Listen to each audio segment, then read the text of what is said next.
the other thing is, of course, Russia chose to kill Australian citizens. They shot down MH17, and ever since 2014, under progressive governments, we've maintained our own sanctions regime, which our Minister for Foreign Affairs, Penny Wong, pointed out at the Crimea platform. And so, yeah, that's why Australia cares, because we should care for the same reason we all care, because not just that we should, but that we must care. And that's really what it comes down to. Yeah, thanks, Alex. They're really good points that, sort of I get nervous when I get put on the spot. And I think you know this about me, which is probably why you have digs at me about where I live when I'm busy trying to think of how to process whatever's going on. But anyway, and now I've completely lost the train of thought, which is what I was trying to avoid. So I'm going to shush again for a sec. I hope that explains a bit, Jim. Go ahead. It certainly does. I mean, I love Australia, one of the great countries of the world, great history, great people. And that shines through in the countries that have helped Ukraine, right? People who understand the value of freedom, who know what it's like to be oppressed, and again, I apologize for hundreds of years of colonial oppression from the British. But, Australia's now one of the great nations of the earth, and you've helped more than anyone. I mean, it's a tiny country, right? So it's not a big economy, and you're sending over a hell of a lot of stuff politically, arming Ukraine as well. And there's I think there's a sense of helping the underdog in Australian society, that you've got to stand up for the plucky person who's being bullied.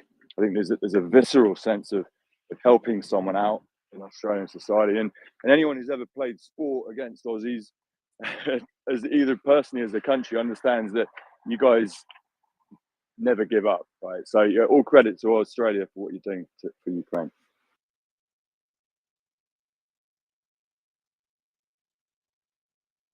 It's not over till it's over. Joseph, have you any questions?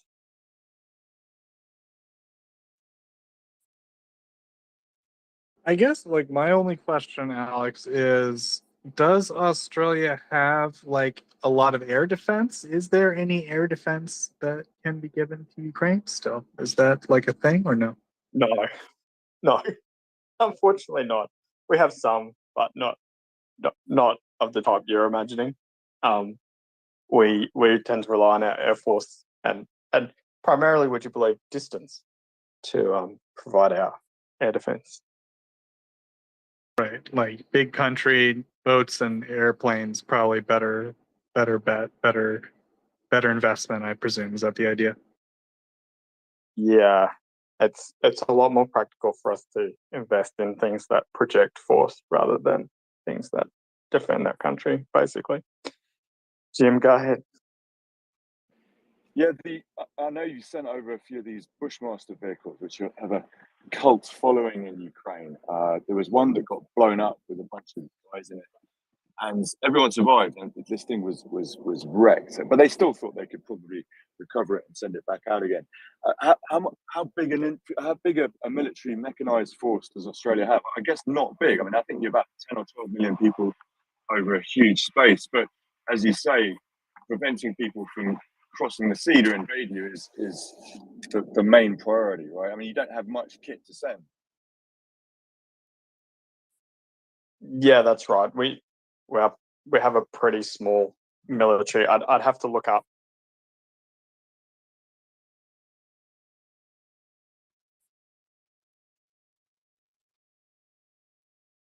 Yeah, so it's pretty small. It's not huge.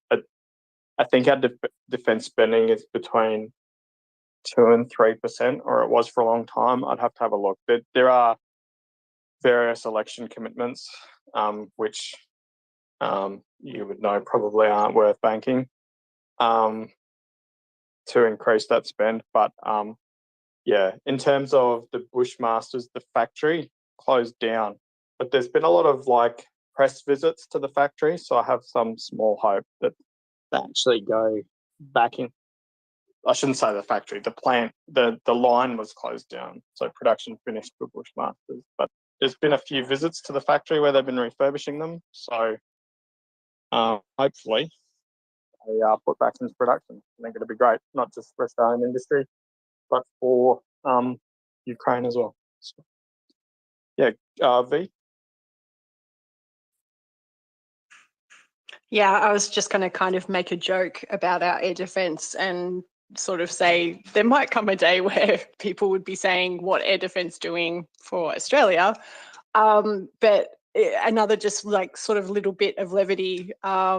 A few months ago, I think it might have been Alex and I were going through and having a look at the list of military equipment within Australia to, sort of frame how we wanted to, do some templates and things for people to be able to request.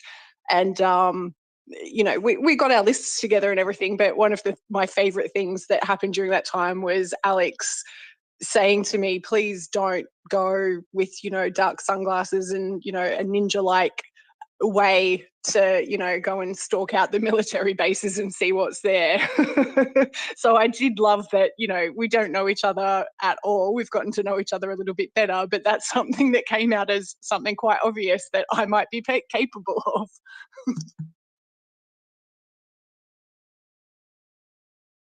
Yeah, what people may not know is that since 9/11 we have quite rigorous laws around defence, and better safe than sorry.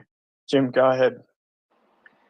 Yeah, I'm sure your military factories will be turned on again, just like they will be across the world, right? I mean, there's been 70 years since the last World War, 80 years, whatever it is, and Russia's invasion of Ukraine has turned everything on its head, right? I mean, we're looking anew at countries like China, who, again, you'd have thought there's no chance they would take such a huge risk to start a conventional land war on Taiwan or on anyone else in the South China Sea.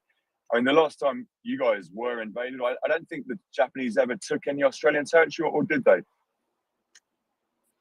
It depends how you view Papua New Guinea at the time, but no, nobody's ever landed on what you might call mainland Australia. So yeah, it's one of those funny, basically nobody's ever landed on mainland Australia. We've been terrified about it for literally centuries. First the French, then the Russians, then the Germans, and then the Russians again, and now the ever increasing threat from the People's Republic of China. So, well, that goes to another reason why we've got to help Ukraine win this war. That China, another giant fascist economy, and I use that word advisedly, will be looking very closely at Putin's misadventures in a neighboring country. And if Ukraine is allowed to lose this, which it won't, then China will be certainly getting ideas. So yeah, I mean, the whole world has woken up to what a vicious.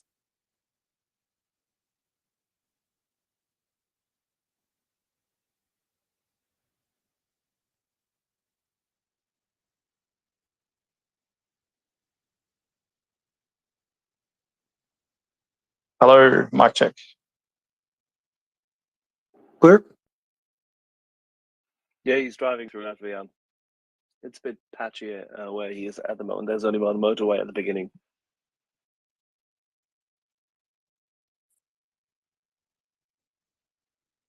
Good morning, Well, Axel. Jim. How are you? Morning, guys. I'm just here to say hi to everyone and support and assist you as and when needed. I just need to file a couple of pieces of applications and documents, which I couldn't do in recent days because people such as Jim and others were in Tallinn. So the effort to support Ukraine continues. Give me a few moments and I'll be in full swing. I hope you have some fresh baked croissants or pretzel or whatever your choice of poison is this morning, Axel. Thanks, Alex. Nothing of that kind. Only coffee in the morning. Only coffee.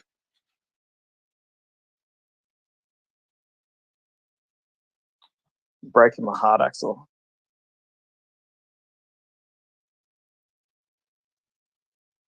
Have we got Jim back yet? Good, Jim. Hello, hurrah! No, you may have to drop him down, Joseph. All right, I'm gonna bump him down.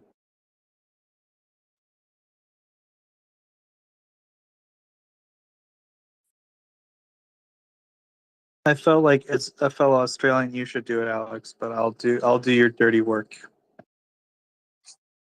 Well, That's yeah, right. You're not a co-host. Sorry, I was just like assuming you're a co-host.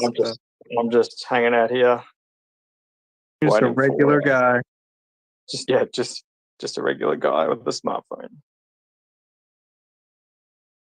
No problem there. V, please go ahead. So yeah, I just wanted to say thank you so much. It was really nice to, sit and chat with you guys for a little while. So I'll go back down to speaker, and yeah, I just, while I've got the opportunity, this space I think has saved my sanity more than once. So just from this little Australian chickie over the other side of the flat earth, just wanted to say thanks to everybody to, making this happen, because it's definitely, I know I'm not the only one that runs to this space just to feel safe again, I guess. Thank you very much, V. I believe Yehuda said it's Christmas for you guys, so Merry Australian Christmas. And with that, we'll go to Jim. Jim, sorry we lost you there. Yeah, we lost. I don't know. You got. I would guess a bit through and then cut out. So please go ahead. Sure. Yeah. Hey, thanks. I just crossed into Latvia from Estonia, and you can tell from radio tower reception how developed an economy is. It's a lot patchier in Latvia than Estonia. Can you hear me now? Yep. Perfect. Yeah. No, just to reiterate what V said, this space is valuable for mental health. When we hear something from Luis, like we did last night, about some awful video or some barbarity that the Russians have carried out, it's just you want to be somewhere where you can talk to like-minded, normal people who give a damn and who have the intellect and the sensitivity to discuss it in a modulated manner that you need it, right? If you just watch CNN or read the newspapers and see these photographs and images and videos, you'd literally go mental. It is incredibly valuable what you guys are doing, and please keep doing it. Well, thank you. We do sincerely thank all of our listeners. Everyone for supporting what we do.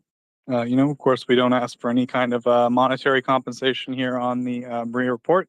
If you do want to check out MryiaAid.org, they're a separate organization, but they're focused on procurement of non-lethal aid to Ukraine. So, if you guys want to kind of support what we do, of course, I'm just going to say it, Alex. We need co-hosts. So, if people if they're interested, if they you guys kind of see what we do up here. I don't know. Please do send a message to.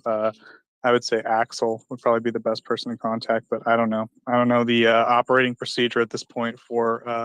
It's Battle go ahead, Moose Axel. or Battle Moose or myself. So if you want to join the team, please feel free to contact us. And we'll get back in touch. Yep. Thanks. But yeah, we do appreciate it. As we said, there's lots of ways to help out. Please do retweet the space. Follow the account, MryiaReport. And just spread the message, let people know that we exist, and but all that does definitely make a difference, right? We've seen a big impact from our MryiaReport account. Like, the numbers have been very good. We've gotten a lot of really great guests in recent time. Where potentially, I think tomorrow, Axel, we've got a very special guest. Is that right? I guess today, really, right? There's a guest today, yes, but I was focused on tomorrow. I apologize. My look goes beyond Shabbat and right on to Sunday, where the CEO of the famous by now Ukra Salisnitsa will be joining us. Oh yeah, I don't know. I heard something about Malcolm Nance, but I don't know. Alex, do we have any update on that? Malcolm is part of us, so Malcolm may just swoop in, drop by, and make the space light up. Gotcha. Okay, I gotcha. All I know is I was specifically told not to say anything just before Yehuda came on the space and said everything. So what Yehuda said is what I knew. Yeah, it's like very Yehuda. He'll come on and be like, "All right, guys, top secret information. Like, we can't say anything," and then like he'll immediately go on the space and just say it. We're just like, "What?" But yeah, it's good. It's good. Hopefully, it seems pretty good. But go ahead, Axel. No, you're absolutely right. But you put it correctly. Top secret. It's like a classic Leslie Nielsen act. Yeah, I'm sure you guys will do your best. I'm sure if he has time, he'll come. Of course, if he does have the time, it'd be very like generous, and we'd be absolutely honored to have him. But if he's not able to, we totally understand. So, but yeah, so Yehuda came on and mentioned that, so I just wanted to get some clarification. So thanks, Axel. And with that, we'll go to Jim. Yeah, Malcolm Nance, what a hero, right? I mean, this guy had a gig. Morning, Axel, by the way. Morning, mate. Yeah, this guy Malcolm Nance, right? And he must have been earning $250,000 a year on his CNN gig doing military analysis. And he, like all of us, saw the war kick off. You know, probably didn't expect it, like most people, was in denial that this was ever possible. And halfway through one of his CNN sections talking about the war, he probably got asked, one too many stupid questions about, there's two sides to this.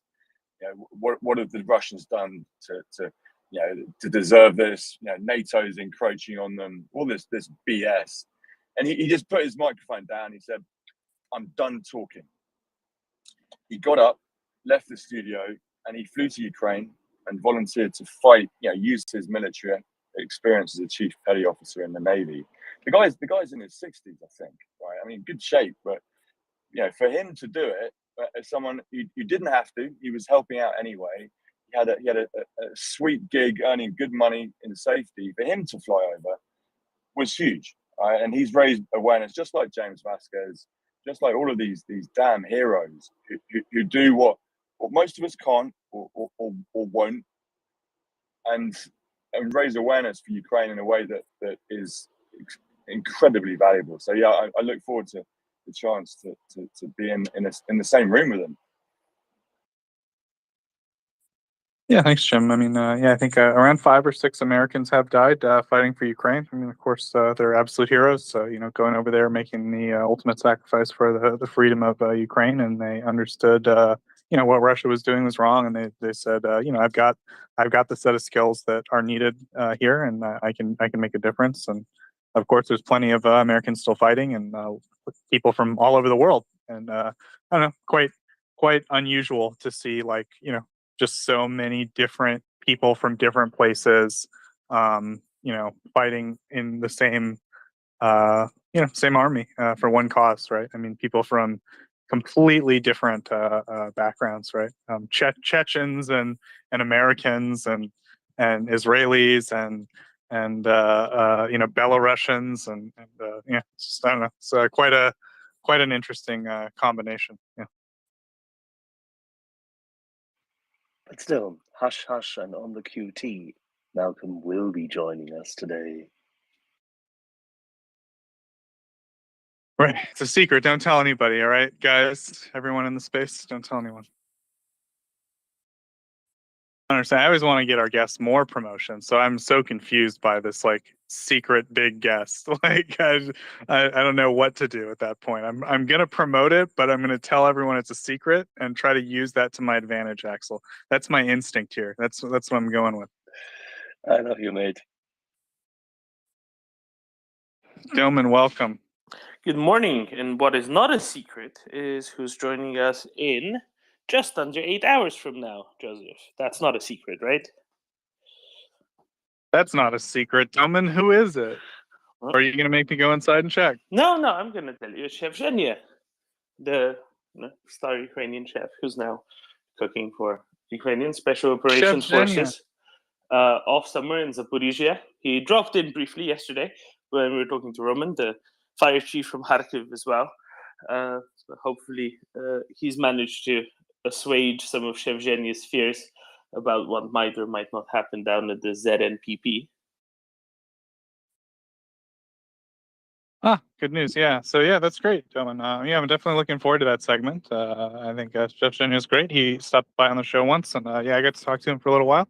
And yeah, I thought he was really great to talk to. Really insightful, really interesting guy. So And you know, definitely looking forward to Chef Zhenya. With how much we talk about things cooking off on this space, it is only right that we turn into more culinary waters from time to time as well. And what did Chef Zhenya do before the War Diamond? I believe it's quite relevant. So he way before the war, he actually lived and worked in the US for a long time. I think he actually went to culinary school in the US, if I remember correctly as well. I guess I'll just have to ask him to verify. How about that?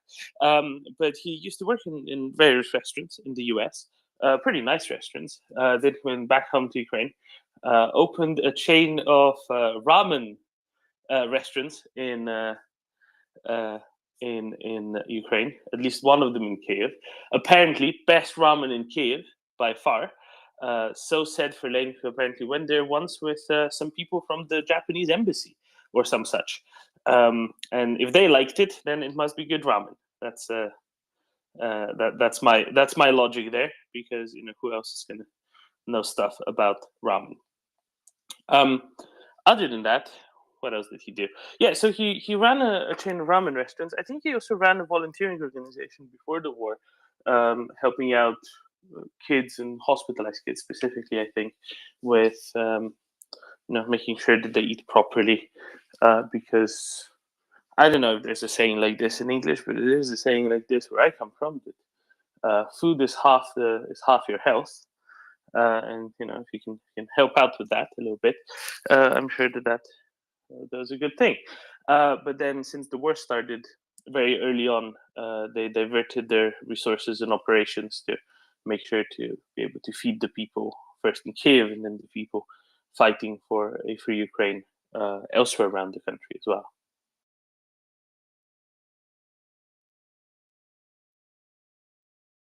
And now he cooks for the special forces. Is that right, Delman? Exactly. And now he dedicates his times and efforts specifically to cook for those, let's say, fighting in the most special of ways for a free Ukraine.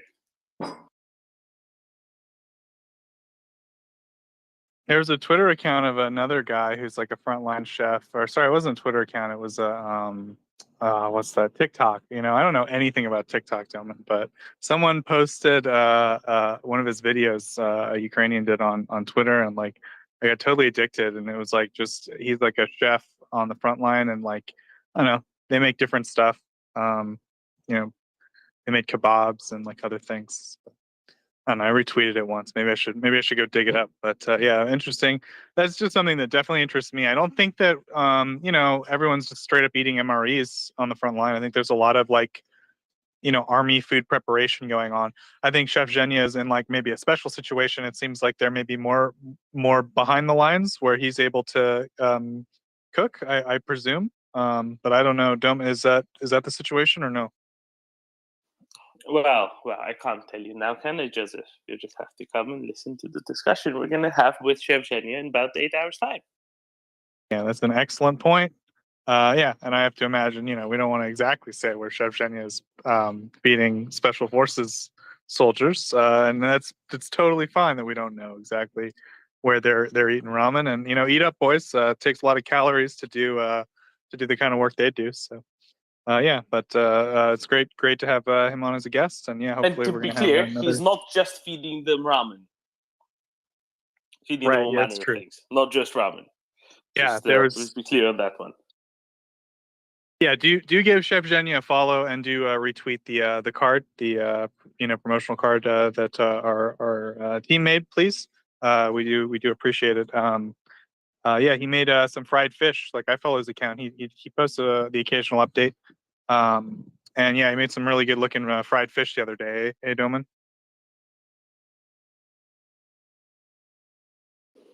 I mean, fried fish sounds delicious right about now. It sounds like a perfect breakfast food, Joseph.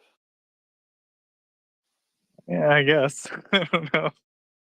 Slovenian food, health food, I guess, Doman? Is that all Depends on food is the health fish. food? All depends on the fish. I'm gonna go around, Doman, and say a Slovenian told me all food is health food from now on. You're gonna be just like face palming. Yeah, you should go ahead. You should go ahead and say that. That's fine. I think that's reasonable enough. I think there's some Aristotelian maxim to apply there, but absolutely. I translated as best I could. It's a difficult, aphorisms are a difficult, colloquialisms. Anyway, Doman, so I guess like maybe an update on what's been going on, right? So I know the other day I sent you a message about a bridge that Special Kherson Cat has had his eye on, and it got struck. Oh, we lost Doman. Oh boy. Well, Alex, I'm gonna pretend you're Doman for a minute, all right? So anyway, Alex Doman, Hang on. Let me just stop you there. Does this relate to wine or beverages in any way? it does not, although maybe I could take it that direction if it's necessary to explain the situation. I'd argue that maybe we got real Doman back. I'm just a method actor, okay? I'm just trying to I get it. get myself in the role.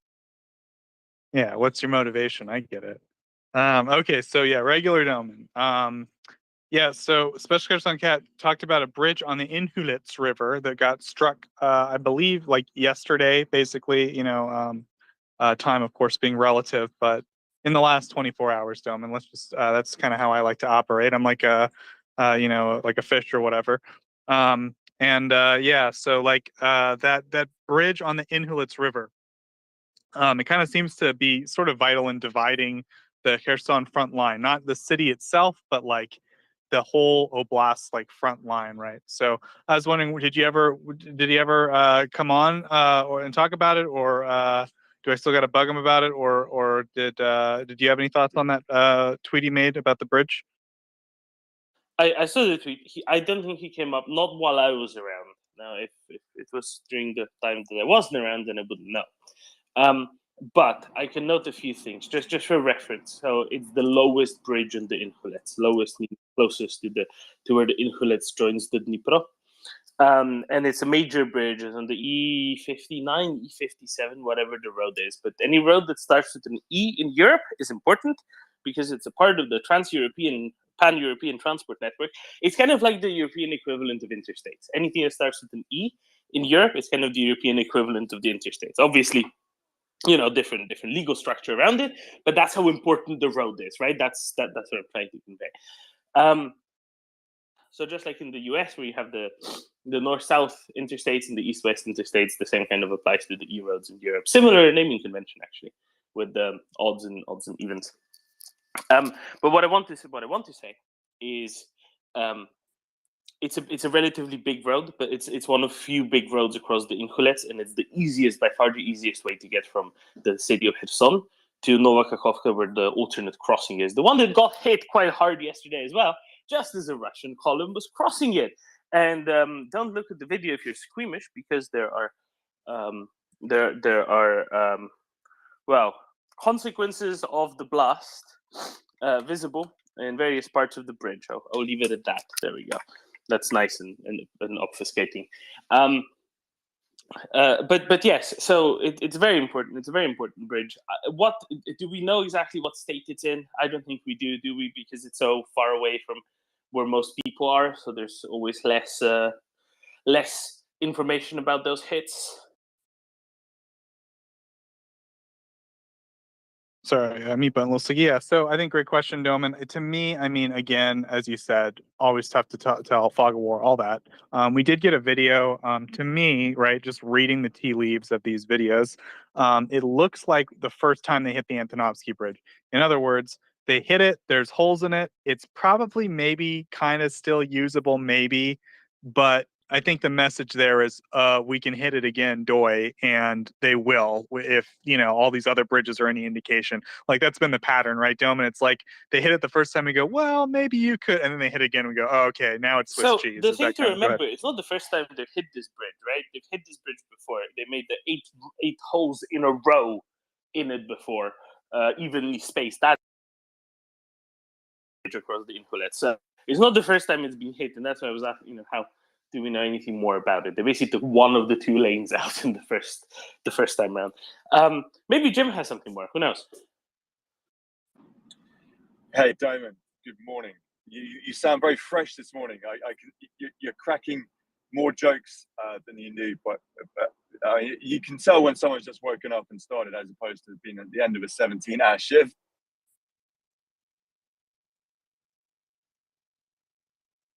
Well, it's because I'm co-hosting right now. I'm going to be the one handing it off to Dome, and he's always happy when it's me. He's waking up too. That's going to hand him the show. Right, Dome?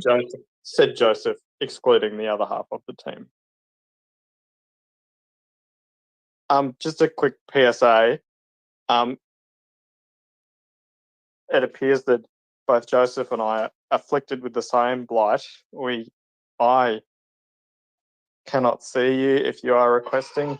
Some people we can see, some people we can't. If we are skipping over you, we're not skipping over you because we can't see you. So we do apologise. Please resend the request, but please understand the technical limitations that are imposed on us by the Twitter gods. So thank you for your understanding. Yep. Herm just requested. I said yes. Now my requests are clear. I'm like, I'm not. Anyway, sorry. So Herm, welcome. Go ahead. This is why me and Alex can't co-host together. By the way, did Jim have something? I'm just wondering. Did Jim have something more, or just commentary on my chipperness? Yeah. Sorry. Yeah. Jim, did you want to talk about? We were talking about this particular bridge, the Darivsky Bridge. It's across the Inhulets River. Do you know what we're talking about? And did you have any comment?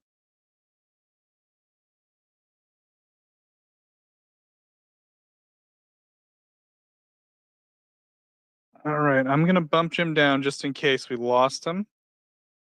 Yeah, so I'm gonna bump Jim down. Jim, if you can hear me, real terribly sorry about that. Please do come up if you can. Until then, we'll go to Herm. Herm, go ahead. Hey, Joseph. A question about the Antonovsky Bridge. So, the Russians were building those barge pontoon kind of bridges right under it. Barge bridge. Barge bridge, yeah. That this kind of like a weird concept. It's funny. It's actually quite interesting that people come up with ideas like that. So the question I had is fairly simple. We've seen what the Gimlers are doing to the bridge layer, the actual bridge, the Antonovsky Bridge, and there were months ago people are saying that's really difficult to actually take down a bridge, and we can see how much ammunition the Ukrainians are really raining down on that bridge to make it unusable. So I was wondering if this barge bridge is going to be completed and going to be put in use, how much use are those gimlers going to be against those barges with those bridges? Is it any different? Is it just a top layer, or can it take down an entire barge? Can they make it float away? What's the take there? Gentlemen, what do you think? HIMARS plus barge bridge, barrage. So we've been discussing this a little bit. We've also been discussing this with Ryfly and with David Brookfield, the former of which lives by a big river with lots of barges. The latter used to be a British Army engineer. So between the two of them, figuring out a barge bridge, pretty optimal. So what I want to say about that is, yes, you probably can, because if you punch through the whole thing, obviously the barges are going to sink, and then there's no more bridge, pretty much. I don't know what else to tell you. Maybe Jim has something more. Yeah, I think we should remember that these Gimlers missiles carry a 250 kilogram warhead, right? That's military high explosive. and if that hits anything, it's gonna be a bad day.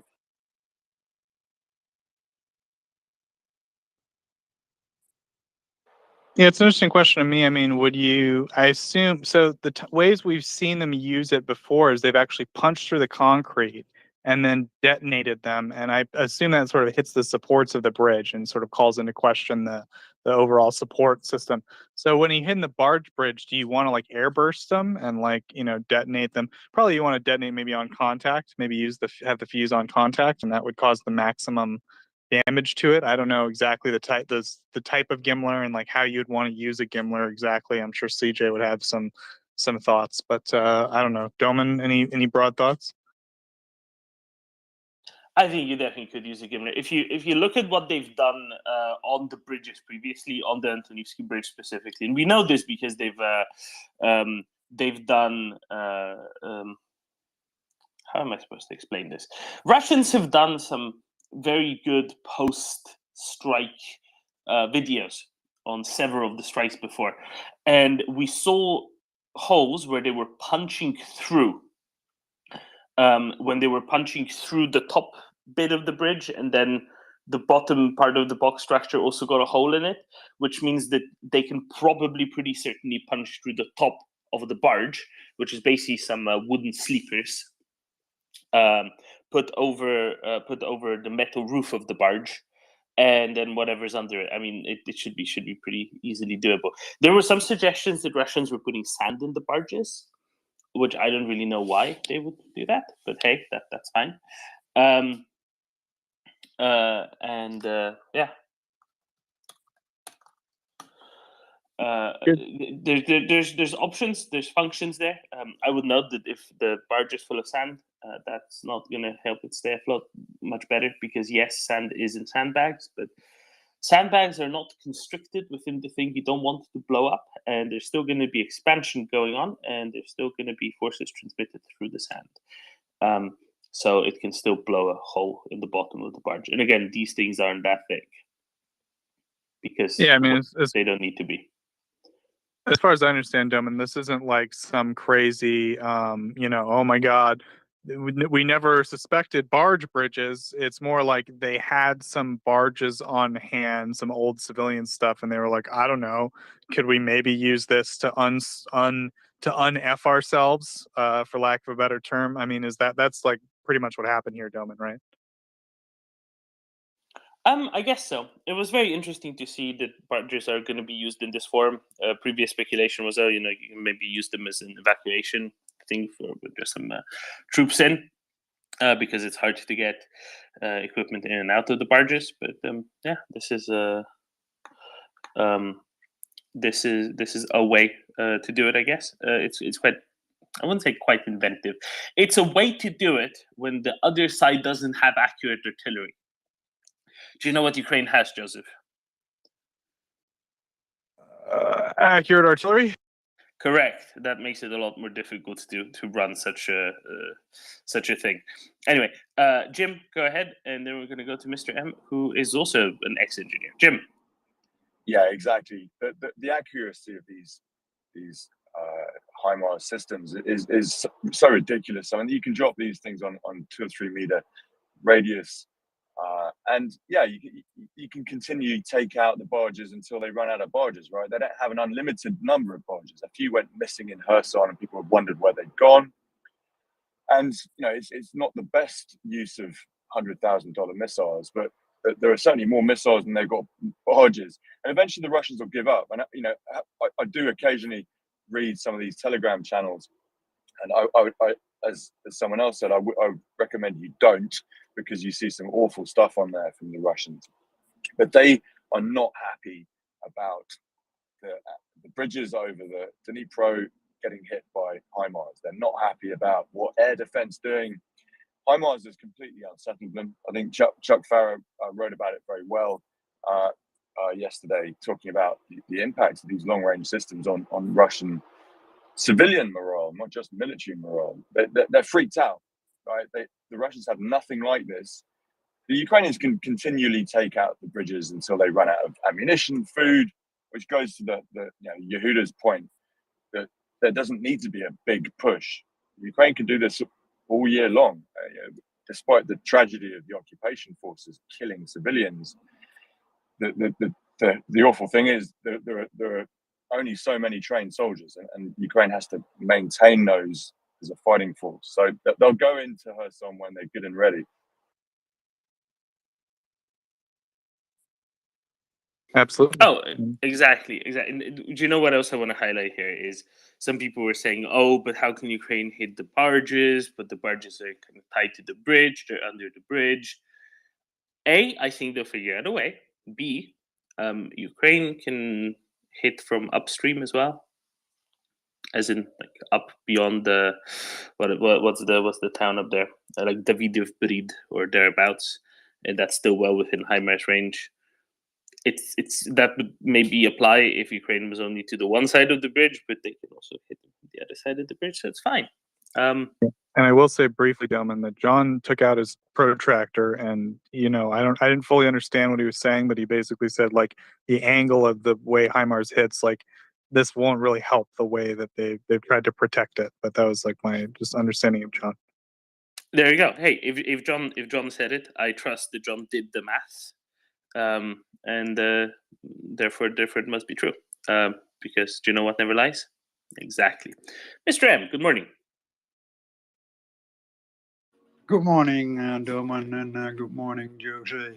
I was thinking about that sand. That the sand they put in the barges is probably only for stabilization, because if you have an empty barges and you put it on the river and the river is a bit wild, that barge is gonna be a dumpling thing in the water, and if you put some sand in it, it would be some deeper in the water and it would be a bit stable. Mr. M, you're exactly right. These barges are too good at floating because, again, it's very, not that much steel, honestly, and they ride quite high when they're empty. Now, let's think about one other thing. What else did Russia do? Weeks ago, we've had people here asking, what is the flow of the Dnipro? Is the Dnipro really low this year because it's been such a drought and it's so dry, and a lot of rivers in Europe have very low water levels because of the drought, and does that apply to the Dnipro? Will that make it easier for the Russians to cross?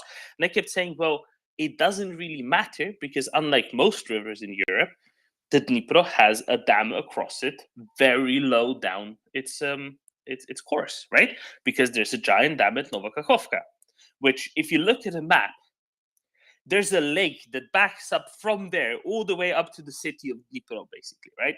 There's a giant dam at Nova Kakhovka. So the only thing that really affects the level of the water at Kherson is what that dam is doing, how open or how closed that dam is. And what we heard yesterday is exactly that Russians have constrained the flow of water through the dam at the hydroelectric plant at Nova Kakhovka. And that means that the water levels at Kherson are actually lower. And there's actually satellite imagery that shows the water levels are lower. More importantly than just the water levels, less flow also means less strong river current, right? Yes, there's going to be a drop in the water level, but there's also be a less strong river current. Because one thing that the barge is sitting lower because they're full of sand does is it also makes the resistance bigger, right? And because there's a bigger surface area that is forced against the flow of the river, right? Or that sits there being forced, the flow of the river forces against, rather. It's all a frame of reference question. It's fundamentally Galilean. It's not that complicated. But what I want to highlight here is by reducing the flow at the dam at Nova Kakhovka, there's less pressure against those barges. There's also less pressure that the barges put on those pillars because of that, right? The way they've done it is they've basically placed the barges on the upstream side of the bridge, so the flow of the water is forcing the barges against the pillars of the bridge. But again, the barges aren't that strong, so having less force being applied on the barges as they hit the bridge, as they keep being forced against the pillars of the bridge, that's good as well. Lower water levels also probably means a little bit less waves, I would presume. or a little bit less, capacity for waves. Yes, waves are fundamentally a surface phenomenon, but there's a lot going under the surface as well. So even under strong winds, maybe there'll be a little bit less of that pushing against those pillars, and a little bit less up and down, a little bit less grating against the pillars. I'm sure they put some tires in between the pillars and the barges as well, like you would do on a ship when you're pulling it up, like a fishing boat when you're pulling it up by a pier. But nevertheless, right, you don't want too much of that up and down, especially with vehicles going across, because vehicles going across would do likewise. And this is actually where using barges might be quite significant, because these barges have capacity for a few thousand tons of of grain in each of them, right? And I think that's quite significant. And what I want to say with that is your average pontoon bridge section doesn't have nearly as much capacity to float as these barges do. So even if they sacrifice some of the what's this? Floating. I'm sure there's a word for this that's escaping me. Some of the buoyancy. There we go. That's the word. By putting in sand, that doesn't actually hurt them, and that's good. That's really meaningful, right? They still have several, like a dozen tanks worth of buoyancy per barge that they can still play with, right? And that's important here as well. That also means that it doesn't go up and down as much as a normal pontoon bridge would, I think. And that's actually going to keep the bridge a little bit more stable than a regular old pontoon would be. I'm quite fascinated. Now, what isn't going to keep the bridge more stable is the fact that barge bridge is going to get hit by Ukrainian artillery as soon as it's actually complete, and as soon as there's stuff going across. And it's going to look like that video from the dam at Nova Kakhovka, except a lot more than that video on the dam at Nova Kakhovka yesterday. That's just my guessing here. Because if they could hit that one going across the dam, they're sure as hell going to be able to hit the Russians going across the barge bridge whenever they actually have completed it and are using it. Jim. Yeah, great explanation, Damon. I mean, I think we need to take a step back here and say, this is the second biggest army in the world, as they claimed, the second most effective army in the world, as they claimed before the war, struggling to build a barge bridge across the river to defend a garrison that they've got on a bridgehead they can't really hold, right? What should be happening in military terms is that they should be expanding that bridgehead and moving Ukraine and even HIMARS out of range of hitting the bridge, but they can't, right?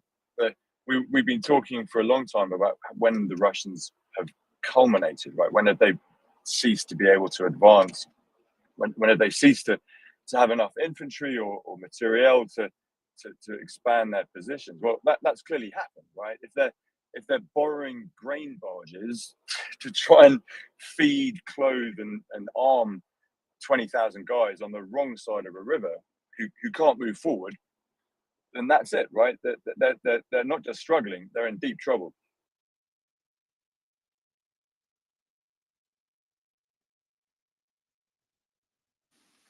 Oh, absolutely. And especially since there was talk of them having expanded the garrison on the right bank over time, right? So they keep having to play catch up, and I think that's possibly something that Ukraine wanted to do the whole time, force them into a position where they keep having to play catch up when they're confident enough to increase the garrison, but not being able to actually fully supply it at any point. And then slowly but surely eat into their supplies and slowly drop supply levels, and slowly make the position untenable, but only once they've overcommitted. Jim, you know much more about history. Did they are there any parallels to this in history? You're very good at those leading questions, Damon. You know how to fill a space. I think it was yesterday. In British culture, a bridge too far, and I think in most English language speaking countries, is Arnhem, yes. Yeah, it means a lot, right? It means a catastrophic error carried out by people who should know better. And Arnhem in west of Amsterdam in the Netherlands was the first bridge head over. I think the it's Rhine. east. Is it west? Well, it's close to the it's- German border. Let's put it that way. It's on the German It's border. by the right, German yeah. border. Yeah. Exactly. It was the Allies needed. This is the Second World War, right? The Germans are retreating, hopefully like the Russians will be, against a far better supplied American-led army, and they were struggling. But they retreated past the Rhine, and the Rhine is a giant river, just like the Dnipro. Very, very difficult to cross. They blew all the bridges, and there was this enormous plan by Montgomery, who people regard as a bit of an eccentric, but brilliant, to drop two regiments or divisions of paratroopers on the wrong side of the Rhine, or the right side from British terms, and then hold on until American tanks got there, and up one single long road. It failed disastrously. 2,000 or 3,000 elite British paras were killed in a brave last stand. Triple that were injured or captured. It was a catastrophe. It set back the war 6 months. It gave Germany hope, and ever since, people have used that expression, "a bridge too far," and that certainly applies here.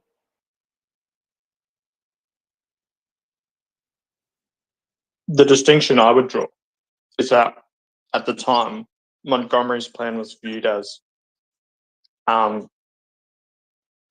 it was an acceptable gamble, because if it had worked, the war would have been, they would have had, the path into Germany proper would have been open. So, yeah. Whereas, on paper it looked it looked good, right? But bad intelligence. They missed an SS Panzer division, 10,000 guys, 300 tanks that was just chilling outside Arnhem, and that against lightly armed paratroopers, that wasn't good. And there was plenty of evidence for it, but like with all bias, positivity bias, whatever it's called, but you ignore the stuff that doesn't fit with your plan, and it was a total catastrophe. It's a cock up. One road with anti-tank weapons all the way up it. British forces having cups of tea. I mean, it smacks of Kherson, right? And going to the previous point, Diamond, about will HIMARS knock out these barges, which they will. And the other point about why isn't Russia pushing out from their bridgehead to push Ukrainians back beyond artillery range? The opposite is true, right? The big push, if you like, has been happening since June. In small unit actions, 100 men here, 100 men there, they have been pushing forward, taking 20, 30 villages back, liberating them, and inching towards artillery range, right? When you can put 555s and other shorter range artillery, which still go out to 30, 40 kilometers, when they can start hitting those barges, then the Russians are cooked.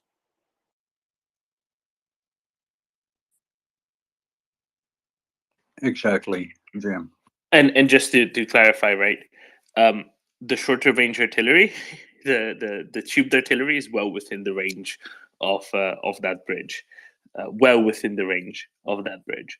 So they can if they want to. I think that is then when we might come into the question of can they hit the barges underneath because they're on the wrong side. That is the one thing that maybe the bridge is actually protecting the barges from a little bit. Not massively, but at least a little bit. What the bridge isn't protecting from, anything from, is the onload and offload zones either side of the bridge, and tubed artillery can easily strike those, and that's just as effective probably as hitting the bridge. Just a note here. Antti, you know a whole lot about military history. Can you think of a similar example in history? Well, I think you already mentioned the easiest parallel, which is yes, our Arnhem. The one thing I was thinking of about the bridge itself is that I heard you speak about the barges up against the pillars of the bridge, and the one thing I kept thinking of was that when they actually planned and built the bridge, they probably didn't take into consideration that there would be barges banging up against the pillars, or that there would be heavy rocket artillery strikes on the bridge itself. So, I mean, it's the damage done to the bridge itself, and how dramatically it might announce itself at some point is a total unknown. At least to me. I'm not sure if there have been any bridge building experts on here lately. I haven't been that much online recently, but it's something I wanted to point out.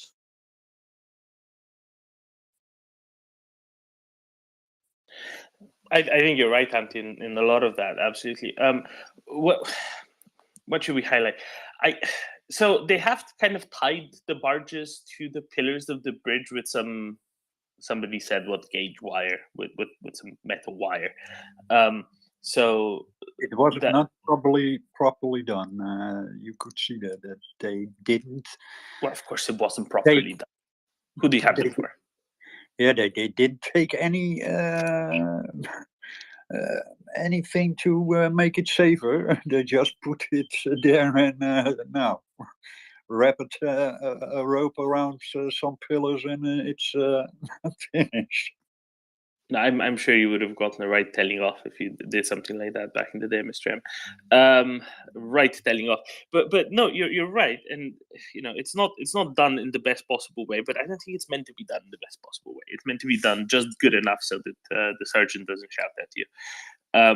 That's just my guess here, right? But I don't know. If you wanted a sort of a longer historic comparison, I think there is the Battle of Friedland from 1807. I think there's something similar in the way that it was a Russian army under, I believe, Benningsen that was retreating, trying to not get destroyed by Napoleon, and he wound up in a position where the army's main force was literally with its back up against the river in the small near the small city of Friedland, and there were only there was like one or two bridges. They had pontooning elements there, I believe, as well, and they were in the process of trying to. I might get the the battle a bit jumbled up here, but in any case, they were sort of in the process of trying to retreat, but then Benningsen kind of decided that that he wasn't dealing with Napoleon's main force, so he wanted to inflict at least some sort of defeat on a portion of the French army, and he failed catastrophically, and there was at least in the deciding hours of the battle, for some reason, he was hors de combat, so he wasn't communicating at all with his regiments and generals for whatever reason. He might have been incapacitated due to some kind of disease, or I don't know, being drunk or whatever. But the end result was that his forces, the attacking forces, were defeated in detail, and by the time they were sort of edging towards the decision to retreat and actually beginning to retreat, Napoleon had his mortar artillery fire at the bridges, so he actually did manage to destroy the bridges, and the town was also set fire to at the same time. So it was a real disaster for Benningsen's army. So I mean, naturally the circumstances and the strategic picture was different at that time, but still, it's a Russian army or Russian military force with its back against the wall, and them not doing the, shall we say, the militarily logical thing in a case like this, which I think was already referred to, which is either you try and take the initiative, you try to expand the bridgehead, you try to create additional bridging links so that the level of supply gets strong enough so you can actually make offensive maneuvers, or you retreat. And I think it was mentioned on the space also previously, like a few days ago, that even though there's an airfield on the other side of the river, they haven't even tried any sort of. Antti, what's the yeah. name of the airfield? Was it Antonovka? No, that's the town. Oh, What's the that's name of the airfield? I don't know. The name. It's been You've struck heard like the name 40 literally times. doesn't. Yes, it's Chernobyevka. Chernobyevka, right? Yeah, Does that sound like somewhere where you'd want to fly transport planes into? Yeah, it but sounds I mean, like it's the somewhere Russians. I would want Domain. Russians It's the to fly transport Russians. planes into. It's the Russians' domain. It's not like they're gonna learn, is it? It's also, I don't know, 15, 20 kilometers from the Ukrainian positions. They can just barrage it with tubed artillery if they want to. It would be so wonderful if Russians landed a bunch of IL-76s there, just as they started offloading the first one. You're right. Domin, you're totally right.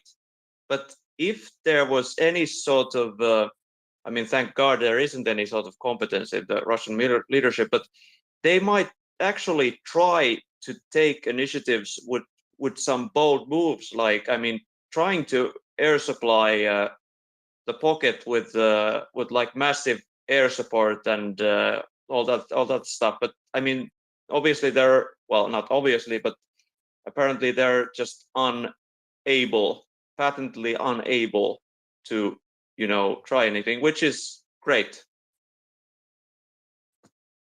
But yeah, I just wanted to point that out. No, you're right. I have to stop being so reasonable and rational.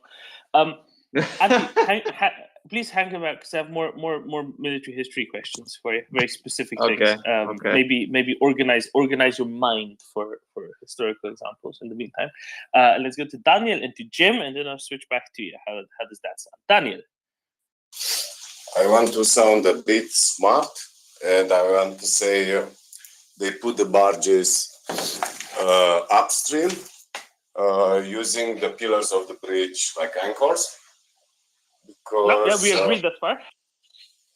Yeah, and I think somewhere in their mind, the bridge will act like shield in their image, because they consider most of the strikes come from the west, and they have some confidence it will not come from northeast. Still, for me, I think is a sign of their Führer saying no step back. Classic Stalinist stuff. Not only they are in Kherson to stay, but I don't think they have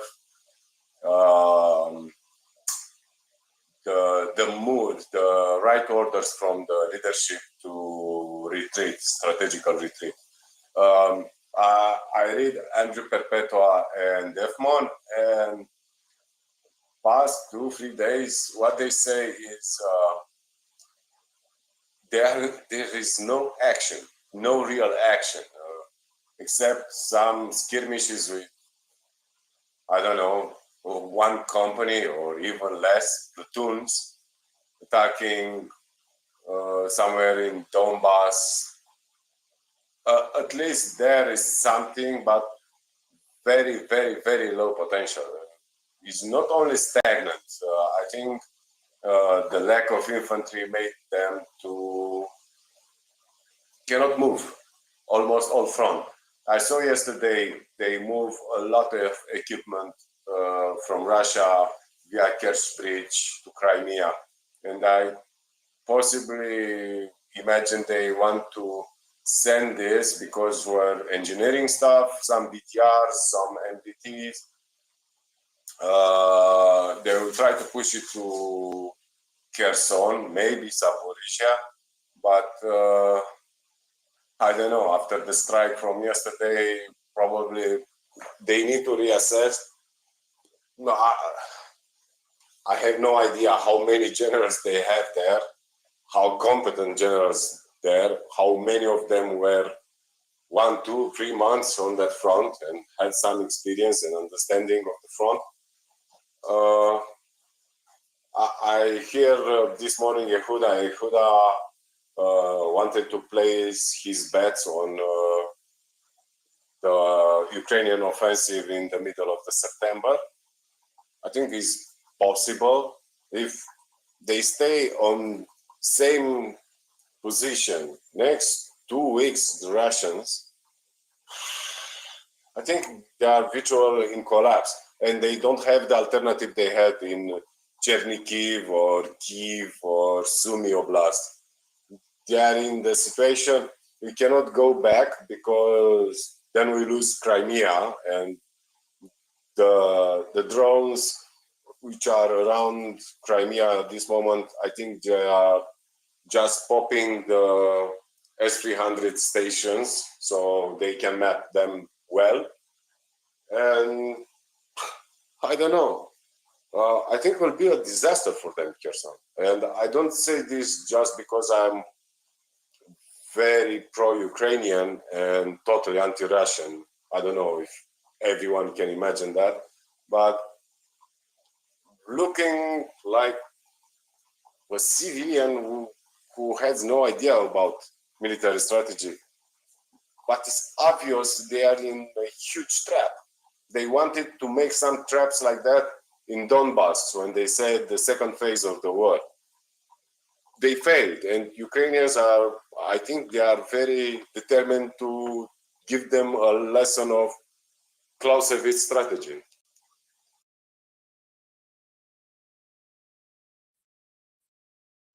Daniel, I have a question for you. Sorry, off topic. What are you cooking? Say again? What are you cooking? Are you so interested? I'm not cooking something. It's not so interesting for you. I'm cooking something very near to Russian taste. That's not very precise, is it? Because then I'll have to imagine you're cooking a Molotov cocktail. You should definitely not be cooking that. No. Some stew of pork with polenta, things like that. That sounds wonderful. What do you mean that's not up to my taste? So the reason why I asked... It's very Romanian, very poor people food. It sounds delicious, Daniel. Is it the reason why I ask is because in just 8 hours from now, we'll be joined by Chef Xenia. 8 hours? Yep, 8 hours. Maybe now I'm getting confused myself. 7 hours, I'm sorry. In just 7 hours from now, we'll be joined by Chef Xenia, who is a Ukrainian star chef, who's now cooking for the Special Operations Forces off in the Zaporizhia front. The reason I was asking what you were cooking is because I was thinking of, talking to him a little bit about how different it is to cook things in a restaurant as opposed to cooking things for, dozens, maybe a few hundred men at the same time, because you're probably going to be cooking a bit different things. And I think actually stews and things like that, things that you make in large quantities by default, I think are very advisable to be cooking when you have to feed the company, say. Yeah, it's a bit different. I'm not really cooking until polenta, just I want to be fresh. Usually I don't eat something like this. I eat more Asian, Chinese food and excessively Italian food. I'm not Romanian typical.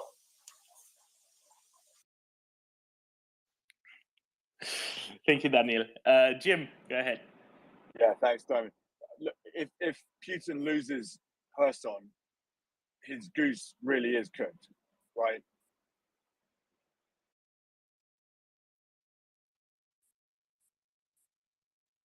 Jim? Did you hear me? Did you get a call? I didn't. Yeah, his goose really is cooked. Yeah, but then you suddenly stopped, and I was worried that. No. It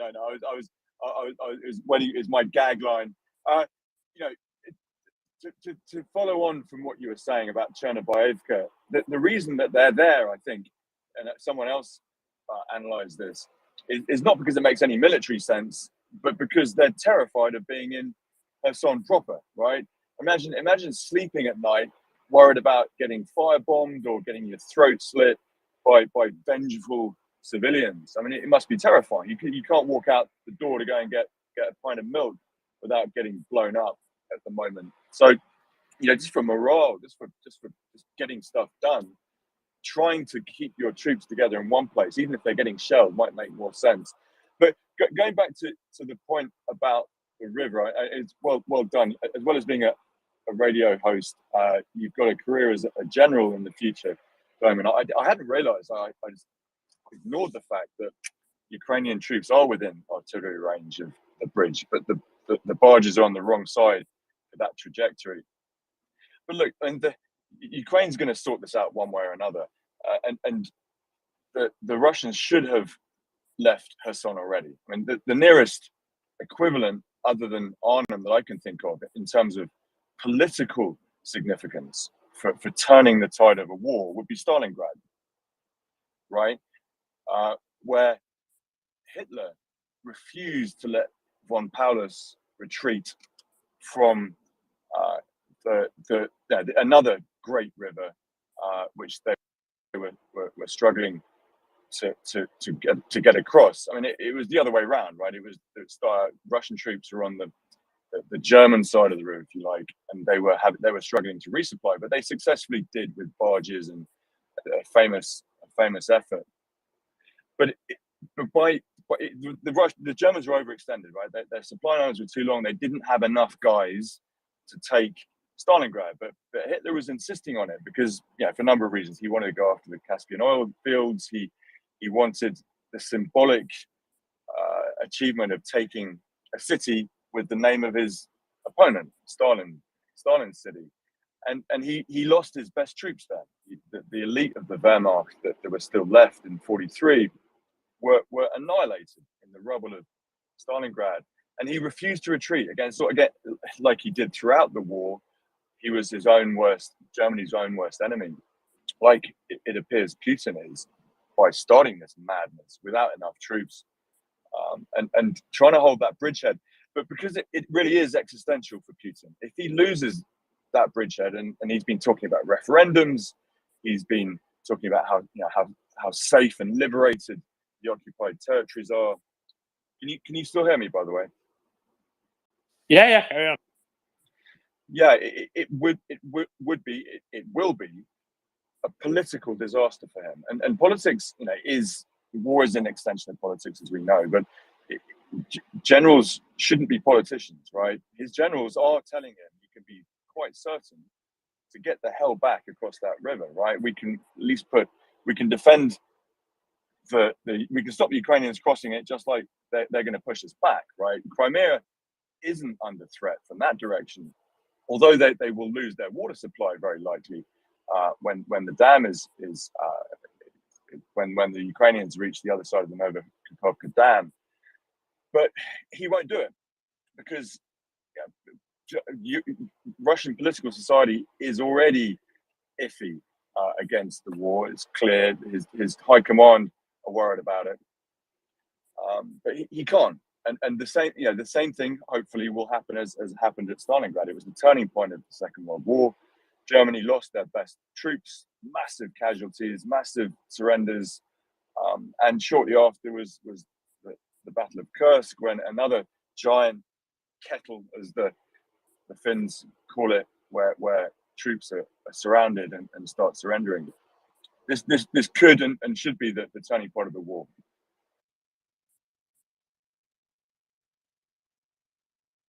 Yeah, it really should be, at least psychologically, right?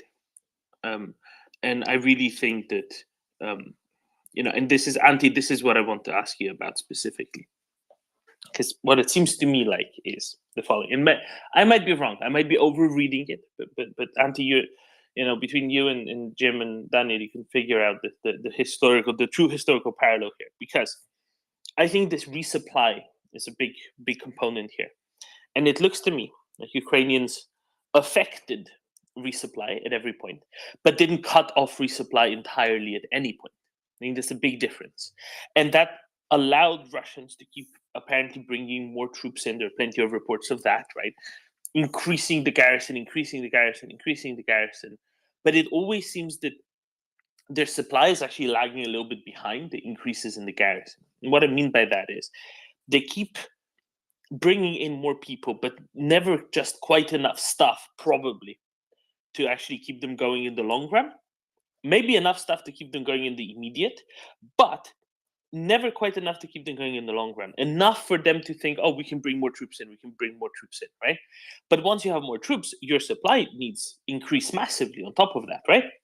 So I'm thinking, is there a historical parallel of someone baiting in more and more troops, but then cutting off supply later? Is there something like that in history, Antti? Well, I'm gonna have to think about that quite difficult, quite for a bit. But the thing is that because Ukrainian OPSEC is so good, we really don't know, and presumably won't know for some time, if the reason why they're sort of stringing the Russian pocket along is that if it's they're doing it on purpose, or they're doing it because they're unable to close it permanently. I mean, the thing is, like, they could take out the bridges if they wanted to. They have enough HIMARS pods. They could just empty, a dozen pods on that bridge and just destroy the bridge thoroughly, right? But they never did that. They always kind of made it less usable, but never seemingly completely unusable. Yeah, that's valid. That's valid. At least from what we know.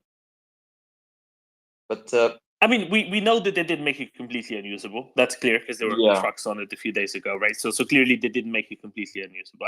The motivations are my, exaggerated read, obviously, right? That's fine. I agree with that. But I'm just getting it. What do we have? What do we have? Kind of, specifically that. We know they could have destroyed it. We know that they could hit it with HIMARS. They could just hit it with more HIMARS. There's no technical reason why they couldn't just hit it with more HIMARS, right? That's what I'm getting at. So they did whatever they did measuredly and deliberately. The rest is interpretation. Yeah. Let me think on that historical parallel and for a bit, and I'll get back to you. Thank you, Antti. Jim, you've read a history book once upon a time, right? Yeah, I mean, this does happen, right? We saw it at Verdun in the First World War, where the Allies tried to draw the German reinforcements there and trick them and allow the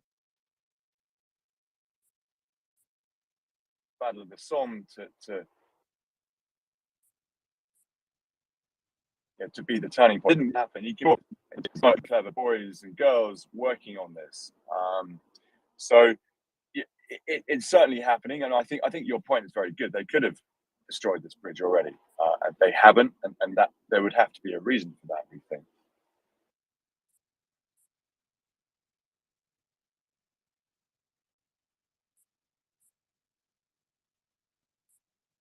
Yeah, exactly, right. That's what I was getting at, and that I'm really wondering if there's an apt parallel, because it does seem like the sort of situation where Ukraine can actually decide and say, well, now it's enough. Now we're going to cut you off. You're done for, right? Now you're going to be cut off from supply. Now, and it seems like something they can genuinely achieve in the matter of a few hours, right? Because all they need is a concerted bombardment of all those bridges for, with like a dozen HIMARS pods all combined, and it's done. And that's what I mean. It's kind of they have the capacity to just turn off the taps and then wait. Yeah. Daniel?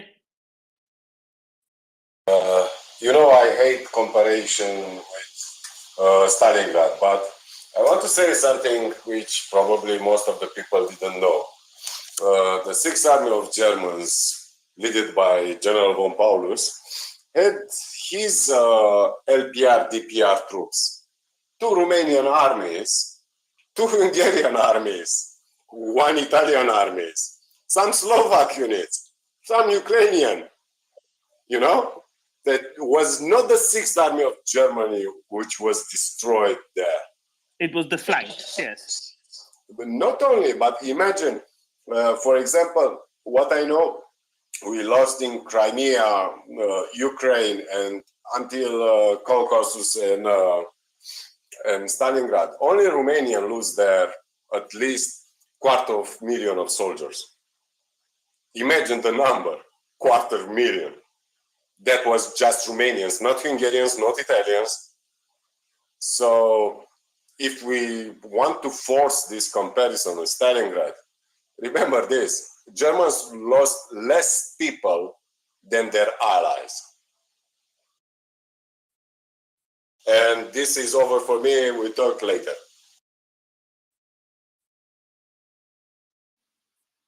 Thank you, Daniel. I'm gonna ping it straight to Antti, who might have come up with another comparison, and then to Jim for more Stalingrad. Antti?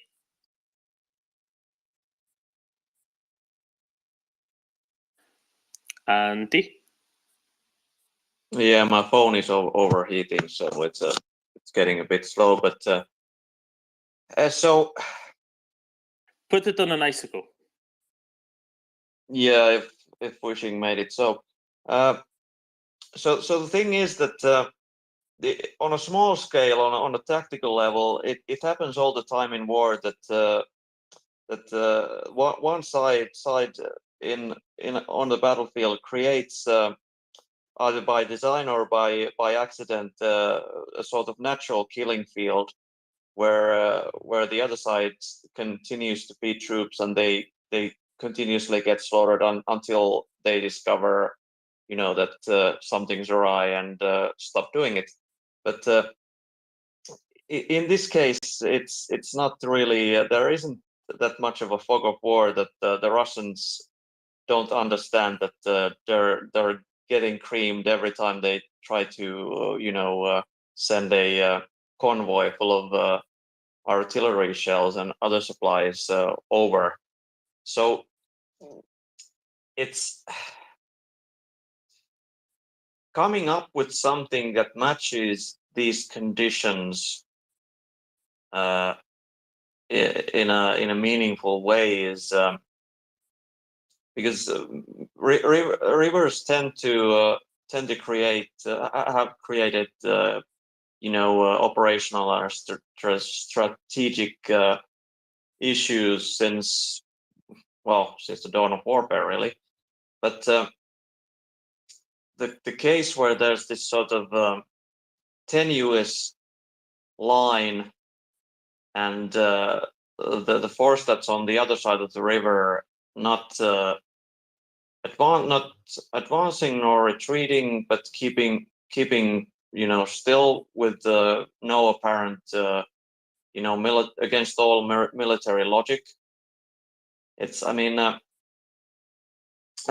were numerous cases during World War II when first during the opening phases of Barbarossa, Stalin would forbid Russian troops from retreating, but Hitler was much more active in that sense all throughout the war, since really the winter of 41-42 when he made the no step back order to the Germans on the Eastern Front.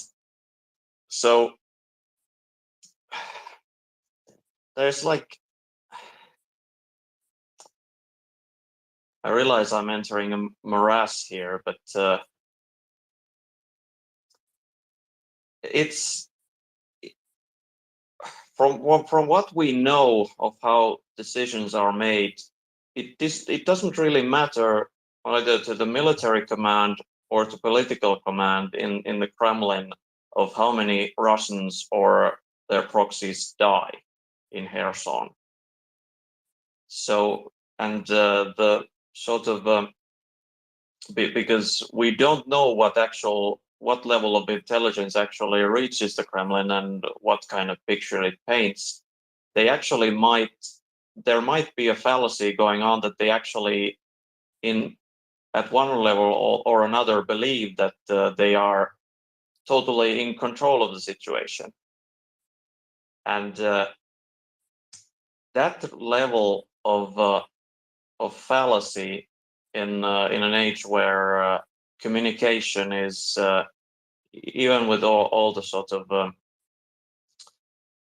devices to interdict communication, it's still basically lightning fast. So this all these sort of the way the battlefield is staged right now, because we haven't had a war of this scale really since Vietnam, Korea, World War II. But at least in Vietnam, from what I remember, there wasn't a similar situation of this kind. And in Korea, I don't also recall there being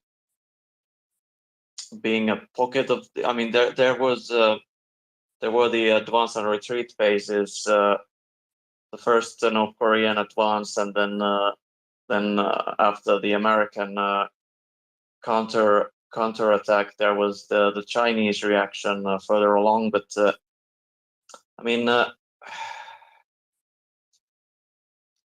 just can't think of any that coincide with these precise preconditions. Yeah. If they might help, Antti, I can't think of any that sort of relate to the river. Maybe like the pockets that developed in the winter after Barbarossa in Army Group North and Army Group Center, where they were trying to Demyansk or one. Yeah. Yeah. So that's possibly the only thing I could really. Yeah, relate but they were supplied from the air. Yeah, that's like the only sort of comparable thing I could think of without sort of getting really abstract, like Incheon or something, Yeah. So that's and also the thing is that in most of these sort of historic situations where at least as far back as I can think, is that the morale situation is different. That there is actually, for all we know, the will to fight within the Russian forces in and around Kherson is pitiful, and in any sort of case that might be comparative otherwise, they were, the forces in that situation would be willing to fight or die. But I mean, there presumably, I mean, we don't know, but from all the circumstances that we can see, there is an order in place that no step back. And there's a utility in the fact that there is a 10-year supply line open, because in the case where the morale completely collapses, there is at least the illusion of possible escape, because that is also one factor that would induce morale to break in a way that they would not try and stubbornly defend the urban environment, which would create the most casualties, not only for the Ukrainian forces who are retaking the city, but also the civilian population. The only silver lining there, of course, being that the substantial majority of civilians have already evacuated Kherson weeks and months ago, right? That's good. That's definitely a good thing. Sadly, not nearly all of them. Jim, any thoughts on that? Yeah, no, I agree. There's probably no direct parallels between a political decision not to withdraw across a huge river like the Dnipro. There's been plenty of pockets, Khe Son in Vietnam, in Cheon, in Korea. There's loads of situations where troops have been surrounded and defeated so thoroughly that it looked like the war had turned. As I hope it will here. I think it goes to the broader point, right? Russians can't advance. They should be consolidating and expanding this bridgehead and pushing on to Mykolaiv, but they can't, right? They're unlikely to even be able to hold this bridgehead, right? They must be firing 3,000 or 4,000 shells a day on those front lines down there, and I don't know how many trucks they have, but they probably don't even have enough trucks to get across the river, let alone, reach and there's no railhead close enough to efficiently resupply this that's not within HIMARS range. It doesn't make any sense. They should be advancing. They can't, and it goes down to logistics, right? No one thought they'd invade at the start of the war because Ukraine's a huge country. They've got 2 Bernabeu stadiums worth of troops, right? 200,000 people is not actually that many to invade a country with an army at least as big as yours and more motivated to fight on 5 fronts, really. You talked about encouraging the Russians to reinforce and the pressure off the Donbass. The Ukrainians are still advancing on Izium. They could launch a strike down towards Melitopol. So they've taken the advantage. The Russians are on the back foot. They've clearly culminated, and they're struggling. Doman, did you see the latest post from the latest infographic post from Volodymyr Dachenko? I haven't posted it in the nest yet because I don't know how to. Is it that button on the far right of my screen? I'll go ahead and do that. I think I know which one you mean.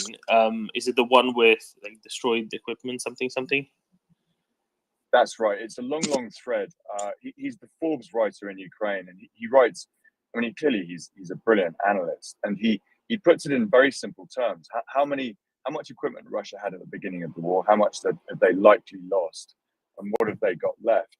But also within that thread, he talks very insightfully on the issue of Russian troops. Right, that it's clear that they lost their best guys in around Kiev in the Battle of Kiev, which was decisively won by Ukraine.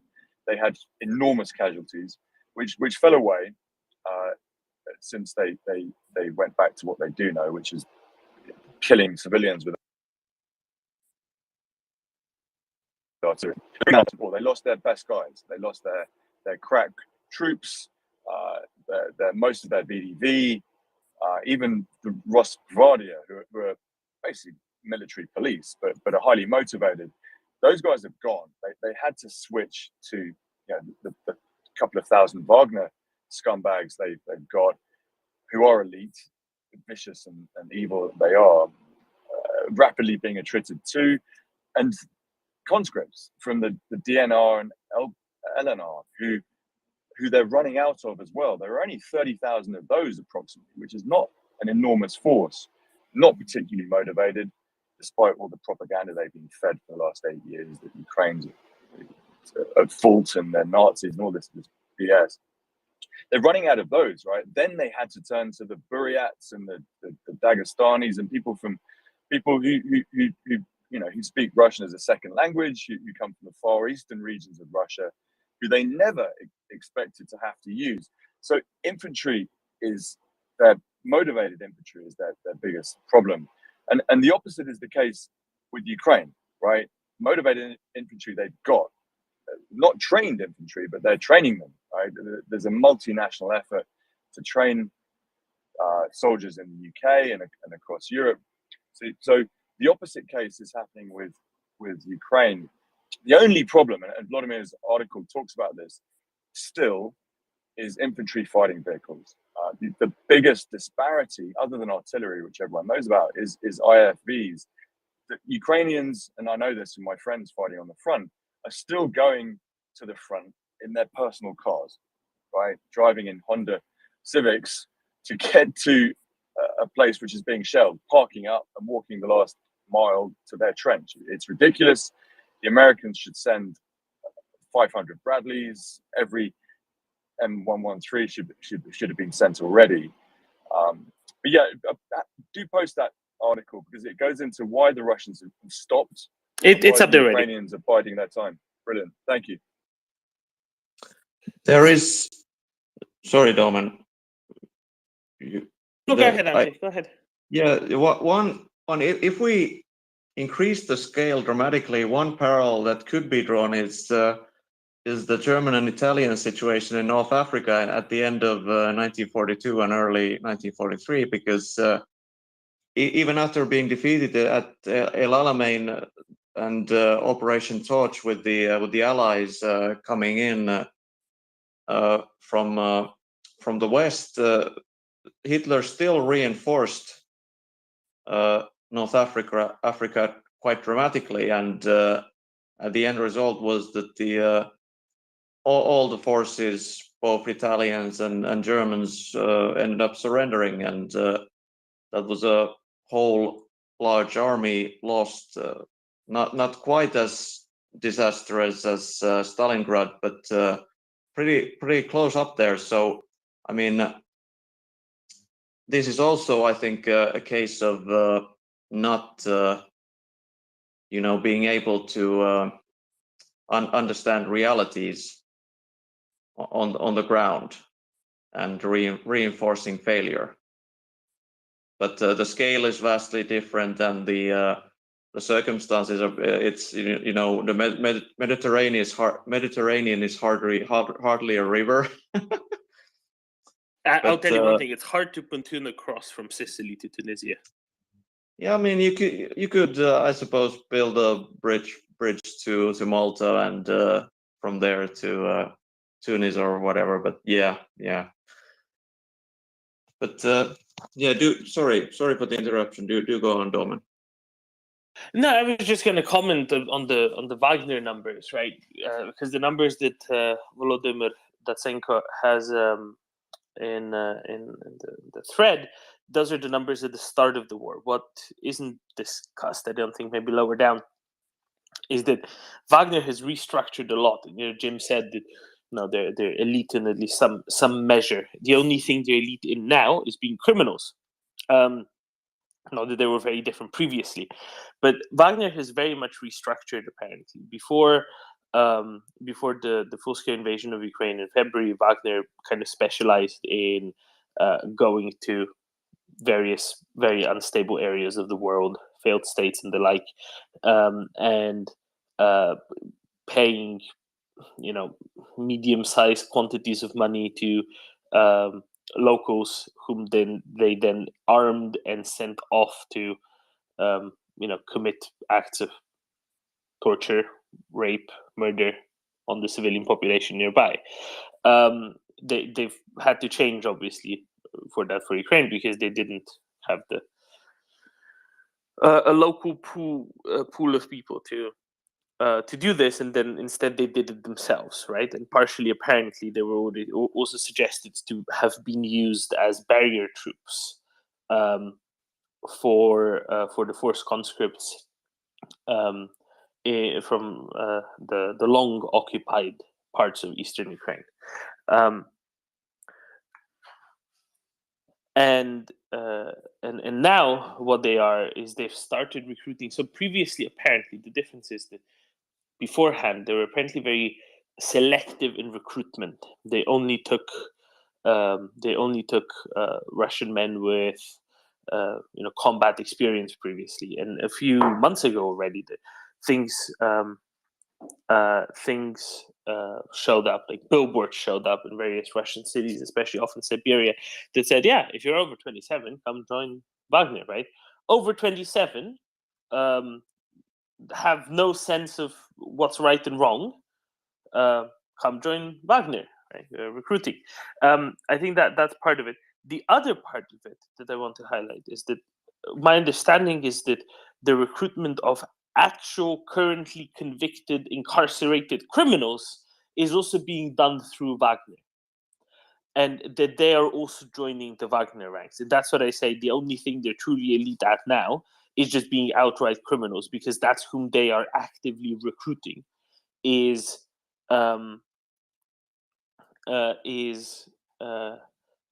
people whom even the Russian society and Russian state thought were inappropriate for existence outside of a prison. They are recruiting people who have committed gruesome crimes within Russia as civilians, and they're sending them to Ukraine with the instruction to do what they've done previously against Russian, civilians, but do it against Ukrainian civilians. Instead of punished for it, they'll get rewarded for it. So that's really who Wagner are now. Not that it fundamentally changes their nature, but if anything, it just changes the emphasis of what they do, I guess. Jim? Yeah, no, well said. That they were elite.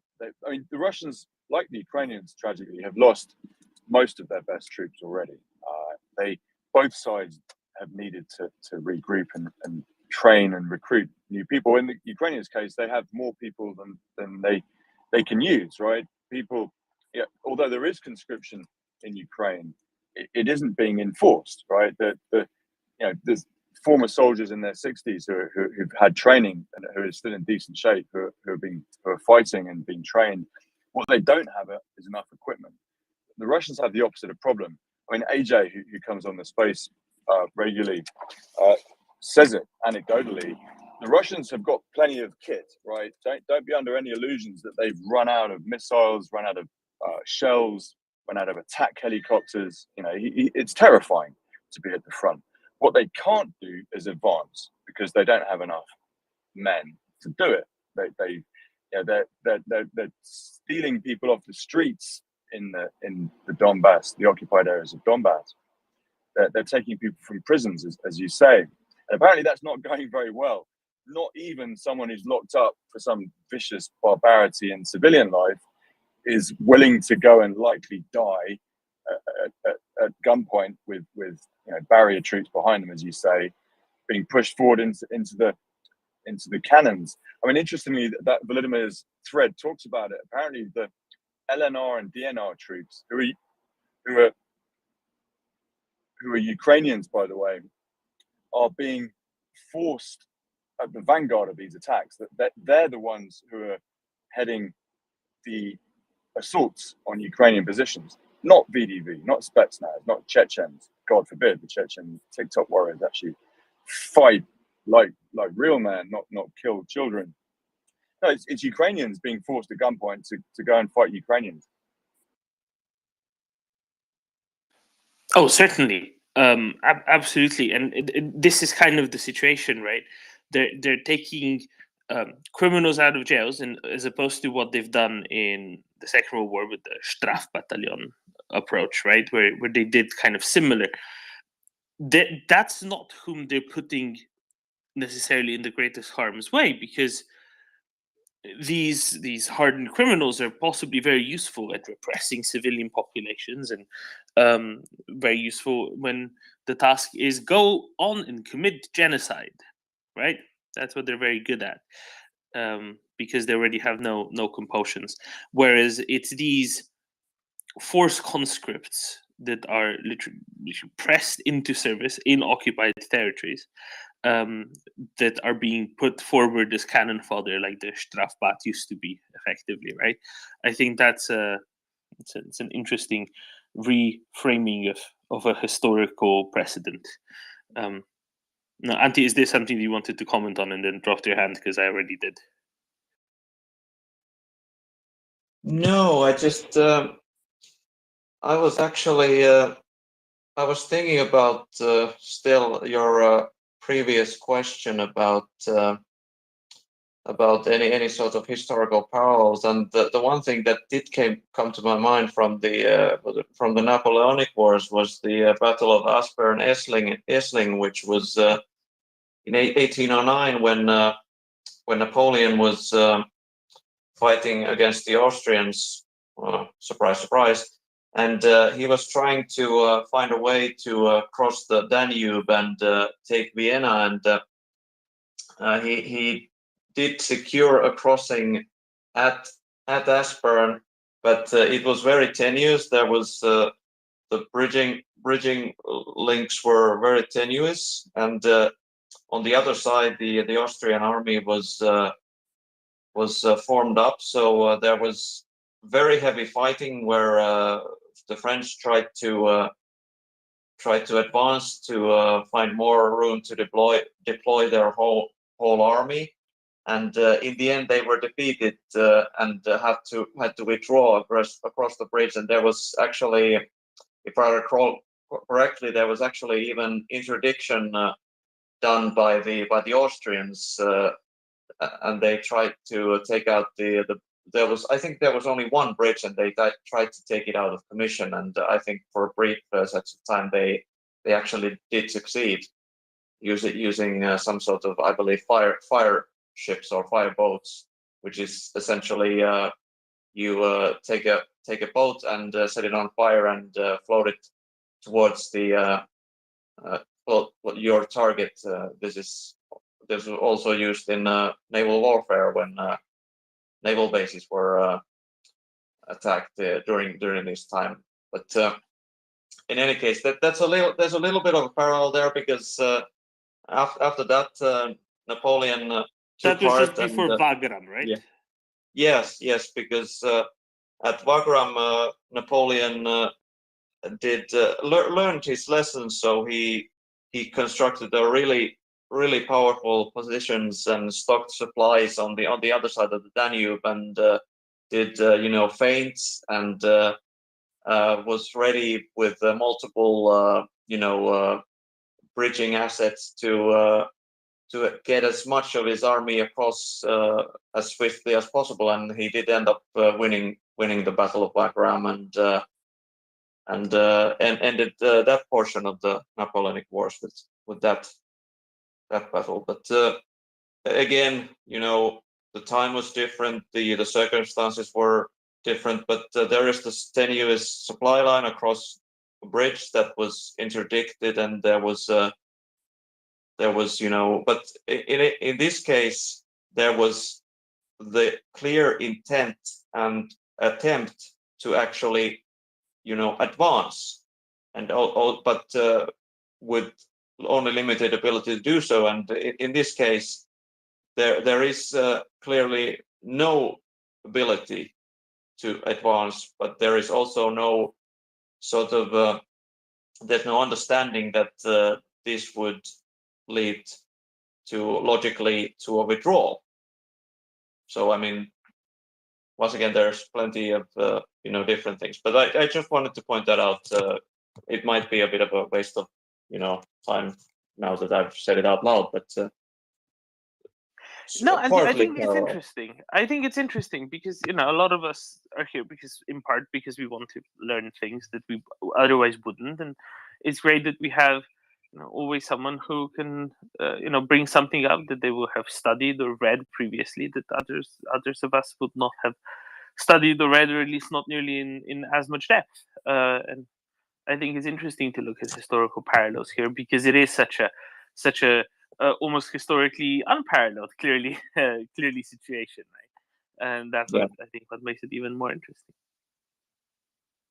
Jim. Yeah, thank you, Antti. It's never boring hearing from you. You've got such a wealth of information on this stuff, and I read military history a lot, and we don't have a fraction of your knowledge. So thank you. Going back to the extraordinary, tragic war crimes that Russia's committing. I mean, forcing Ukraine.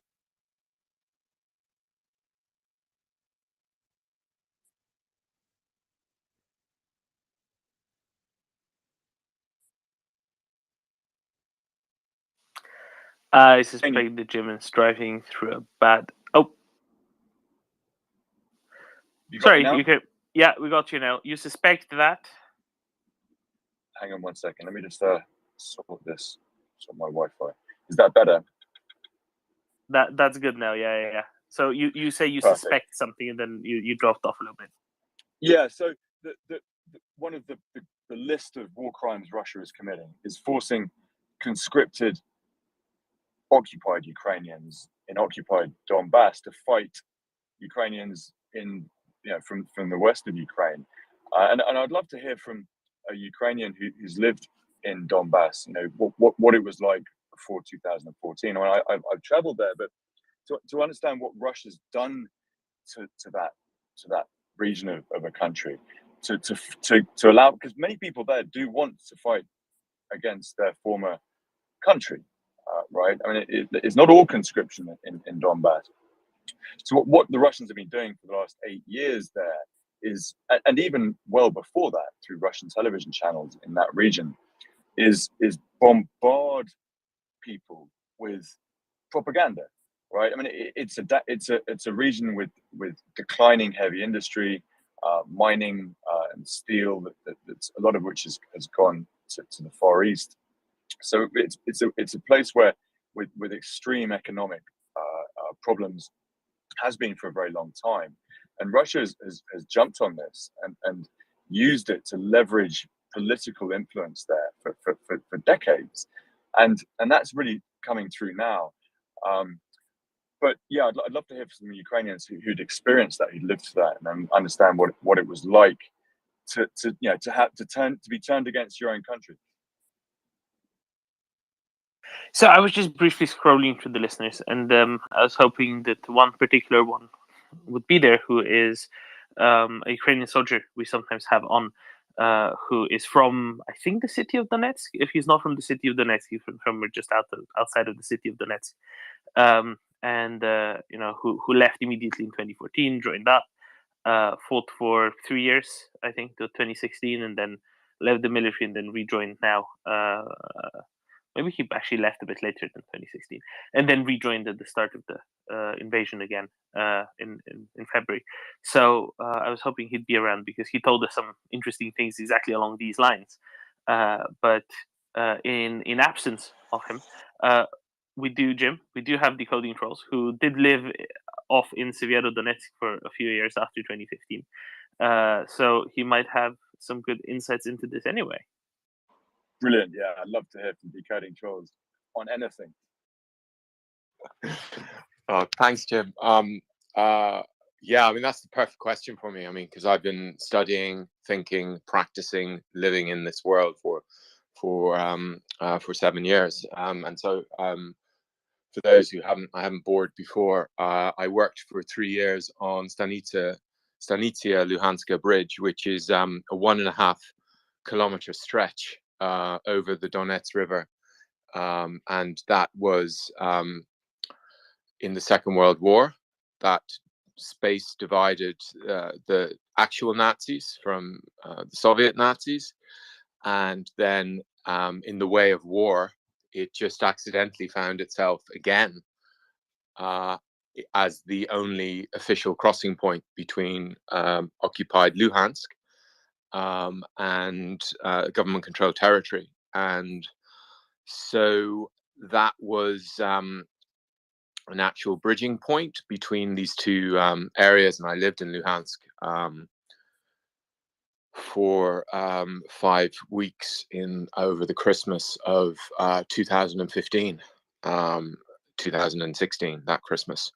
And I tried to get out of there as soon as possible. I could have stayed there for a much more cushy, more senior job, but I preferred to be on the bridge in a flak jacket every day, negotiating between the armed militants and the border guards, the Ukrainian armed forces, who are legally border guards, but basically the armed forces.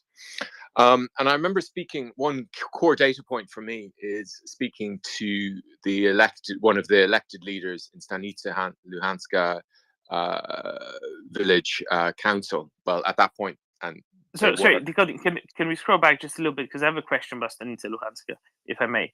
Go for it. And that is, if I understand Stanica Luhanska correctly, when they first were building a railway there, it was hard to bridge it across to the city of Luhansk, right? That's why they put the train station on the other side of the river. Is that how it worked? Yeah. I mean, there's actually two railway bridges across it. There's hills. See, why strategically it's important is there's actually hills on the other side, on the Luhansk side of the river. So it might be the problem there. I guess it probably was very marshy. It's a biosphere reserve. I mean, it is paradise. It was paradise. Biosphere reserve. So maybe it was very marshy. You're talking about the 19th century kind of situation? Yeah. When the railway was first built there, right? I would think that either the railway was built entirely on one side of the river, and then maybe there was a spur leading off to Luhansk, and maybe it was built as a railway switch point primarily, right? But the name says like Luhansk Station, right? That's why what I'm getting at. Right. Yeah. No, as I understand it, the idea of a stanitsia, like a stopping point, isn't just it probably got appropriated by railways, but it actually describes, or it signifies a sovereign territory in I think in the Cossack kind of nomenclature. Oh, I see. Interesting. Okay, see that then I just misinterpreted things. Sorry about that. So it's like, yeah, that's my understanding of it. And the coal reserves are on the other side of the river. So are on the Luhansk side of the river. And there's, as we know, there's huge railways going eastwards and westwards through Luhansk and Debaltseve and backwards. So in a way, I mean, I'm going to guess that the only reason they built a railway would have been for the industrial purposes, yeah. Exactly, around the time Severodonetsk was built, which was built by German slave labor in the 1940s. I mean, initially it started in the 30s, but the old town is indistinguishable from the new town to normalize. So I'm guessing that was the reason why, because there's hardly anything north there all the way to Muscovy itself, Yusvatovo, which is a big junction, but yeah, and there's nothing east. So I spent 3 years going around the 400 square kilometer box there, and I was in charge of the team of 25 international monitors there. So I remember this, the head of the village saying to me, I said, what do you need most? And he said, we need antennae to counteract the TV signals. And so they had a very strong awareness of, and that kind of surprised me at the time, because I was always thinking, food and boring stuff. And that was where my thinking was. Even after a year there, I wasn't thinking in terms of this was misinformation. Now, I do have a huge data set, which helped me hone my new trade, which is of the mad media in occupied Luhansk. And now, of course, I understand what the whole purpose was to create an other, using this really weird hyper-normalized language. And I mean, this aspect, I retweeted something on hyper-normalization the other day. This is this idea that in Soviet semantics and in Soviet propaganda, basically you gradually attach a new meaning to everyday words, and the new meaning itself is it's a new normal for that meaning. The concrete example of it is for decades, whenever a party luminary would die, they would say on the radio, this person is being buried by the Kremlin wall. And gradually there was no more room by the Kremlin wall. And long after, for decades after they started cremating the party luminaries, who are kind of like the gods, and the televised funerals, they started putting them in urns inside the Kremlin wall. But the phrase "buried by the Kremlin wall" continued. We see it a lot with propaganda, and that's what they were doing. This kind of massive production values, radio, TV, mad newspapers, websites, all with the same message of othering the Ukrainians, and through that they created this whole new sense of identity for Luhansk and Donetsk dwellers. Donetsk had a totally different media thing, but they were exactly the same, if you know what I mean. But it was the same kind of out of the box. If you looked at the TV, it would look like CNN, so it gave people the impression, wow, we're watching like CNN, and it's this stuff we see, those people who thankfully save us from having to monitor Muscovy's media. It's all these flashing pictures, it's all hypnosis. And so, yeah, they created this othering identity. And I think this thing I found the other day in War and Translated, which has really affected me, and I posted on it, which is that there's no water in Donetsk anymore. They've basically trashed the entire system. And so one of my very early understandings of this war was the only reason Muscovy took Donetsk and Luhansk was as leverage that they would then compromise over them and keep Crimea. And that's been the game since day one, and continues to be the game, although thankfully they overplayed their hand and they'll never get to keep Crimea. So what I really wonder now is, and I'm trying to tentatively contact people who have contacts there, is to find out, are the scales falling from their eyes now that they realize Muscovy didn't care for them? But that othering, they constantly harped on about massacres, but I was there. There was never any. Ukraine never bombed or shelled or anything. What we see now with say in Enerodar, where Muscovy is bombing itself and shelling itself inside areas it occupies. That whole game plan is how they helped again create this othering. You're not Ukrainian. You're part of the big empire now. We'll look after you. And butcher-like situations were going on, but we never saw them because they were able to tidy up everything. It should be studied. It needs to be studied. And I then, when I saw Trump and Brexit coming along, I began to see these family resemblances, as Wittgenstein would put it, between what was going on in there and what was going on in the rest of the world. And now that's why I study so carefully what's going on in Kherson and Melitopol and stuff, because it's really important to understand how they're doing this othering. And they create this new reality.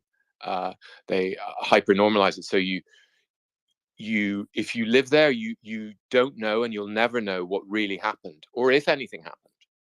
It only exists as text or as fake images, and people, as we see, and I think as Jim rightly said, and I've picked up evidence of that. There are true believers there. They're, as I've said before, the guys who fought in Mariupol, who protested directly to Putin that they didn't want to go to LPR to fight, or Luhansk to fight. They weren't. This wasn't because they didn't want to kill Ukrainians. This is just because they're a bit tired, and maybe they were just that bit too effective at creating these separate identities in Donetsk and Luhansk. And Muscovy has tried repeatedly over the years to fuse the two entities, and they can't, because they have different, basically in Donetsk, you have the residue of kind of a mafia elite who are appropriated. And then in Luhansk, it's a different, you had lots of separate, basically neighborhood protection groups, which gradually were annihilated, and a whole centralizing centralizing dynamic for several years that Muscovy tried to do to keep control over these crazy people, because only crazy people would occupy these positions, as we see in the occupied territories now. And they're completely different demographics running them. There's different power structures. The money, the mafias are all different, the resources allocations. And so whenever I see anything saying, oh, Muscovy announces a new decree about uniting customs borders and things, I just smile, because I've just seen it again and again. And they've just created these mad entities which would never join up. So if anything, those guys who were quibbling about going to fight in Luhansk were they othered their Ukrainianness, and then they created this new Donetsk identity, us against the world, us against everyone, and perhaps it's a bit too effective.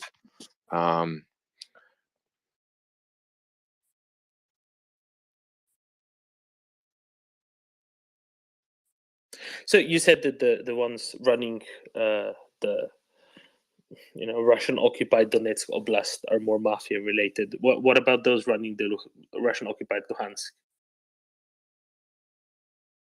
Well, so from the origins of it,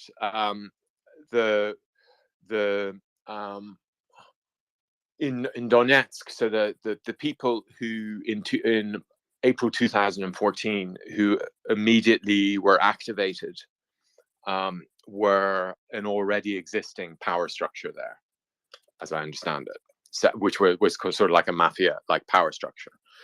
And so by now, obviously, you've had loads of rinsings out of people and assassinations, which are all blamed on Ukraine, which again, totally counterintuitive.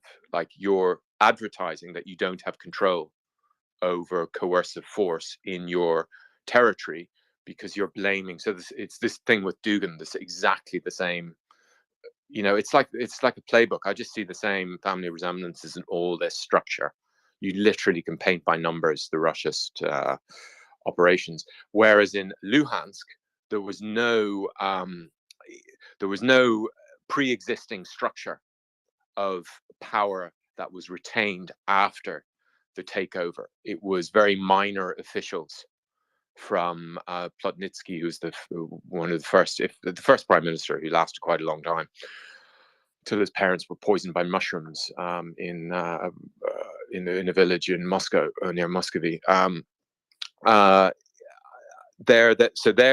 you just had this survival of the fittest structure of very minor people, which is a bit like, it's the same thing we're seeing in Kherson and Melitopol. You have this first round of really minor people who this is their main chance, basically, and they're completely stupid, because especially after what happened to Donetsk and Luhansk, and most people in Ukraine, certainly in that part of Ukraine, would understand it. They know how this works, that even if these kingdoms survive, they won't, because there's a big fight, a power struggle in between the GRU and the FSB, which is perennial, between the army and between the security services, and then they have their own power struggle in Donetsk and Luhansk to keep control over things and to steer the directions. And then they're trying to control these uncontrollable local elites. But the uncontrollable local elites in Donetsk, as I understand it, were much more organized and formal. They were like a mafia type, whereas in Luhansk, there wasn't this pre-existing structure. And then you also had this dynamic in Luhansk, which you didn't have in Donetsk, which was of what were called Cossacks, but basically were neighborhood watch, who saw the war erupting in 2014 and just wanted to protect their neighborhoods, and they were eliminated by the Russists in about a year after that, from May, and there was a centralizing focus into Luhansk. As I understand it, in Donetsk, you didn't need this centralizing focus because it was already they already had a centralizing central structure, which the Russians kind of appropriated. There was someone to take over and run the occupational authority. Exactly, yeah. And then yeah, in Donetsk you wouldn't be quite sure whether the Russians running the show is a puppet of Muscovy. Of course they are, but also a puppet of the people who stayed behind, the power structure which stayed behind. Whereas in Luhansk, they would be complete creatures of Muscovy and Muscovy's mad power struggles over it. You know, there's this huge Surkov, I think, Vladislav Surkov, who was officially the ex-deputy prime minister of Muscovy and officially the curator, what they call basically in charge, the colonial, what they call it in India, the vice regent of Ukraine and all occupied places. He was in charge of it all, and I think I can't remember which one he represented. I think he was I think when he stayed and kept on staying, that's the FSB triumphing, but I may have that the wrong way around. So there's always perennial internal Muscovy struggles, like we see in Melitopol now, where the first round of collaborators are gradually being eliminated, but they're trying to keep their monopolies on transport and fuel distribution. And now you had, certainly a month ago, although presumably now they're thinking of other things, how to scuttle away, you had the corrupt elites, Russia's elites in Crimea trying to come in for a piece of the action. So you have like a scramble for Africa situation over, the city of cherries, Melitopol, and that dynamic played out in Luhansk.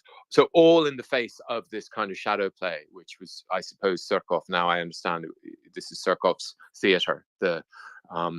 All the propaganda giving you an idea that you're getting the truth, but everything is about creating this other identity, that anti-Ukrainian, and and people fall for it. And it's not because they're unintelligent or uneducated; it's just because it's relentless. And I see family resemblances with it, with other things in our world. And here we have the basis constructed now, right, for what Jim was asking earlier about the propaganda, the indoctrination over the course of 8 years of occupation that is now culminating in these endless forced conscriptions in the long occupied territories, right, Jim? Yeah, exactly. And thanks for the detail decoding, Charles. I mean, brave you putting on a flak jacket and standing on a bridge between these two sides, and extraordinary work. Thank you. Yeah, and even before Doman, before 2014, Russian propaganda was extraordinarily impactful in the east of Russia, of Ukraine. When I traveled to even just Kharkiv in 2009, 10, and you would meet people who would shock you with their desire for Putin to come and save them.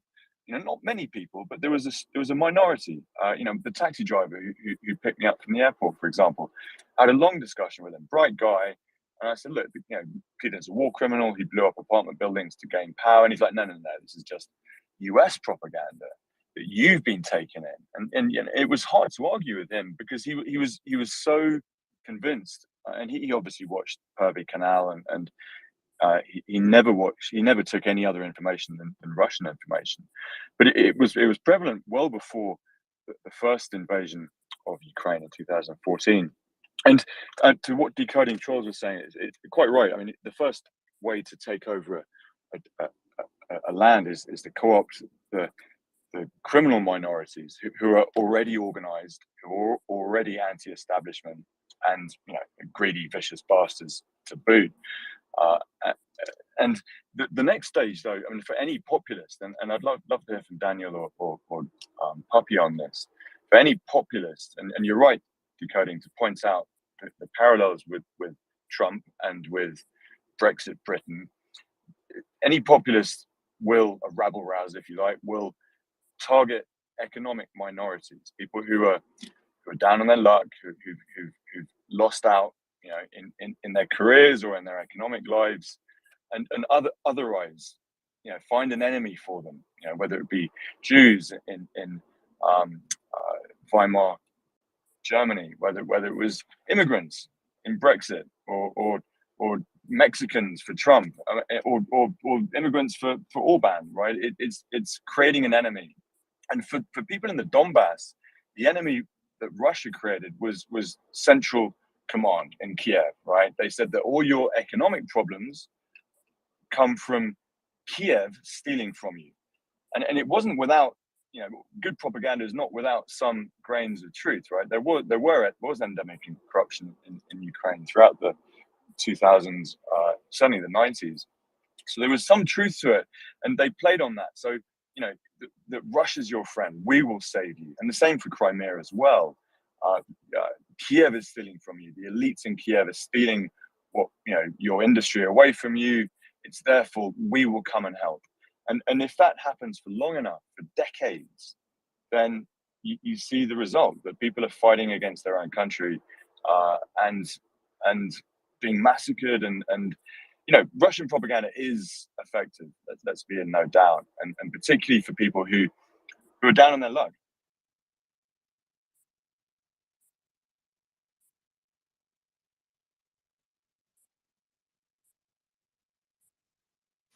One thing I'd highlight, though, is that clearly the propaganda didn't work well enough, because otherwise they wouldn't need to actually force people into conscription, right? If people in the occupied territories had actually swallowed the propaganda whole, even it's crucially the ones who stayed there, because a lot of people have left the occupied territories following 2014. Right, a lot have left during the fighting, and then a lot more left afterwards. And if they had genuinely swallowed the propaganda whole, they wouldn't have now have to be pressed into service. Jim, do you see the light here as well a little bit?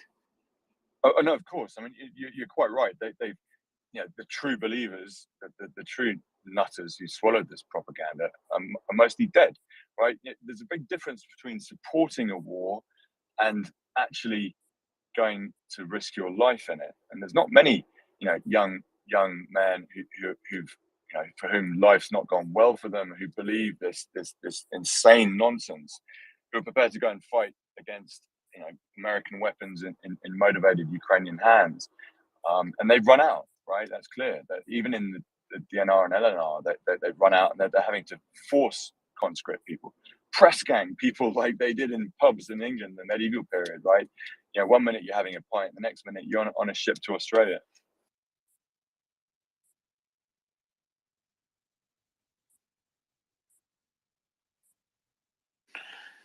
And instead of a ship to Australia is a cannon fodder at Bakhmut. Decoding?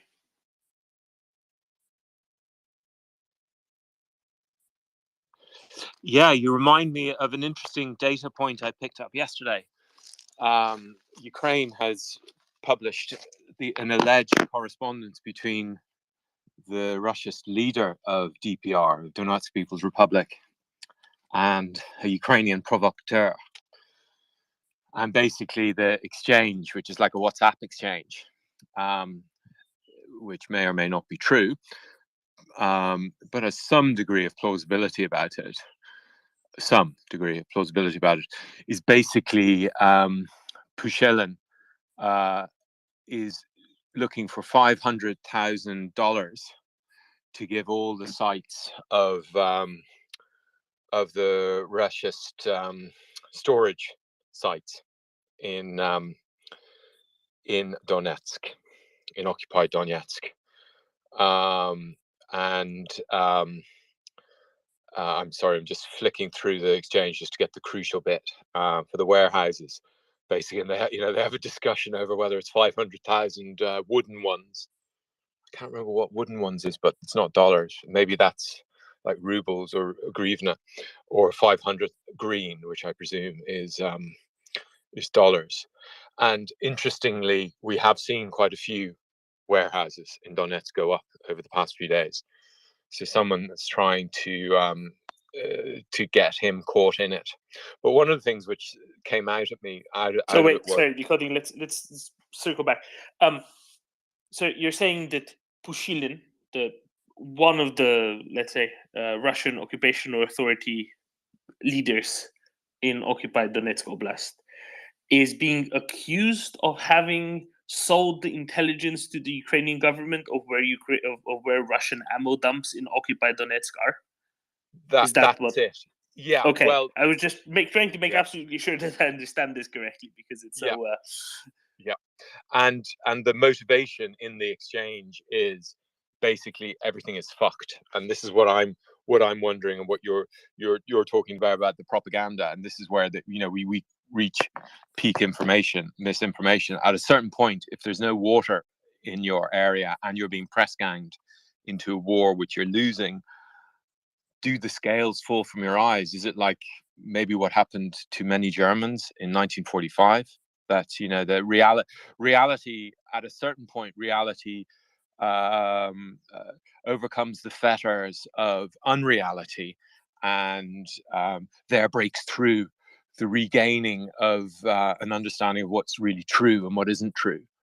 And sort of Pushilin, he still wants his 500 green ones, but he's really pissed off with the Russians, or so that's in this exchange anyway. But as I say, I don't know whether it's true or not. It's everyone sees failure. So this is supposedly from Pushilin in the exchange. Do you agree with the arguments? It's hard to disagree. Everyone sees failure. Prospects are not good. We will be ground to powder, and then offers 500 for the coordinates. So so I'm watching that closely.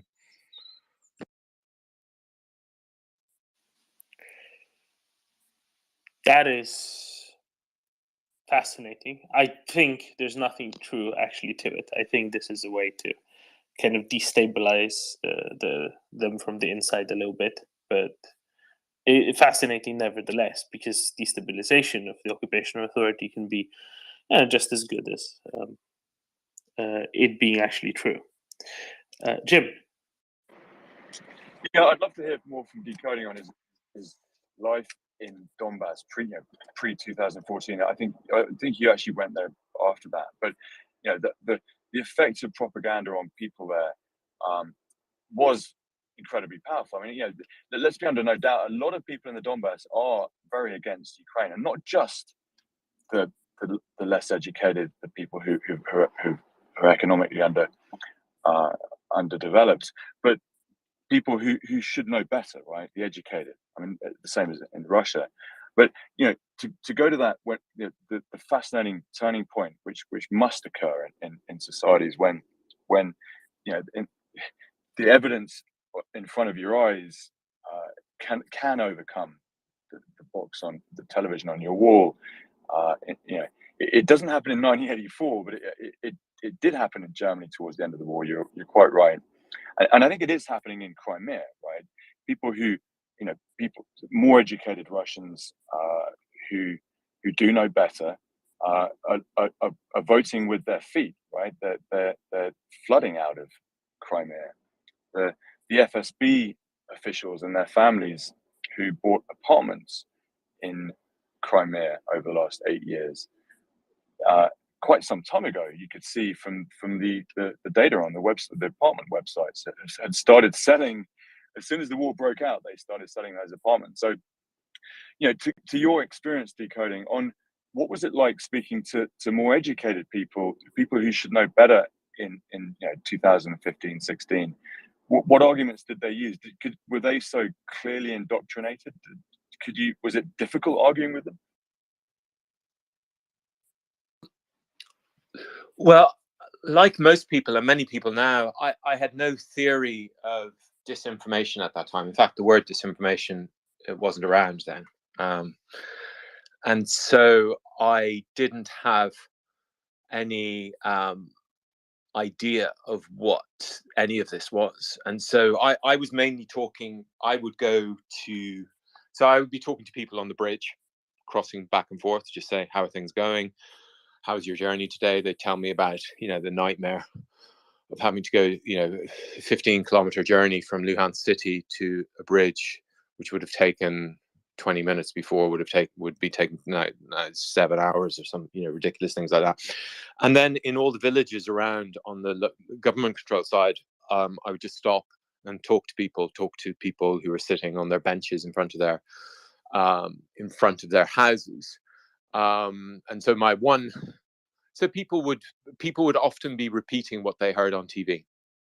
So they had bought it. I remember one woman, and this is a real important data point for me in my learning journey. I remember her telling me about it, that she had spoken to her. She was speaking to her sister in St. Petersburg, and her sister in St. Petersburg was saying, the Ukrainians are killing you all. And this woman was saying, but I told her they're not. None of this is true. And then the sister wouldn't believe her. And she said, what, do you believe the TV over your sister? And of course, now this is quite a commonplace notion. And I think all of us can understand this now. But that was the first time I'd come across this idea. The idea of hypnotic disinformation that was capable of breaking up families. The local elites, obviously everyone was very careful with me. But I would say they wouldn't. Actually, the best expression of this comes from a guy called Alexander Vilkul, who was also Deputy Prime Minister of Ukraine and Governor of Dnipropetrovsk before 2014, and who was a leading light. He ran for the presidency in 2019 against President Zelensky, and he's a leading light in the pro-Russist Party of the Regions, and then afterwards in Opposition Bloc for Life. And he was part of the elite in Kryvyi Rih, which is President Zelensky's hometown. And President Zelensky is, he's like a kid who leaves his hometown. He left after his primary university, went to Kyiv, and never came back, really, basically. He wasn't known, he wasn't part of any elite or anything like that. But there was an elite there when he left there, who are still the elite now. And Vilkul was quoted in the London Times a few months ago as saying, and Vilkul is now in charge of territorial defense in Kryvyi Rih, which I have to say my eyebrows were raised when I saw that. But that was the moment I realized the Russians are really in trouble, because he if they can't convince him they're going to win, and he's gone over to the other side, either he's a double agent or they've really lost. And now I'm convinced he's not a double agent, because he appointed him to that position. And I can imagine the conversation that they had and the eyebrows that were raised. But Vilkul was quoted in the London Times as saying something along the lines of, they didn't even try and court us. They just assumed we wanted to be ruled by Russia. And then Vilkul tells the story about how they were white Russians, but now they're true Ukrainian patriots. They liked the TV, they liked the culture, but they don't want to be ruled by them. And the Irish part of me understands this. I love England. I love English, but I wouldn't, like Dublin doesn't want to be ruled by London.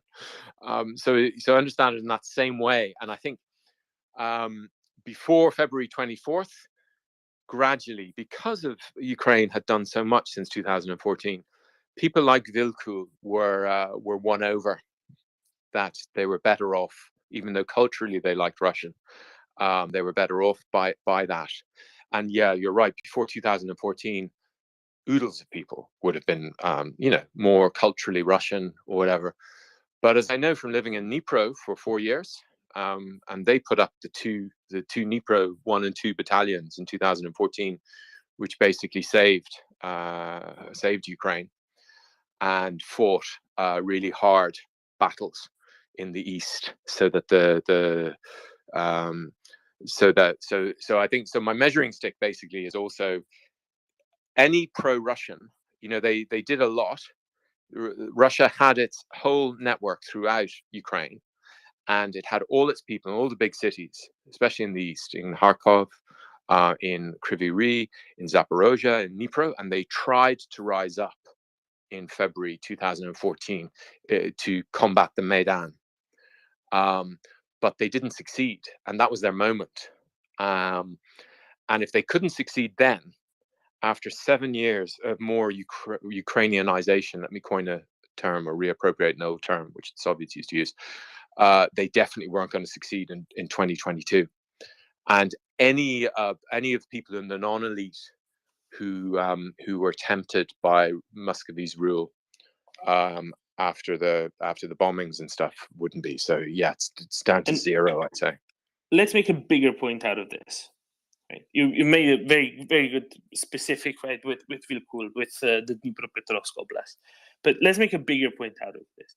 The bigger point is saying, look, 8 years of democracy without direct interference from Russia to anything like the degree it was before, despite a large chunk of the territory being under direct Russian occupation in Crimea, in parts of Donetsk and Luhansk oblasts, right?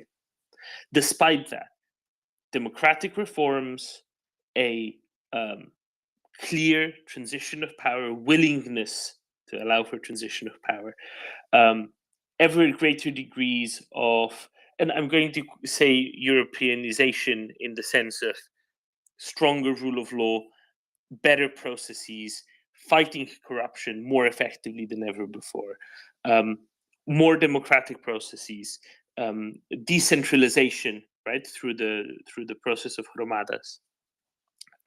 All of that makes people who might feel even otherwise, right? That's something that brings people in. That's something that brings in prosperity. That's something that brings in even people who might previously have thought and thought back to some golden age back in the past when there might have been a part of the Soviet Union or together with the bigger country next door or whatever else, right?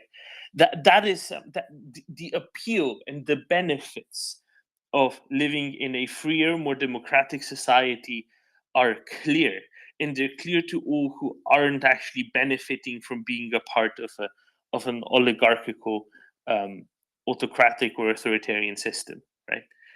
And this is something that I think really has to be highlighted. Even people who were for, Yanukovych's, who benefited greatly from Yanukovych's rule and ever closer relations with Moscow, turning their back on Europe, the rest of Europe everywhere west of Ukraine. Even people who benefited from that, even those people started realizing the direct benefits of instead living in a freer society, better integrated with the free world, more democratic, less centralized. Even they were converted.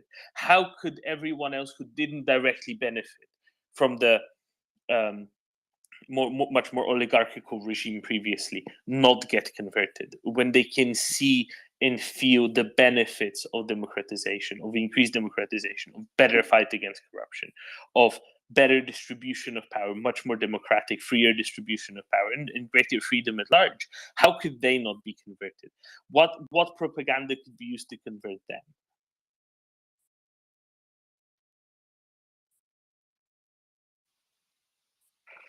I think what you need to do, decoding trolls, is to please highlight yet again the concept, in very brief sentences, the concept of the Hromadas, because not everybody has been listening to us in recent days, and it's a weekend, so maybe it's helpful. 3-4 minutes on it would be great. So on the 1st of April 2014, just after Crimea was invaded, Ukraine published an idea, a framework to decentralize power from Kyiv to villages, which are the former Soviets. And basically, they would keep 50% of their taxes to spend on health, education, and culture. And so the money would never even go to Kyiv. It would just stay in the villages. And this reform was completed in December 2019. And all of these, and so over the course of 7 years, all villages in Ukraine became part of these new decentralized power structures, which prior to that, all villages in Ukraine were, as they are in the Muscovy, they were arranged and organized around the collective farm, and the collective farm manager would be in charge of everything, and it wasn't true democracy. Here you had a whole avant-garde. About half of them were formed in the first couple of years, and these were an avant-garde of local leaders. and this is one reason why if I hear anyone in Ukraine or who's pretending to be Ukrainian and loyal Ukrainian talking about how the West has abandoned Ukraine and all of this kind of stuff, I just think you don't know what you're talking about. You're pushing a line there, because the European Union and USAID pumped not only vast amounts of money into into this process, but vast amounts of capacity building, as indeed did Kyiv. And President Poroshenko and President Zelensky, they both supported this, because it's basically, for the first time in their history, communities got true self-government. And I visited hundreds of these in now occupied Zaporozhye and the areas north of there. And I met all their leaders and I saw what they did. They renovated their schools, their palaces of culture, their roads to the extent they could.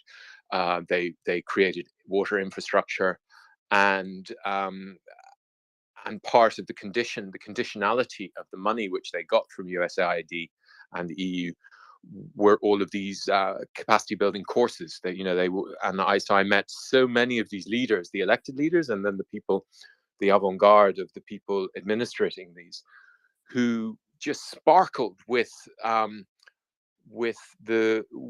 new knowledge and new structures about budgeting, project management. It was the first time anyone had invested in their lives, and simple things which most of us don't think about, which are really important. Passports were delivered in the village, printed. They get all these special stuff from Estonia. So up to 150 administrative services would be delivered right in the village. So you didn't have to go to the administrative center and get money and bribes and all sorts of stuff.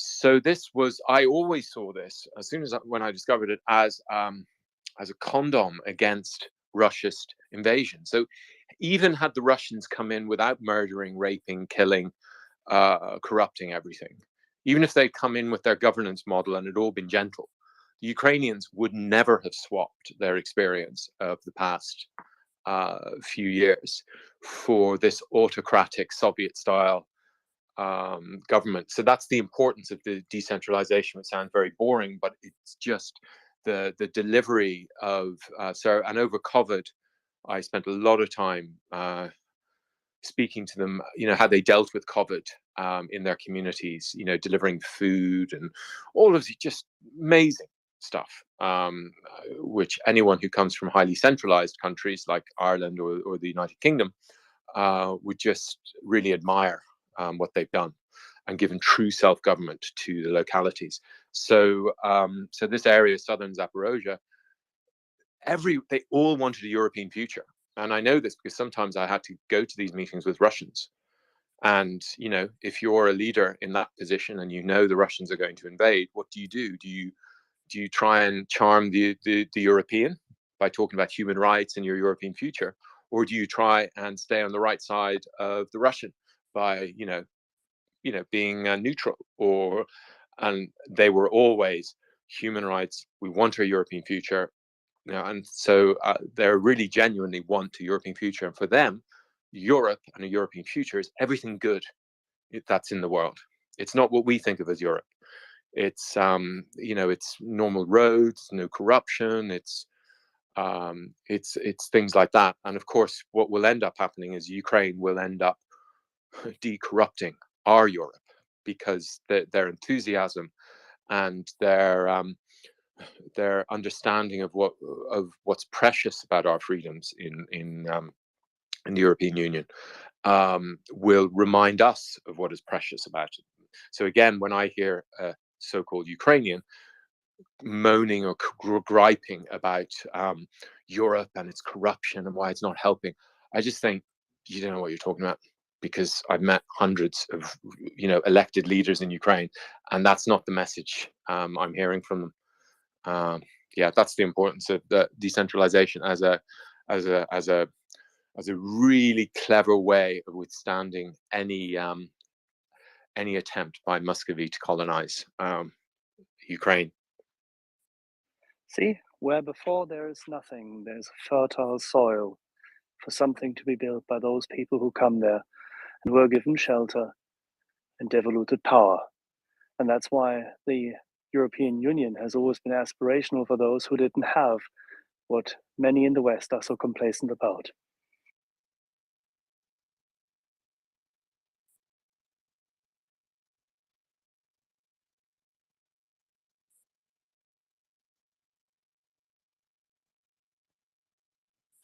I'll briefly comment, Decoding. You said, what we consider Europe. It's funny for me because I wasn't born in the European Union, right? Or rather, it came to expand to where I'm from later on, when I was old enough to understand that this is a difference, and that we thought of it as aspirational to join the European Union, much like many in Ukraine think of it now. And when you said to them, it means getting rid of corruption and human rights and development and freedom. That's very much how how I remember it being thought of as well. So I've seen a transition in domestic political discussion from it being aspirational as well, aspirational, getting rid of corruption and so on, to then politicians starting to transition into the blaming everything that is bad on some faceless man in Brussels that they can blame things on, because much of the electorate doesn't know what are the actual things that are caused or can actually be helped by the European Union, what are the duties and within the purview of the politician domestically. And I find it very amusing how the things will always get blamed eventually, but until you are a member, there's a lot of things that can be done and that can be helped. And likewise, like you noted, the revitalization, the rejuvenation, perhaps, of the European Union as a whole, by getting a good influx of people who find it, for the best, all at once in a country as big as Ukraine, from a country as big as Ukraine, might indeed help the European Union for the next few decades at large. And I think this is something that really isn't to be forgotten or ignored either. I think that's a very good point to be raising, Decoding. Jim, Domin, before we go to Jim, let's remind ourselves how the protests in the first few days of the Maidan came to be. Why? And why is it called Euromaidan? And because why did Verlaine, our dearly beloved Verlaine, why did she go there in the first 3 days? Because what did Yanukovych try to do? Yanukovych tried to go against what was written in the laws of the land, specifically that Ukraine shall seek a European future, future with the countries to the west of it. And instead, Yanukovych wanted to take a loan from Putin that would tie Ukraine to Russia for the next several decades. And the people of Ukraine didn't want that. People of Ukraine wanted to continue on their path to European future, did not want what Russia wanted, which is a reversion to the Soviet Union, did not want a reversion to a less free system, did not want a reversion where they would be tied to one instead of in collaboration with many.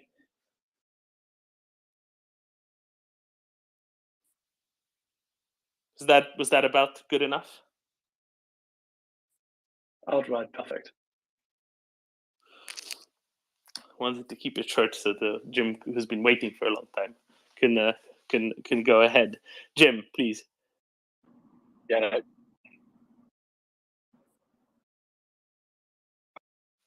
Jim, you are in and out. Now we hear you again, I think. We hear a car. Can you hear me now? Yes, we can. Carry on. Jim? We can hear you when you ask if we can hear you, but not otherwise. How about now?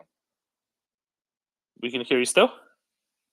Perfect. Yeah. Well ahead. Done, Axel, and well done, Axel, for bringing that up, and Doman for explaining what European Union accession means to Ukraine, what European accession means to anyone who's not in it, for that matter, and building on Decoding's superb point about decentralization and the tangible improvements that it's made in Ukraine, even since 2014. I mean, I've been visiting or living, traveling in Ukraine since 2004, and the changes since the decentralization have been very, very noticeable. I mean, this the quality of the municipal areas of these villages, the parks, the benches, the facades of the schools.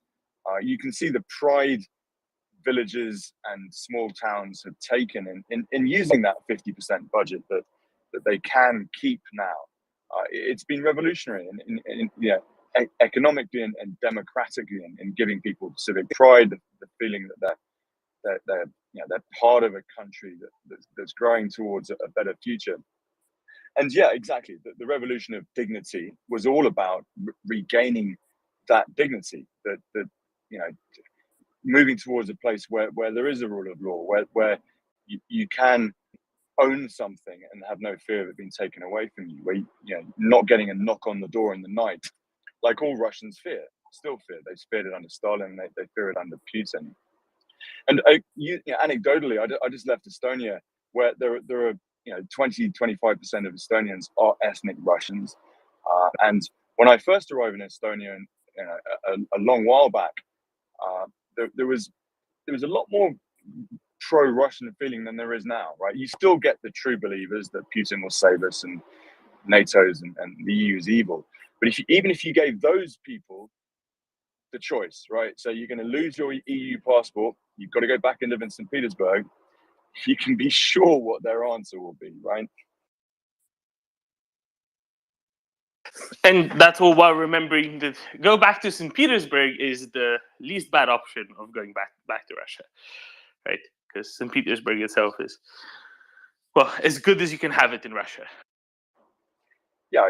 You leave St. Petersburg or Moscow. Even the main road between St. Petersburg and Moscow is it's not a main road in any other major European cities.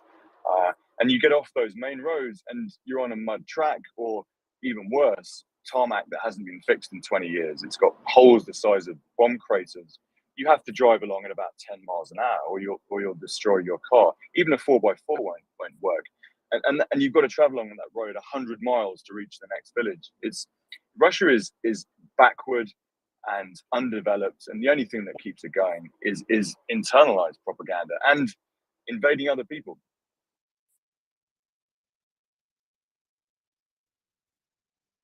I just always think back to those intercepted calls from Russian soldiers occupying Ukraine, invading Ukraine, back home, saying they have streetlights, even in a village, and paved roads. Now, not to mention the indoor flushing toilets, and I think this is something that really shocked a lot of these Russian occupying troops, but I think it shocked a lot of people to the West who, would have assumed, on the basis of how Russia is treated by the political classes of many Western countries, that Russia is a normal country because that's how the political class is treated, when it's no such thing. And the reminder of that is something that is missing a lot of the time among many, that such things are not to be assumed. You forgot about the washing machines. Well, no, that's this is a separate issue altogether. For you see, washing machines are not provided by the Hromadas, but paved roads and street lighting are. And I think it's a great benefit of decentralized governance in this way, because it's not only the center that gets to be cared of and cared about. And, of course, but yes, you're quite correct. right about the washing machines, of course. Washing machines are a key part of all of this. Broker 67, go ahead. Good morning, everyone. Yeah, a quick question for decoding. I love your phrase that you use, decoding hypnotic disinformation, which the Russian regime under Putin puts out. And my question is, how do we as a world stop somebody like Putin coming to power again?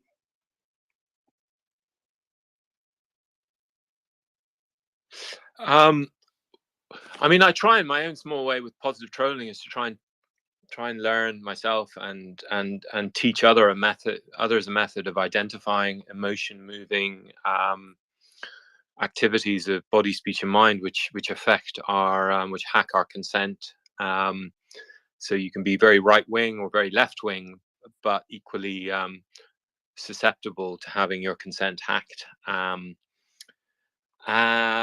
So that's one thing, is trying to become disinfo literate, as it were, and to notice it, because I mean, it happens to me all the time, and to see it on a spectrum from someone you meet on the street to someone you hear in here to someone you read on Twitter to it's all on a spectrum to an artillery battle, which is mining your emotions and creating stuff. And the second thing is, again, this is my own preference because I studied international law, and I see the war, Russia's war, is a war against, Muscovy's war is a war against international law. Primarily, Ukraine is merely an instrument to kind of teach that equality and laws of war and human rights and genocide convention are just a joke. That's the true, that's the meta message they're sending. And so to defend democracy, public participation in decision making, which is a human right, wherever we can. And that system which we created after the Second World War, human rights architecture, that is the best. That is the best form of protection, but it's under attack from oligarchs, from Muscovy, from China, and from people in our own societies. And so wherever we come across people who are cynical or don't really see the world in the way I've just described it, because I recognize this is an ideology, but it's the protection we have against what happened in the 1930s in Germany and during that war, and it's the protection against what happened in Ukraine after 2014 and what's happening now. So thank you. I mean, we have this amazing system. It's there now. It's not just esoteric laws, international laws, customary international law, which can be debated. We have these rights in legislation, which are preeminent in the UK. So if you're in the UK, for instance, or if one is in the UK political discourse, as I am a little bit, the struggle there is against the denigrating human rights and trying to pull out of the European Convention on Human Rights. And then there's loads of sub-struggles in that. So we do all have a responsibility, those of us who can see it, because most people can't, I think, to fight against that in every way.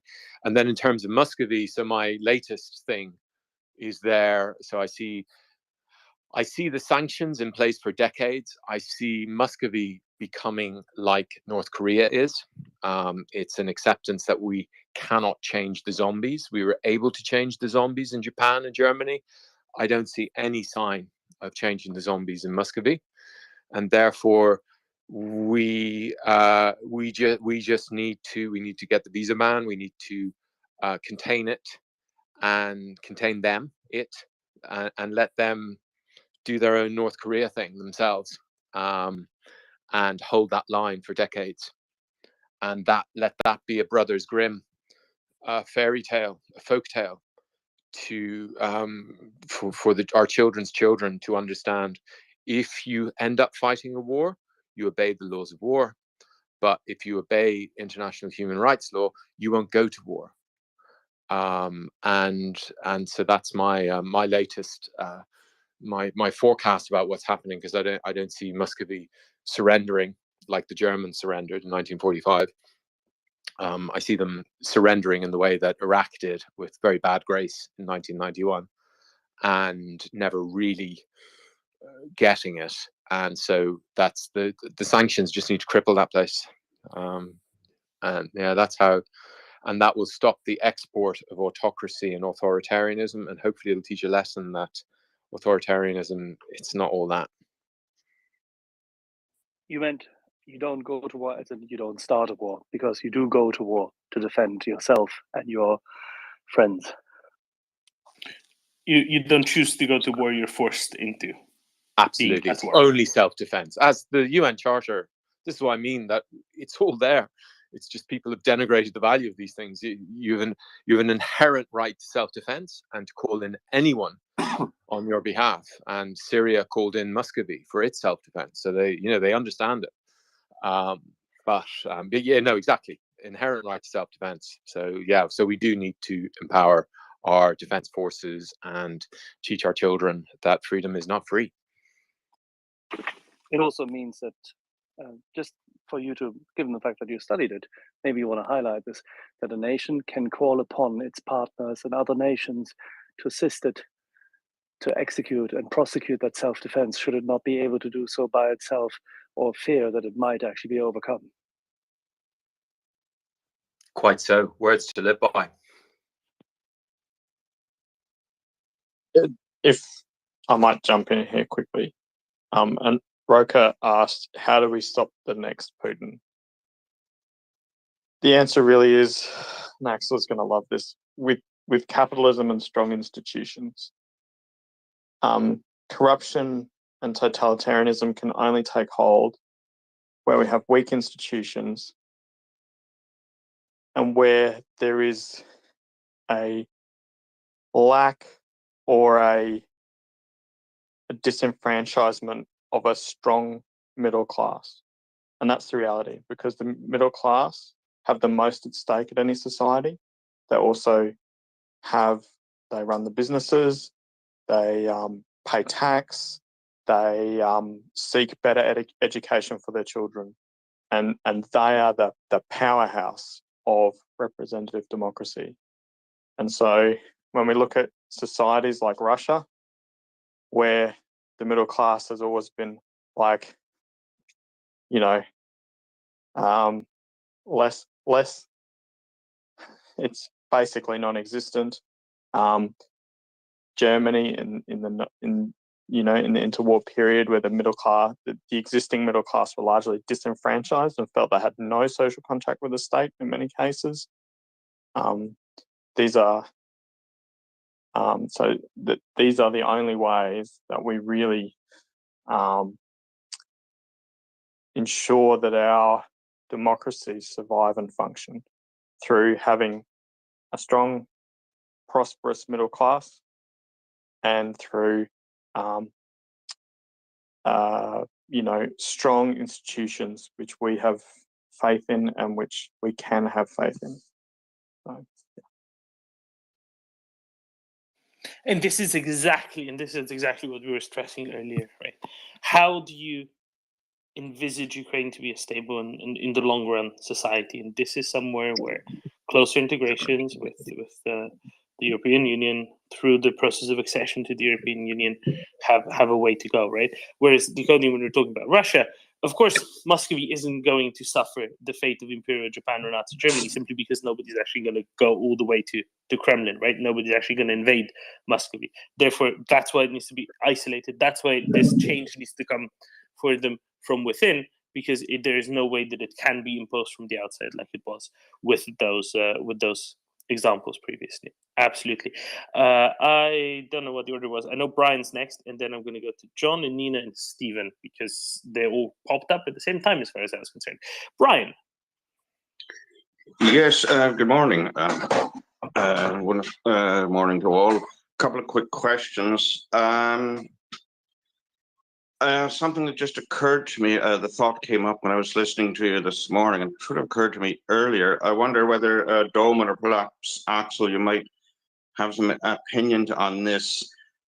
Are there vested corporate or industrial interests in Germany that might have a wary eye on the rise of a geopolitical, agricultural, economic, or political powerhouse, which I do sincerely believe Ukraine can become as it further orients itself towards Europe? Are there some within the German industry, or even political class who are a bit reticent about seeing that level of competition. And for Axel, something that I always wondered during the time I lived in Germany, as I saw the influx of the, well, nominally ethnic Germans, the Russlanddeutsch, and many of them actually coming out of, I suppose, where Stalin put them in exile in Kazakhstan. I've never been quite able to figure out where their interests on the political spectrum lay and whether they have any influence on the political narrative within the body politic in Germany these days. Thank you very much.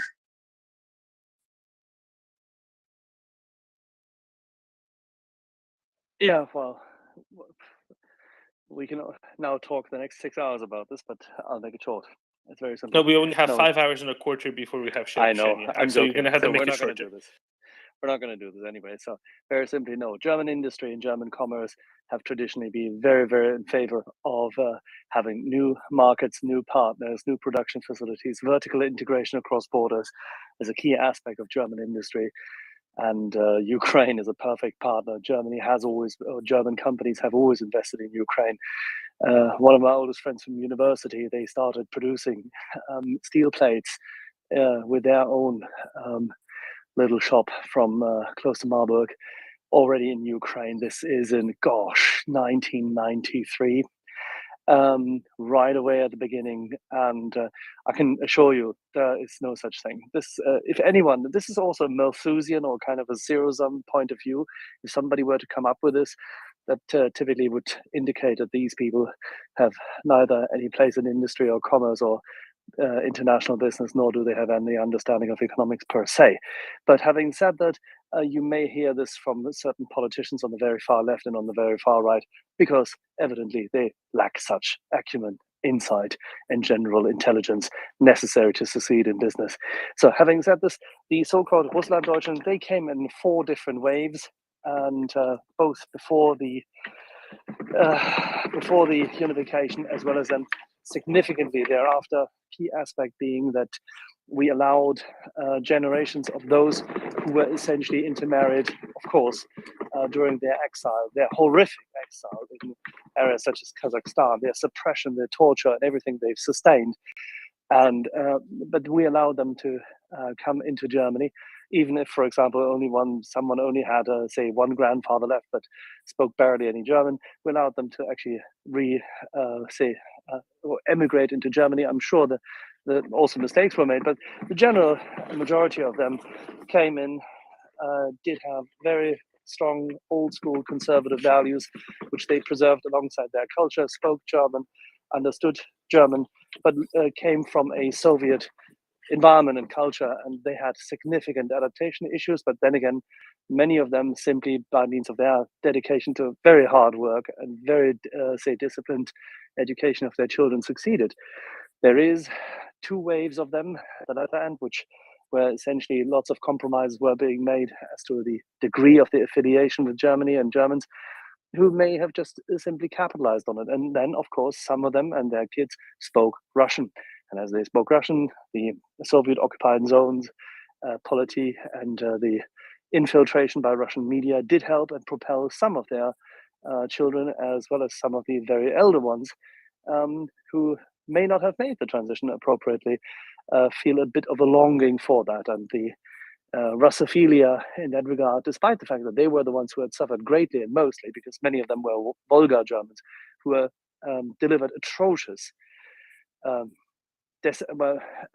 environments. And it's just outright terrible what happened to them right after the Ribbentrop-Molotov pact broke, because the Austrian postcard painter directed Germany in its tremor and its trance to attack the Soviet Union prior to the Soviet Union being able to attack it. And that's just what it is. So the Volga Germans were persecuted for that, and heavily so. And many other Germans in Russia were, from various different reasons, and including those in Volhynia who had still stayed, not many of them, close to northwest of Kiev. And the people who have come to Germany now a hodgepodge of political interests. They're widely, say, distributed across the political spectrum. There are certain areas close to the still completely bereft of any industry, and one of the poorest cities in Europe, meaning Berlin, both mentally as well as culturally, as well as definitely by industry, because it simply doesn't generate as much GDP per capita and industrial output as any other region in Germany. But then again, Germany is a decentralized nation, so we have our export champions somewhere in the countryside in a small town with maybe 15,000 people, but a catchment area of 100,000 people from where you have fantastic labor. So a different kind of country than others. We're not as centralized as France, for that matter, as you know. And having said this all, many people who have managed to integrate in the countryside and in different regions of Germany have fully integrated. And some of them may still have longings for some odd reason, despite the oppression and subjugation, for, you know, their, say, also partially Russian roots. That in itself is dying away now. And even if there are some hardened youth organizations sponsored by Putin and his cronies, they won't succeed. What succeeds is capitalism. What succeeds is freedom. What succeeds is integration and say the affiliation with strong institutions. Germany does have that, sometimes even too many of them, as in too much bureaucracy, but still. So no, you shouldn't worry. Just because there is a higher degree of those who are of vulgar German descent, plus those who actually as Russian citizens, not as vulgar Germans or as former German citizens, but as Russian citizens came to Germany and found ways to actually get temporary residency in certain states, such as the left ruled city-state of Berlin, which America once freed only to see it meander back into communism.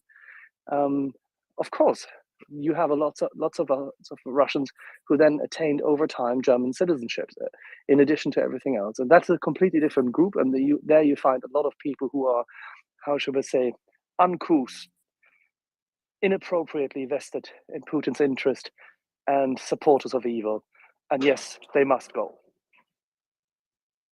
Thank you very much, Axel. That was extremely informative. I just, as an aside, in one of the houses where I lived, we had a family of the Russland Deutschen that came from Kazakhstan, an extended family, and very well-spoken and kind people, and they seem to espouse a sort of a cultural, well, sort of conservative cultural attitude, but more reminiscent of an older style of intergenerational German cultural norms that were already fast disappearing in Germany itself.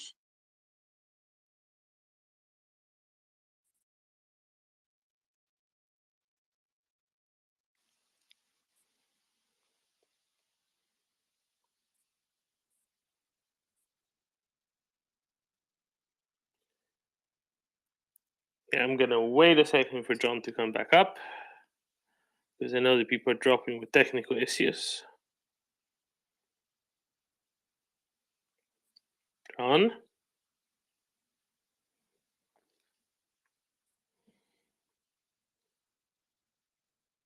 Okay, very well. Nina, go ahead. Thank you. I don't know who John you I had John on my list next, but he dropped literally seconds before I called on him, so I thought it might be technical issues. But since he didn't come up, you're up next, Nina. Go ahead. Oh, okay. Thank you. Domen, I sent you a link to this article, and I would like to guess what I haven't had time to read yet. Well, but you can tell me the key points of it, and then yeah, that's what I was going to do, because like Helsingin Sanomat, they have some connections to St. Petersburg, a journalist, and also in Moscow, some person who they only say their like first names because of like to be safety things, and so they asked what kind of life, how is the life in, for example, Moscow right now, and in this article he tells about, this is like letters from Russia. Like, is there anything lacking from, for example, Moscow right now? And he says the shops are full of stuff, and restaurants are full, and it's like nobody is protesting anything, and but there are certain things that they can't get there. And then if he, for example, travels, well, I could imagine he travels to Finland and maybe some other countries, but he's asked to bring some things like, for example, MacBooks or these chips and iPhones, drones, vitamins, and so let's put a name to this. He is asked to put countries he travels to into a very precarious position, because he is, by that, preventing sanctions from being appropriately enforced, export sanctions specifically, of various sanctioned goods like the ones you listed, including, for example, drones, including electronics, which are sanctioned by the countries that are responsible for these. And this is the real problem. This is a big part of why some of us are saying it's a good idea to end tourist visas and to very detailedly enforce exit checks on those who still do travel for whatever other reason. Sorry, Nina, carry on. But this is, I think, this is really worth underlining. Yes, I agree. And he managed to buy a drone and take it. I don't know how, but they didn't sell him the chips in Finland. They took them away. So so that was like good that he couldn't take them. And actually, he said later in this letter that he was glad that that he didn't get those chips. But in general, everything seems like quote unquote normal if you would go there. Only, for example, McDonald's or places like that, they have replaced with other companies. And he took his daughters to former McDonald's, and the daughter didn't even drink the milkshake because it tasted so bad. But in general, the view is like there wouldn't be any kind of war. Nobody is talking about even the special operation, nothing. And of course, Moscow and St. Petersburg, there are exceptions in Russia. If you go outside of those cities, it will be a completely different picture. So they are trying to hide this like nothing would be going on. Thank you, Nina. First 2.5 years of the war in Germany, in the Second World War, were pretty much the same people that didn't feel a thing in the civil society. Yes, of course, propaganda and everything else, but in terms of lacking stuff. But of course, that was a very different time. Right? It was a time of much less international trade, much more domestic production for consumption, much fewer things that were specialized and were only produced in some part of the world that were part of daily life. Right? I think that is something that's very different now compared to then. And it's exactly as we've been highlighting, the segment of people with some political power, say the Moscow and St. Petersburg middle classes, are not feeling the consequences of their decisions to, at the very least, be ignorant of the war. There are people right at the top who have been sanctioned with personal sanctions, but that top isn't nearly spanning far enough down, because as we see in reports from recent weeks, you have wives of parliamentary members of MryiaReport, Putin's political party, who are traveling into European resorts on the Mediterranean. So clearly that top isn't nearly wide enough. You have other people who have often very little political power, unless they're officers in the military, and even then they have relatively political power. Yes, they're touched by the war because they're being sent to fight the war, and they're at risk. At least, the families have someone at risk of getting killed in the war. But you have this large segment of people who, yes, individually do not have a lot of political power, but collectively hold relatively a lot of political power. These middle classes in Moscow and St. Petersburg, whom, as you have just evidenced, testify as to their life being relatively normal. And it is this normalcy that is unacceptable, because this normalcy breeds not carelessness. What's the right word? Axel, please help me. Complacency. This normalcy breeds complacency, and therefore they do not do anything to change what the political class in Russia is doing, and therefore do not do anything to affect the course of the war. And it is this normalcy that needs to be broken by an end, with an end to access to tourist visas, as well as a stricter application of sanctions, and stricter application of exit checks for sanctioned goods specifically, to prevent this normalcy from continuing. Nina? Absolutely, yes. And what I would really want, that we would close the border to Russia, that they couldn't come here. And this is, I think, some Finland and Estonia and some other countries were already discussing to close the borders. But in this article, the worst thing that the people were experiencing, that the milkshake wasn't as good as in McDonald's, and also IKEA, lacking of IKEA made like a real problem to them, that they couldn't find cheap furniture to their homes. So this normalcy, quote unquote, is it's horrible. I don't know what to say. And also I read before that the nightclubs are full, and they are it's Russian, Nina. They party on the edge, at the edge of the abyss. They're happy to do so because they really think that Ukrainians are worth shit. Well, yes, they don't. I don't think they think about Ukraine at all.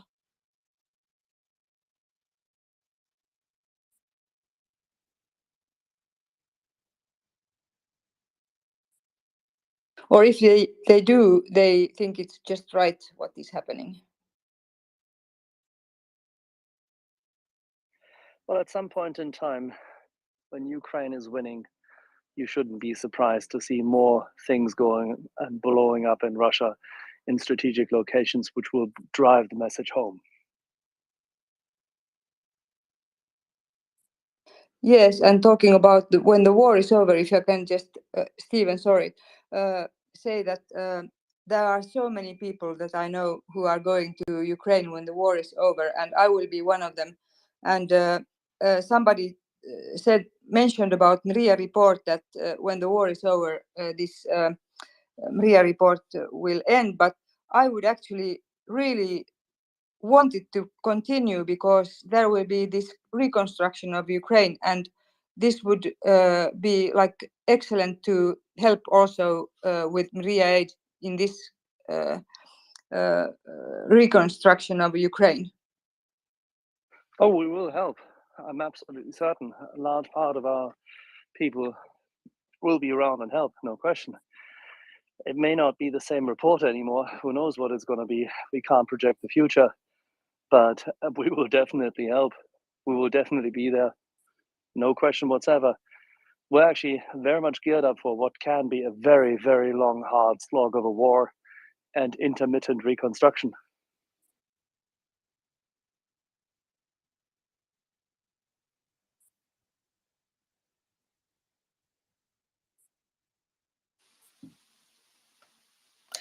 Stephen. Yeah, I think what Decoding was mentioning, that we need to make Russia the pariah state of North Korea until they either depose Putin and form a new government, or choose to remain as a pariah state. They've given us little choice, and ironically, they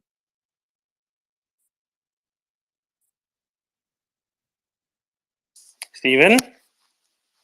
Okay, that's Twitter prox. Stephen, come back up. Stephen. hello. Here we Can you go. hear me? Giving us little choice is the last we heard. The last we heard was what? Giving us little choice. Okay, yeah, we need to make them a pariah state, and if they want to remain that way, so be it. Otherwise, they can depose Putin and try to reform themselves. And ironically, Putin is giving us the only opportunity we've ever had for these reforms to happen, because he's wasting the Soviet stockpiles and of weapons against civilian targets, and well, terrible. It's destroying Russia. No one fears Russia anymore, and while China was thinking they had a good ally, they are realizing that Russia's useless. So I believe that this will end with the Ukrainian victory. The West is behind Ukraine, and we may see some change, hopefully positive.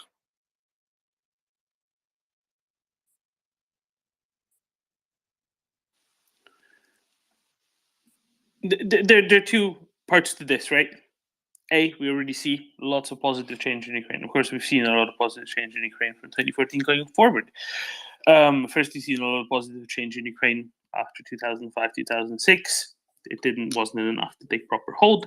Yanukovych got elected anyway, and then Yanukovych started reversing very actively, much in the way that we can perhaps see another country not far from Ukraine reversing things very actively in recent years after a particular government has been elected. We had Alex Cartelli here. We'll talk more about it, but I don't think he's with us right now, and then we won't. But since 2014, there has been a lot of positive change, and what we were talking about with decoding earlier regarding decentralization and the extensive democratization of Ukraine. That is genuinely the sort of positive change that you can see. Yeah. And you're right.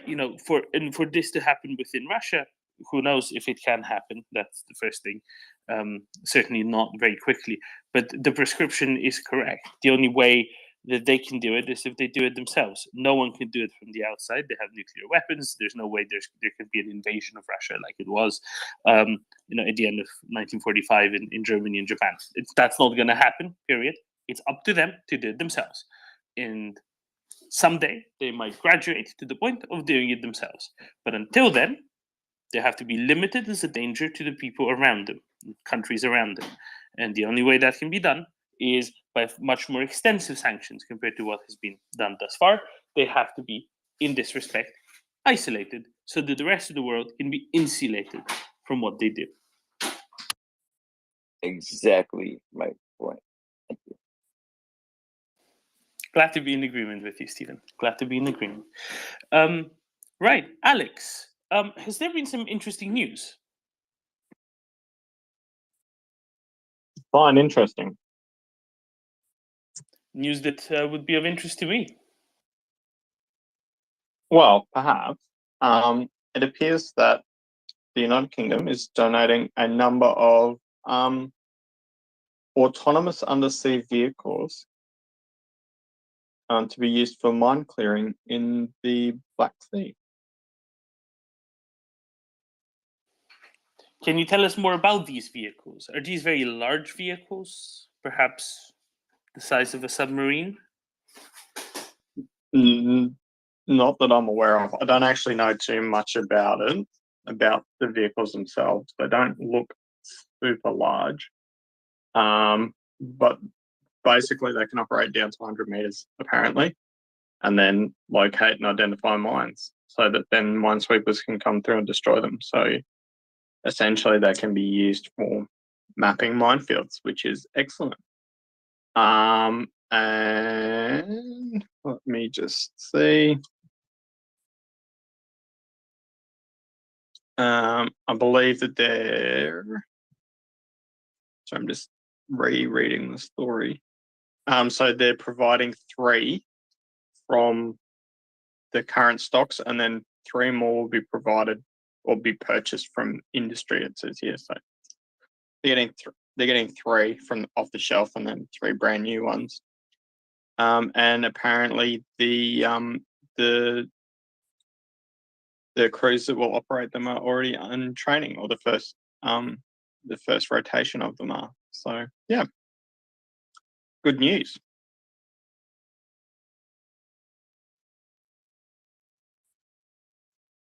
That is good news. That is very good news indeed. There's very little description as to the capacity that these underwater drones have, though, right? It's difficult to tell from the press releases thus far how much how many mines they can clear at once. Are these? I would presume, at least from conversations we've had previously with people, that these would be used in concert together with the mine hunters, the Sandown class mine hunters that Ukraine is getting from the Royal Navy as well. Yeah. So pure speculation, but they basically look like a modified spearfish torpedo, and essentially it seems like they're just basically a torpedo with a set of sensors that allows them to look for mines rather than an explosive payload. So you just sort of set this thing to run and it does whatever it does. Looking for mine. So basically you use it. The application seems to be you use it to map out the minefield, so then your Sandown class can come along and clean up after it, as it were, rather than just, floating around running into minefields. So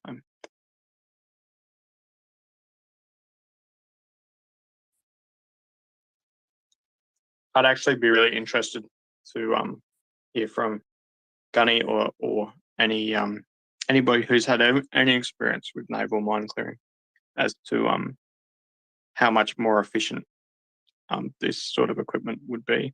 I would imagine it'd be make the job quite a bit easier. But yeah, I'd be interested to hear from our naval experts. Let's see if we can summon Gunny.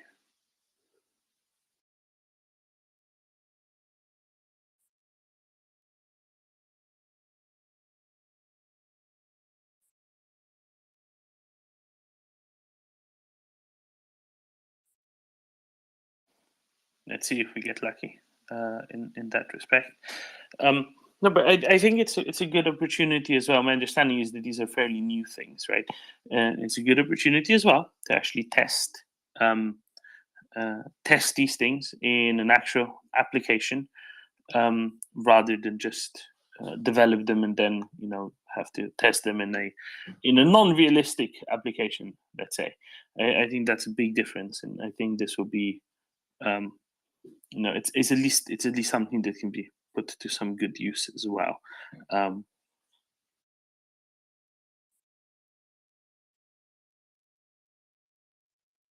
Yeah, absolutely. And I mean, it's not. Yeah, I think it's it's a good example of how all contributions are important, not just the things that go bang. In that it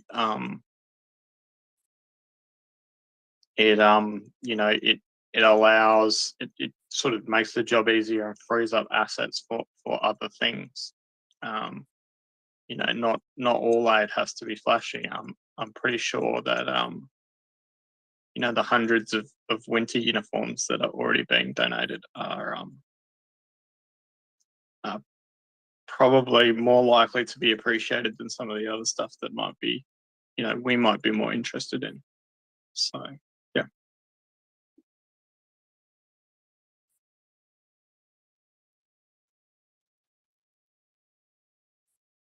And it's also, of course, looking forward.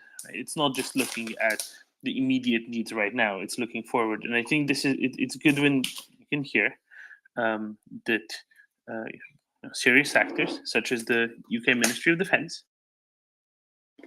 not looking just for what is the most important thing right now, but also looking forward, looking at mine clearance down the road, after the war, after peace is broken up, after Russia has been kicked out of Ukraine, and after there is this need to clear up, the northwestern corner of the Black Sea.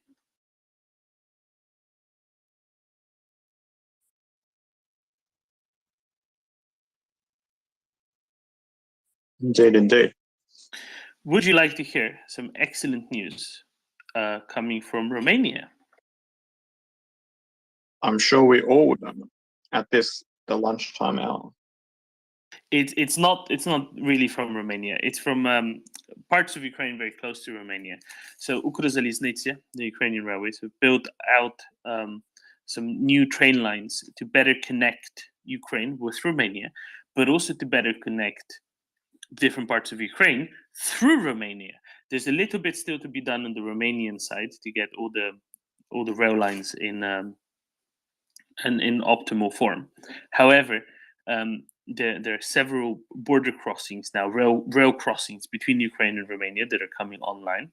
I'm not entirely sure what gauge the lines on the Romanian side are, but I'm guessing it's the sort of thing that will make it easier to go from Lviv and Kyiv to Uzhhorod by rail, partially through Romania, basically tracing the Ukrainian border. And I need to cross-reference this with another map that I just happened to have open at the same time for completely unrelated reasons. But Uzhhorod in Zakarpattia is a part of the country. Zakarpattia in general, that was kind of difficult to get to a lot of the time because it just wasn't. It's hard to get across the Carpathian Mountains, as with most other mountains. And this is a rail line I see that is on the Romanian side of the border, partially that was constructed back in the late 19th century, in the 1870s through the 1890s, when all of this area was, of course, a part of the Kingdom of Hungary. And this is a rail line that is now being reconnected, it seems, that was previously not used.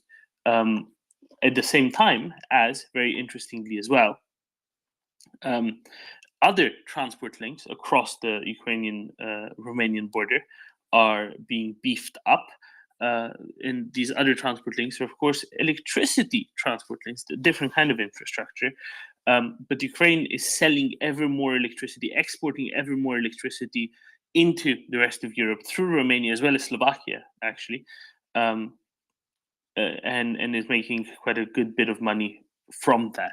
Now, this is where liberating the Zaporizhzhia nuclear power plant would be quite important as well, because the Zaporizhzhia nuclear power plant has excellent capacity to produce a whole lot of electricity for export, and this would substantially benefit the Ukrainian state coffers as well. Of course, we've been talking a lot with Craig about how important grain exports are for Ukraine, because this, of course, benefits the people who live in Ukraine, the farmers, as well as the state budget, in a time when the economy has contracted a lot because of the incessant bombardments by Russia and occupying large chunks of territory. But also at the same time, this would substantially benefit the Ukrainian state budget as well if they could export all the electricity they can generate. Remember, the Zaporizhzhia nuclear power plant is the largest nuclear power plant in Europe. The 6 reactors there, very large indeed, altogether providing something 7.5 terawatts of generation capacity, if I remember correctly, which is absolutely gigantic, right? So, 7.5 gigawatts of generation capacity, and then who knows how many terawatt hours a year.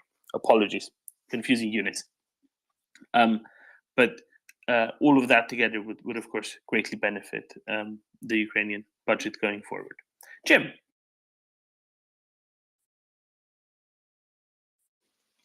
we got you through one case of Twitter issues.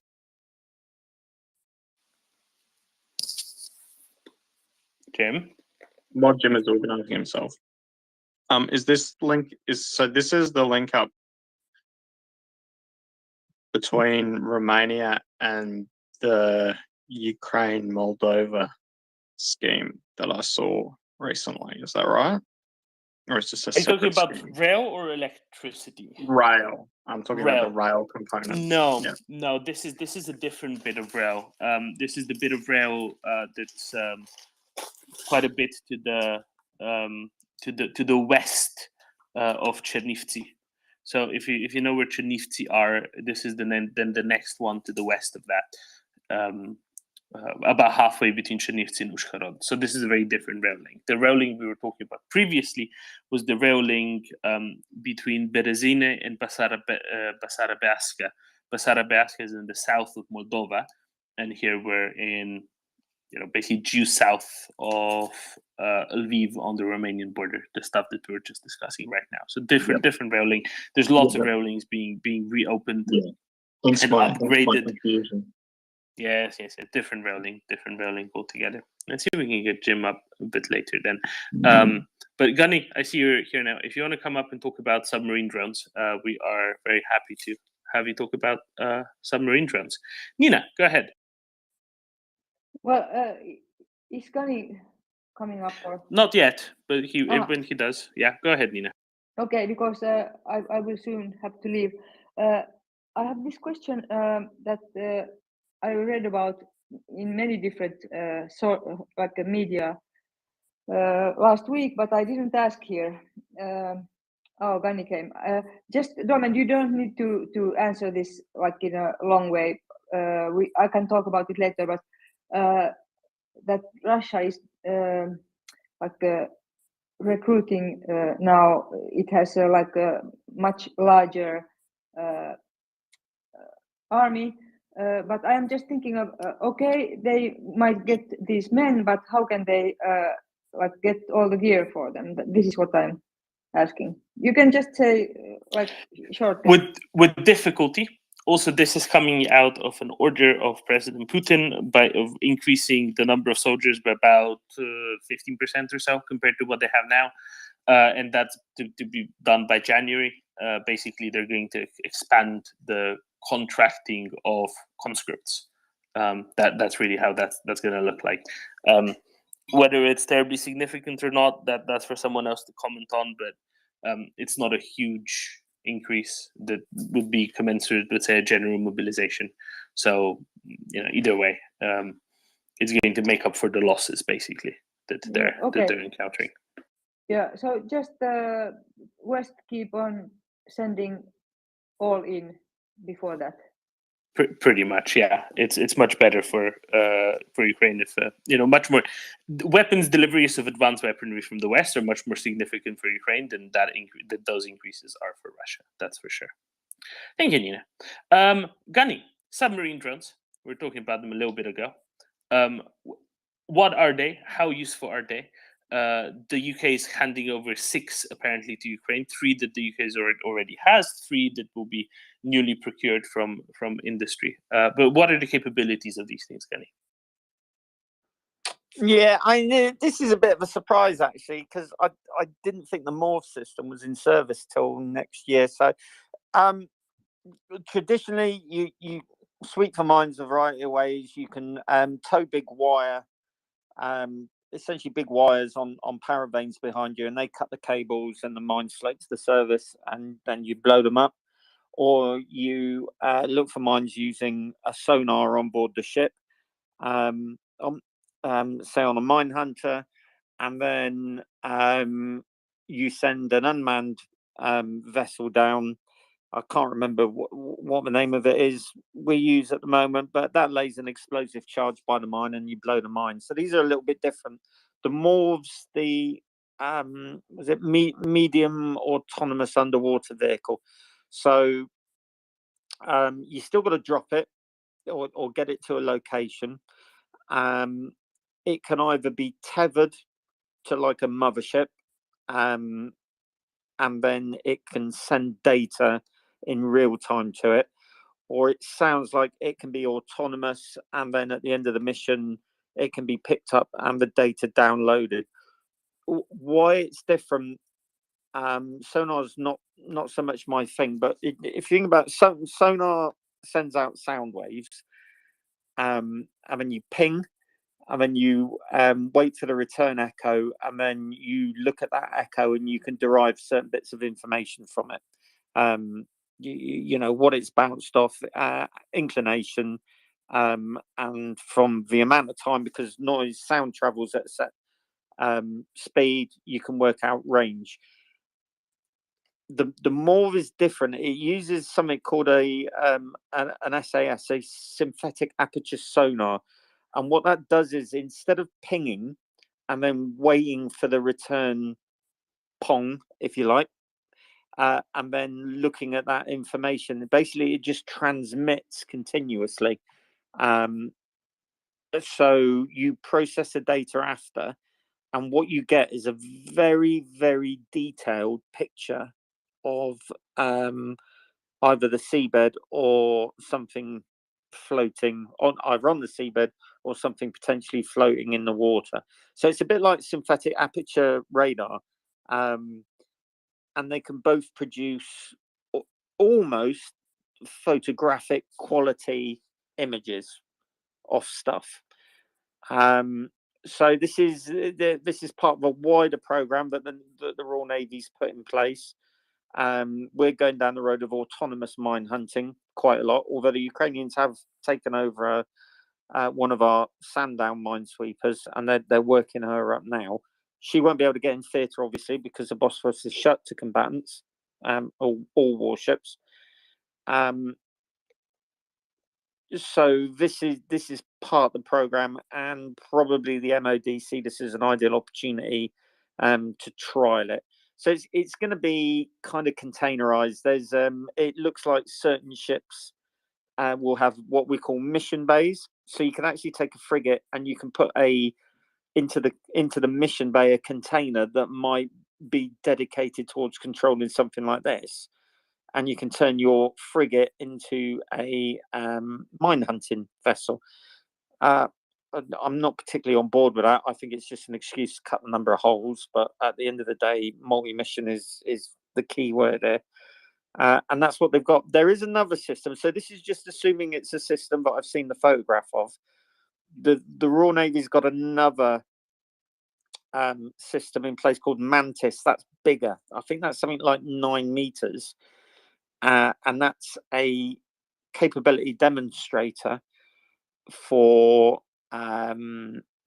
barrier anti-submarine warfare, so detection and potentially maybe carrying some kind of weapon load in the future. There's no way that technology, I think, is mature at the moment. So these are not anti-submarine platforms. These are just for mine hunting. People will jump up. But that's very valuable, Gunny, isn't it, at this point in time? It will be more valuable post hostilities because there's going to be a few minefields to clear.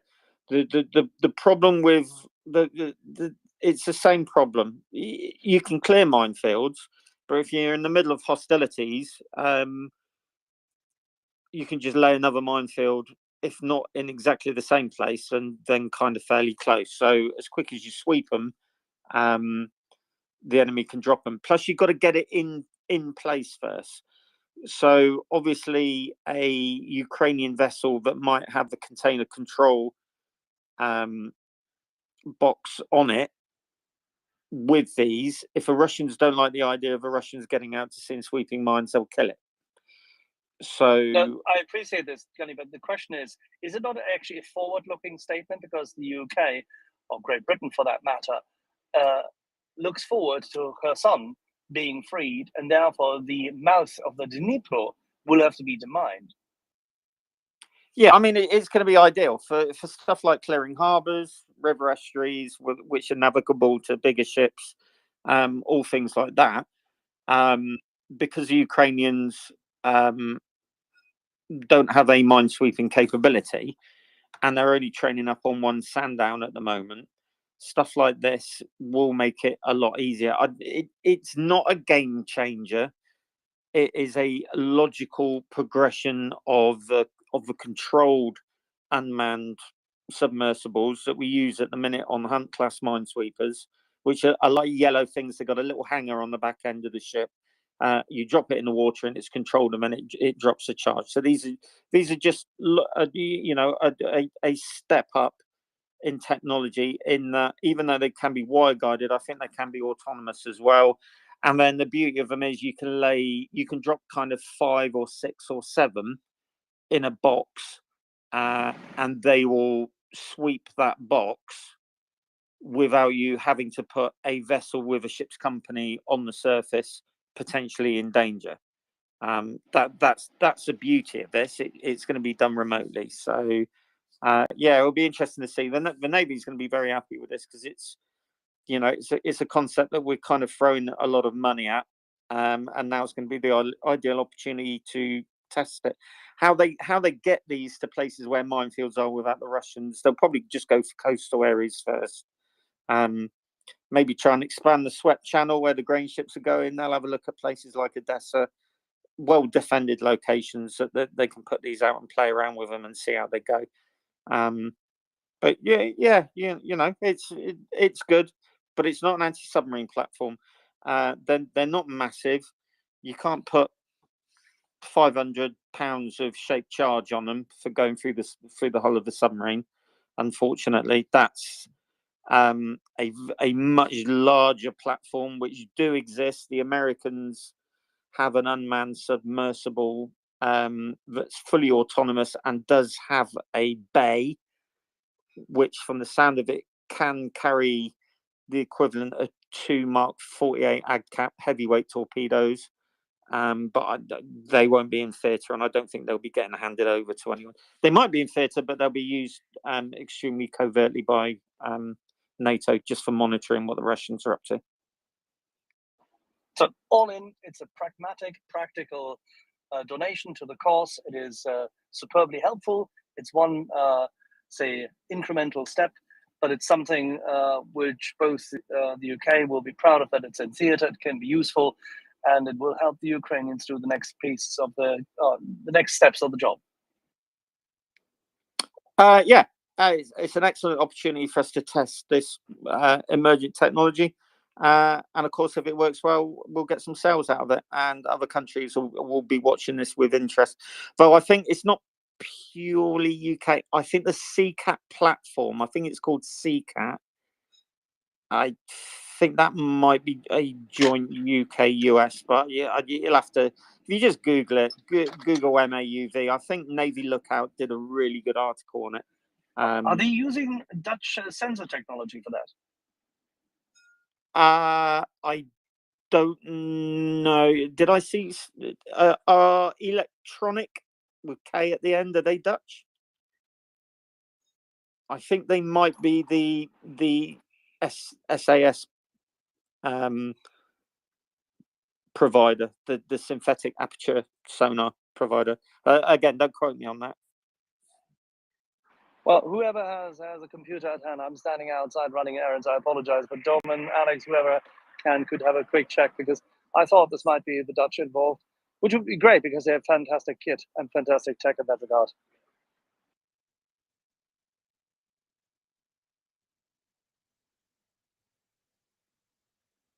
I'll leave that to Alex, because I don't know what to even search for. Jim. Yeah, thanks, Gunny. Always fascinating to hear what new kit the Royal Navy's got for mine sweeping. The Royal Navy is at the forefront of this technology. We talked about it on the space a lot. I mean, Russia's waging an economic war as well as a military invasion.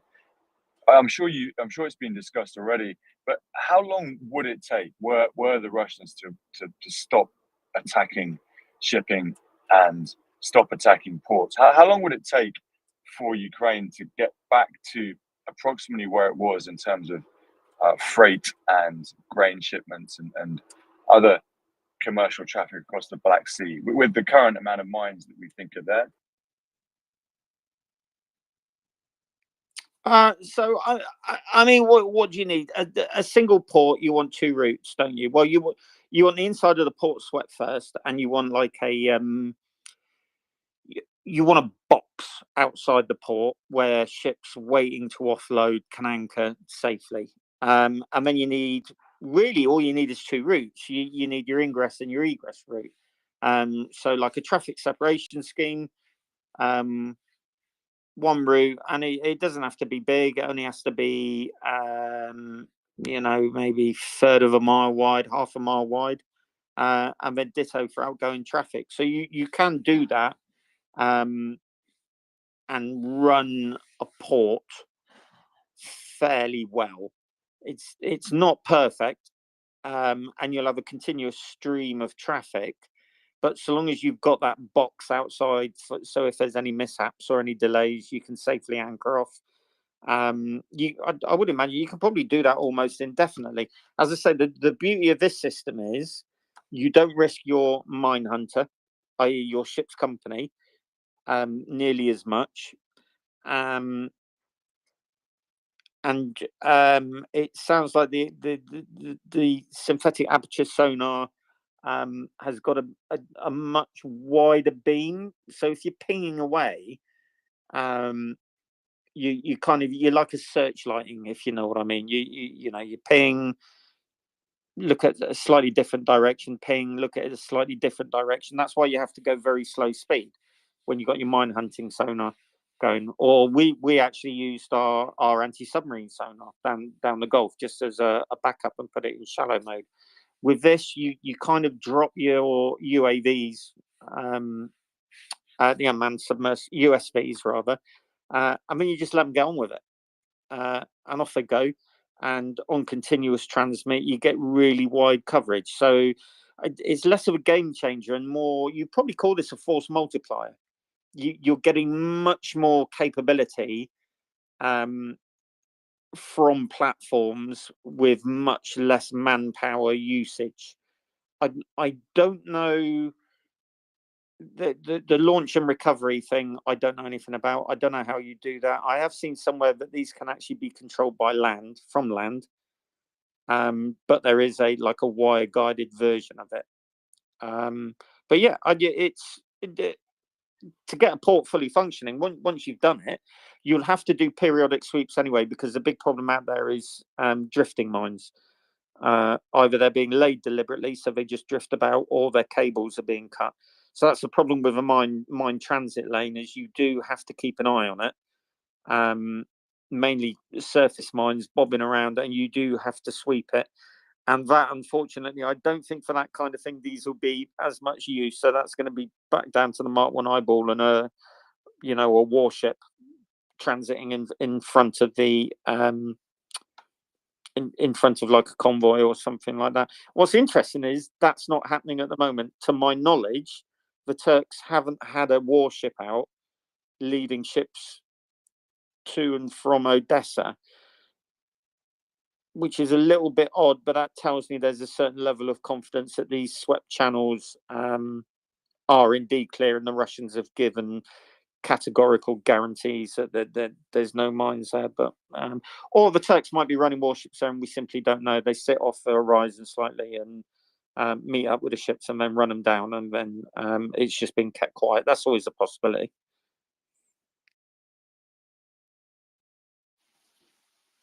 Alex?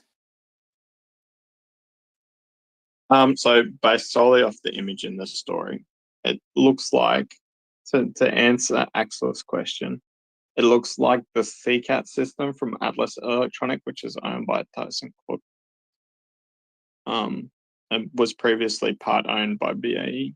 So yeah, it's basically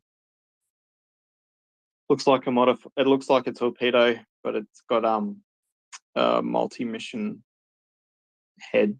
Basically, you can swap it out for different things, including synthetic aperture sonar. Well, if it's the ThyssenKrupp system, then there's both German and Dutch engineering in it. That's a very good piece.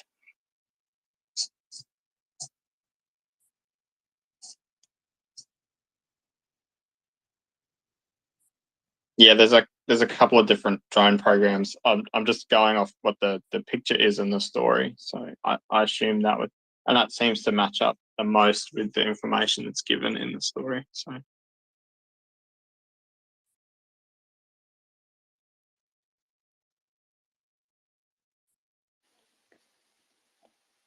Jim, do you know any more about them?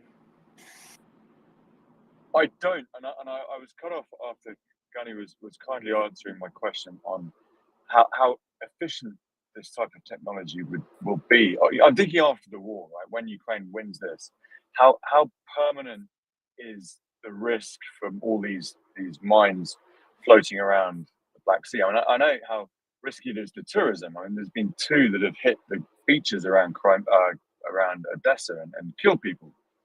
So, when will this menace the Russians have plagued the Black Sea with be at a point where commercial shipping can get back to a level where Ukraine is a functioning economy again? Is that going to be immediate based on the technologies you described, or is it going to take a long time? Well, the problem with it is it's like a minefield in a cornfield. We don't know exactly how many mines have been dropped. So I mean, the Persian Gulf after 91 was pretty much operating normally, wasn't it? After I don't know, about 6 months, maybe. But there were a lot of assets thrown at it, like the Japanese sent a minesweeping, an entire minesweeping squadron down to help. So it very much depends on how many they've laid, what sort of mines they've laid. Did they do just cable mines? Have they done acoustic bottom setting mines? Did they just do drift mines? Did they leave certain channels for projected amphibious strikes? We simply don't know. So, once you get hold of the mine charts, if they ever hand them over, then the NATO will probably be able to say, yeah, we can clear this in X amount of time. But it will take more than these USVs. Once hostilities are over, you will see a multinational minesweeping force come through the Bosphorus, and they'll be allocated boxes, and then they'll just crack on. And then, we'll see. Depends on the frequency of detections, and you might find for a few months that there are just safety channels around the Black Sea as the multinational mine hunting force works the remainder of the boxes. You simply don't know at the moment. Yeah, thank you. I mean, it's a critical question, isn't it? The economic war is destroying Ukraine. I mean, 50% GDP drop is phenomenal. I mean, 20% is a technical depression. So, rebuilding the country is going to happen, and this is important information. By the way, Axel, I was about to ask the question before I fell off earlier. You mentioned you've got the CEO of Ukrzaliznytsia on tomorrow. He's an extraordinary guy, isn't he? He's an extraordinary reformer. He's only about 36 years old, isn't he? That's true. And just like his counterpart, the new CEO since mid last year at the Moldovan Railways, he is very well educated. He is rather communicative, contrary to predecessors and the likes. And he has both stringently enforced matters of, shall we say, training, reorganization, swifter organization, but he also devolved power to the regions and seemingly generated a significant amount of loyalty and enthusiasm amongst the staff, to the extent that they have been showing civil engagement and dedication to the cause beyond the call. Absolutely. And there's about 400 500,000 people who work for that company, right? Yeah, it is one of the largest employers in the country. And they've been total heroes as well. I mean, I just left Ukraine and it took me 17 hours to cross the border, right? In a car. But on a train, I mean, you can't fly out, obviously, and again, economic warfare. But the trains are still running. I mean, God bless these people who are risking their lives, and they know that the trains and the train junctions are targets. And they're the most cheerful, helpful staff on the platforms, on the trains themselves, on the sleeper trains that you can take in and out. Really the only way to get out comfortably, which still takes triple the time it did before the war. And before the war, you could Ukraine had invested in these wonderful Hyundai trains, which would zip across the country. I mean, Kiev to Lviv would be 5.5 hours. Kiev to Dnipro would be around 7 hours. Kharkiv, 4.5 hours. In airplane comfort, reclining seats, Wi-Fi. And the Ukrainian railways is something to behold. I mean, I was Googling it earlier. I think they're the sixth biggest passenger company railway business in the world, and the seventh for freight. I mean, that's pretty amazing considering that there's some huge countries out there, some huge economies.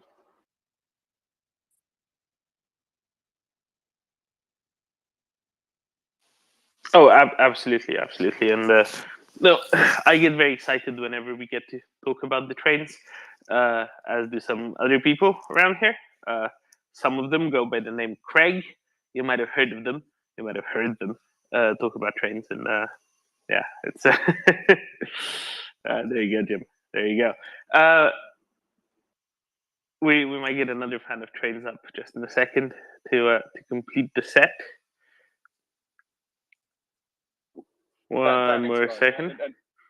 And Axel, well done for getting on these, and the whole team for getting on these extraordinary speakers. Testament to what MryiaReport has become. Thank you. Thank you, Jim. And Verlaine, do you like trains? Do I like trains? Morning, guys. Of course I do. Well, there you go. That's all. That exhausts my question for you at this juncture. Just really wanted to make sure that you're on with the program. It wasn't the open question. It was just yes or no question. Yes, exactly. Thank you, Verlaine. George, do you want to go back to mines, or do you want to stick with trains? Well, I was going to say, just really quick, I was actually going to ask you another question, but on the mines, I guess I've heard like one of the biggest problems is if they have like a major storm. I don't know what the climate is in the Black Sea, but once you have like a major storm, a lot of those things can be displaced, unfortunately.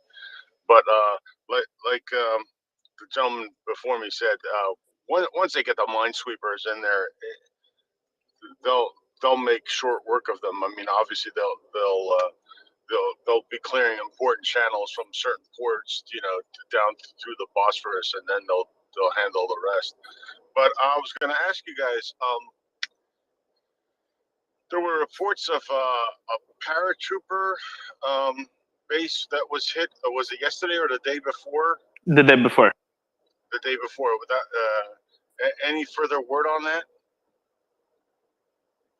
So yesterday there was a note from, I forget from whom, but someone I generally trust, saying that up to 200 VDV troops were hit in Kadievka, I think. The Soviet name of it is Stahanov, which is sort of between the city of about a third of the way from occupied city of Luhansk to occupied city of Donetsk. And they were apparently staying at the hotel there, or at least in a building that used to be a hotel before the VDV took it over, and they got hit with what I presume to be HIMARS gimbalers, and up to 200 of them were demilitarized in that strike. So that's all I know. I don't know if there's much more than anybody knows. Jim, do you know more?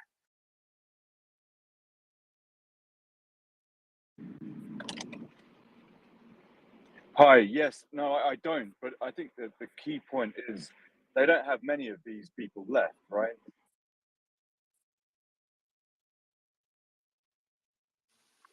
No, and I mean someone else can rattle off all the other cases and engagements that the VDV were involved in, including the first days of the full scale invasion, and no, they probably do not. Tim, do you have stats on that?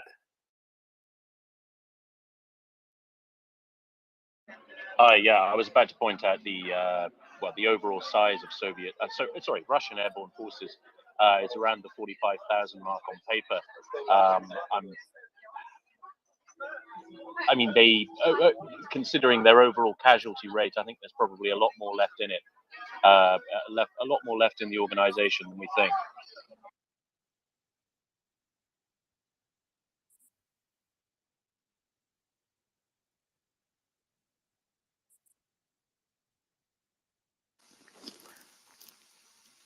Well, you started off with bad news, George. Oh, so there was another report, I guess, that the Einsteins, the Russians, are they're limiting the flow through the Dnieper, through the Novakov. Through the Novakhovka Dam, yeah. Yeah. So, yeah, that's interesting on several fronts. I guess what they think they can lower the river down so where they can walk across it. But No, I don't think it's that. I know. But I'm kidding. If you I'm reduce kidding, the I'm serious. flow, if you reduce the flow, right, you're also reducing not just the level, you're also reducing the strength of the current. So you're reducing the force against those barges, that barge bridge as well. Yeah, my thing is though, what happens upstream from the dam?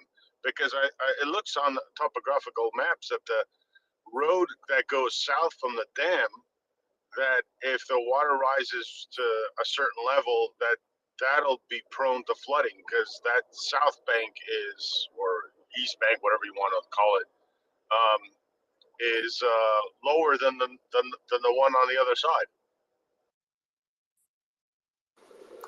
So the thing is, if you go upstream from the dam, you're right. Going downstream, the left bank is lower lying than the right bank. The city is on a bit of an elevation, right?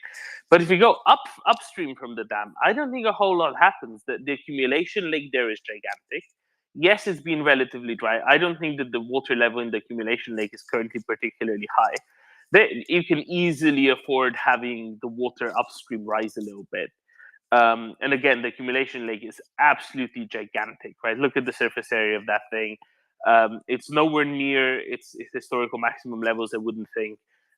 You could shut off the dam for a couple of weeks altogether and still be probably perfectly fine with the accumulation lake further up. So I wouldn't think it's any of the worry at all. That's unfortunate. Well, yes and no. I mean, they'll never shut it off to the point where they would be able to walk across anyway, right? So it doesn't really matter that much, I don't think. Either way, it's not going to be decisive, and either way, Ukrainian artillery, Ukrainian HIMARS can still go ahead and hit those pontoon bridges or whatever else they might be using anyway. And so that's all right then. Did we have any more mushroom picking? There was yesterday a mushroom picking day? I haven't heard it. It was during the day, right? If you remember, the Antonivsky Bridge got hit around again. Exactly 24 hours ago, more or less, actually. And also the dam at Novakhovka got hit again. And actually, the HIMARS missiles interdicted a Russian resupply convoy, it seemed, going across. The video is not the most pleasant thing to look at. It's far from the worst, of course. But you know, if anybody who has a medium strong stomach and is interested can go seek it out. They hit right as trucks were crossing very clearly. That's you can definitely tell that much from the video. One really quick more question on the strike on the Antonovsky Bridge. What did they hit the bridge, or do we know The if they hit bridge. the pontoon nonsense that they're making? No, so it seems like they're making what you call the pontoon nonsense, the barge bridge, from the other side than the side that was hit. Yes, So yes, no. from the upstream side, right? Well, yes, the upstream side, but I'm saying, you know, the end of the bridge. They're starting the construction on the other end of the bridge than the end of the bridge that was hit. Right? They're starting the construction from the right bank, and the bridge was hit by the left bank. Does that make sense? Yes. Okay, so where it was hit, it wasn't next to where the barge bridge is anyway, but it was hit very close to where one of the stops of the pontoon ferry is. The pontoon ferry, however, seems not to have been hit in the process on the basis of satellite pictures taken about an hour after the strikes. Well, they'll get to it. Yes, and it's just one more of these make the Antonivsky Road Bridge impassable kinds of strikes. Somebody watched it, counted 12 hits, 12 HIMARS missiles. That is to say, 12, 2 pods worth, either 2 HIMARS launchers or 1 M270 emptying their pods. Well, that's great. And I just wish everybody a good weekend and a good day. Hopefully, we'll get some good news today too.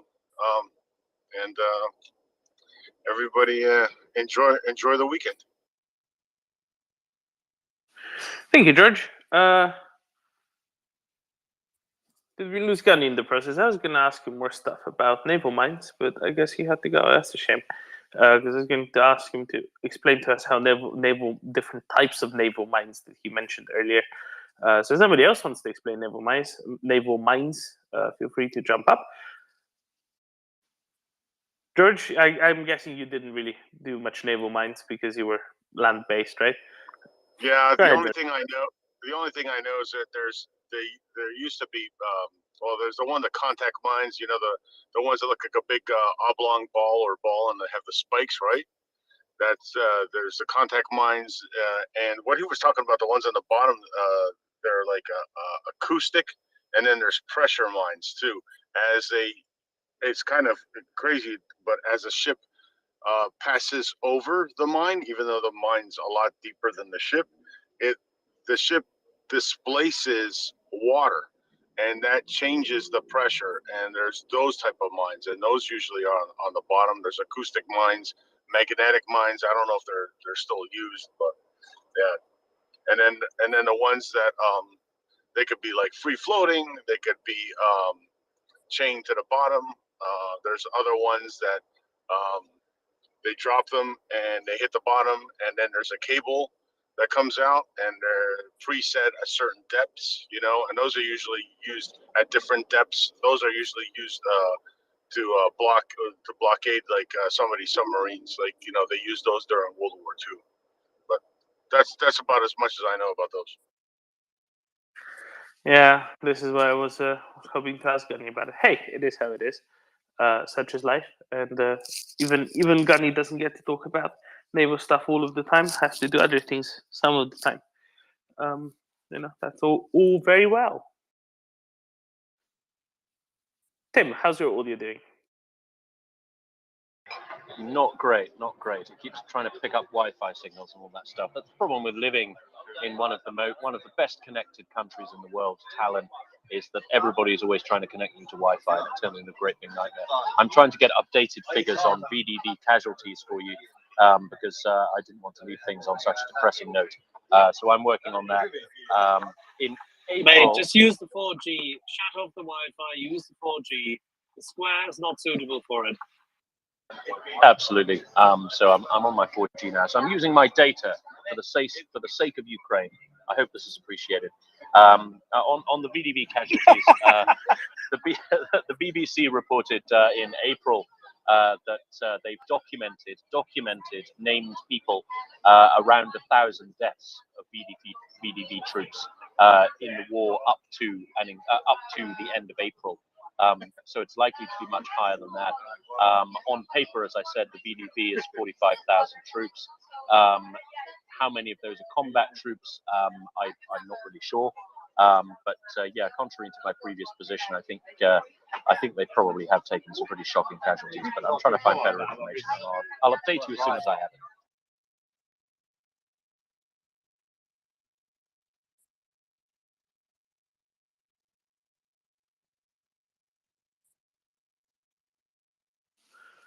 Thank you, Tim. Jim, go ahead. Yeah, there's a really good BBC two-part investigation into VDV casualties, paratroopers, basically from I forget which region of Russia, but they did an investigation. They went to the town where a lot of these soldiers come from, and interviewed families and survivors, and they did an update about 6 or 8 weeks ago, and yeah, the casualties are savage. I mean, in Ukrainian terms, excellent, because these are the best troops they have, right? They're the Marine Corps, the paratroopers of the Russian army. They're the only decent troops they've got, really, other than the Spetsnaz, and you could argue what Wagner used to be. Some of the Guards regiments apparently are pretty good, but again, those have been decimated. And it's critical because these are the only troops who have the will to fight. They're the only volunteer professionals who will advance when ordered to, who will take position despite casualties when ordered to. And they're running out, if not completely run out by now. And that's one of the main reasons that Russia can't advance out of Kherson.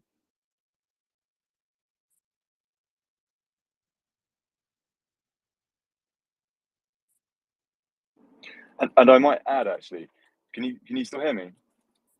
Yes, carry on. Yes, I mean the earlier battles around Kiev were particularly dreadful for those troops. I mean, excellent from our perspective, of course, but you can see the damage that was done. They in Hostomel, they dropped. They went in and were reinforced with these basically aluminium BMPs, which are designed to be air transported and dropped out of, literally parachute out of the planes, would you believe it, with massive parachutes. But they're light tanks, particularly light for this reason, and liable to getting blown up very easily, which they were. And all over Hostomel, and when I went through there on the way back, you can see them by the side of the road. And unlike many of the tanks destroyed by Ukrainian heroes, these things are just melted, right? They've been evaporated. There's a couple on Sophia Square in Kiev, opposite the cathedral. And yeah, I mean, whoever was in that, and these are VDB troops, didn't make it, right? And the evidence is there. How many exactly, I don't think we'll ever know, but Russia's best troops are gone.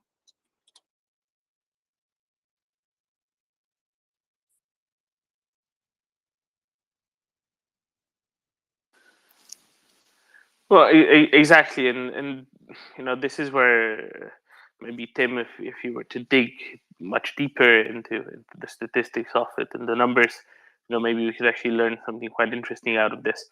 Of course, it won't be anything like all of them, but it's worth remembering, exactly as Jim highlighted. These were the troops that were sent forward at the start of the full-scale invasion of Ukraine. Because that is effectively the role, but also they were sent forward with very, very much false assumptions, as we were discussing with Decoding Trolls earlier, a couple of hours ago, right? And those assumptions just did not pan out. The assumptions were that there were people in place who were going to take over the government, both nationally and locally, in all these places, and that it's going to be an easygoing, a couple of days of skirmishes, and then effectively a parade to the end. And that was fundamentally a false assumption, because Ukrainians were not anything like the Russians had assumed. The Ukrainians wanted to maintain a free Ukraine and not just be reabsorbed easily and trivially back into the empire. Jim? Well, Yeah, let me exactly. add, I mean, pity. Yeah, it's nothing makes me happier than seeing a burned out Russian paratrooper troop carrier. So we know as a rule of thumb that if a unit takes 20-30% casualties, dead and wounded, that's a third of all of the people in that unit, right? So you become combat ineffective. You not just can't advance, you can't fight, you don't want to. Everyone's demoralized, everyone's extremely traumatized. You need months usually to reinforce and reconstitute that unit. Russians don't have that time, and in the BBC investigation looks into this very effectively. That those VDV units took way more than 20 or 30% casualties. I mean, 50%, 60% in some cases. So they are effectively gone as a fighting force.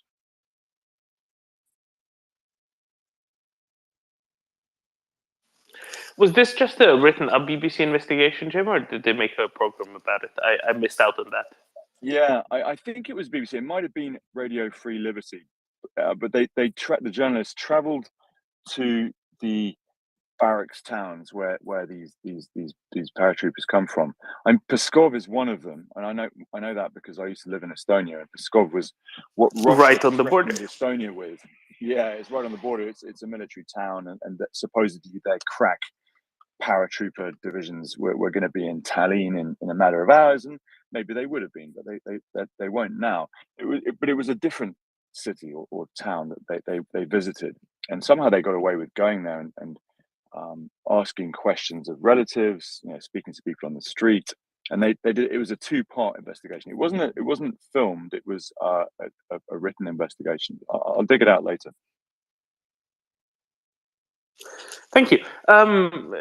Someone might remember this, but didn't someone actually go to Pskov specifically in around maybe 2015, 2016, in the many recent graves of young paratroopers there serving as evidence of a Russian direct involvement in the invasion of eastern Ukraine at the time?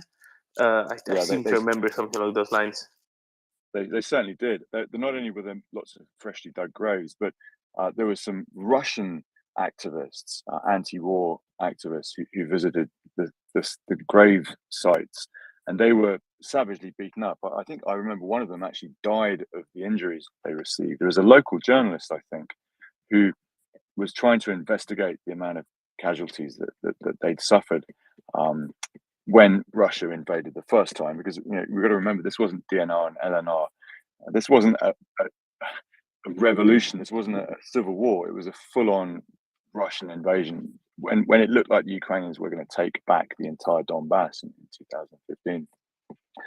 And yeah, at the brunt of that was the same VDV troops that we've seen decimated in Ukraine this time around.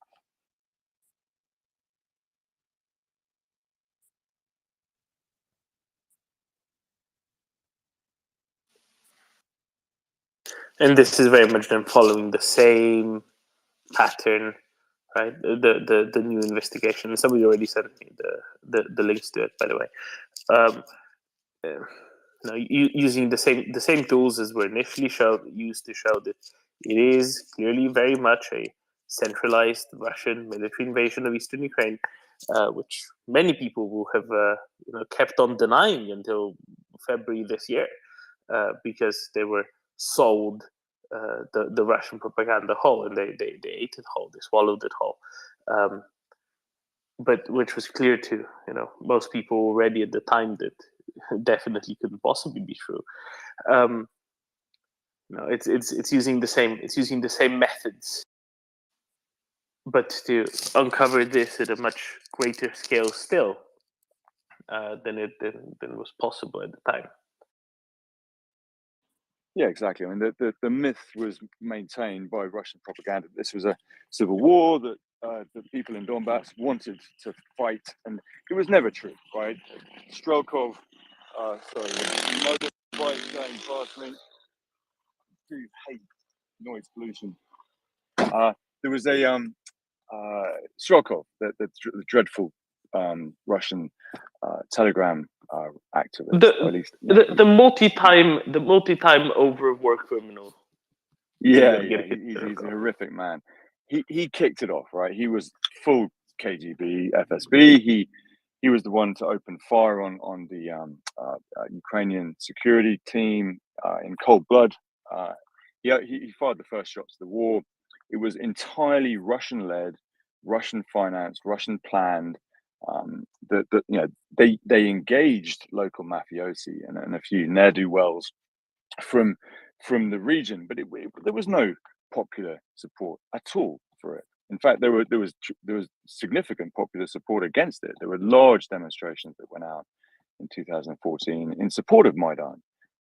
So, you know, and even more so, it was proven when Ukrainian troops started taking back regions of Donbass, and it was going pretty well for them. Even the ragtag force that they were, made up of football supporters and volunteers in some cases, it was looking bad for Russia and Russia's proxies. So at that point, and at the Battle of Debaltseve and Ilyovaisk, the Russian regulars went in. They deny it to this day, but they did. They stopped just firing artillery across the border, and they sent in VDV troops, guards units, tanks, and Russian regular troops. And of course, Ukrainians weren't expecting it. They hadn't trained for it, and they were knocked back again with vicious Russian subterfuge. They were given green corridors, and 600 or 700 Ukrainians died because they made the mistake of believing Russians, a mistake they'll never make again. We can be sure of that. But it was a full-on invasion in 2014-15, just like it is now.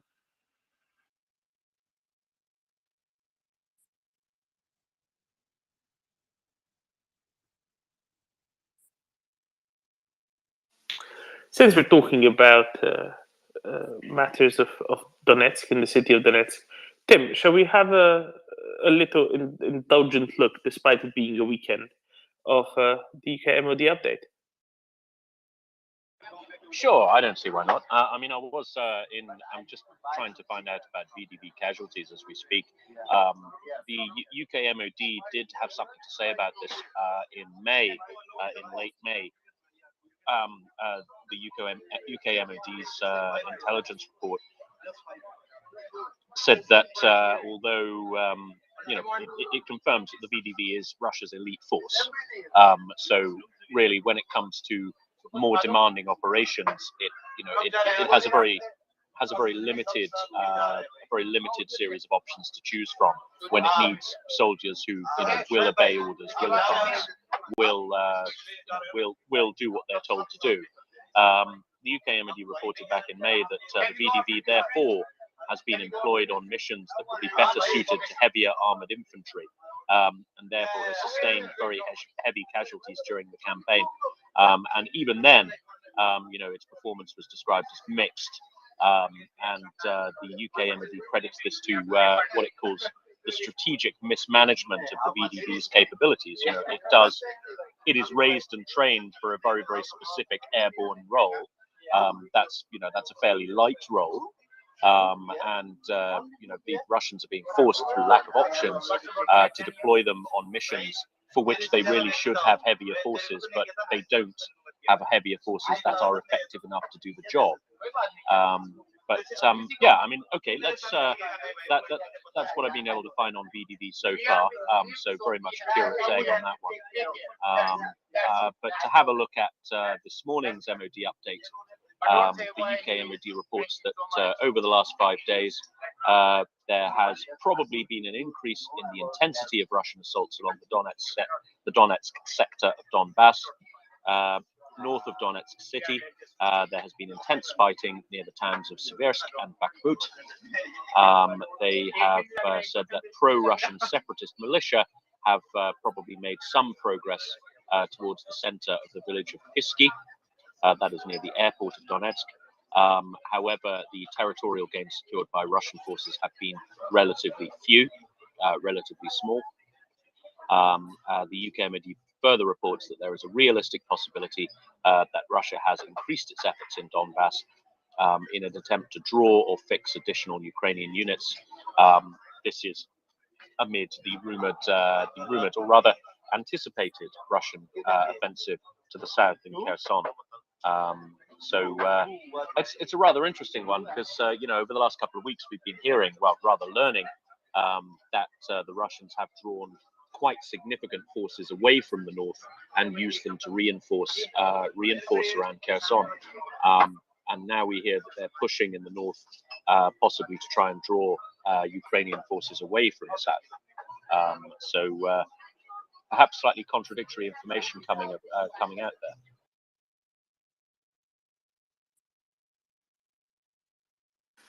Notably here, the things that the UK MOD is describing today is very much in line with what Yehuda was talking about yesterday, right? Those extensive assaults around Bakhmut as well as Pisky.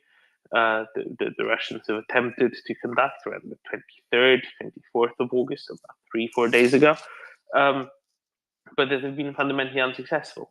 Right? And that's very much worth noting, and it's good to see that the UK MOD is likewise talking about them. Pisky, the village, was brought up by Yehuda yesterday as well. Now Wikipedia says that Pisky has a total of 6 inhabitants, but it's a much bigger village, and I was a bit unsure as to why that it would specifically have such a low population. I thought that maybe it was very close to the line of contact from 2015 through 2022. But you could have noted it was not, and then I saw why. Indeed, because the heavy fighting that took place there while the fighting was going on for Donetsk airport was basically engulfing all of the village as well, and I would have presumed that everyone would have left then who possibly could. Well, it's good to see that the UK MOD is at least keeping up with Yehuda.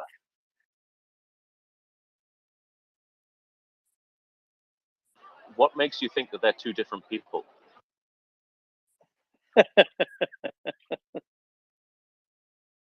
I'm assuming that Yehuda basically runs everything at this point. Everything, behind everything is Yehuda. We are all Yehuda. If only. If only. I think somebody already made the graphics of that. Actually, might have been David Brookfield a few weeks ago. Oh, this was when Yehuda was dealing with some online unpleasantness. Yes. Yes, I think I saw that one. That was highly amusing.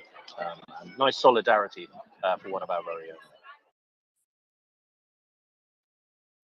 One crew, one team, one community. Nous sommes Yehuda.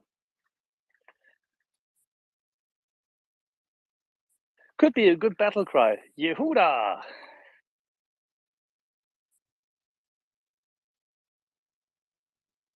I would imagine that there are units of the Israeli armed forces that do have that as their battle cry.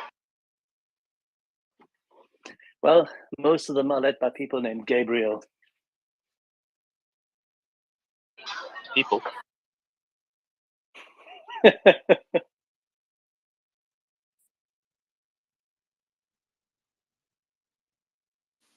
Arch people?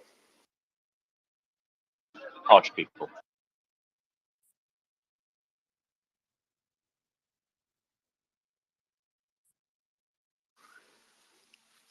We've had William up as a speaker for a while now. William is yet to raise his hand, and I'd love to hear from William.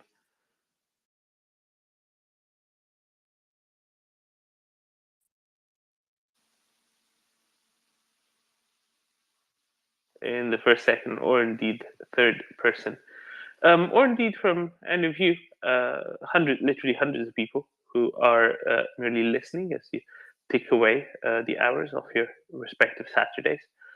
Most of you will currently be in Saturday, actually, the vast majority of you. And if you'd like to jump up, maybe raise a topic, ask a question, do feel free to click that request button in the bottom left corner. Jim? You do host beautifully, Damon. It's not just the modulated phrasing, but it's the gentle way with which you prod people to come up and fill the space. Tim put it beautifully yesterday. He said, "When I'm hosting, I'm confronted with an ocean of silence."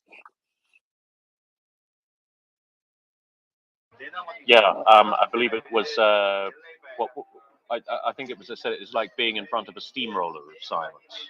You know, you kind of have to.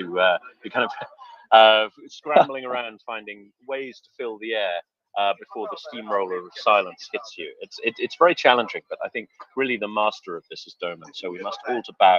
We must all bow to Saint Doman. Oh, we should. And it reminds me of a fish called Wanda when that steamroller is very slowly coming towards him, and he's stuck in front of it. Exactly. I mean, you can see the lack of chat, lack of conversation coming towards you, and yeah, I mean, I know you guys need help, so well done for what you're doing. Well, the good thing is we have a fantastic community and we have a lot of help in that regard because people do come up with news from all over the world. At this point in time, I think a number of our Ukrainian friends are still, apart from those who are fighting at the front lines or resupplying or reconstituting themselves and having a bit of R&R, most of them are pretty damn busy because every Saturday is the same, hard graft. Yeah, exactly. There's, on the front lines, there are no Friday nights, right?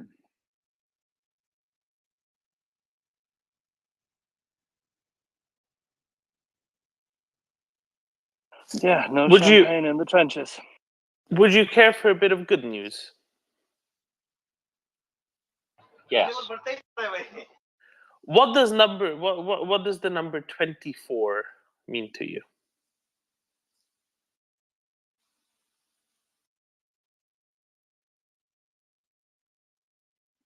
I couldn't guess. It's not the Is that 24 Leopard 2 tanks, the A4s, which are now finally being released? Alas, no, it is not. Is it the number of missiles that an MLRS fires? No, two MLRS together would be 24. So no, it's not. Then I'm stumped. Why don't you tell us? Well, what if I give you another hint? That number was until very recently 23, and as of yesterday evening, it is 24. Ah, is it those things that fire cigarettes into Russian ammo dumps? No. It's not something that our friend Finance is intimately involved in. Is it the number of staff rank Russian officers who have been killed in Ukraine so far? I won't say no because that's very possible. That is very possibly indeed the change in the number of general officers who will not be returning to Russia. But I will say neither yes or no because I'm not entirely sure. No, that isn't what I'm going for anyway. Put us out of our misery, Doman. What does 24 mean to you? 24 is the number of national parliaments who have now ratified the accession of Finland and Sweden to NATO. Fantastic. Would you want to guess which was the number 24? Malta? Malta is not in NATO, Tim. Oh, okay. So it would be very difficult for them to be one of the ones ratified. Yeah, but they can vote on it anyway. Nobody's stopping them. It's not Hungary, I know. Definitely no. It's not Hungary. No. You have 6 more countries, which until yesterday were not yet having ratified Finnish and Swedish accession to NATO. So 6 more reasonable guesses, I guess, with various degrees of reasonableness. What do they eat for breakfast usually? I don't know for breakfast, but I'll tell you that for dinner, duck is on the menu relatively often.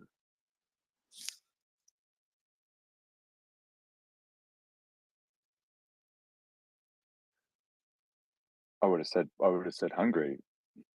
Yes, but it's not Hungary.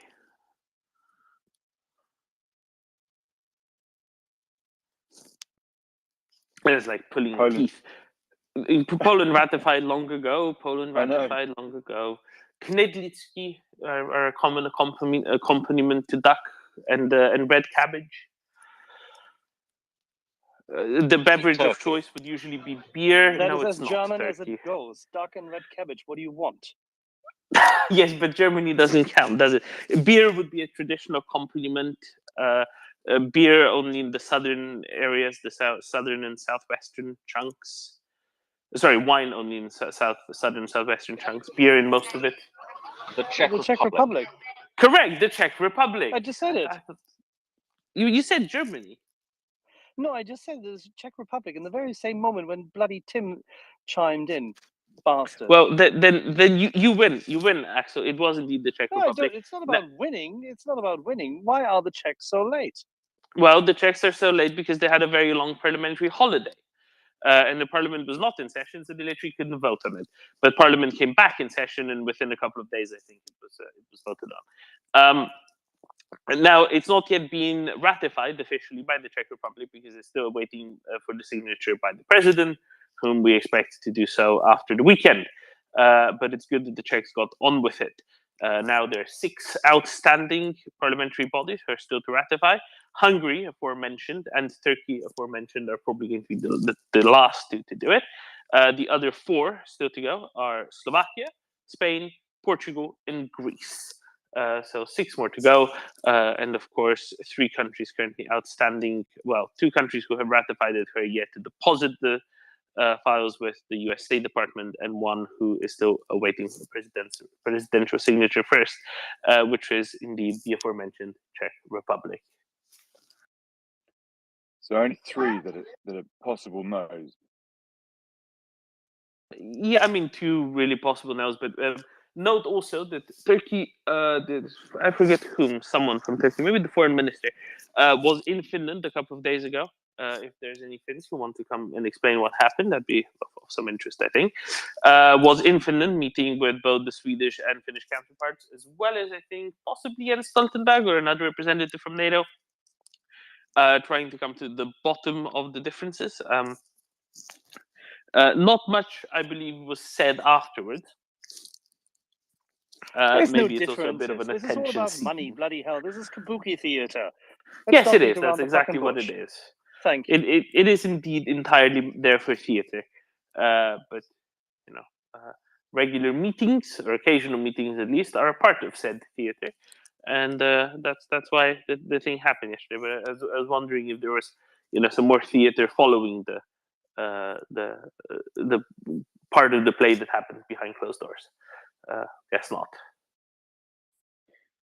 I know there's a lot of pro-Russian feeling in Greece, co-religionists, a lot of tourism. How much is there in Turkey? Do we know? Turkey's there for its own self-interest. Turkey's doing things because of Erdogan's own self-interest specifically. It's nothing else really this is about. Turkey is facing significant economic trouble, including skyrocketing inflation, somewhere in the 70 to 100% range, depending on who you ask. Price of food is going up very rapidly indeed. And if Turkey can get cheaper food stuff from somewhere and possibly cheaper energy from somewhere, it will do what it can, because there's also an election upcoming next year, and it's only so much that you can cheat when you have an election. Not that anybody would, but were one so inclined, it's various degrees of difficult, depending on just how a country's doing and how popular you actually are, as well as Turkey wanting to use what they do to the south of Turkey as a bit of a distraction for its domestic population, and which requires to some degree, both on the one hand, Russian tacit permission, because of the regime to the south of Turkey being very much in Russia's pocket and dependent on Russia for its existence, as well as the not excessive complaining by Turkey's Western partners. So Turkey is playing a double game, playing one against the other in order to try to benefit itself. And nowhere is this more obvious than Turkey being a principal way for companies from the West to sell stuff to Russia, even though it's under sanctions. Because they can plausibly, deniably sell stuff to Turkey, somewhat plausibly, deniably, and then it gets sold on from Turkey to Russia. Similar goes for how Russia is going to continue buying Leffe beer, which has actually trickled into Belgian mainline media as of yesterday. Something that here, of course, we've covered already a couple of weeks ago with AB InBev, Anheuser-Busch InBev, the Belgian American conglomerate of a brewery company, the largest brewery company in the world, having sold off its operations in Russia in April, I believe, to Efes, Anadolu Efes, the largest Turkish brewer, 24% of which is indeed owned in turn by AB InBev. And their Anadolu Efes is now expanding the production of a flagship AB Anheuser-Busch InBev beer, Leffe, in Russia. While that is a flagship AB InBev brand, whose production in Russia has been contracted out to Anadolu Efes. So there you go. That's Turkey being used as a bypass. Jim. Yeah, I mean, I couldn't agree more in terms of the economic and political benefits for Erdogan. But he is, pretty much a dictator. I mean, he squashes his political opponents. He squashes the free press. In Europe, I mean, it's Greece, Serbia, Hungary to some extent, and Turkey. You can still argue it's a European country. Certainly has a vote on NATO. What are the grassroots reasons? What's the grassroots opinion of Russia in Turkey? That I don't know. And I know it's very strong in Serbia. It's somewhat in Hungary. Even countries like Bulgaria and Greece for religious and language reasons. But what about Turkey?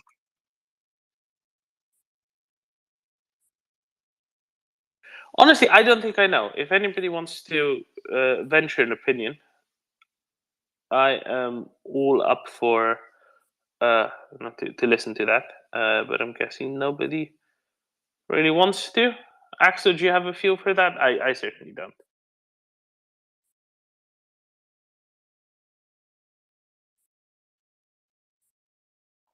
Sorry, mate, I was just unloading half a ton. Yeah, well, how should I put this? My Turkish friends and those in the Turkish Shipping Chamber of Commerce I know have very little respect for Mr. Putin and even less so for the AKP, Mr. Erdogan. They are, since many, many moons, very frustrated in Turkey. And there's a large part of the population which has been under the aegis of this utter AKP nonsense, Islamist supporting, I wish I were a Khalif propaganda machine. It's very bad.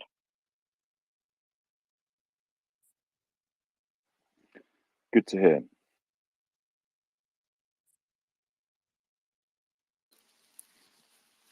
Tim? Yeah, I mean, I was about to add some color on Turkish public opinion. Now, there was some polling around this in Turkey towards the beginning of this year. I believe it was in May, and there was actually quite among the Turkish public at large. There was quite a strong body of fairly neutral people. Around 80% of the public polls stated that they had particularly strong backing from one side or the other, either the NATO Ukraine side or the Russian side. So around 80% were on the fence, and another 15% supported the NATO position very strongly, and only a couple of percent, I believe it was 2.5%, supported the Putin position very strongly.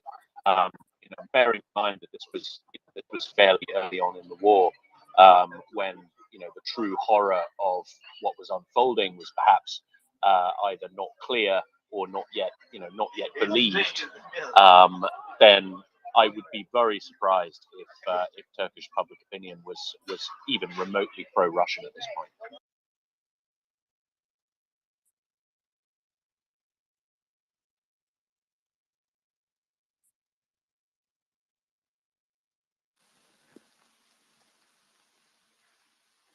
The other one that Jim raised, of course, is Greece. And I think in Greece, the shipping industry is of some interest. I forget who it was. Alex, was it you who was talking to me about the Greek shipping industry and its role in both resupplying Russia but also selling Russian goods abroad? It was not. It wasn't, yeah. Okay, I thought it might have been you. Somebody was giving me kind of a breakdown a day or two ago of how important the Greek shipping industry is in maintaining both Russia's exports as well as imports. But I have forgotten the details and was hoping that person would be here to detail it for me. I do recall the I do recall the segment, but not unfortunately not the detail. So yeah, sorry. Well, alas. One kind of interesting point that came out of it, though, was only tangentially related to anything really important, but perhaps important to some of those in Greece, which is apparently somebody facilitated the visit of Alina Kabayeva, Putin's, I don't know, partner, I guess we should say, the former rhythmic gymnast, to Mount Athos, which is a Greek holy site, a monastery, but to which only access to men is allowed. And she was smuggled in under a forced document that showed her to be a man. I don't know how Russians would take to this, or indeed how anyone else would take to this, but I just thought it was an interesting case and situation.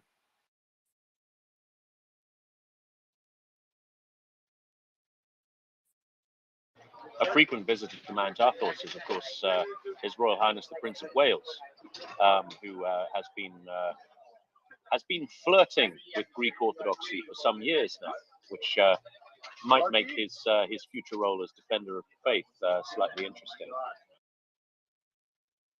Well, but it might just help. Well, I'm not going to go into this. Never mind. Pre-abdicate, so to speak. Then John. Yes, thank you, and good morning. Well, good afternoon. Yes, a different topic. I don't know if you talked about this already, but there's some rumors in some press that the DoD is about to name the military support mission to Ukraine, giving it an official name, which seems to be a step in cementing the support. Has this been discussed?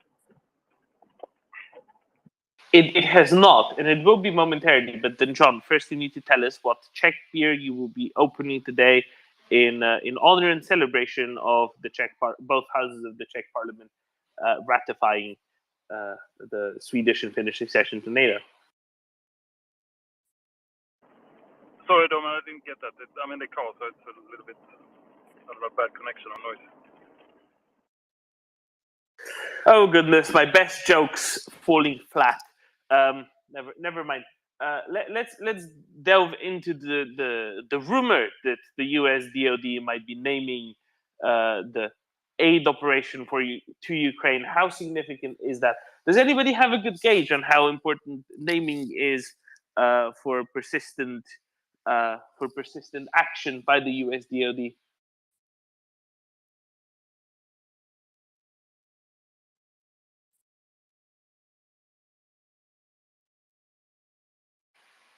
I have to admit, I myself have not been tracking these things through the years or decades, so wouldn't really have a good grasp of it. What I think would be much more significant is dedicating about $1 billion to the resupply, the transport, and the logistics, which was done a few days ago already, and I think that would be much more significant in itself than naming. But I might well be mistaken. Then, John?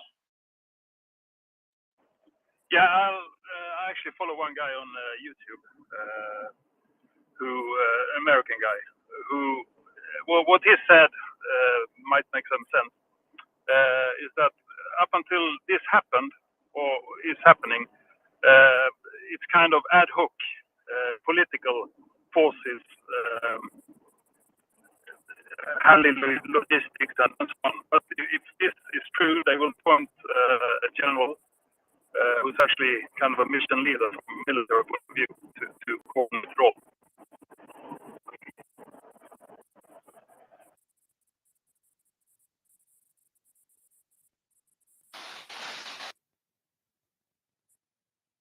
I don't know. I don't know if he lost him to Twitter pox or just actually lost him. Then, John, do we still have you? Yeah. Yes, we still have you. Very well. Sorry. Yes. Okay. Is there talk of a specific general being assigned to it? Yes. There might be a general assigned to it. Has there been talk of any specific general? Not that I'm aware of. Just that this will be the structure they have to, or they will set up.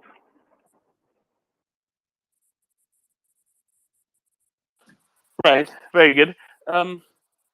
I don't know. I don't know what to say, simply because I can't really gauge the significance of it very well. It might well be incredibly significant, and I would completely undersell it, and I certainly wouldn't want to do anything like that.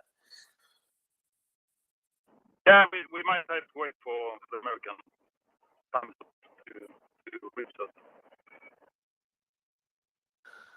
I think so. I think you're right. You know, we're stuck with 5 people here, none of whom American. Probably not for the best in this particular case.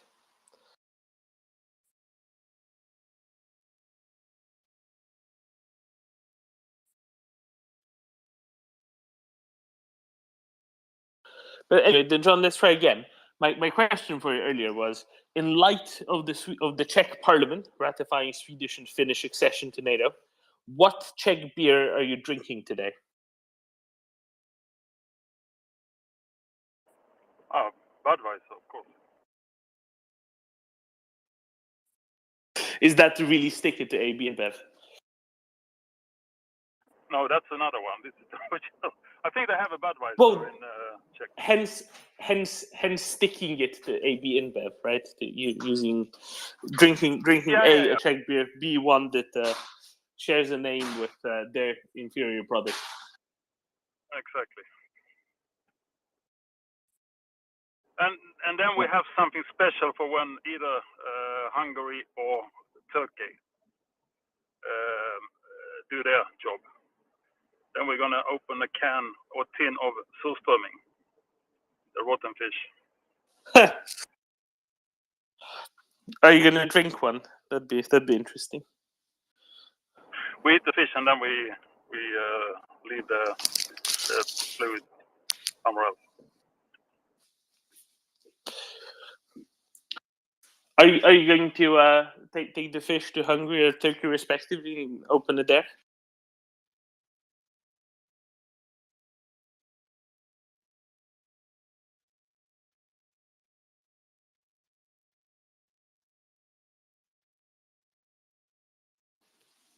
Surely that would be the better approach here. I think we've lost Den, John. Oh, it's disappointing. On the Czech beer theme, what's the one with the goat on it? Is it Kozel? Kozel literally means Capricorn, I guess. I don't know what the right name for that is in English. What's the name for male goat in English?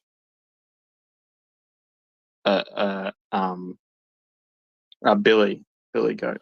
Is that just Australia? No, that's a male goat, and then a nanny is the female goat, and then you have the kids. All I know, all I know is that a baby goat is called a kid. It's the extent of my knowledge about goats. Yeah. There you go. So a nanny is the female, and then a billy is the male goat. There you go. It's usually billy goat and nanny goat. It's a bit odd like that. So. Yana. I don't go around saying a ewe sheep and a ram sheep. Anyway, sorry, Yana. No worries. I'm just very proud that I have something to contribute. Kozel means a male goat. Yeah, no, I said that already. That bit I already clarified, but I wasn't sure what to call a male goat in English. You see, because I just got stuck with the Latin Capricorn. That's all. That's all I meant. Is it a buck? Oh, never mind. No, apparently it's a billy goat. Alex says. I see. Every day is a learning day. Thanks, but it's a good beer. Yeah, that's right. That's right. No complaints here.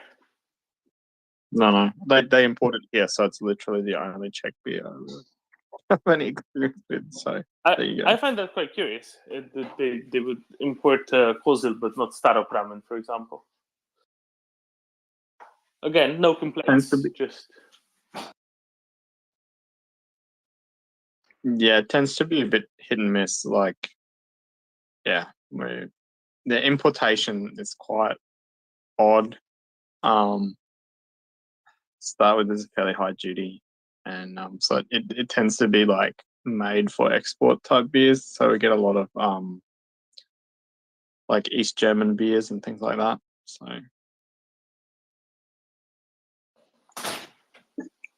Good morning, guys. I couldn't help but to come up.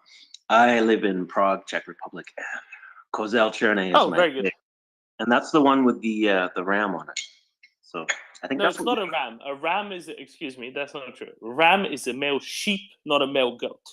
It's a male goat, not a male sheep. That's on the beer. Nevertheless, Kozel Cherney. So good. There we go. All Swedes and Finns, take note. Kozel is apparently the Czech beer of choice, according to the MryiaReport crowd. The rest of it, I agree with you, Brody. The only thing I don't agree with is the use of the word ram to describe a male goat, because it's not. I stand corrected, sir. Thank you. Thanks for jumping up, and thank you to Jana, who already dropped down. I don't know why, but such it is. Such it is. No, it's good. I was wondering somewhat whether the Czechs are going to be next. There was some discussion that Czech might take a little bit more time because of their parliamentary schedule. But I think it is worthwhile highlighting that as soon as Parliament was in, it only took a couple of days to get it all nice and squared away. And if anything, that's something to be proud of, and well, not necessarily an impressive feat, but certainly showing where the priorities lie. Now, of course, it still stands with the president actually did the final signature on it.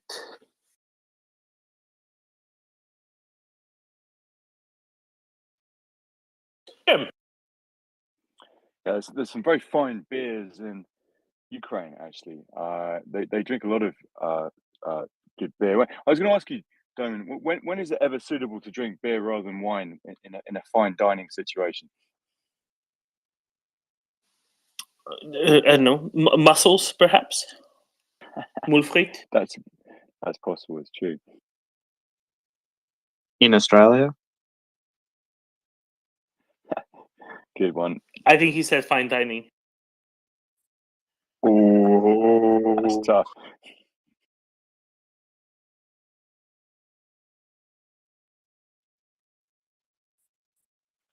I'm being told that a buck is apparently also something that describes a male goat. Is that true? All of you who actually speak English as a first language. buck would be like a deer. Is I've never heard that's what I would never have heard- thought as well. That's why I'm asking. Yeah, I've never heard a goat called a buck. I guess you could, but like it would be like an antelope or like a ibex All or right. something like that. So, and Even by a the way, springbok. as to beers, you and your Springboks and everything else, let's go back to Prague for a moment. If you're in Prague, there's one beer you drink because it is from Prague, and that is Stout of Pramen. And you go to Wiesenska, which is the road of which the prisoners had to take in medieval times, Wiesen. And at Wiesenska, you'll find the old Staropramen brew house, which is now nothing else than a Gasthaus. And that's where you have it right off the tap, as cold, as prescient, as wonderful, and as juicy as it goes. That's what you drink in Prague. And if you want to drive to Brno, you pass by Humpolec, and in Humpolec, you find one of the oldest and best breweries in the Czech Republic, which wins every single year all the prizes which the German breweries don't pick up in the world at the World Beer Awards, and that is Bernard. And that's that. So, next. And yes, you can drink beer in fine dining environments everywhere. There's no such thing as not a good dish going with beer. Yeah, no. At this point, I'll just make my pitch for the Svata Václavský. Václavský pivovar in Olomouc. Stephen, with regard to, sorry. Oh, sorry. Carry on, Jim. Sorry, I thought you were, and you finished your sentence. I was just going to suggest Chernivsky beer when people do get to visit Ukraine from Chernihiv.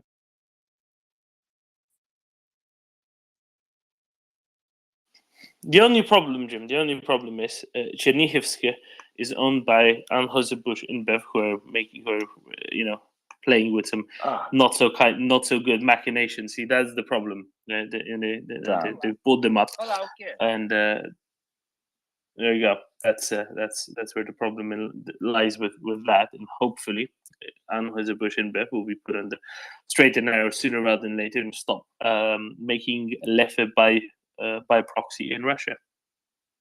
Yeah, no, thank you for putting me right on that. I shall try and find a locally brewed craft beer in Ukraine that's not owned by those war profiteers. Exactly. Stephen, sorry about that. Go ahead. No, that's all right. Yeah, look, I'm an Aussie, and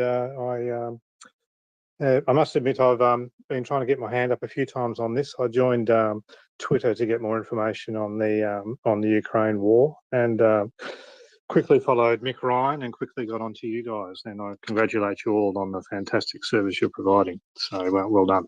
The reason I put my hand up is I used to have a property in the Hunter Valley in New South Wales, and we bred bull goats. And sorry, we called them bucks, and all the industry called them bucks. So Billy was very much a slang. You might hear it in the milk goats, people calling them Billy goats, but certainly in the meat goats, they were all called bucks. Cheers. Thank you, Stephen. Ask a question, get an answer. Thank you very much. But it's certainly not a ram. And every friend of Mick Ryan is our friend. Absolutely. Actually, I've got a question for you. Actually, someone's asking that they were listening yesterday, and apparently you were teasing Ben about the Rafale fighter jet is not battle tested and in need of a German touch.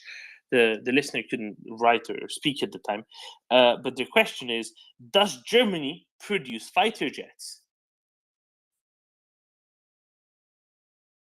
As you know, we only participate in the joint production, and at the moment, the one joint design which is at hand is not even in production.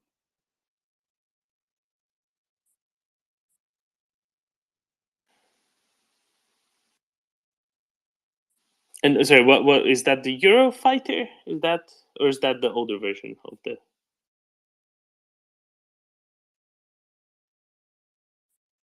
Sorry, man, I'm just doing other stuff. No, there's a new design upcoming, which supposedly the French and the German are to be developing appropriately with each other, and it's never going to go that way. And yeah, it's a sham. If you think about what German industry can do and what it should be doing, it's an absolute sham.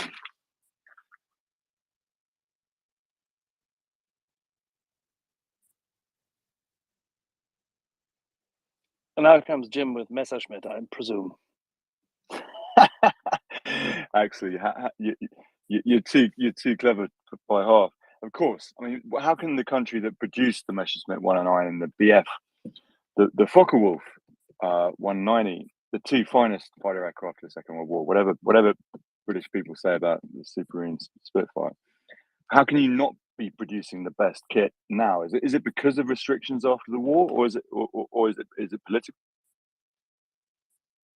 Political incompetence, stupidity, stubbornness, say self-righteousness, gullibility. What do you want? I mean, I can give you 50 words for it, which all mean the same. German idiocy.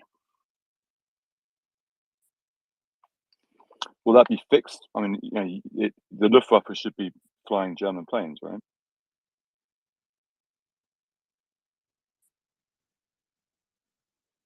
Well, what shall I say? A nation which is unable to be a good partner in deterrence and has so little self-respect to morality as ours at the moment, shouldn't be producing anything.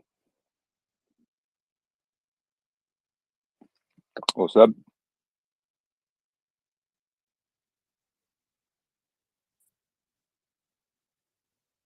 Since we're talking about the military-industrial complex, the defense industry, Alex. The defense industry. Sorry, defense industry. Yes. calm your beating hearts, all those in the audience. The defense industry and European defense industry particularly. So yesterday in Poland, is it the names of the companies? But Hyundai Rotem and Hanwha both inked the contracts for the first round of the Polish deliveries of K2 tanks and K9 self-propelled guns. So there's widely speculated, and it's realistically going to involve the construction of manufacturing and production facilities in Poland. How much of a threat do you think that is to Germany and its defense industry, i.e., and do you think that this move can benefit Ukraine in the short and the long term? I think that's an excellent question to which I don't really know the answer. But of course, just to remind people of the massive purchase order that Poland has made with South Korean manufacturers for many hundreds of tanks, many hundreds of self-propelled guns, over 1,000 infantry fighting vehicles, and they made that 50 light fighter jets, something along those lines as well, right? $5.76 billion US. That sounds like a lot. Sounds like a lot to me, anyway. And they made it about a month or two ago, right? Giant purchase order. And that is in light of course, the Russian invasion of Ukraine. Otherwise, Poland wouldn't be buying all these many hundreds and hundreds of tanks and IFVs and howitzers, right? Jim, do you have what do you reckon? How much of a threat to to German industry is this? Well, German military factories will always be around because they make the best stuff. I mean, I only buy German cars for good reason. People say you should only buy American airplanes for very good reason. They have a history of making the best kit for 100 years. ThyssenKrupp and Rheinmetall will continue, but their CEOs are not happy. Their shareholders aren't happy, and German society should be not happy. I mean, this is the core of German heavy industry, and Scholz, through no good reason except his own morally corrupt political reasons, has undermined in a very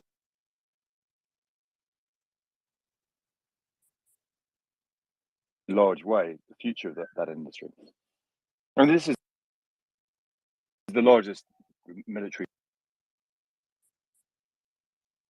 order in the last 20 years. I mean, 1,000 tanks, 50 next gen fighter aircraft.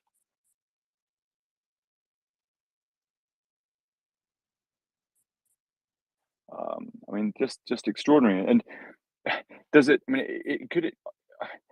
does it affect Ukraine? Very much so.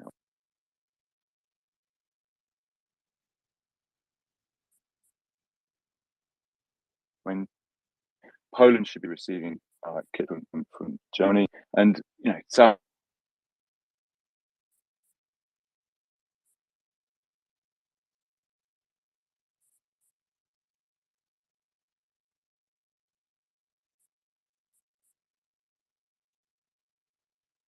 About this bit.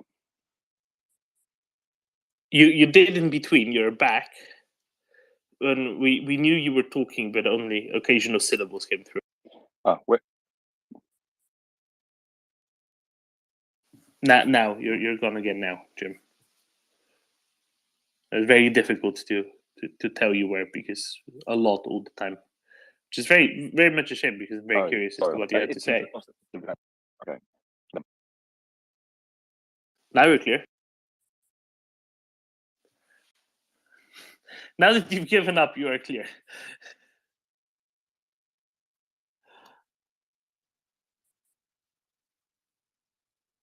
Actually, in the meantime, Alex, can you tell us more about these South Korean tanks and howitzers and IFEs? Now, there's a listener here who says that they're called next generation tanks, but it's hard to get any more real info about them, except that they're very expensive. Oh, the K2, yeah. So it's a small 3-man main battle tank, probably a little bit lighter than say most European armies might desire. Still a very good tank from what I can tell. Uses a German drivetrain. I suspect that the K2PL might not use a drivetrain. So the one that's manufactured in Germany in Poland might not use a German drivetrain. Just a sneaking suspicion. And I have been trying to move away from that for some time. There are some resources out there on it. It's auto loading. So if you were say a former Warsaw Pact country where a lot of crews that were very familiar with, say, T-72s and T-64s, I don't think it's a bad choice by any means. I think it's quite a good choice. K9s being widely adopted all over the world, it has to be said. There's a brand new factory in Australia making K9s. They're the self-propelled guns. The Poles already manufacture K2 chassis for the Crab self-propelled gun. So the Crab is essentially a K9 chassis with an AS90, basically a KS90. It's not a turret, a gun house, I guess you could call it, and mechanisms and a German gun. The infantry fighting vehicles, I don't know a great deal about, apart from the fact that I believe they are the Redback infantry fighting vehicles, which is the latest Australian acquisition in that area. So, and of course, all this comes with the, the long-term objective of manufacturing it in Poland, basically from scratch. So it seems that they're applying, in terms of the tanks, they're acquiring K2s now, and then there will be some K2PLs manufactured in South Korea, and then they will take up production in Poland, and the reason why it's sometimes seen as an advantage to purchase South Korean equipment over, say, other equipment is that basically you can manufacture it and maintain it yourself. They sell you the whole package. They don't just sell you bits of the package. Whereas if you buy M1 or Leopard 2, General Dynamics or Rheinmetall will include contracts for maintenance and things like that. So that there are costs involved that aren't necessarily visible. So yeah, so it gives you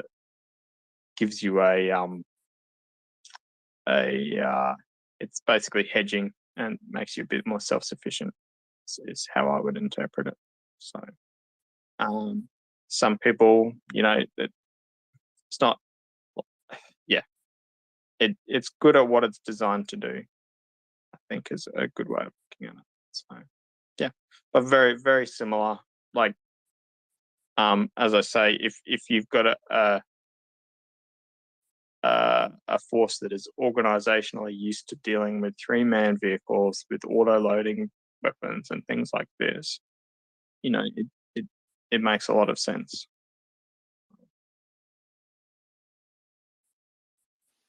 Thank you, Alex. Thank you for that primer. Jim, let's see if we can hear you this time around.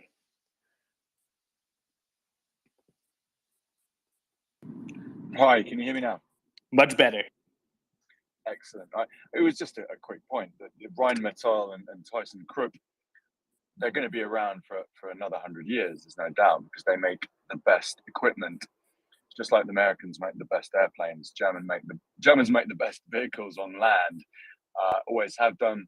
And we know the CEOs and shareholders for that matter of those companies, and most of the German voters want Germany to be a military powerhouse behind democracy, behind freedom, and they're not, because of Scholz, Olaf Scholz's moral corruption, his ridiculous pacifistic socialism that he's holding on to.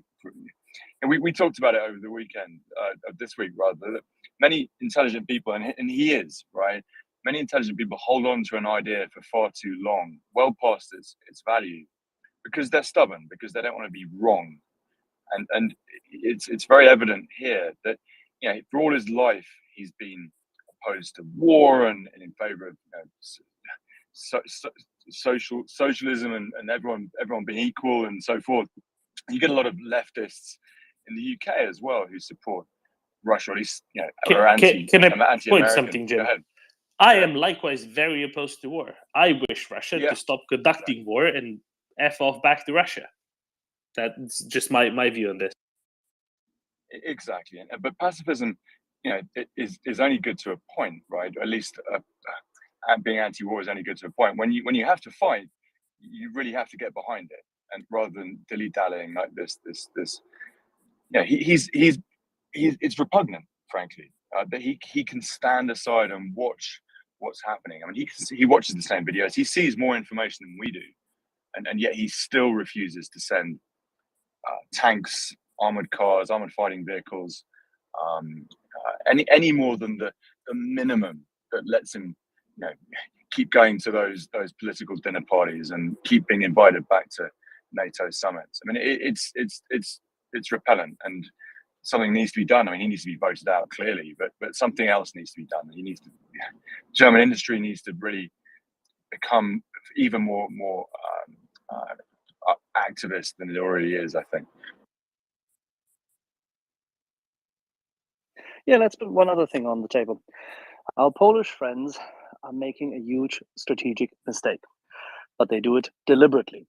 They're using opportunity to hit back, which they believe makes sense, but they're buying equipment which they then have to service and build themselves, full well knowing that the quality and precision of manufacturing those guns and those tanks is not vested in their industry, and it's a capability which takes about 2 generations to build.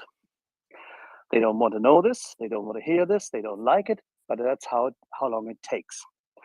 The South Koreans have built certain components, which is why they like to deliver components, and they build them with the best possible precision for themselves. They do this in shipping, they do this to a certain extent in cars, albeit that their cars are never in the same segment. They don't have to compete in the same segment as other car makers from other countries.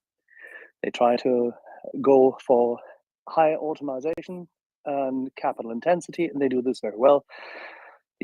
Those who went into Slovakia and into the Czech Republic in these 2 large works and factories produce fantastic value for money quality, but in middle class and lower middle class segments.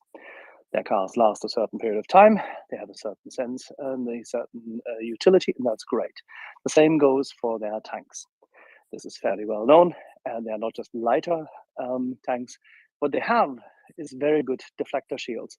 What they have is good reliability initially. What they also have is high maintenance cost at a later stage. Do they have the punch power for the Poles to actually make a difference?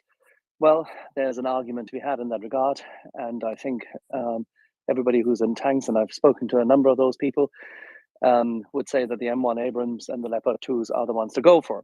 The Poles have experience with the Leopard 2s, the 4s and the 5s. They could have had it, but they needed a possibility to express their own sovereignty. And the PIS, under their current government, wants to make these nationalist overtones, and that's completely fine. I understand why they do it. And it's very hard from a German perspective, or indeed from any other rational perspective, to tell the Poles currently that they're probably doing the biggest single mistake they could have done with such a big order in such a form. But that's fine. It's what they want to do. And as we are in Europe, and they're a free country, they can do whatever they like. Will it help them convince others? Probably not. Will it be suitably endearing them to German industry? Probably not. Will it convince German industry? It has already many times over. but it didn't take the Polish government to do so. German industry has been battling with the German government for quite some time. So that's a completely different thing. But it is a propaganda coup by the PIS. They do it again. It's not smart. It won't win them any favors. And it's also not smart from Mr. Scholz, of course, to start with. But it's the wrong line of attack, because it has nothing to do, and this is the other part, because people say, oh, Germany can't be trusted to deliver. That's bullshit. That's absolute crap. German industry, when it has a contract under this government, doesn't matter which government it is, if there's a contract with a NATO partner, they deliver. They always deliver the new kit. They have done so many times over. There is no question as to this. On the contrary, the question currently is about the release of existing equipment to Ukraine. And in order to battle that out, the Poles should not have done what they just did, which they prepared. Don't forget, this contract allocation to the South Koreans is not news. This is something which has been long in the making. This is a political statement by the Polish government as a consequence of them being paraded around and attacked by the EU for the incompetence of their own affairs in dealing with their judicial system. Because if they want to pursue a different approach to their judicial system, they probably had to previously look up a few rules, which they didn't want to do. That's fine. So the EU and them went at loggerheads. The EU won. That's bad.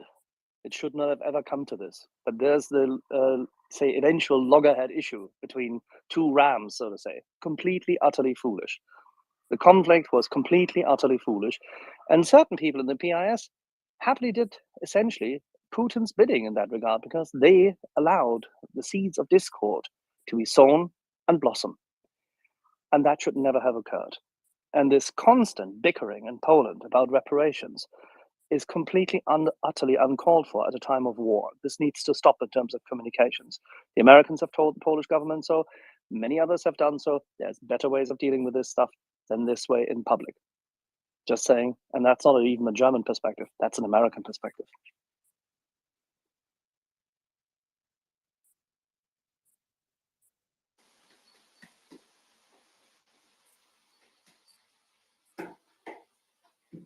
Jim?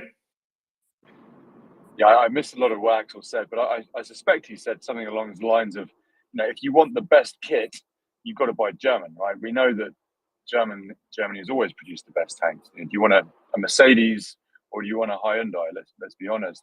I don't know enough about the political stability of South Korea, regarding end user certificates and user licenses.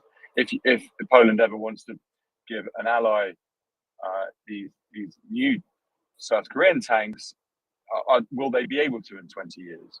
Will the same problem arise like it has done with Germany?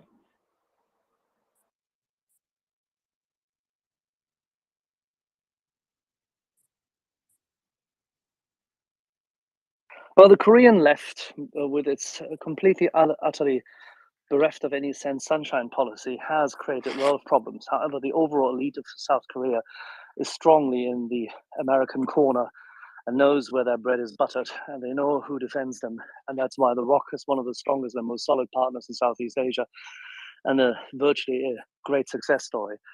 Is it possible that the communist, Marxist, undermined left in South Korea can yet again win an election and at a later stage become, shall we say, difficult? Yeah, it's always possible. But I think the way the local content setup has been created by the Korean manufacturers in that regard with Poland is quite seductive to the Polish government, because they do have, as Alex quite rightly said, significant control over the content.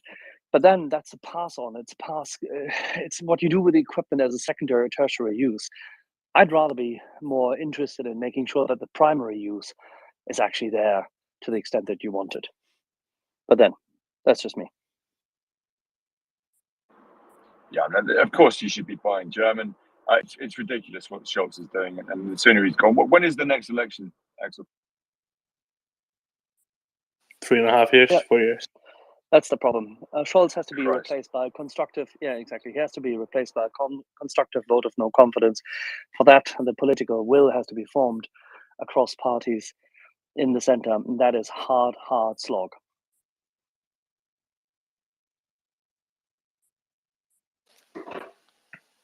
Danny. Yeah, I guess I was really interested in what Germany would maybe lose or not lose following their stance on providing or not providing equipment. But I was wondering, the Swiss have as well traditionally been a huge supplier of ammunition, at least, and other military equipment. And I was wondering how that might look for them in the future, because they've clearly positioned themselves as very restrictive with what they would supply and not what they won't supply to parties that they already have contracts with, if I'm not mistaken. So they've already sold that equipment under contracts, and they're proving to, I don't know, maybe not encourage other buyers in the future with their attitude. So what are your thoughts around that? I'd like some opinions.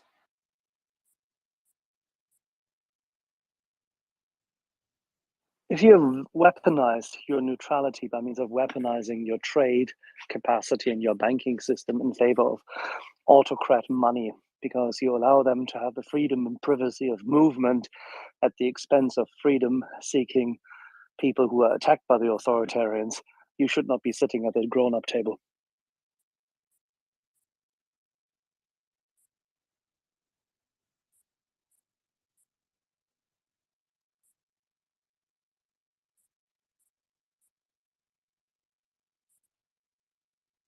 And Danny, that was not directed at you, that was directed at our Swiss compatriots. Oh yeah, absolutely. I agree with what you said, Axel, of course. But I guess they're making billions out of the weaponry that they're supplying. Will this not maybe? I know they like money. We all do, but especially they have a tradition in coveting wealth. Is this not a big blow to them that they will maybe like to change their ways, or does it need to be when the scales are tipped? When the money that they get from oligarchs is less than what they're losing right now, will that not maybe prompt them to change their ways?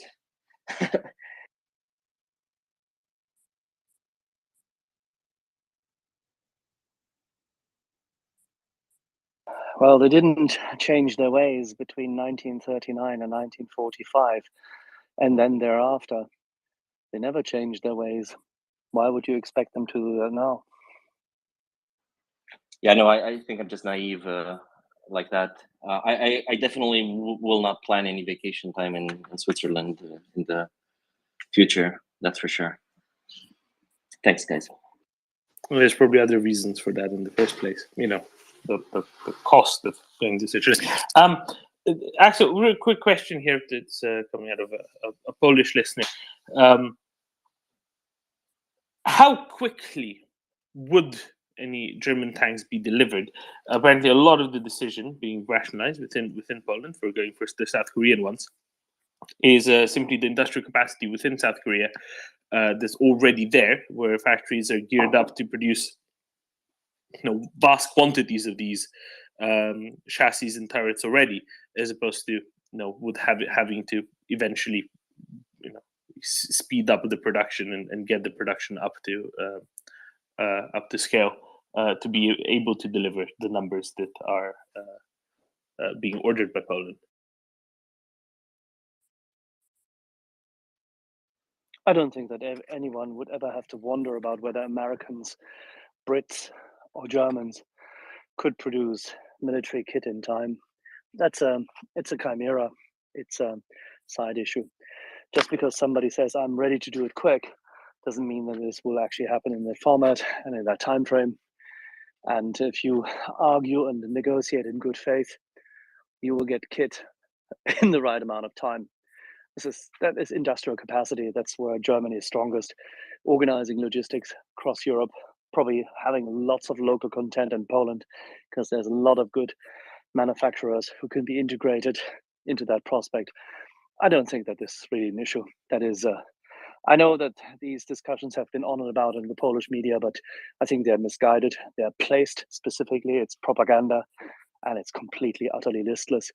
It's from people who evidently have no understanding as to the value chains which are active in the defense industry, who have never actually worked in that field, and definitely Polish politicians who pursue a completely different ballgame. I respect this. I mean, it's their country. They're allowed to do it. It's completely fair. They won the elections fair and square or not. I don't care. They won the elections. They're in power. I have to deal with Mr. Scholz. It's the same issue. So, do I think that both governments are wrong? To a large extent, yes, in that regard. Things like this should be discussed quietly, privately, amongst partners and sorted. This is the biggest single fuck up between Poland, Germany, and America since 1990. Should never have happened. Painful to watch. Worse than Nord Stream? What do you mean? This is the Nord Stream at that point in time, nothing to do with the Americans. The poor Americans were not involved for that. And No, the no, Poles have not at nothing all. to But say about it. between Poland No, and the Germany. Poles have nothing to say. No. The Poles have nothing to say about Nord Stream. This is something which the Finnish government, with the Finnish government, the Dutch government, the German government, and the neighbors alongside decided. And at that point in time, when it was planned, the then Polish government did not complain loudly enough. Unfortunately, I would have expected at that point in time more and more intensive complaints, which would have been merited. I do remember that I've been complaining about this a lot at that point in time, and many other people have. But this was a specific issue, and that has nothing. There's no comparison. This is a deal between Germany and Poland. The other one was a deal between Germany and the devil. Oh, I agree. But what I'm trying to say is, So it has at the nothing. time, So Poland has no agency in the Nord Stream deal. Zero. well, exactly. But at the time, Sikorski, who's defense minister at the time, compared it to Has no Ribbentrop-Molotov. But he has no agency. No, he can. That's bullshit. I mean, Radek is a good guy, but that was bullshit. This was not a pact between Russia and Germany to dissect the Baltics, Poland, Romania, and the likes. That is just wrong. And I'm not hearing this. I'm not listening to this. Radek knows better. I know the guy. He's great. This was a figure of speech which was slightly less helpful. If he had said something else, and if he would have complained about the trap Germany marches in with this, and if he had highlighted what an imbecile Mr. Schröder and Mr. Steinmeier actually both are in that regard, I would have gone with him all the way. But calling this the Hitler-Ribbentrop Pact or the Hitler-Ribbentrop-Molotov-Stalin Pact is uncalled for. It's completely wrong. It calls for for completely different and completely unmerited associations. Or in German, man muss die Kirche im Dorf lassen. You have to leave the church in the village.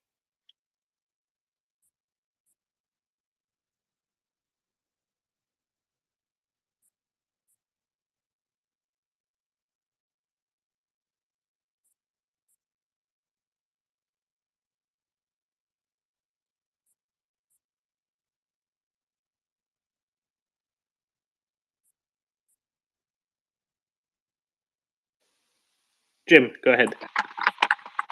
Yeah, well said, Axel. As always, I mean, it is a cock up, and defense already is pretty much the fastest growing sector globally. As we head into what is likely to be a pretty tough recession, if one does happen through global slowdown, then the countries that have supported Ukraine, their defense industries will stand to benefit. Germany has not, because of its inept chancellor. The UK has, US clearly has, even countries like Israel, for political reasons, who have not been able to help Ukraine, will suffer from investment. And when a venture capitalist is looking at a business, like, if it's based in Israel, are we really going to have export controls over the kit that we produce? Certainly, a company like Aleric in Switzerland is very unlikely to be able to expand as fast as a country that is helping Ukraine. So there's very clear economic reasons to get behind the country, not just moral ones.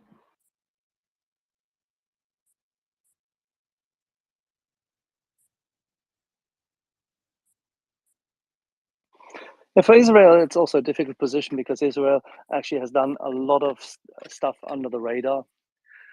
So they certainly have helped massively in also many ways, and many Israelis personally have helped in also many ways, and in terms of intelligence and direct support. And Israel has done tremendous stuff, but it has for many good or many it's of its own reasons, and I respect their sovereignty just as much as I respect the Polish sovereignty. I mean, why would I argue with that?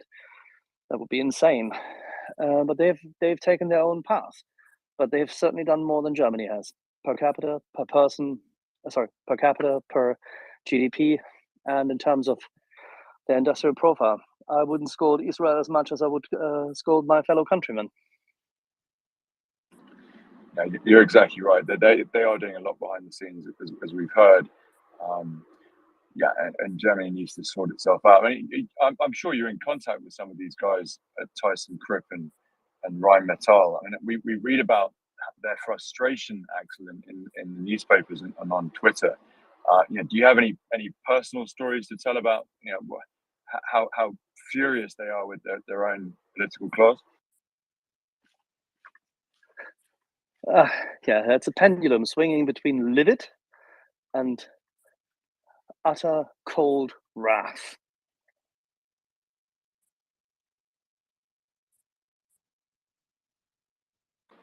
But they saw it coming, so they saw it coming, and they didn't take Scholz.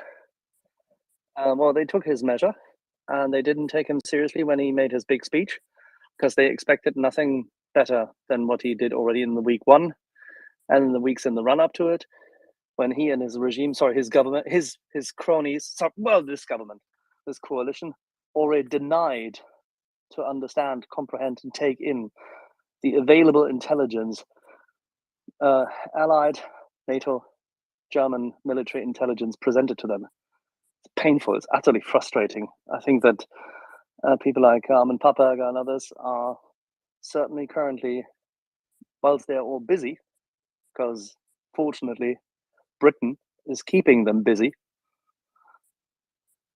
they are very, very, very, very frustrated. I'm sure they are. And let's not forget the Ukrainian defense industry, which is going to boom after they win this war.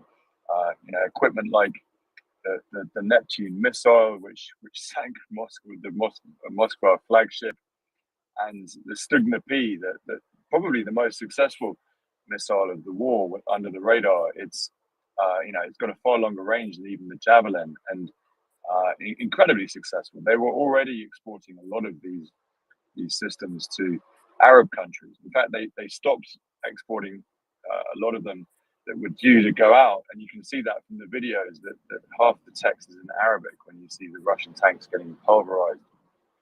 Ukrainian defense industry has been for a very long time, you know, a major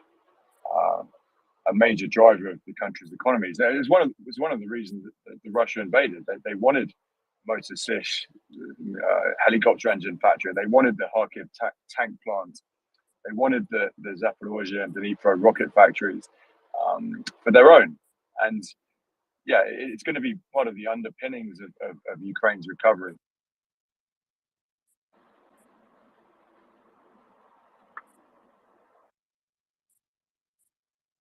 Yeah, one of the safest bets for industrial recovery and general investment in trade and future.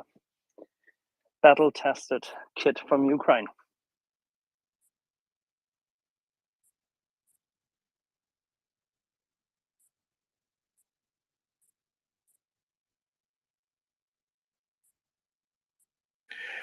What is the information known about these Ukrainian homemade?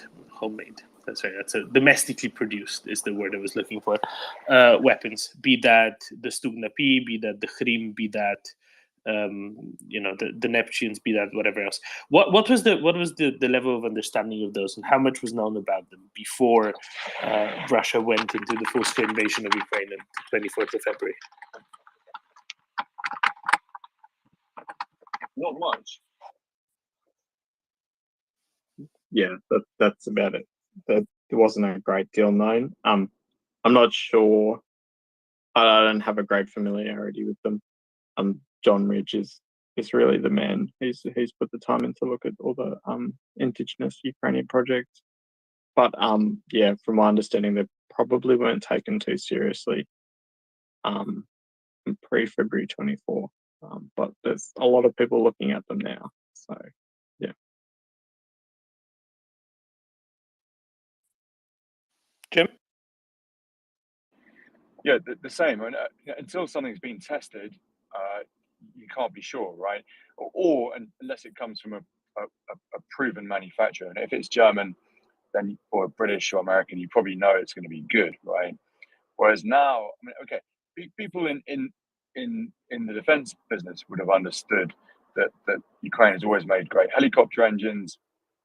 It's always made great rocketry systems. NASA, until recently, was still buying its rocket boosters, not from Elon Musk, but from Ukraine. And now everybody knew have Motor the Siege. evidence, right? Everybody in the world knew Motor Siege. Exactly. So, you know, there were some standout, trophy businesses, but I think what's come out is that just the quality of Ukrainian equipment across the board that's been locally produced, and the Stugner and the Neptune are just the two main ones.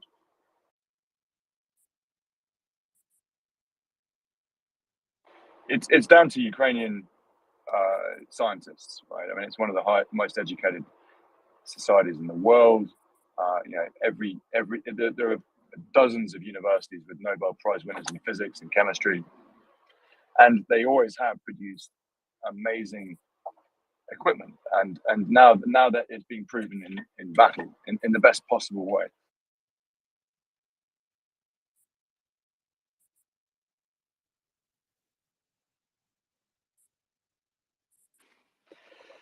I think, Doman, there is no alternative in future. We have to go into defense.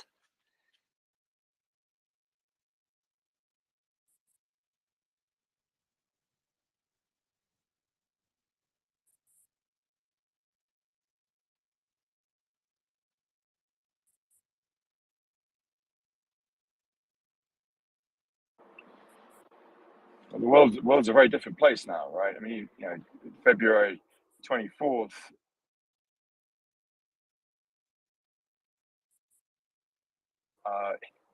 Worked on in case of a land invasion in Europe. I mean, that's changed.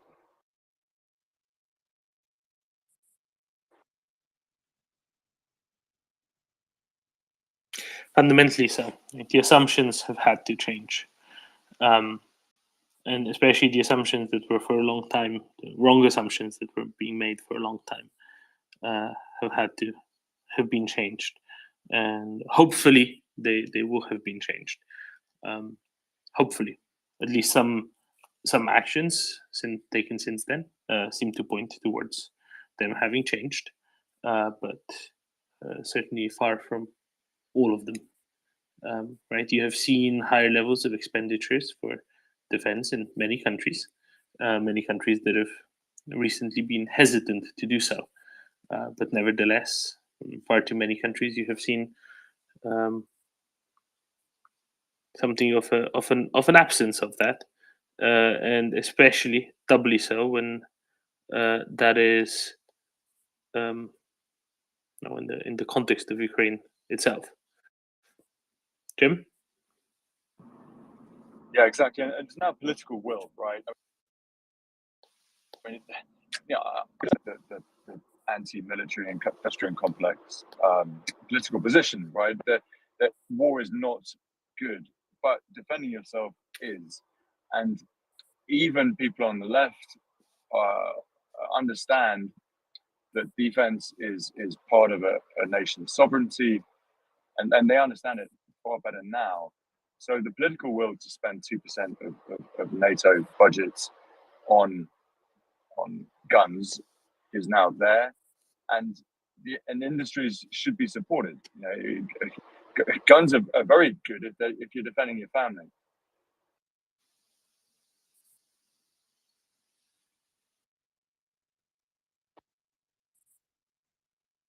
Yeah, absolutely, and that's what's that was an assumption that was wrongfully made for a long time, and that hopefully will start to be being made, even in places that have recently still been reticent to do so. It is maybe some places it might be a bit too much to expect.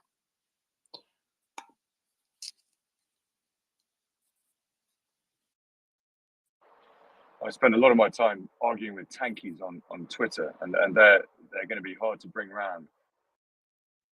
Oh no, that sounds like an awful hobby to have. They tend to be clever people, right? And it's incredibly frustrating with arguing about this stuff with people who should know better. No, talking about wrong assumptions.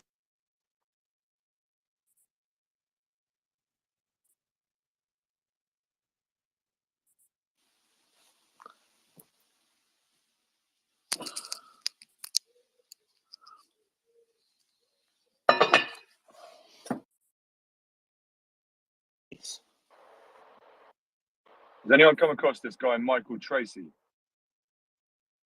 Vaguely, not really. He's got about 300,000 followers.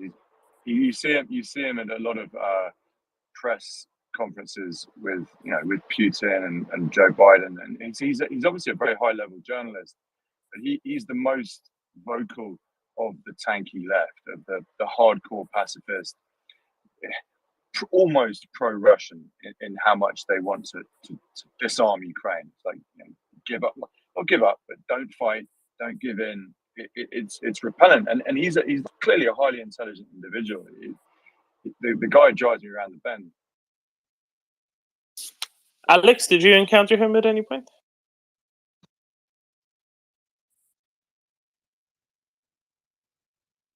Did you ask if I'd encountered him? No, I asked if you have anything to say back to Jim, because I don't necessarily pay attention to all the. Yeah, I try not to bother myself with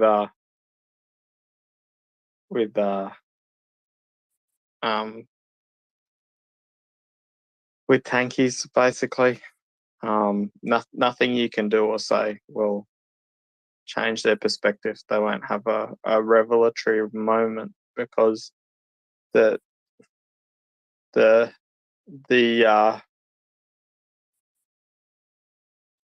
logical underpinnings and the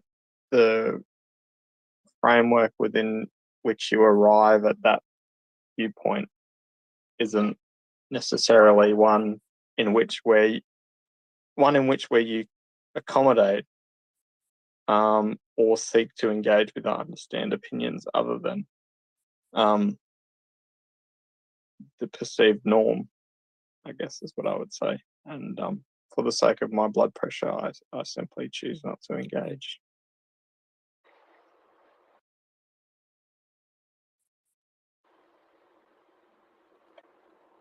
And that sounds advisable to me, anyway. Could you explain what is the underpinnings of these morally corrupt people?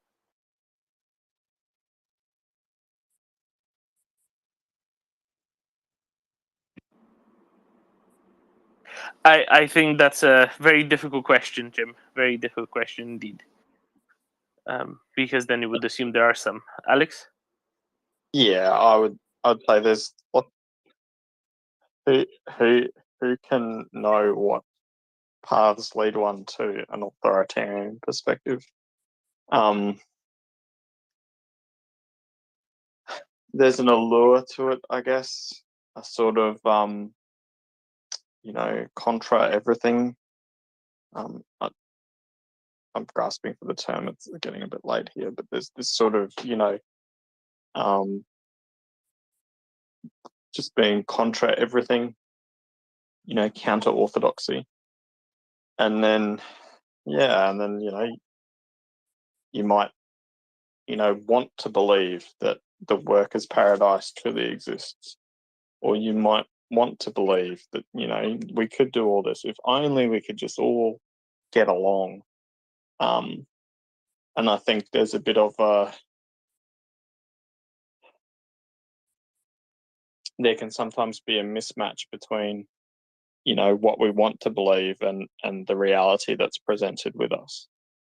And so you sort of start rejecting things that don't match what you want to believe, and you end up at this point where you just reject everything which isn't within this sort of this paradigm. And so, you know, you end up in the point where you know, you get British communists who just simply cannot accept that the Soviet Union would invade Hungary for, you know, imperialist reasons in 1956, or, you know, that they would do it again in 1968 in Czechoslovakia. They just cannot reconcile their what they want to believe and their ideological framework with reality, and so they reject reality and maintain their ideological framework. I suspect that's much rarer, and that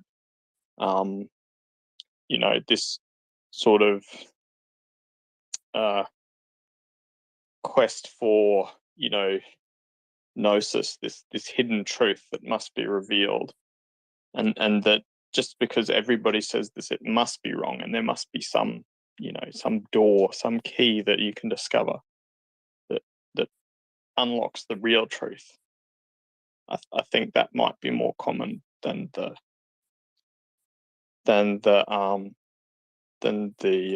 former. But yeah, Damon, I don't know if you've had much time to contemplate this.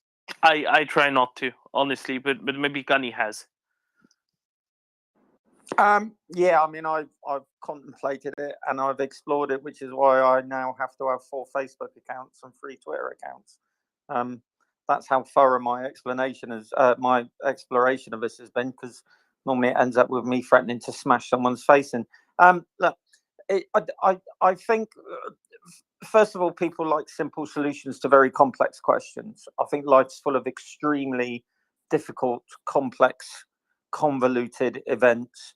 And a lot of people don't like it. They like the short, fast, convenient answer.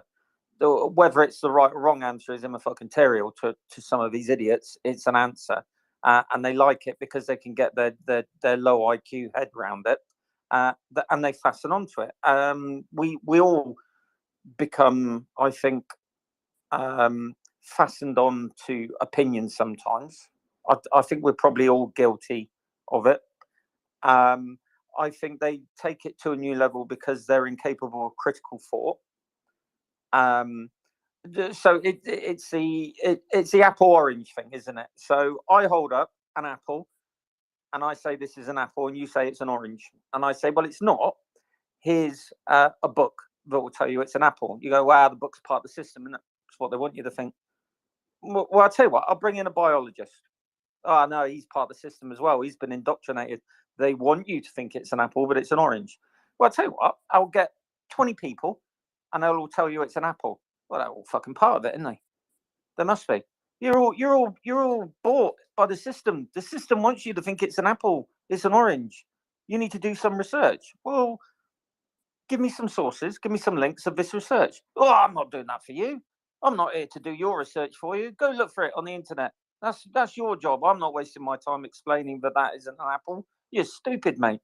And that's what it is. It's as simple as that. And I think sometimes they won't get into a sensible argument with you because they sense that there is a very real danger that you can produce a valid, coherent argument that essentially will upset everything that they believe and have believed for years, if not decades. So, frankly, I know what you mean. It's tempting to get into an argument with them. With me, it inevitably doesn't go well because I've got a very short temper with idiocy. And if you're talking to someone who thinks the bodies on the street of a Ukrainian town are actors or mannequins dressed up,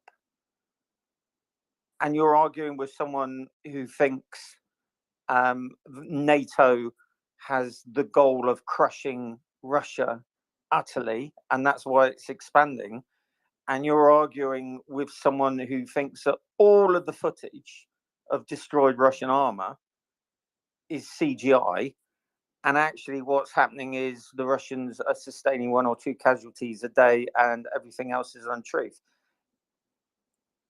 Regardless of whether they're an academic or a forklift driver or some chimp sat in a bedsit on his phone in between doing lines of Colombian marching powder, you're just wasting your time. They're beyond help. There are very few people, I think, that we engage with who can be, shown the light.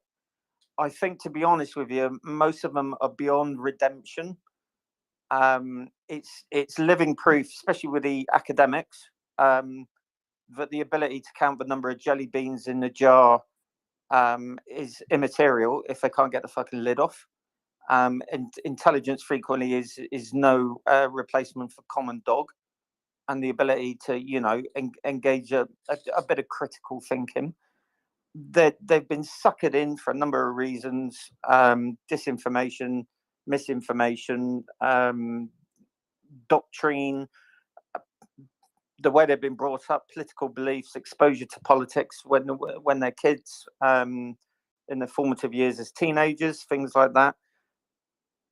And until such time, I think, as we do what a lot of the Nordic countries do, which is make critical thinking a school subject, where you are sat down and you are taught that not everything you read on the interweb is true, and that your phone is a magical gateway to infinite knowledge, but you've got to be careful because a lot of that knowledge might be spurious.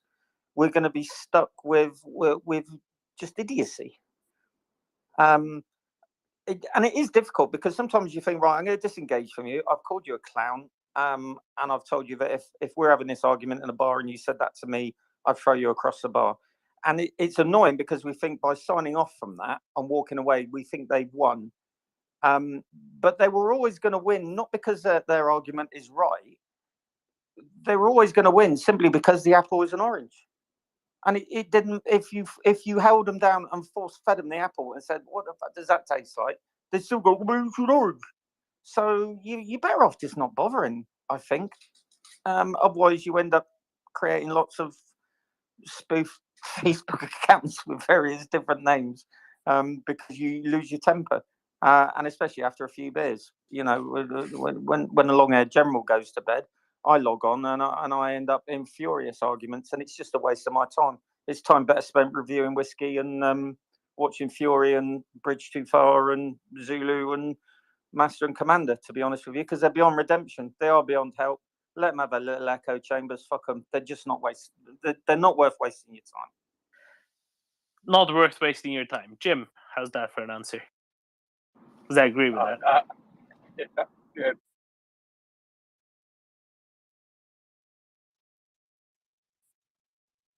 Jim, we cannot hear you again. I'm very sorry. Nope. Definitely not. Sorry, Jim. Royal Naval philosophy, well done, Gurney. You get a lot of time to think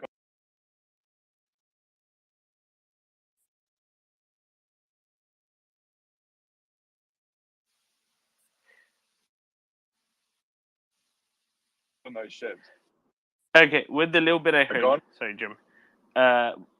With the little bit I heard, I'm gonna say that you are in broad agreement with Gunny, and go on to Mikołaj because you're breaking up very badly, Jim. I'm very sorry to say, but we got the Royal Naval philosopher bit, therefore that's a good thing. Mikołaj. Yeah, is that the Royal Naval Philosophy College of Woolloomooloo? That's why I didn't excel during my usual mandatory leadership carders. It's one of the reasons. But yeah, just don't bother. Just don't bother. It's a hard lesson I've learned the hard way. some people just the best we can hope for is they get sterilised. They shouldn't be allowed to breed because it's just a never-ending cycle of producing idiocy. But we've got to cope with it. They've got their freedom. They're allowed to go up on Twitter and be complete spanners, and a lot of them, I think, feed off it as well, which is bizarre to us.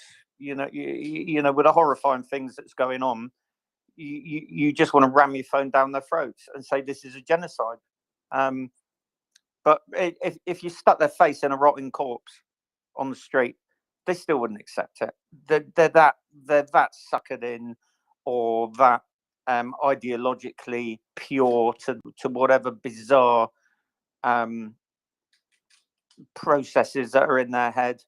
You just never get through to them. Just pity them, and hope maybe you meet one in a bar one day when you're half cut. But the rest of the time, stick the telly on.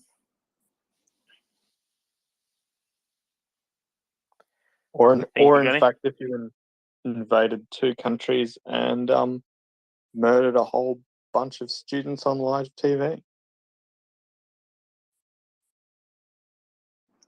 Well, I've never managed to fit in an operational tour where we've randomly gone around burning and murdering yet, but hope springs eternal somewhere like Russia, I suppose. But I think I'm a little bit old and fat to be called up to such an evolution, but I'll be more than happy if we take on Ivan properly.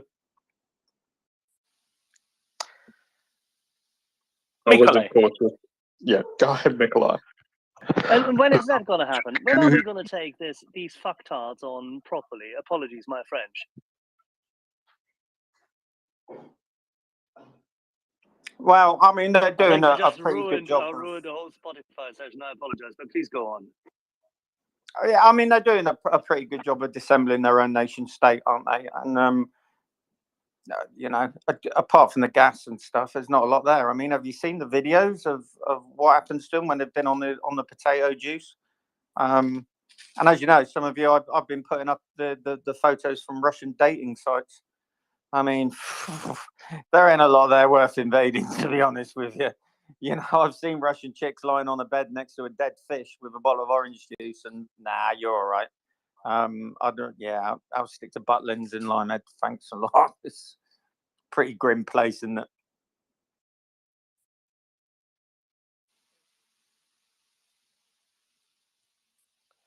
Okay, we'll try again. Nikolai. Mic check. Can you hear me? Yeah, we can hear you fine. Okay, great. So I would like to correct a few things that Axel was talking about regarding Poland's recent purchases in military department. So at this point, let's have one thing off the table.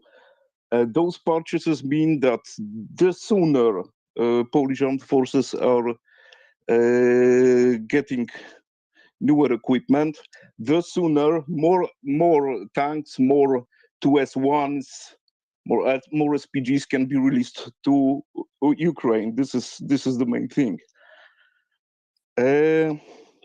Apart from that, as for moving from German hardware to South Korean hardware, there are actually more reasons that just getting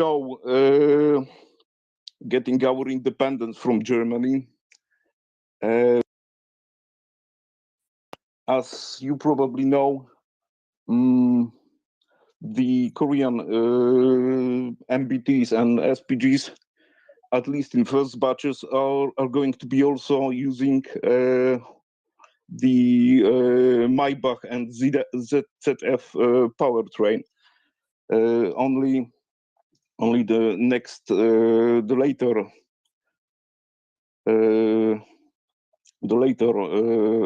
batches are going to be used Hyundai powertrain. As for the MBT being German MBTs, especially Leopard 2 being so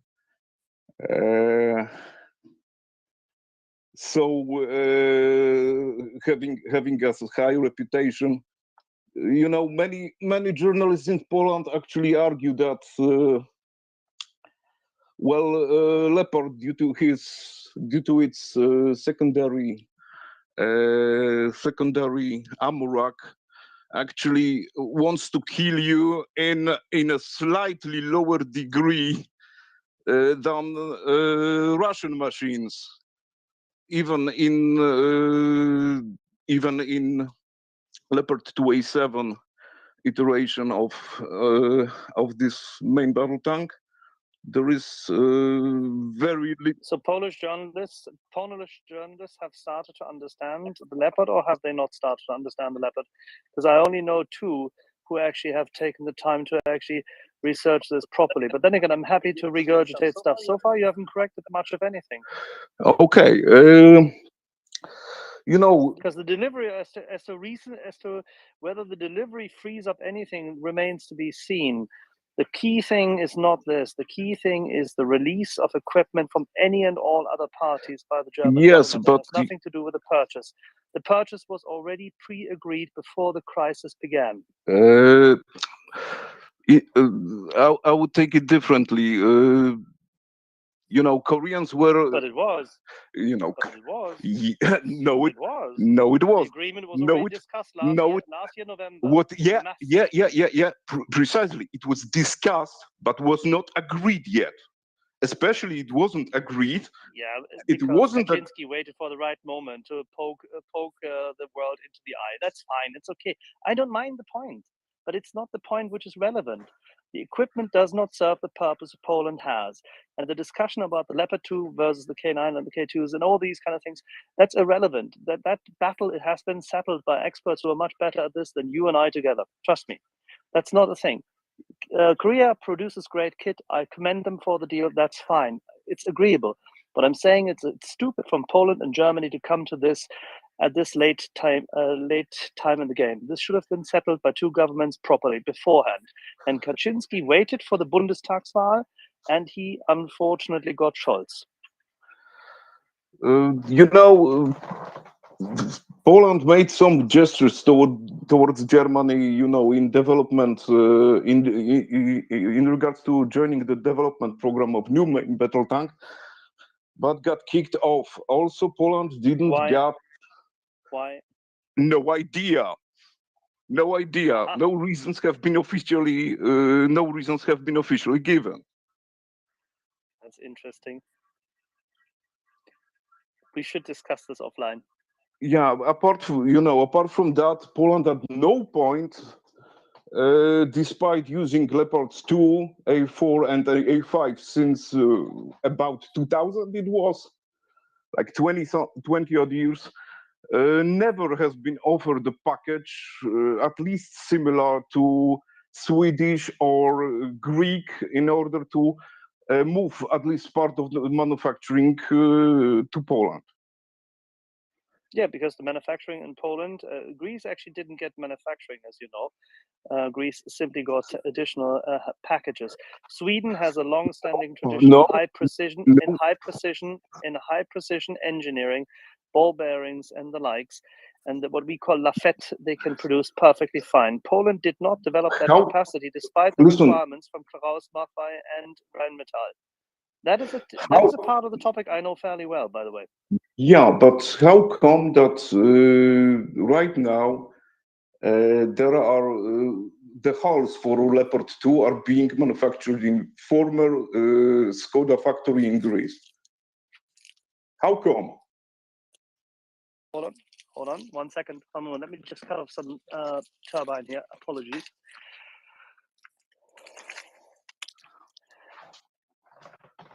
Skoda sent engineers to that factory for maintenance purposes. Skoda by itself did so. And this is actually, funny enough, not just Skoda. These were people who were bought in from from the Czechoslovak main weapons manufacturer. Really good people who know their shit.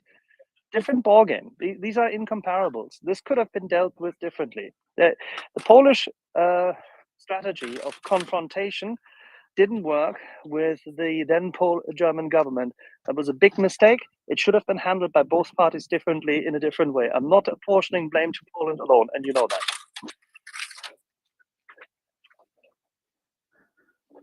That's why I called it a mistake by both parties. But Poland should not have done what it has done just now.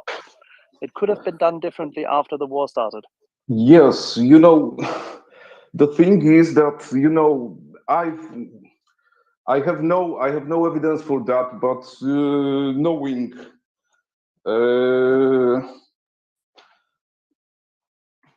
I have no evidence for that, but what I think is that Polish side has actually anticipated that, in a moment of truth, Germany is going to fail the test, and this is actually what happened even before the war in Ukraine. Especially in this situation when supplies from UK had to circumvent the airspace over Germany. So that's not true. What is not true? That supply German airspace has been open to Allied forces every time. Hungarian airspace was closed. Yeah, but before German airspace has been opened for weapons deliveries to Ukraine since 2014. Yeah, but how come, with all those maps, all those articles, even in German press, that were demanding opening the German airspace to weapon deliveries from UK? Why were German? I cannot vouch for stupid journalists who have no idea what they're writing, but I can definitely tell you German airspace was never closed for weapons deliveries by weapon systems developers and the UK government or the American government for that matter. On the contrary, this has never been the case. That is a complete chimera. I don't know where you got this from, send me the source. This can be easily eradicated. This has never existed. US Transcom has shipped kit through Ramstein, through Rzeszów, into Ukraine from the very beginning. German airspace has never been closed, and neither has it been closed for UK weapons deliveries. That is completely wrong. Okay, I send you some links in a minute. Thank you for now.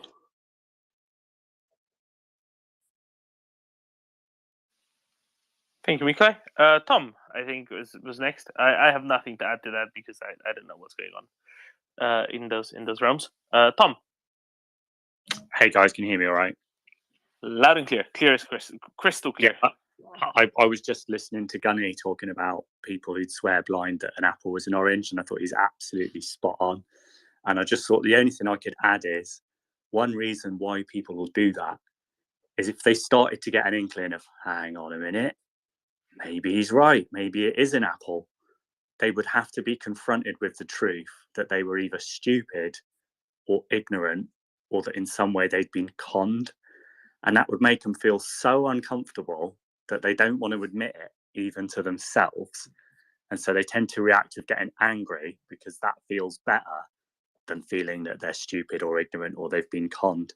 It's so difficult with anyone that's fallen for that kind of bullshit to get them to admit that, because they have to feel bad and no one wants to feel bad about themselves. So yeah, totally spot on, Gunny. I just thought I'd add that little bit into the end of your rant. You're saying it's sometimes difficult for people to say that they've been wrong. Not sometimes difficult, always difficult. I was kidding, Tom. Sorry, I missed out on your sarcasm. That's okay. There. My sarcasm detection's a bit bad for a psychologist. Yeah, like even or a because Brit. I work with, well, yeah, totally. But like even when I work with people, like using cognitive behavioral therapy, like the cognitive part is all about changing thoughts.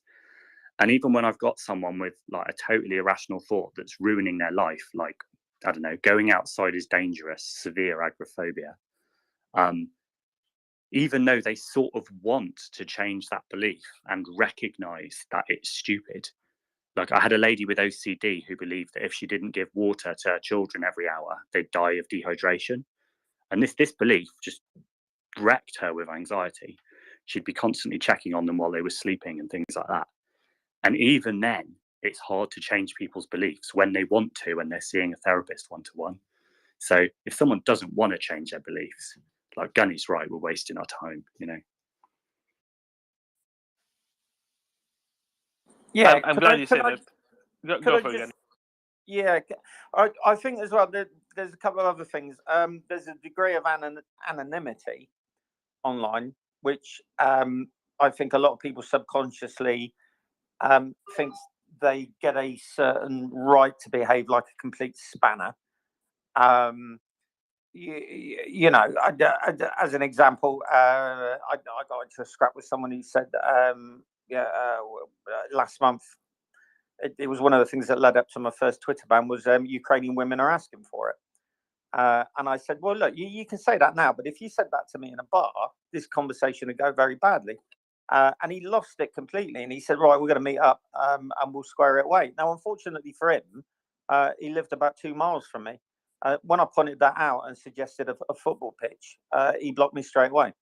Never heard from him again. So the anonymity thing, I think, is useful for these people because they can say a lot of outrageous stuff with a degree of safety. And I would also just say, if anyone hasn't, just go on InfoWars. Right?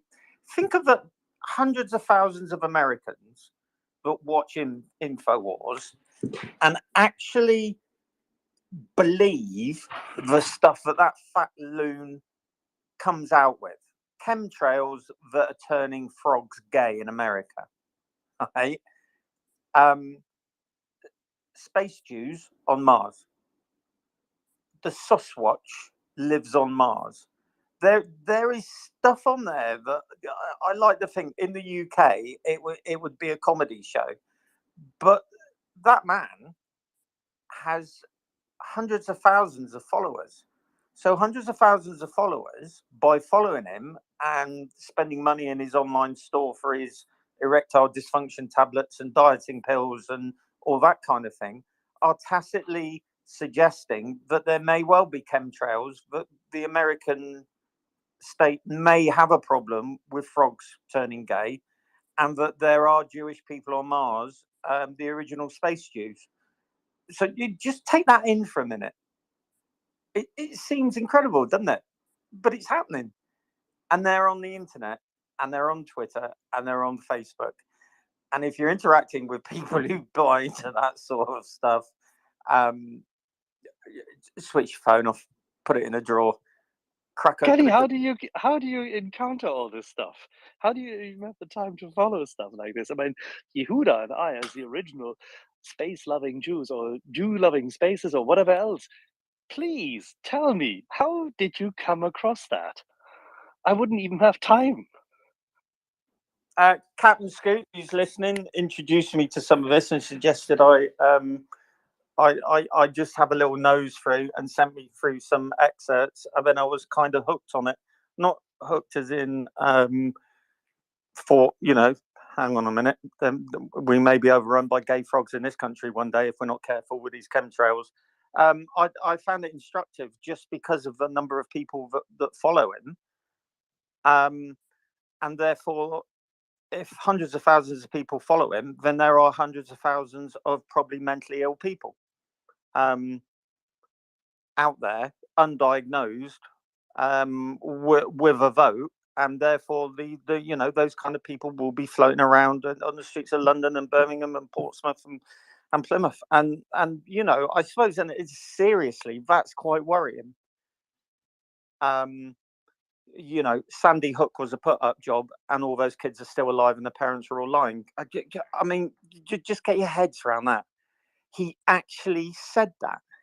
He actually said there was no massacre, and people online still push that narrative, even though he came out later when he worked out that actually he was going to be in a great deal of trouble.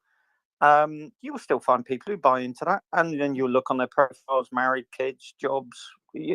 So yeah, that's where we are, and that's why I've had a bit of a epiphany the past few days, and I've just kind of realised that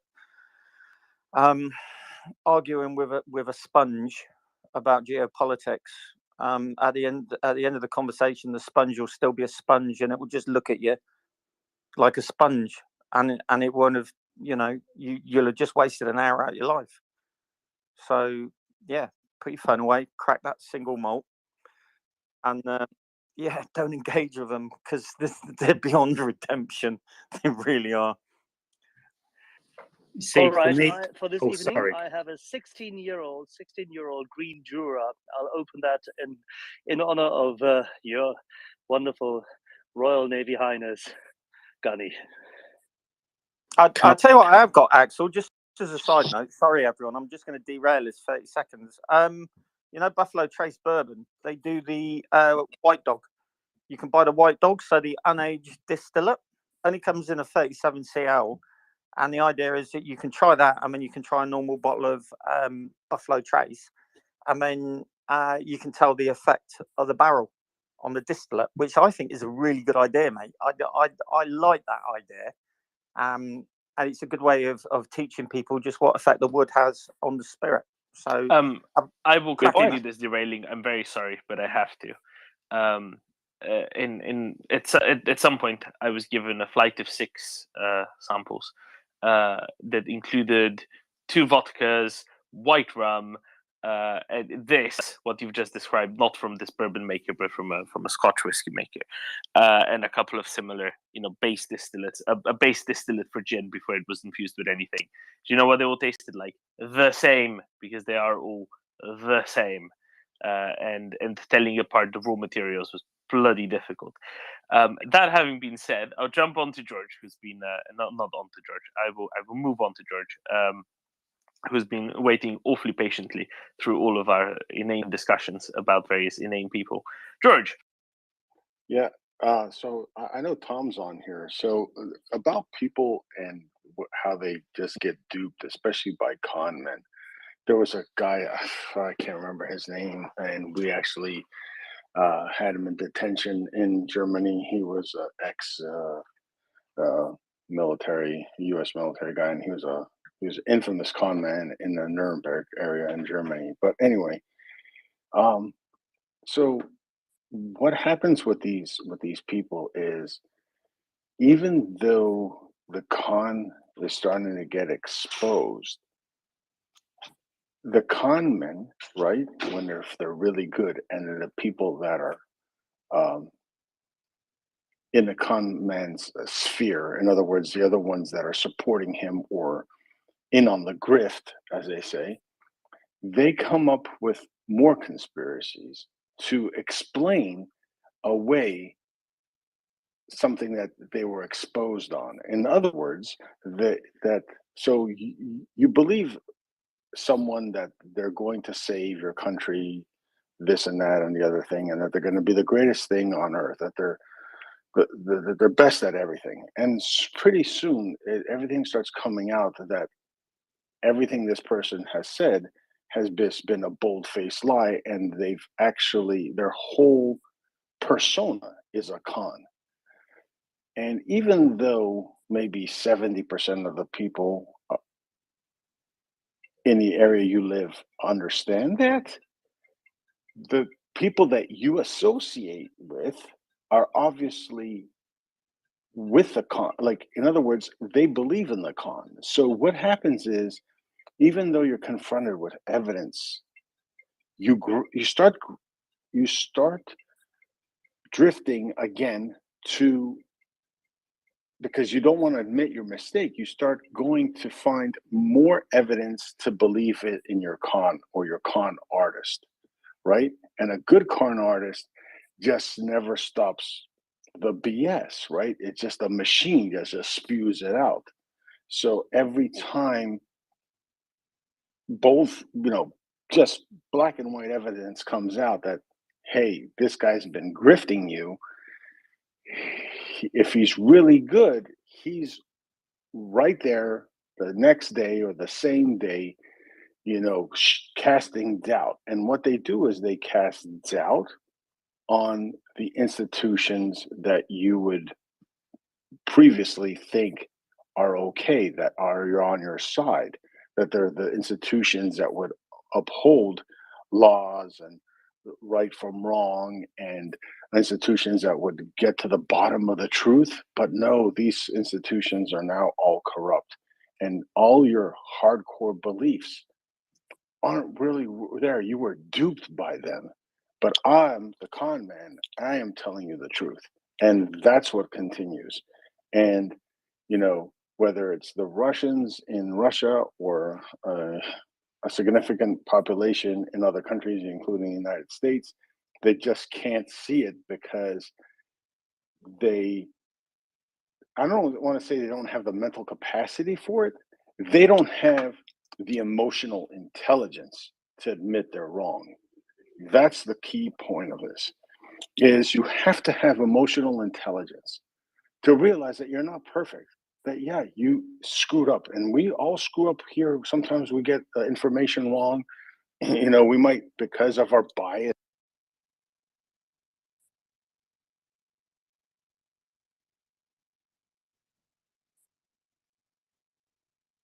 Have we lost Mic George, check. Axel? Mic check. Yeah, we've lost George, haven't we? Okay. That was a good speech, but he's let's. spot on, I think. What do you think, Axel?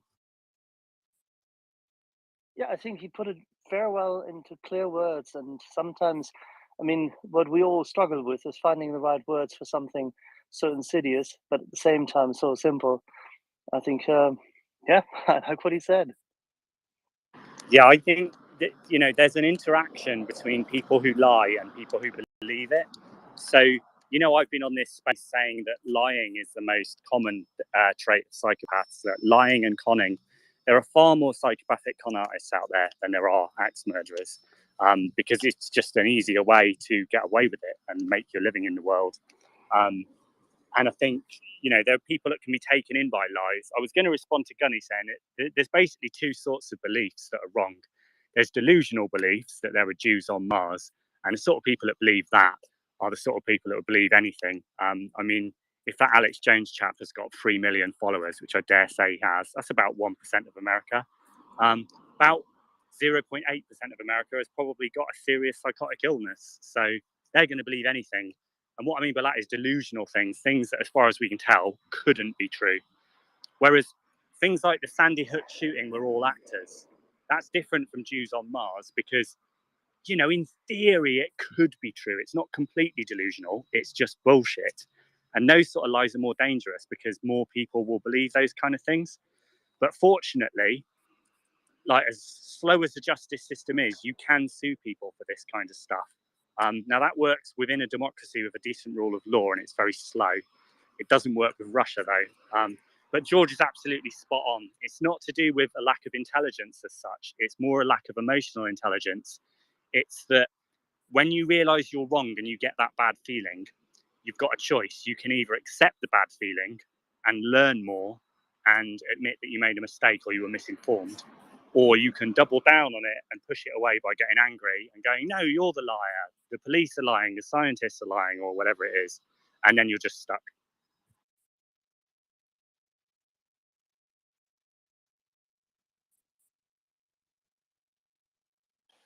Have we got George back? I think we do have George back. George, you dropped off and I forgot where. Oh, okay. So yeah. So what I was saying, and what Tom I just think we said got the is, bulk of it.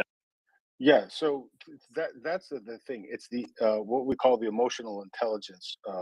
And Tom just referred to it, right? It's realizing you're wrong and just saying, okay, I screwed up. No one's perfect, right?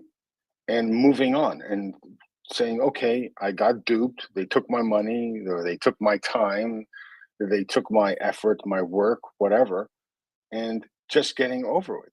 And that requires emotional intelligence. And that concept is knowing that, you know, you're at work, somebody corrects you. Hey, take it as a learning as a learning episode and move on, build from it. A lot of people can't. You know, they take it as a negative personal thing, and like it's an attack on them. It's not. It's just you're pointing out, hey, there's a better way to do something, or you overlook this. instead of having it as a teaching moment, they take it as a personal attack. And the same thing happens when you're getting conned. You just don't understand. You just don't want to understand. You just want to face the reality that you got suckered. And it happens, and people get suckered in everything. You get into a relationship, someone cheated on you, someone lied to you, someone, used you. Well, you have to have the emotional intelligence that obviously drop that person and move on. It's the same thing with political figures or your business partners or things like that. And unfortunately, it's a trait that's lacking in a lot of people. And with social media and the internet and all these they flood all these systems with all these alternative conspiracy theories that feed off the prime one, and that's what happens. Like InfoWares, I mean, talk about stark raving lunatics on there, but that's what it is. Thank you, George.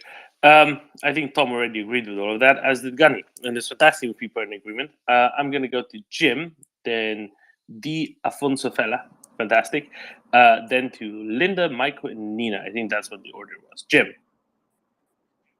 Yeah, first, the emotional intelligence required to admit you're wrong. I mean, it's something that all of us can recognize, right? I mean, everyone hates to. It takes me about 24 hours to come to terms with being wrong, and I often end up apologizing the next day to someone when it would be much better to do it at the same time. But it's so difficult. There's a stubbornness inherent in each one of us, and particularly so in people who've held on to an idea for a very, very long time, or where it identifies them, right? And going back to Tankies and what Gunny was saying earlier, what a legend, man. He's not only is he our Royal Navy philosopher, he's also a troll hunter extraordinaire. I mean, gosh, Yehuda and Axel will come down like a hammer after playing with them for a while, but to actually to set up a bare knuckle fist fight in your local football field, my God.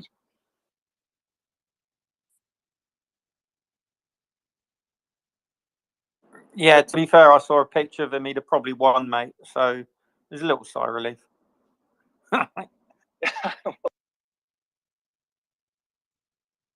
Again,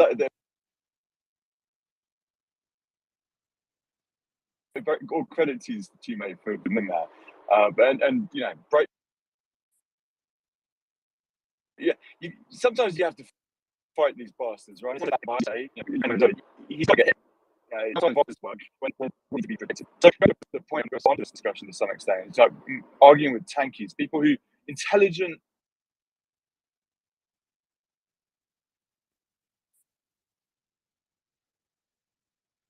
Is Jim cutting out for anyone else? Leftists who yeah, me too. Pacifism, despite all the evidence, would they defend their own?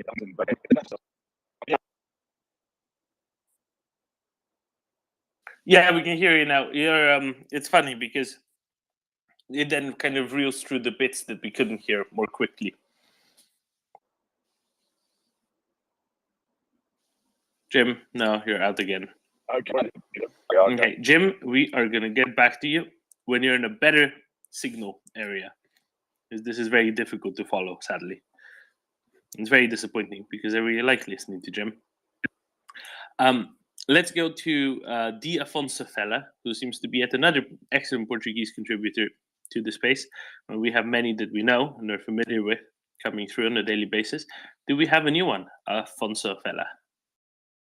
You do indeed. And I'd like to start off by thanking the MryiaReport. I unfortunately discovered this late in the first few months of the conflict. I discovered it late mostly because I'm not an avid Twitter user, and I kind of picked up my account essentially to try and counter a little bit of the posts that I was seeing, and it felt like a fairly lonely fight, so to speak. And gradually, I discovered the MryiaReport, the fellows, etc.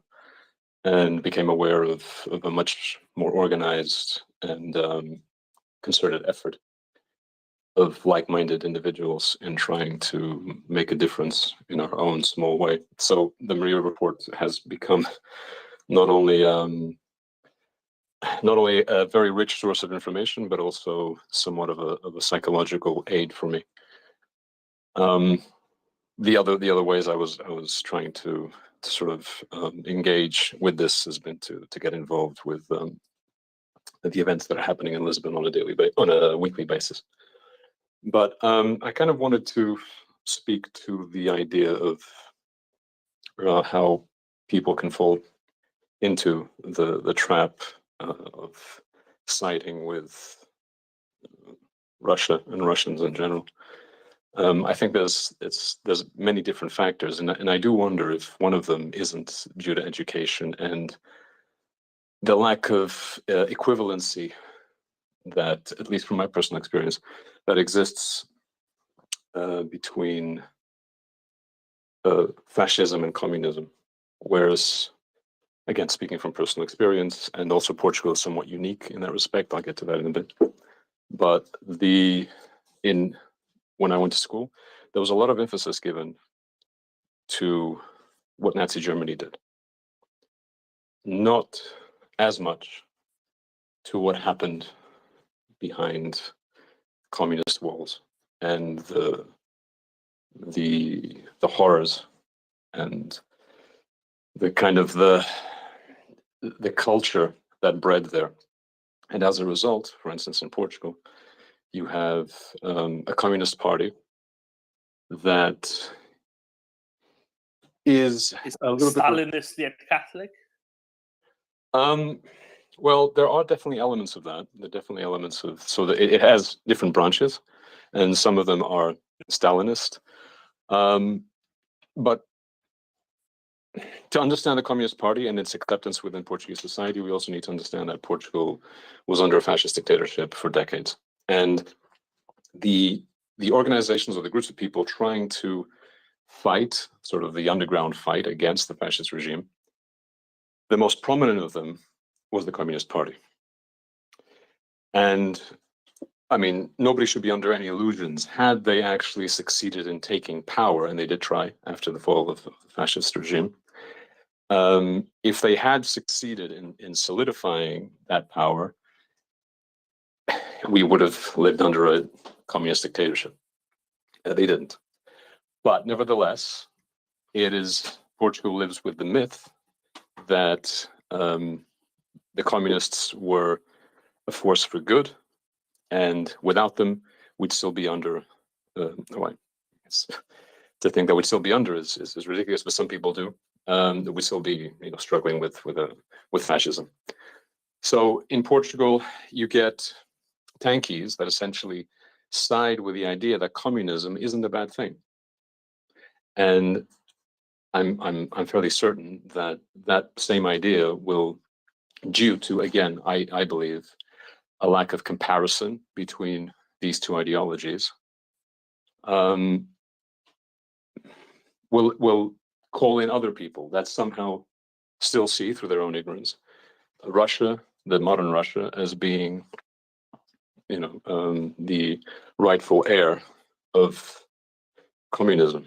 It's and you have in Portugal the paradoxical kind of situation where you have a communist party that is really siding with the fascists, and they can't bring themselves to criticize fully what the Russians are doing, but yet they're happy to call Ukrainians Nazis. So essentially, I feel that lack of equating these two things, and again, I can only speak from my personal experience. I'd be curious to hear everyone else's in terms of their own education, because Holodomor wasn't given. I never studied Holodomor ever. It was a genocide that was not talked about. It was only much later that I came across that information, about 10 years or so ago. So, yeah, essentially, it's another point to add to the existence of tankies, and their own warped view of communism and socialist, because again, they equate communism and socialism. It's kind of, there's bridges there, and people are very happy to cross those bridges, although, you know, things are not that linear. But yeah, the question is if we all feel, if you all feel the same, that history has failed in, or at least education of history has failed in making that point, that communism and fascism should really be seen as very negative forces in the world. I think you're definitely onto something there, and by onto something, I think you're most of the way there. I think that it's very true. The totalitarian regimes of the 20th century across Europe are not given equal or similar moral treatment as they should be, because both sets were just appalling, absolutely appalling, and especially when it comes to both Nazi Germany on one hand and the Soviet Union on the other hand. Remember, for quite a while, they were not different hands at all, which is another component that is oft forgotten, intentionally so. And I think that has a very large part to play here. Absolutely. I'll pass it off to Jim, who was earlier disrupted by signal issues, and then we will go on to Linda. Jim. Yeah, can you hear me this time? Yes, we can.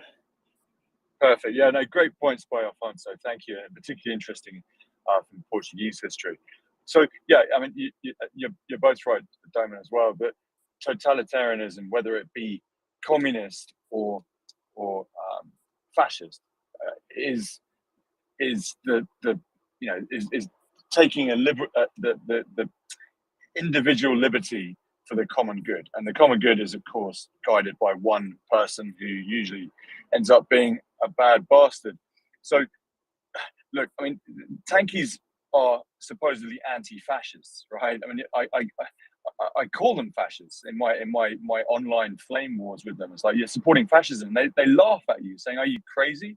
Yeah, we are Antifa, right? We're Black Lives Matter. Don't you see? Look at our history, right?" And they don't see the dissonance in that Russia is today a textbook fascist state, and yet they're suggesting that it's Ukraine's fault, it's NATO's fault that they encroached on Russia, and Russia's not to blame, and Russia's merely defending its greater interests. I mean, mearsheimer, hardcore right wing Kissinger types and tanky anti-fad both have the same end game, right? Which is appease fascism.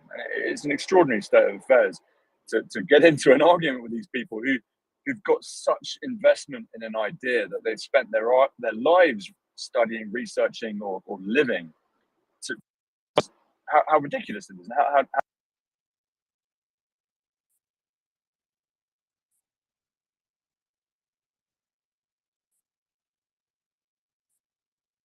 And we lost Jim again.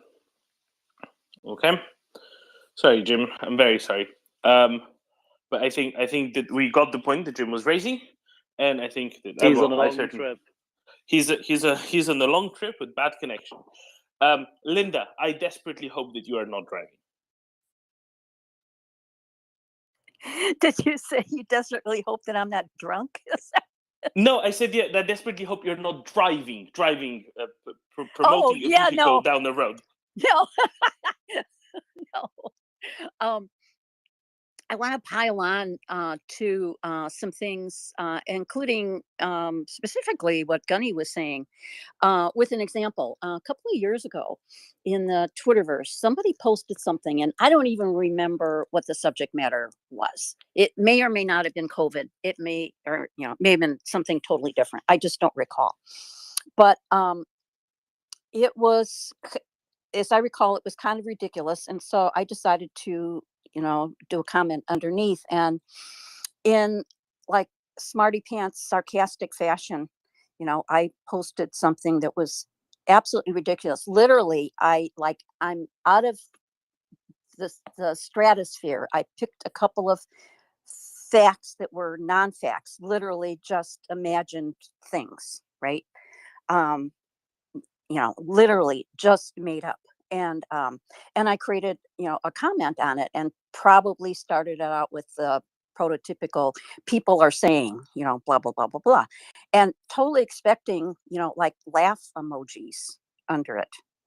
And instead, I got, I don't know, 3-ish people who believe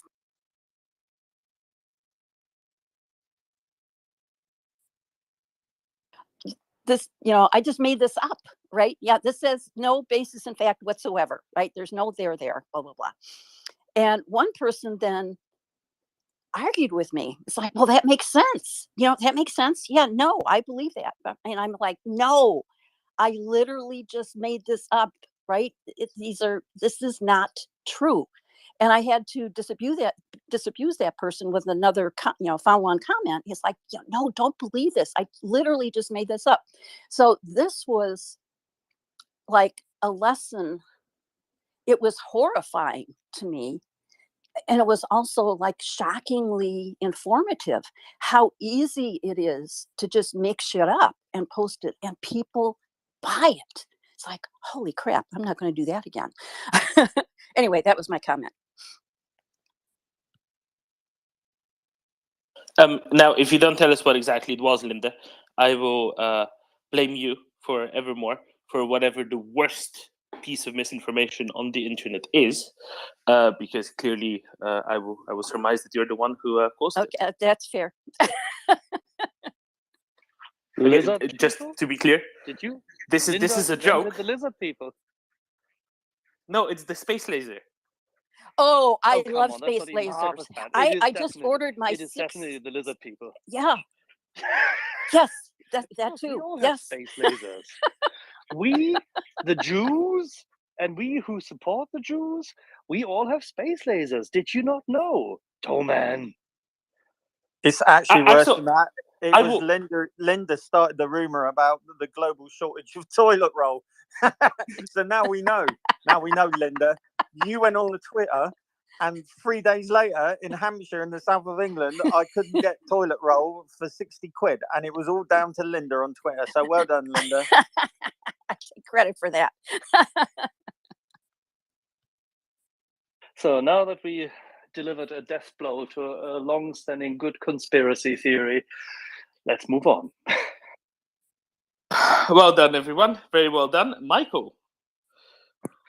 Hi, thanks, Domin. I think I'd like to maybe address the issue that George and Gunny and Linda and others have really done a good job of identifying, and try to maybe put a bit of a sociological angle on it. So one of the things that kind of came out after the 2016 election here in the United States was, why did so many people in the Republican Party who were very conservative not like Donald Trump, for instance? And there's a lot of them like that. I would actually include myself in that group. But one of the things that they found was there's a really strong sociological, in terms of connectedness. So for instance, a lot of people that are in Utah that happen to be Mormon didn't necessarily like the president, but one of the things that they had that a lot of the president supporters didn't have was a lot of investment in the local community, a lot of ties to local organizations, local government, and national institutions. And I think that's a big area. I'm going to relay like 2 examples. So I'm in the Knights of Columbus, and many years ago, I was having a meeting with some other Knights leaders and our financial secretary at the time. We were talking through a few things. We were having some members who were not coming through with their dues, and our financial secretary was went on a little bit of a rant at President Obama at the time, and he said the statement that I hate him. And so I very quickly corrected him, and I said, look, I didn't vote for President Obama, but it's our job and our charge, because he is our one president, that we are to pray for him and we are to support him. We don't hate anybody. And I use that as an example. And that's something he said, you know what, brother, you're right. I'm sorry. And that was a case where we had somebody that could have gone down the rabbit hole who didn't necessarily go down the rabbit hole. And that person thanked me for that after there. My father, actually, I'll use this as an example. He had a handyman come out and help him with a few things. And this handyman was telling my father about the Bill Gates and things in the vaccine type of theory about 18 months ago. My father was asking me about this and says, is this true? And my father is a really simple guy, Vietnam era Marine, did landing ship tanks. So he didn't go over there. He defended Biloxi during the Vietnam era. But my father reached out to me and somebody in his social network to kind of camp, hey, is this correct? And I think one of the challenges that we have is not everybody has those connections and not everybody has faith in those connections.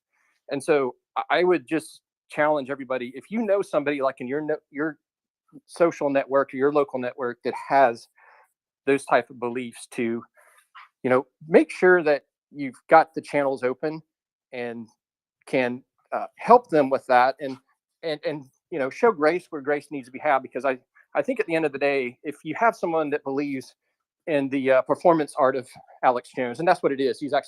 Alex Jones actually said that under oath. He's basically a performance artist. He's not to be taken seriously, which I think is all you need to know about Mr. Jones. And that is, I would rather have somebody who believes that turn around and kind of say, you know what, I was wrong, and have the social network, have the strength, have the faith in others around them, if they don't have the emotional intelligence themselves to believe that what they thought previously was wrong, and that there are other things that they need to be looking at. And so I think, social networks and our connectedness to each other, I think that's a really underrated trait. You go back to, last thing I'll say is, who were the people at the end that were fighting with Ceausescu? It was those militant soldiers who were, taken from families that were orphans, didn't have connectedness, and they were basically raised to help Ceausescu. And I think that's what you have in these totalitarian regimes and others, is you don't have people that have a lot of faith in their community, their institutions, and so they can get gaslit. And so I would just say, let's make sure that we're showing grace to everybody and that we rely upon those institutions. And if we have loved ones that could potentially go down that rabbit hole, let's make sure that we're there able to show grace, show truth, and be able to have them in a comfort level where they can say, you know what, I was wrong, where they can have that moment of epiphany. So that's all. Thanks. Thank you, Michael. Be nice to people unless they're promoting genocide is going to be my summary. How does that sound? No, sounds good. And at the end of the day, hopefully you're a member of an institution, of a local society in your community, and that you have investment in your neighbors. Yehuda put this out a few days ago and highlighted that there are a number of acts of kindness one can commit, and one is being stoic, patient, and willing to constantly speak the truth, which is extremely hard. Albeit that the truth is so easy to remember.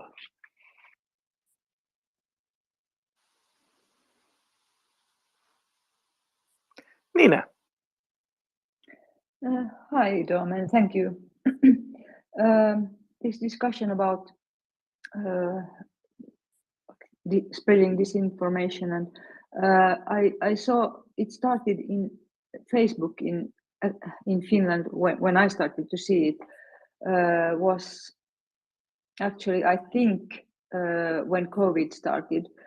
Maybe there was something before, but I didn't pay a lot of attention. And then I went into a group who there were people who got into other groups where there were these people who believed in all kinds of disinformation, like really strange stories. Like, for example, that there are I don't remember the name of the animal in the masks, for example, like Morgellon or what it was.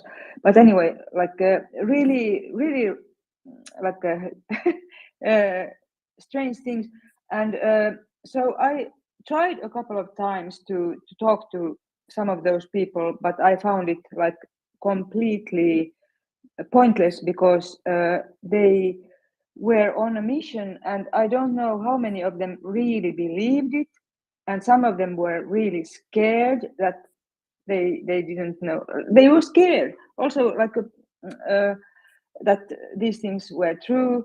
And so I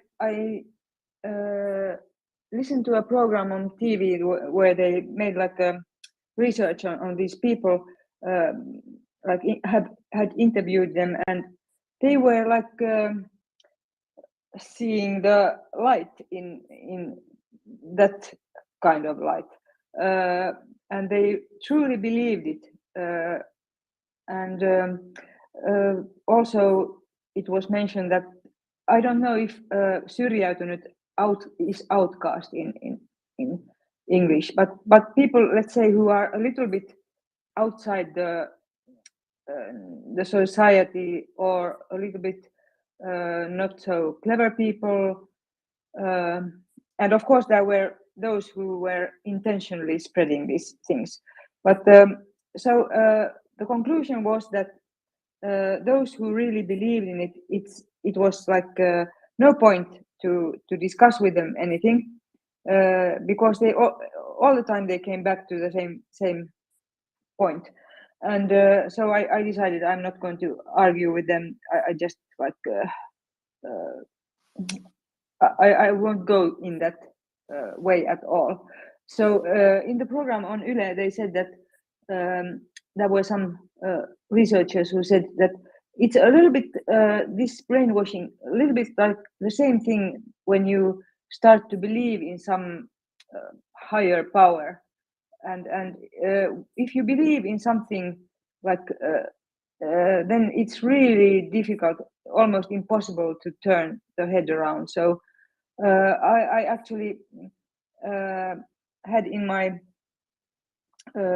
like not my friends but my family friends somebody who believed in this, and I think still believes, and it was in this QAnon and everything. Yeah, so it's obviously there was some people who we know, for example Johan Beckman, who did really bad things to Jessica Aro, and he was one of those useful idiots who were like seen, and he was behind many of those things. Yeah, so it's and it's ongoing, so they are like stuck in this rabbit hole. Nina, I will commend you on what I think is a wise decision to not. And Tom, you probably have much more to say on this anyway. Well, I've been listening so intently to what everyone's been saying that I can't remember exactly what my original hand up was about. I definitely wanted to agree with Michael about being kind to people that have been misinformed and that you've got a chance of bringing back from the brink. I think if they're at the point where they're already being violent or advocating for genocide, there's probably not a lot you can do. But if they're just believing something stupid, as we said, the problem that you get is what we call cognitive dissonance, where when you learn a piece of information that doesn't fit in with what you believe, in order for that piece of information to be true, if it is true, in order for you to accept it as being true, you've got to admit that you were stupid, or you've been conned, or you've been ignorant in some way. And that tends to make people feel bad, and people don't like the bad feelings, so they get angry instead, which is exactly the pushing back on it and lack of emotional intelligence that George was talking about. So one of the things that can help people to get past that is to realize that if you do accept that you were wrong, you only need to feel bad for a short period of time. And actually, if you can get past that, and the person that's helping you to realize that you've been misinformed can help you to realize you're such a smart person for being able to change your view here, being able to accept that you were mistaken, and to realize that something else is true, you've actually learned something, and that makes you totally awesome. So if you really, really praise people for being able to change their views, and don't get too angry or laugh at them for having a stupid view in the first place, then you can help people to change their opinions. If we laugh at them or get angry with them, which we frequently do on the internet, then they're very unlikely to change their mind. Oh, I've got a dog situation here. Hold on.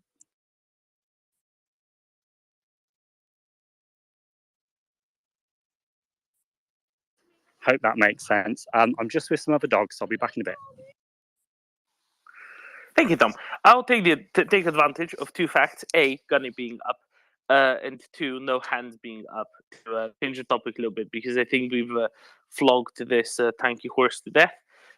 Gunny, earlier you were talking about the naval mine hunters, the UAVs. Are they UAVs? Whatever they are, the unmanned submarine type drone things. And you were mentioning different kinds of mines, wondering what kinds of mines there were that were in that northwest quadrant of the Black Sea, referencing two types of mines: cable mines and then some sort of a floor-sitting mine. Now, cable mines, I think we can all imagine. It looks like a bit like a hedgehog from a First World War film, and it's tied by a cable to the bottom of that's tied to some sort of a concrete block at the bottom of the ocean, and therefore it floats somewhere in the ocean, either at the surface or subsurface, waiting for something to hit it, and then it goes boom. What are these mines that sit on the bottom of the sea, and how can they be used, and how are they dangerous, Gunny? Yeah, you kind of there. So free floating mines with the horns on them, not particularly effective, because if it hits the side of a ship, say, the explosive blast, the pressure wave, goes out in a circular direction, doesn't it? So it's not concentrated against the side of the hull. You also get those on the end of cables. So what you do is you can maybe lay a field of these mines at 50 feet. That's deep enough for warships maybe to go across safely, but it's a barrier against submarines going through, say. And then you can adjust the cable accordingly to how deep you want your field. You know, you might want it stretching sort of 1,000 feet or something like that. So, you know, there's different ways of doing it. Now, the problem is these cables can detach, and then your cabled mine becomes a free floating mine. They're not too bad because, well, one, you can see them. That's why you have mine lookouts. Two, obviously, when the sun's shining, it's a metal object, so it heats up, so it will show on a thermal camera, and it will retain that heat as the evening cools down. So you can see them that way. You can use closed circuit television. So in 1991, we used big thermal cameras and normal optical cameras called, what was it called? EOS, electro-optical sighting system, and you look for mines that way. Now, there's two other sorts, which, well, technically three. Now, these sit on the bottom. They can be a torpedo in a canister.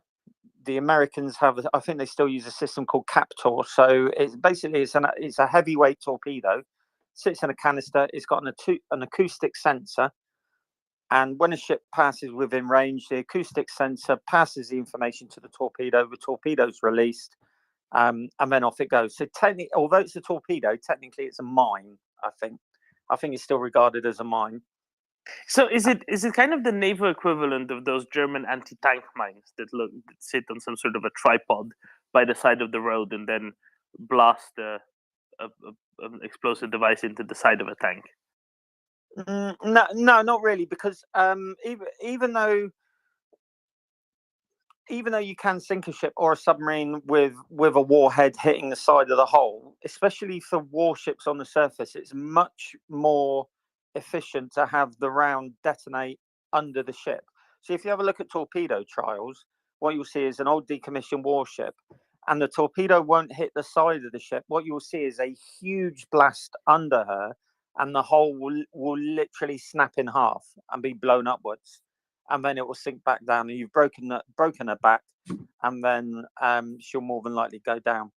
So you can do that with a torpedo, like something like Captor, or you can actually just have a charge. Let's say it's fairly shallow water, and you'll have either an acoustic sensor, which will detonate the charge when the noise level is at its maximum, or it will have a magnetic detector, and that will decide when the magnetic field of the ship, as it passes over, is at its closest, and then that will detonate it. And what that does is it creates a huge air bubble.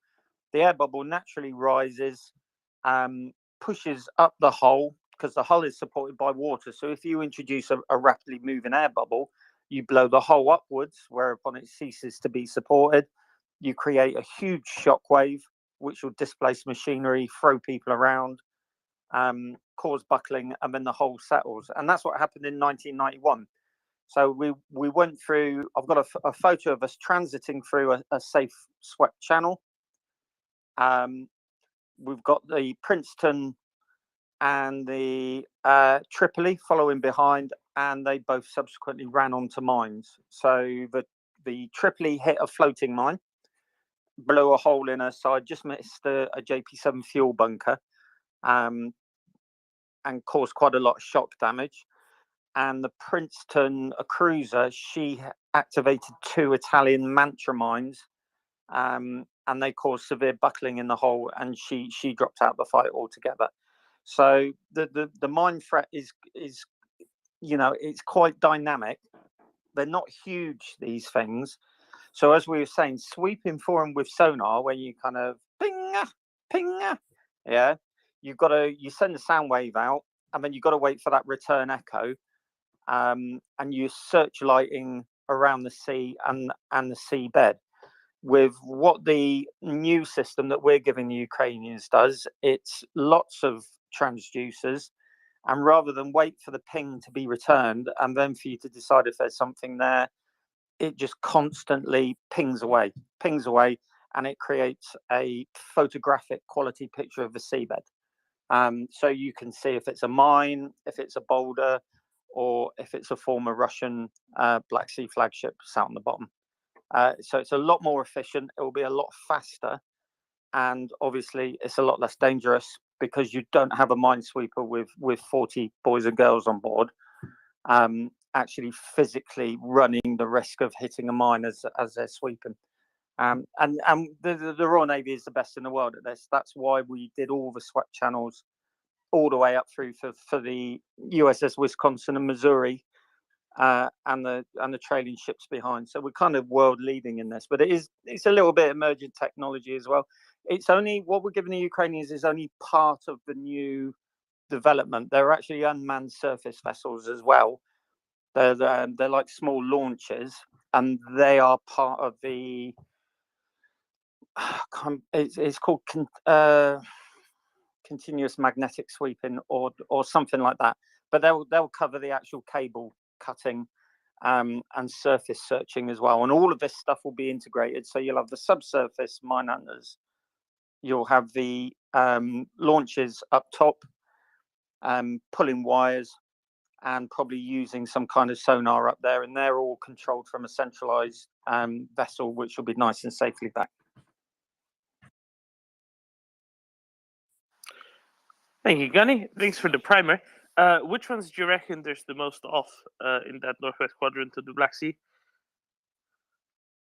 If you can say it could be anything, and that's fine as well, if you don't have a good grasp. We don't know, mate. We don't know how many mines that they've dropped. We don't know how meticulous they were at plotting where they dropped the minefields. Maybe they only laid a few. Maybe they laid thousands upon thousands of mines. I mean, the fact that these the grain convoys are running, no one's hit a mine yet, which is frankly astonishing. So that says to me the Russians probably were fairly competent, and what the ships are doing, they're transiting safe transit lanes that are intended for the amphibious assault on the Odessa area. So you might find that where you see those grain ships running either side of there are fairly substantial minefields, defensive minefields. Plus, of course, what the Ukrainians dropped as well. Although I suspect the Ukrainians probably dropped any mines much closer in to the beaches to catch the assault ships on the kind of run in. So yeah, we won't know until all of this is over. Everyone's had a look at the mine charts. I mean, as I said earlier, there'll be a fairly substantial multinational mine hunting force, and they're going to have to do it grid by grid. block by block, and it will take a fair while, I'm afraid. Thank you, Gunny. At least we know that there's at least one corridor that the grain ships are going out on, right? And hopefully no stray mines will stray into it and disrupt that in the meantime. George. Yeah, I had a question for Gunny. On those underwater submersible vessels, right? They're drones. How big are they, and would they be able to use them to tow something underwater? And then I'll have a follow-up point on that. But No, so if you have a look at something called CCAT, they're not particularly big at all. There's something called Project Mantra or Mantis. That's a Royal Navy's technology demonstrator for a fully autonomous unmanned vessel capable of being used for anti-submarine warfare, but that's in the development stage. And the US Navy have got something far bigger, which has actually got a mission payload bay, a lot more advanced. But where that is in terms of capability and acceptance, I don't know. I think probably it's well along the way.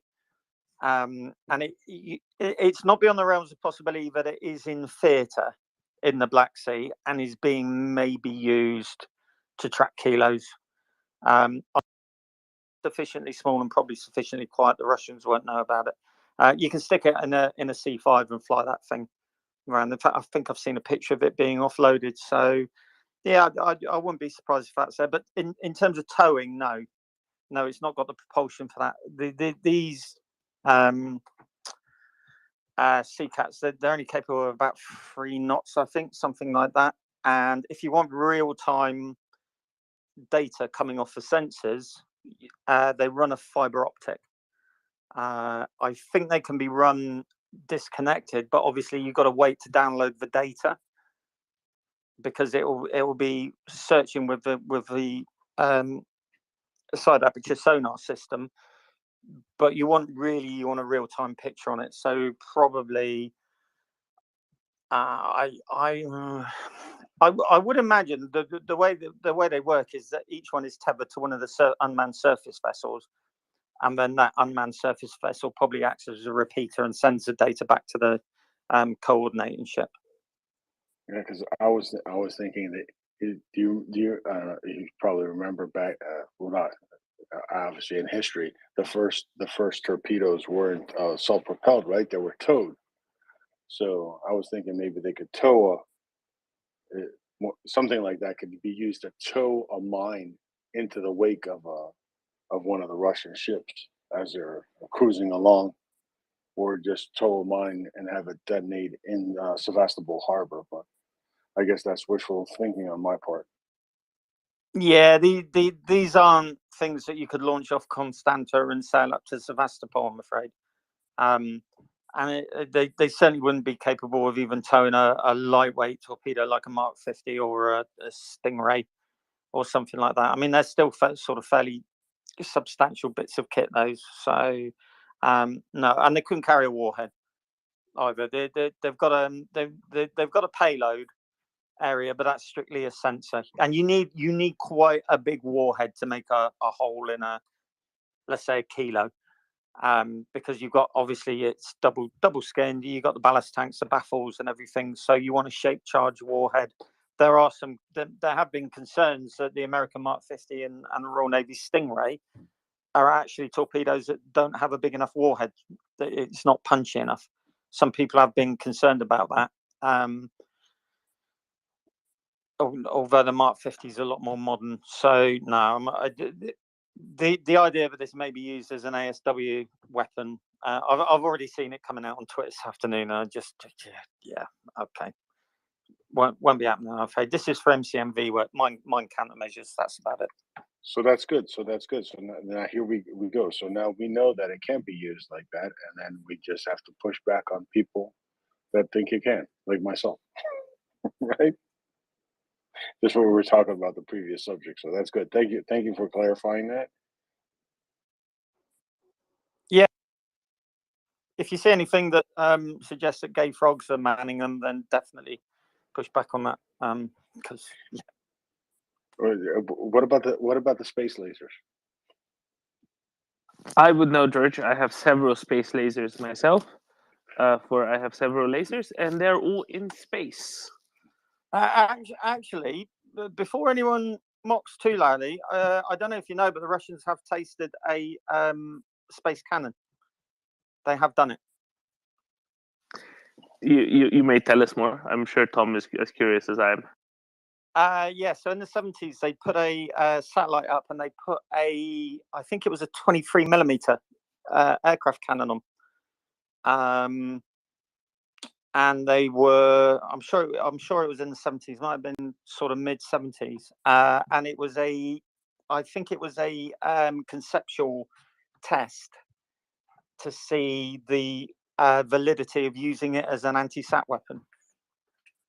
So they put a 23 millimeter on board, and they conducted some kind of shoot on it. Because obviously you haven't got as many restrictions with a round, because a round's going to have a lot further range. But I think that they probably had problems with the targeting of it. But yeah, they've done it. By all accounts, I think I would suggest they had some problems with the satellite spinning afterwards from the recoil. That momentum has to go somewhere, and yeah, I think the satellite was moving somewhat afterwards. It's just my thinking, because friction would be necessary, and that's kind of difficult to achieve. Tom. I guess with a satellite with a very small caliber cannon on it, you could stabilize it with like the little correctional thrusters possibly. But I'm pretty sure recently, as in the last 5 or 10 years, I'm pretty sure the Chinese have destroyed one of their own satellites in a sort of test of a kinetic weapon. The problem is that if you get too much debris up in orbit, it just stays there going really fast. And if you have to go through a debris field, you're in a lot of trouble. Because, even a fleck of paint or a little screw going at 20,000 miles an hour is going to do a lot of damage, let alone a spanner or a piece of wreckage. I was going to ask Gunny, George, I had exactly the same idea as you. As soon as I heard about these micro subs, these sort of underwater drones, I was like, can we strap a bomb to it?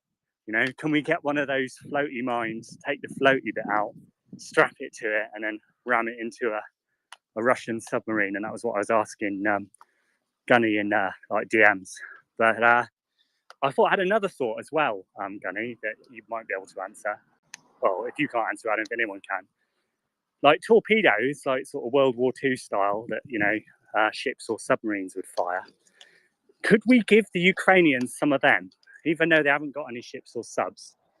And could like a 4-man crew lower one of them into the water out of a dinghy or maybe a slightly bigger boat, and then fire that at like Sevastopol? Is that possible? No.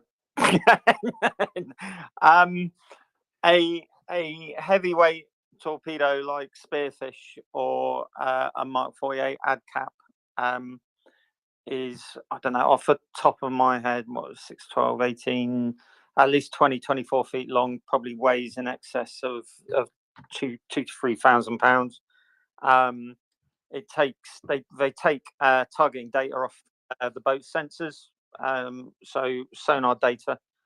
They're wire guided, so that they can be guided by the firing vessel. You would need a very substantial rib. The entire Gladiators cast, plus the British weightlifting team, probably, and then you would need a separate boat with some kind of large bow array sonar. No, I'm afraid it's a nice idea. What about those giant dinghies? The sorts we see people trying to cross over from Calais into the UK in, where there's about 100 of them. Like, if we could get 100 of those lads to launch a torpedo and take out a Russian boat and then give them asylum, like, would that work?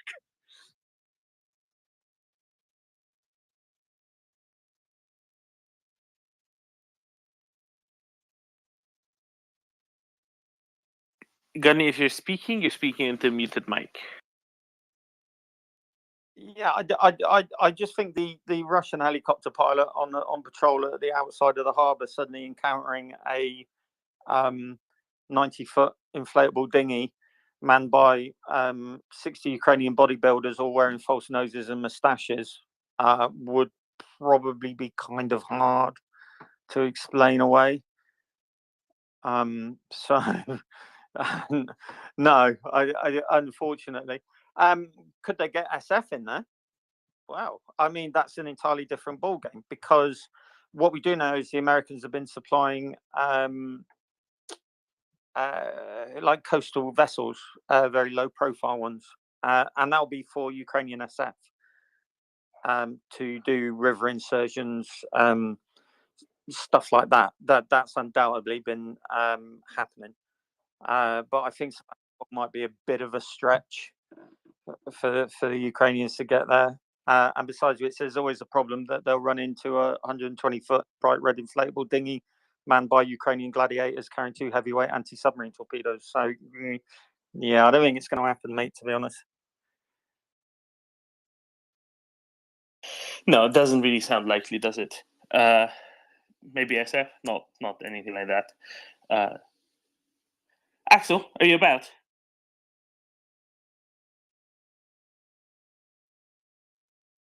Yes, seeding the seeds of harmony here. Well, seeding the seeds of harmony, but we also have been joined by Malcolm Nance.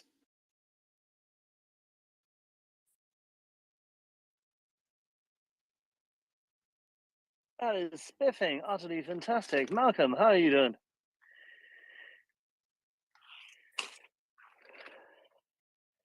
Malcolm, can you hear us? Yes, I can. Sorry about that. It's getting all fiddly with pressing buttons and everything. and so it's like, mic mute. Okay. Yes, I'm here. I'm listening. Thanks, guys. Glad You're to be very here. welcome, Malcolm. Glad for you to join. I mean, absolutely fantastic. Lots of boys were already on the Twitter space this morning, highlighting the fact that they're very much looking forward to talking to you. So, how are things? Whereabouts are you now, roughly?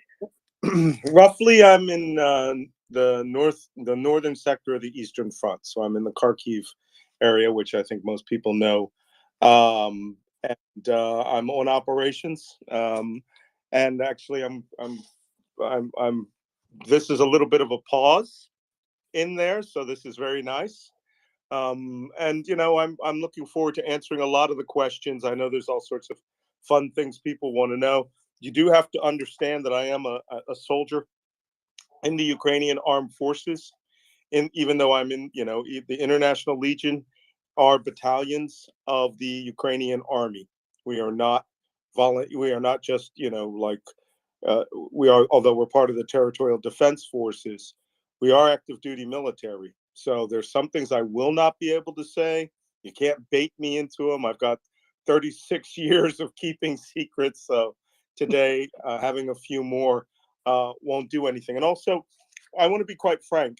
The reason I'm talking now is I'm in a position where social media is becoming more important to the scene. And though some of you may have remembered back in April when I was kicked off, the Ministry of Defense put me on air to just show the quality of some of the candidates that have joined the Legion. We are, we're not the Georgian Legion, right? we don't have YouTube channels and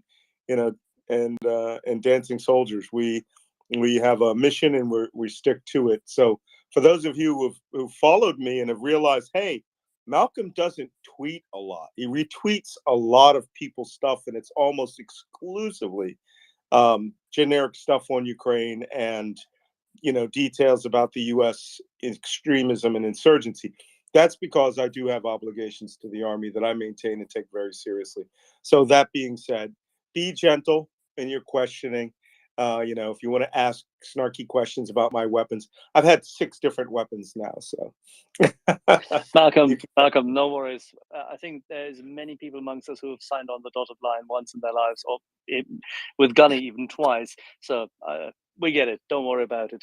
So first and foremost, thank you very much for joining us. I think it's a fantastic opportunity for, as Yehuda said, both yesterday and the day before, for those forces who support Ukraine in the English-speaking world on Twitter as well as in the social media sphere as such, to merge, join forces, and bring the message out. Because, as you said, you are at the tip of the spear. You can bring us a better understanding as to what is really happening. Did we just lose Malcolm? Sorry, that Malcolm, can you hear thing us? again. Oh, okay. No, you're very No right, props. and I'm going to be doing more of that over the next, month and a half or so, however long I'm going to be doing that. Now, of course, I will go silent and dark on operations. So, as you say, the tip of the spear is very broad here, and I am not an advisor. I am not, someone who's in the rear. I'm on the front, and the front right now. So, I mean, we dodged an Iskander missile the other day, 100 meters from us. So, things can be quite exciting for those of us who have been in the service, and for those of you who haven't. Yeah, I do want to give you more clarity, because there's been a lot of interesting things said and done out there about the Legion, and I want to give you a better idea of what that is and how we fit into the entire dynamic of defending Ukraine, because that's all we are doing here. No one is here for profit. No one is here for the salary. That's for sure. We are here because we believe in this cause. Yeah, people tend to remember how you exited say a television gig quite on stage, and have followed you ever since. And I think it just showcases what dedication and commitment are actually like. Colonel John Spencer, friend of the show, friend of ours, highlighted it yesterday in the evening, that he's very much looking forward to all of us interacting in order to, weave that web more strongly and support Ukraine. So how's the spirit of the troops at the moment? By the way, Yehuda is just joining, so you'll have our colleague just right on with you in a second. Okay, no problem. I look forward to hearing from you, Yehuda. I've got to tell you something. I watch my former colleagues in media, and for those of you who don't know, I was for 7 years the counterterrorism, intelligence, and national security analyst for NBC News, MSNBC, principally MSNBC, which is the second or third largest TV channel in the United States. And I was a paid commentator. And quite honestly, when I quit and made my announcement on air that I had become a member of the Ukrainian Legion, no one knew that I was losing 5-digit salary.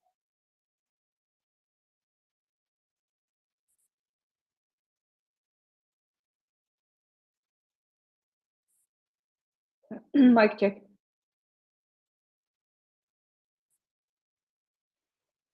Yeah, it seems once we're actually getting Yehuda up, and the same second, our friend Malcolm lost his mic. Malcolm, if you can hear us still, I'll drop you down and bring you back up, because it seems you lost your audio.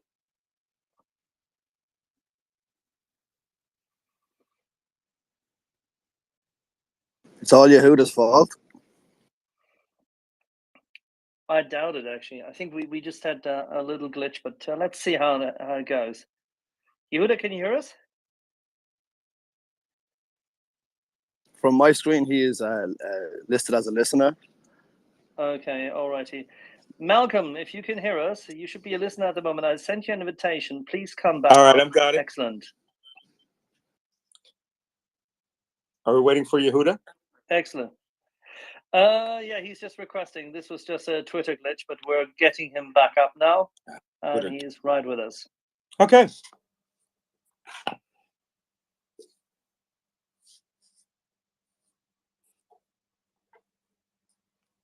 Yehuda, can you hear us? This is Murphy's Law.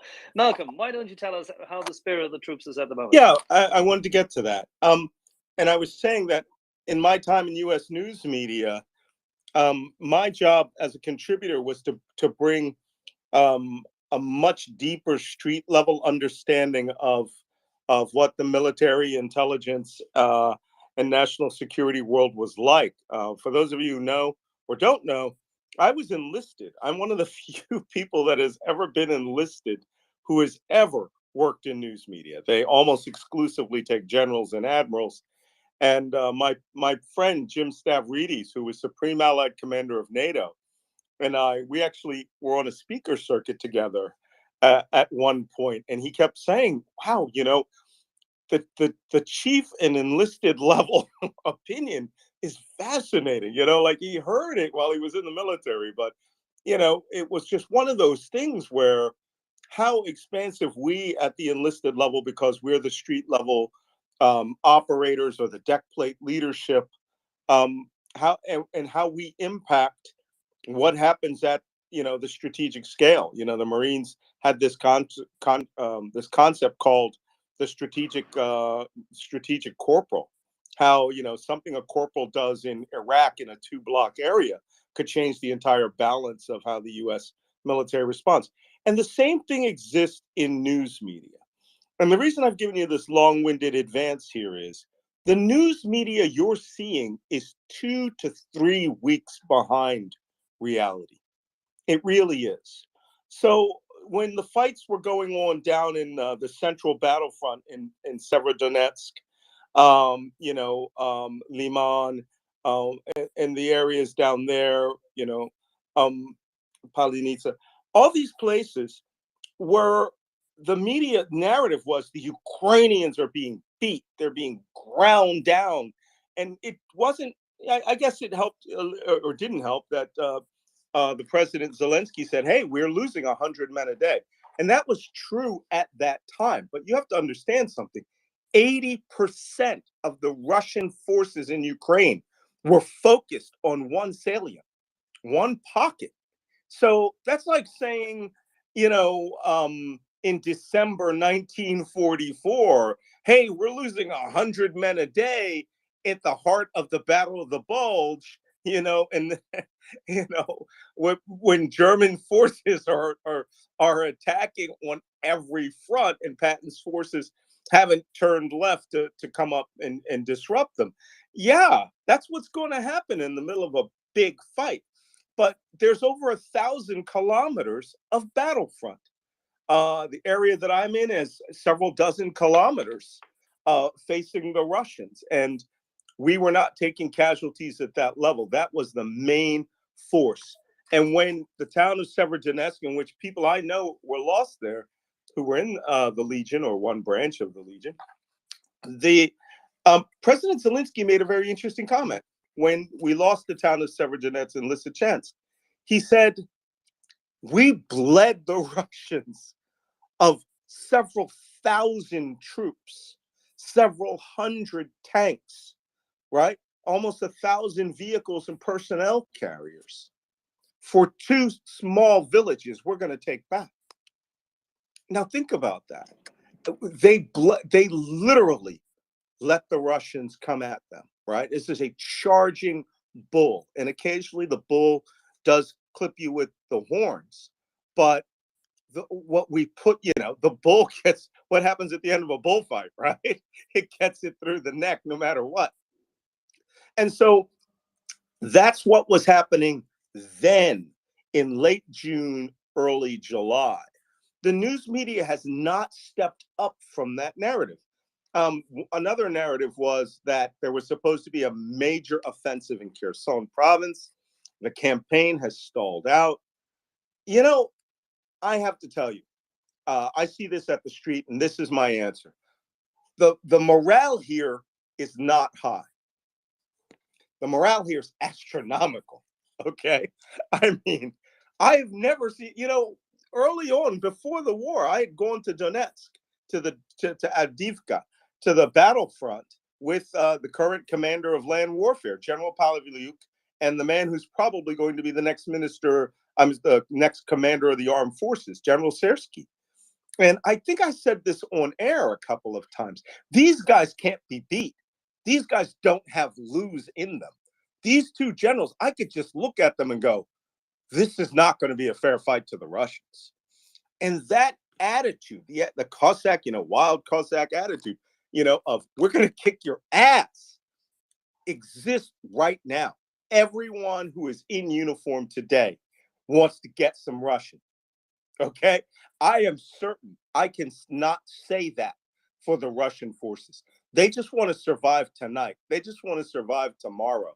They just want to, get away until their conscription ends and they can maybe rotate out. That's not the Ukrainian attitude. The Ukrainian attitude is, we are here to kill you. So, yeah, that's how the morale is here. And I'm not exaggerating that at all. Okay. Does it suck when people are hitting you with freaking, 82 millimeter mortar or 100 or 122 millimeter rockets? Yes, they suck. 152 millimeter artillery sucks a little more. I had an experience I tweeted about just yesterday. Somebody had a picture of, what was it? The Bonkster 9000 of a 203 millimeter artillery piece, the largest artillery piece in the Russian inventory. I got hit with that twice, actually. I don't mean hit physically, but my location was devastated by 203 millimeter artillery. For those of you who don't know how big that is, think back to World War II, cruisers. That's an 8-inch naval gun. All right. I've been hit with 6 rounds. So not happy. But we persevere. And here's what we think when we get it. We're going to come kick your ass for that. Oh, we're going to write that down on a piece of paper, maybe put it on a tattoo. But I owe you an ass kicking for that. So that's pretty much how we feel about the war. Not just me here. I've got guys all over the place here, and everyone is itching for a real offensive to kick off. And these things are being battled. Malcolm. Yep. Did you lose me? Hello. No, we can hear you. Oh, okay. I can hear you. I was saying these things are being driven by computers too. At the U.S. Army War Colleges, we know when these offensives start, you're going to know it. But a lot of things are being done through chess moves here, not checkers. There's not going to be any big jump across 20 separate sets of checkers here. This is chess, and this is Star Wars chess, right? We grab your character, we destroy it.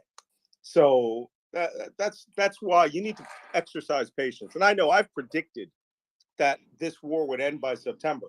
What I actually said was, when I said that at Davos, I said we will break the Russian spirit. We will break their ability to conduct any further combat operations. And I suspect that that's happened, but we'll have to see. It'll be a couple of more weeks before that prediction comes true. Malcolm, yeah. Sorry, I didn't know you know what? Why are you letting the war get in the way, right? We didn't expect you so quick, but thank you for coming. I do want to do some housekeeping. Do you mind? I want to tell everyone about. Anyways, first of all, thank you so much. You're preaching in the choir here. First, I want to let you know this space over the last 6 months has evolved. We've been accused of being unashamed, unabashed Ukrainian propagandists, and my reply is always the same: we're not propagandists, we're realists. When we talk about the will of the Ukrainians, there's no one better than you to come in and say, I've been around a bit, and I'm letting you know, Ukrainians aren't playing games. They're not looking to survive the night, to wake up for the dawn. They're in it to win it. They're in it for the long haul. And you're in kindred spirit company here. There are a lot of groups that want to help Ukraine. And some groups focus on non-lethal only. Some people do this, some people do that. Malcolm, ourselves at MryiaReport, our friends at MryiaAid, who have different constraints because they're serving members and they can do non-lethal aid only. We've all banded together to say, you know what, we know what's what. We know what groups are doing this or that. We're fully behind it. MryiaReport, again, we're a volunteer organization, 30 plus volunteers around the world. We've got donors that pay for moderators to live and work on this site just so that we can spread the word, so we can speak truth to power.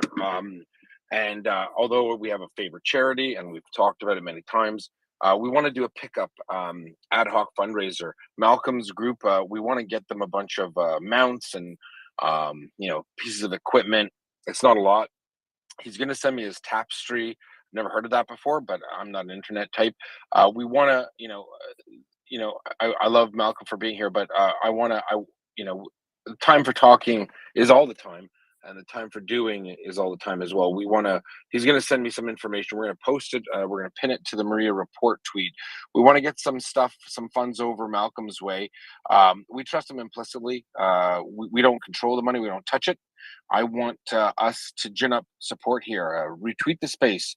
Like if you're already not following Malcolm, you've been living under a rock. Give Malcolm a follow. Retweet the space to all of our moderators. Initiate. It can start. It's H hour. Malcolm's here. Post the speaker's card. Retweet it. Let people know Malcolm is going to be able to speak to us for a bit. So we're going to go through the important things of what he's doing, and really the effects of what he can bring to bear. What's important here are effects. And Malcolm is intimately aware of the situation in Ukraine. He's friends with a lot of our very close friends. John Spencer is one of them. Doesn't stop speaking highly of you, Malcolm. And his wife said to me she's concerned. No, I'm just kidding. But he loves you, and he's always talking about what you're doing. I'd love to share with our audience what you're doing, right?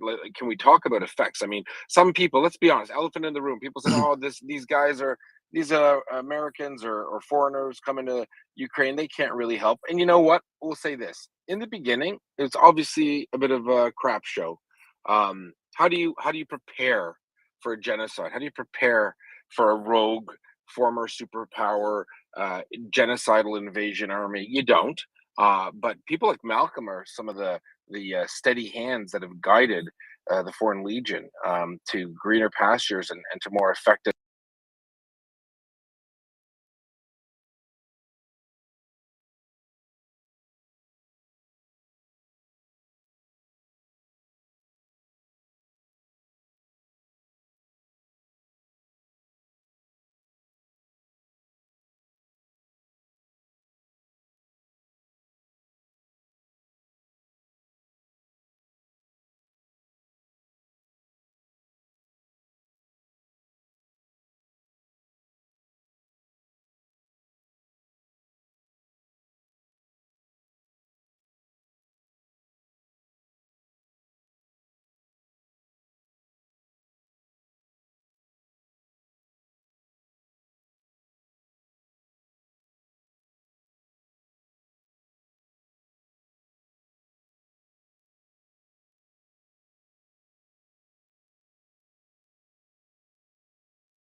want to poo-poo it. Some people, you know, we have naysayers who've come boys and this and that. Talk to us if you can. And I donated almost all of that advance, $100,000, to either the Legion units who were operating with the Directorate of Military Intelligence, which is where I was for most of the beginning of the war. The 1st Battalion Legion here, which is the infantry battalion. I mean, I bought Zodiac boats for those guys.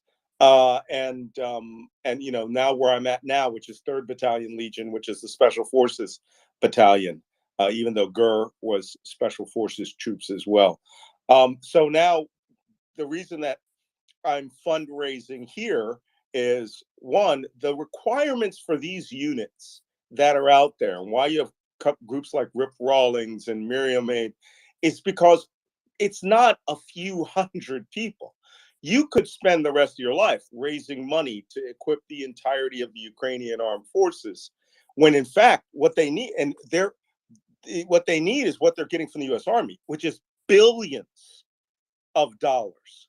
But there are very specific items within a requirement that the logistics pipeline from the United States is outfitting 350,000 frontline troops. And they got whatever came first went to the primary line soldiers. I want to tell you something about the first line Ukrainian army. For those of you who don't know, I've been here since the end of January.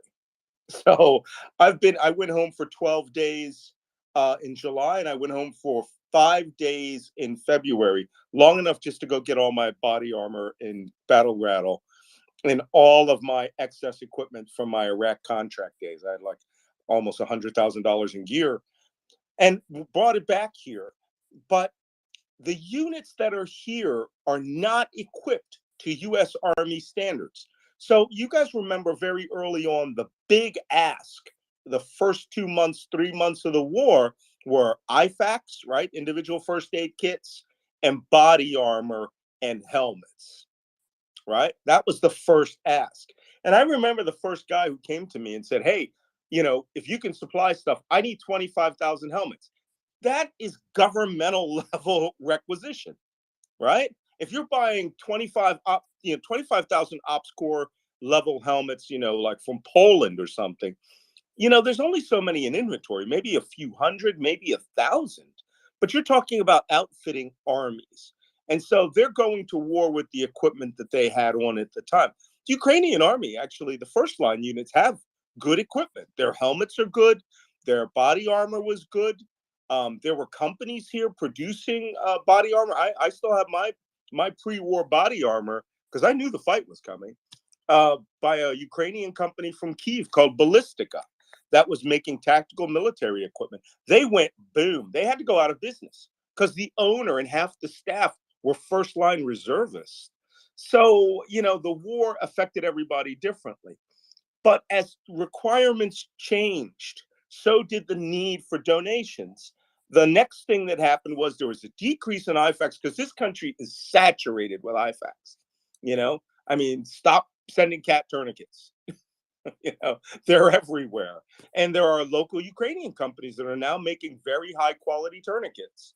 So then the requirement shifted to vehicles.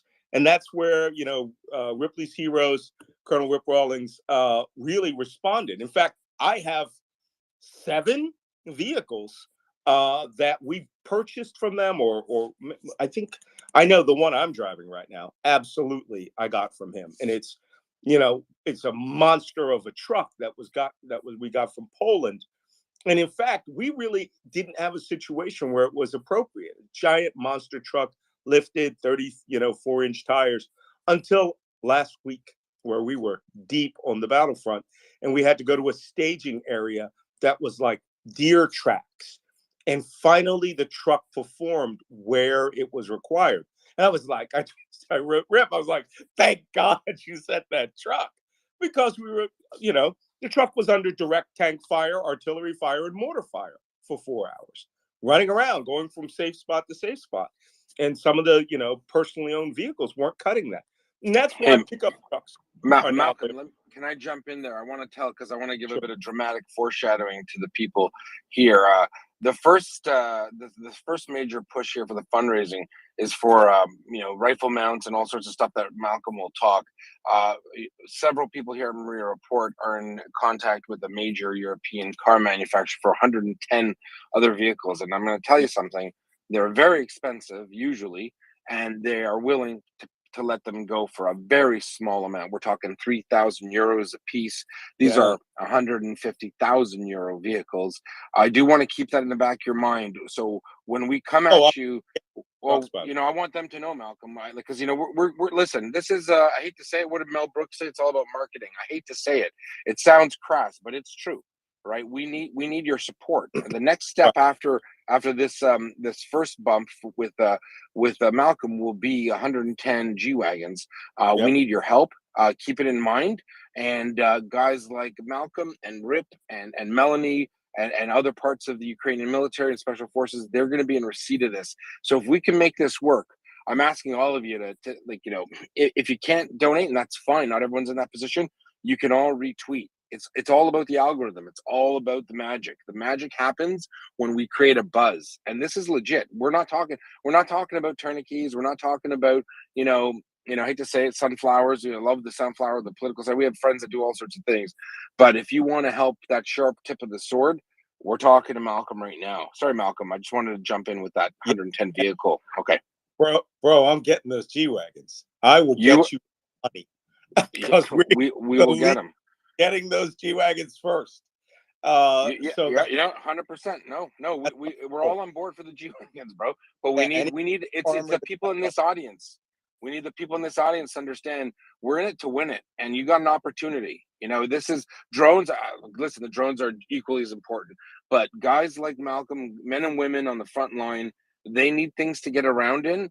We have found while I haven't been online, a lot of people say, "Where have you been, Yehuda?" Yeah, I've been on the horn for thousands of hours trying to convince different companies and organizations to give us things to give to people like Malcolm.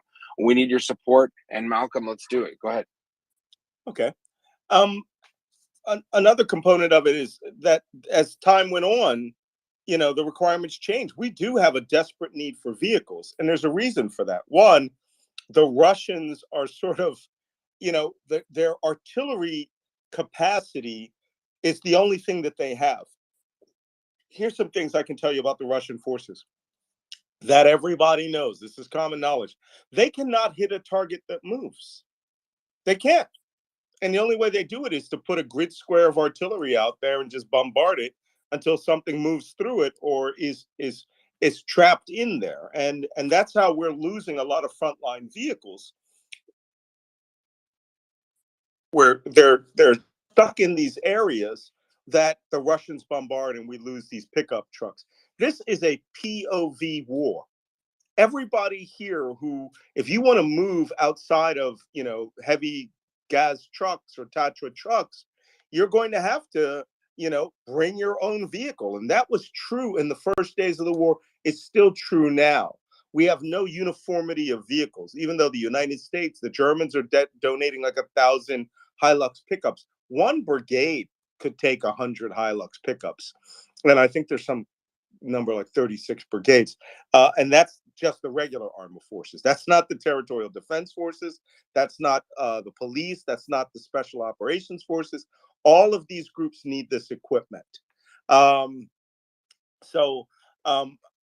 This is one of those things where when we ask for a donation, this is not a joke. And I will tell you this, the money is all used. So everything, people say, well, Malcolm, how can you spend all this money? How can you spend all your money? And I'm going to tell you why. This week alone, I lost 2 dead Legionnaires that I knew personally and had served with. One guy, his handle was Tolkien, because he was short, redheaded New Zealander who looked like Gimli from Lord of the Rings. And everybody on that team was named had to start with the letter T, Tolkien. It was hilarious. I loved this guy. He was a lethal PKM gunner. He had a combat optic on his PKM, But when I met him, he didn't have a sling. He couldn't. I mean, he had to hump this PKM and his light machine gun in his arms. And I went to my gear bag and I was like, dude, how is it possible you don't have a PKM sling? And I just happened to have an M240B heavy machine gun sling from one of my Iraq contracts. And I bought everything. And I used to tell these guys, don't buy nothing, right? Come to me first. Ask me if I have it in my Felix the Cat magic bag of tricks. And often I did. But when you're talking about, I need 25 sets of red dots with 3 and 6 power magnifiers, we can't do that. You also cannot buy it in this country. There is a little bit of war profiteering going on here. The average item purchased from the United States is 2 to 3 times its value here. A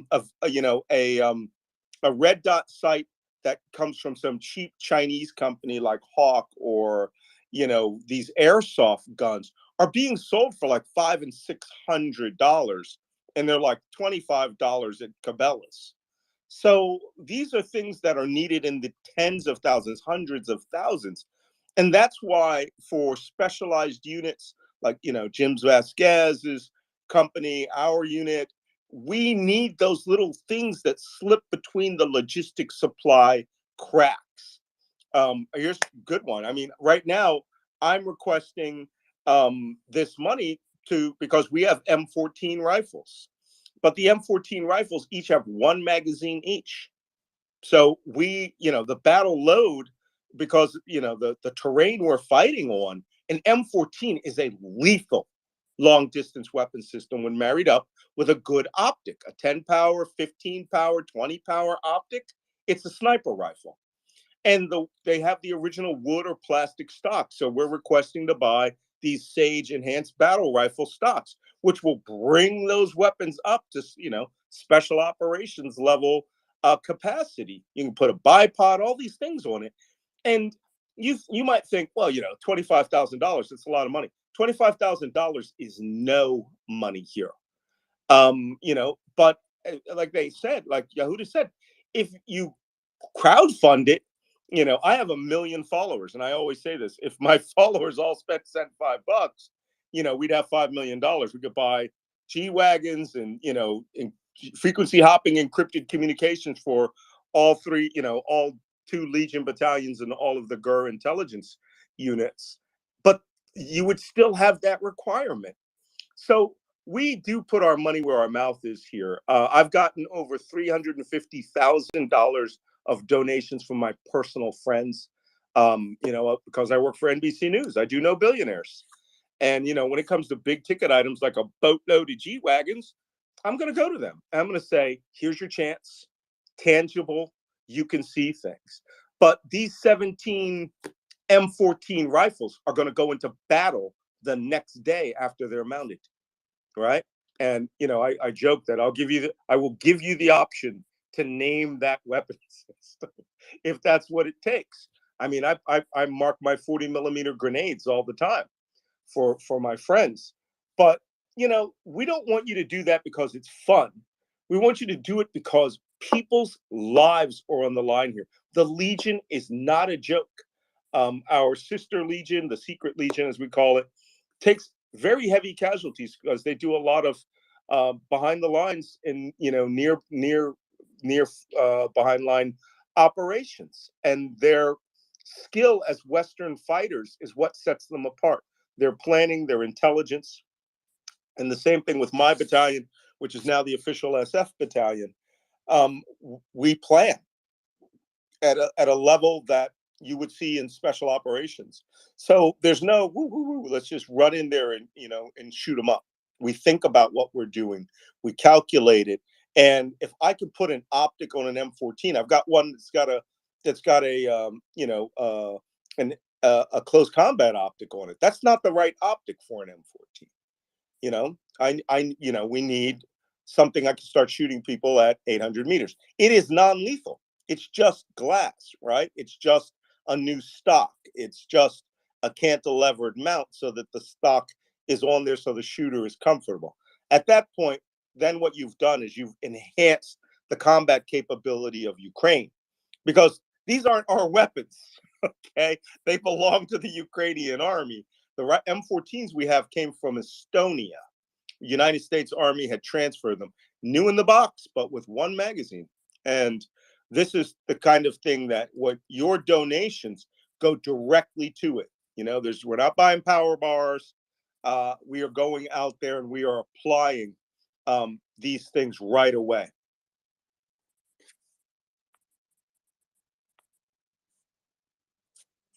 All right, thanks. So did you send that link over? I was just grabbing something. Please do send it, Malcolm. We want to get it up there because while you're here, you're kind of a big deal. You might have heard of him, Malcolm Nance. Kind of a big deal. So I want to. That's what my wife says to me. She's never heard of me. So if we can get that there, what we'll do, we'll get up there. So again, to the room. I mean, I don't think it's a big ask. I think it's a fair ask. You know, we're not asking for anything that is outside the ordinary. We do pick up adverts for the drones, the Fury drones, and we got another one coming up. But if we can get you on board with Malcolm, today it's what are they? Right? They're optical mounts. What else on that Amazon thing you sent me, Malcolm? What else? Yeah, this week's request was it was the first request. We're looking for drones too. As a matter of fact, we need full thermal drones. But we requested 17 sets of optics, Vortex optics, 17 Sage enhanced battle rifle stocks. Those are not weapons; they're just a frame that the weapon would sit in, and then 17 cantilever mounts that will allow those optics to be mounted directly on it. And again, that would transform a post Korean War era M14 with a synthetic or wood stock into the Special Operations Command Mark 14 capability of the enhanced battle rifle of the early or mid 2000s. It will move it up to a 2010 weapon, which will be fantastic. I mean, I rock one now. It's my 6th weapon. So this is we'll get about 50 2 platoon size almost of or a big platoon size of troops kitted out properly up to the standards that you guys feel you need, correct? Well, that's 17 snipers and designated marksmen individuals. There you go. So that's super important for guys like you. So what I'm saying is to the audience that these items, if you want to look at it, we're going to get our friend, one of our back end fellas there to put up a graphic of the items. What we're going to do is we're going to shove people to contribute to Malcolm directly. The funds get received. He orders them where he knows where they're good. He's done it before. They get shipped to a place in the United States, and then he has a courier that brings them over. Why I'm saying this, as you know, we had an issue with one of the the main groups we support where they didn't get what they exactly wanted. We admitted it. They told everyone, and then some bad types crapped all over us as if we were being shady. We're leaving it to Malcolm to decide. He knows what he's doing. And Malcolm, about our transparency, can you speak to anything about that, just for the audience? Like, what do you think about the fact that the group that we are working with came out and said, you know what, we ordered 30 MVGs, 4 didn't have batteries, the rest weren't the best we wanted, but we want to tell you mea culpa. Do you think that's a pretty decent, honorable thing to do? It is, and I would hope that anybody would do that. Look, I have seen literal graft here in this war. Okay, real theft and things like that. Vehicles just stolen. People stealing night vision. I make sure that. I mean, I sent you the link, by the way. It's tapestry.org. tapstri.org is my think tank that I've been running for years. It's very small. There's only 3 of us, but we source everything directly. We only buy, you can see where we're going to buy them from. We're going to buy them off of Amazon, probably from a place like Optics Planet or something like that.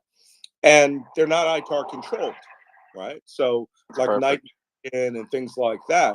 And then what I do is I have a friend of mine who's in upstate New York and lives in the same village I live in, and he puts everything into sea bags, and we put him on a flight from JFK to Warsaw, and then or Rzeszów actually, Warsaw, and then down to Rzeszów Airport, down right next to the Ukrainian border, and then he takes a taxi over to the Medica border crossing, and he walks right across and hand carries everything into the country. And they don't have any customs restrictions on these because they're, for the Legion.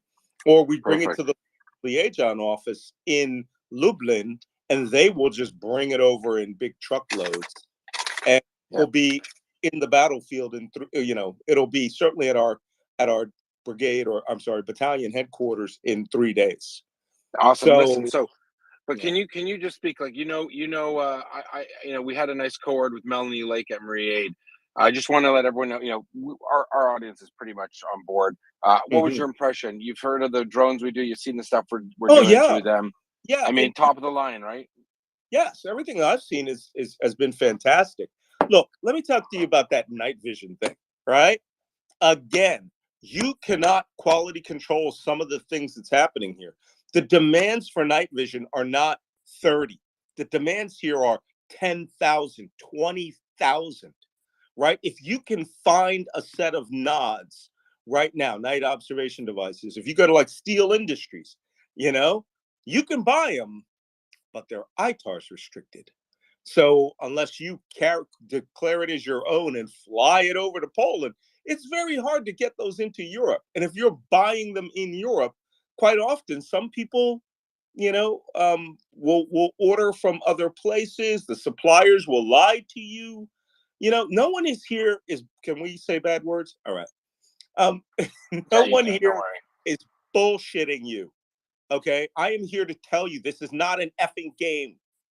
And so when we say, hey, I need X, all right, it's not so that we can sit around and, like some people accuse us all of LARPing, we're all living in Poland and playing airsoft. People are dying here. I just lost 2 people, okay? One guy, I begged him not to take the mission that he was on, but he took it, didn't have the level of planning required. The Russians had something to say about it, and he lost his life. And if I could have gotten him, maybe they needed nods, maybe they needed a better drone, because I'm buying 4 thermal imaging Altel drones, which is our next request. But right now, I need to get 17 rifles lighter, faster, better, that can see further. And that's a very minimal thing. And the reason, some people say, well, Malcolm, you're a rich guy. Why aren't you buying them? Because I just spent $50,000. Oh, yeah. And no one's saying that. In fact, our goal here today, Malcolm, is to bump you out of the biggest donor to your group. We're gonna be that. It'll be our honor to bump you out of first place. If you do that, you can come out to dinner with us at Capri Restaurant in Carson. Listen, big barbecue when it's all over on the beach in Crimea. That's what all the moderators want to do. I'm not sure I'm down with that. But listen, for sure I'm down with that. I want to the tapestry link. We're putting it up on the MryiaReport on a tweet. If we can get some pictures of the rifle stocks, the butt stocks, and the mounts, we'll do that. If not, please, audience, we're here. We've been reporting live 24 hours a day, 7 days a week. Malcolm, if you could help yourself, just gin up that tweet and retweet the tweet from MryiaReport. We're going to get thousands more in here, and we're going to ask them to do the same thing every 15 minutes. I want to get those $25,000 over to you, and I want you to be able to get it. And when you get it, you let us know that you got it and everything's good in the world, or better. And we're going to keep doing this. It's one good deed after another. It's one mitzvah after another, Malcolm. It just keeps coming. And we got a lot of people in here who want to help, and there are a lot of people that want to know what they can do to help. We'll always have MryiaAid as a general, they're doing great things. The drones, we need to talk offline, because SBU, all sorts of fancy people are picking up their drones big time just because of their capabilities. They might not be the drones you need. We were doing Autel drones for sure. There was a reason why there was a switch. Let's talk offline about it. We got John Spencer, Colonel Spencer's in the house. I don't know if he can come up. If he can, that'd be great. I've got CJ, Mr. RDO from the Rangers. You might have heard of the Rangers. And in the mean, I often, you know what I do to upset him? I go, we've got CJ here. He's a ranger. I don't know. How do you say that? Ranger. What are they? And it's just my little ranger joke. Oh, he's a ranger. Oh, he's a ranger. Oh, yeah. Oh, I love those Irish guys. On the rocky road to Dublin, eh? All right, we've got a bunch. Can we grab a couple of questions from you? We've got David, speaking of Ireland, one of our greatest, he's a second son of United States of America, a great Irish man and a big American patriot, one of our best speakers, I would say. David, you got a question for Malcolm? Go ahead. It's a poison cup. Thank you, Yehuda. I'm not sure it's warranted, but I appreciate your kind words. Hello, Malcolm, and thank you for making time to speak with us here. I was listening carefully to what you were speaking about, and I would just like to encourage folks who have been listening and who were similarly moved as I was. I think we can take you at your word. I think everything you've said to me has rung true. And I know that there's usually a couple of thousand, 3,000 to 5,000 people here coming in and out of our space daily, and they're a motivated listenership. So I'd just like to encourage folks who have been motivated, have been listening to you for the last while, to now take action. Retweet if you're of the means. Visit the websites with the lists of material that's being listed. This is something this group of people have done before for similar groups. I think your bona fides are well established. I think it's something that folks here are motivated to help with. And I'm just very glad that you've been able to make time to come and speak with us. And I'd like to reassure you that this is in fact a great forum for you to have spent your hour and a half. And the results will be seen in dollars, because I've been a listener and a participant for months, and I can tell you that's how these things usually go. So thanks very much. And I would just encourage you to spit in their eye any chance you get. Okay. Well, thank you. And you'll be happy to know, or interested to know, that the night of the invasion, I flew out. I took the last flight out of Ukraine. It was a Lufthansa flight, and landed in Dublin. So I was literally You're very welcome anytime, Malcolm. Oh, you've done it now. But I was in Temple Bar at the time of the strikes, and I knew it was coming. So Ireland was a fine place for me to recalibrate, and it was only a fluke that I left that day. I wasn't actually supposed to leave for a couple of more days, but they had bumped my flight up. It's wonderful. That's a wonderful experience. And thanks for sharing it. What a wonderful Irish angle on it. I do hope you're keeping safe out there. And if you could bring one message from myself to the guys and girls you fight with, let them know we're here 24 hours a day, listening and supporting. We support them 100%. All right, we'll do. All right, thanks, David. All right, George, and then Francis. Malcolm, I just wanted to convey the thanks of the Ukrainian community in Philadelphia. Oh, really? Yes, oh, Philly. I just wanted to tell you that when the war started, you mentioned it. There was a lot of people on the news. People were listening, and obviously very stressed. A lot of them have family, including my wife, have family back in Ukraine. And you were the voice of reason, because while everybody was saying that Kyiv was going to fall in 3 days, and I was trying to keep my wife and her friends and family from, pretty much losing their mind.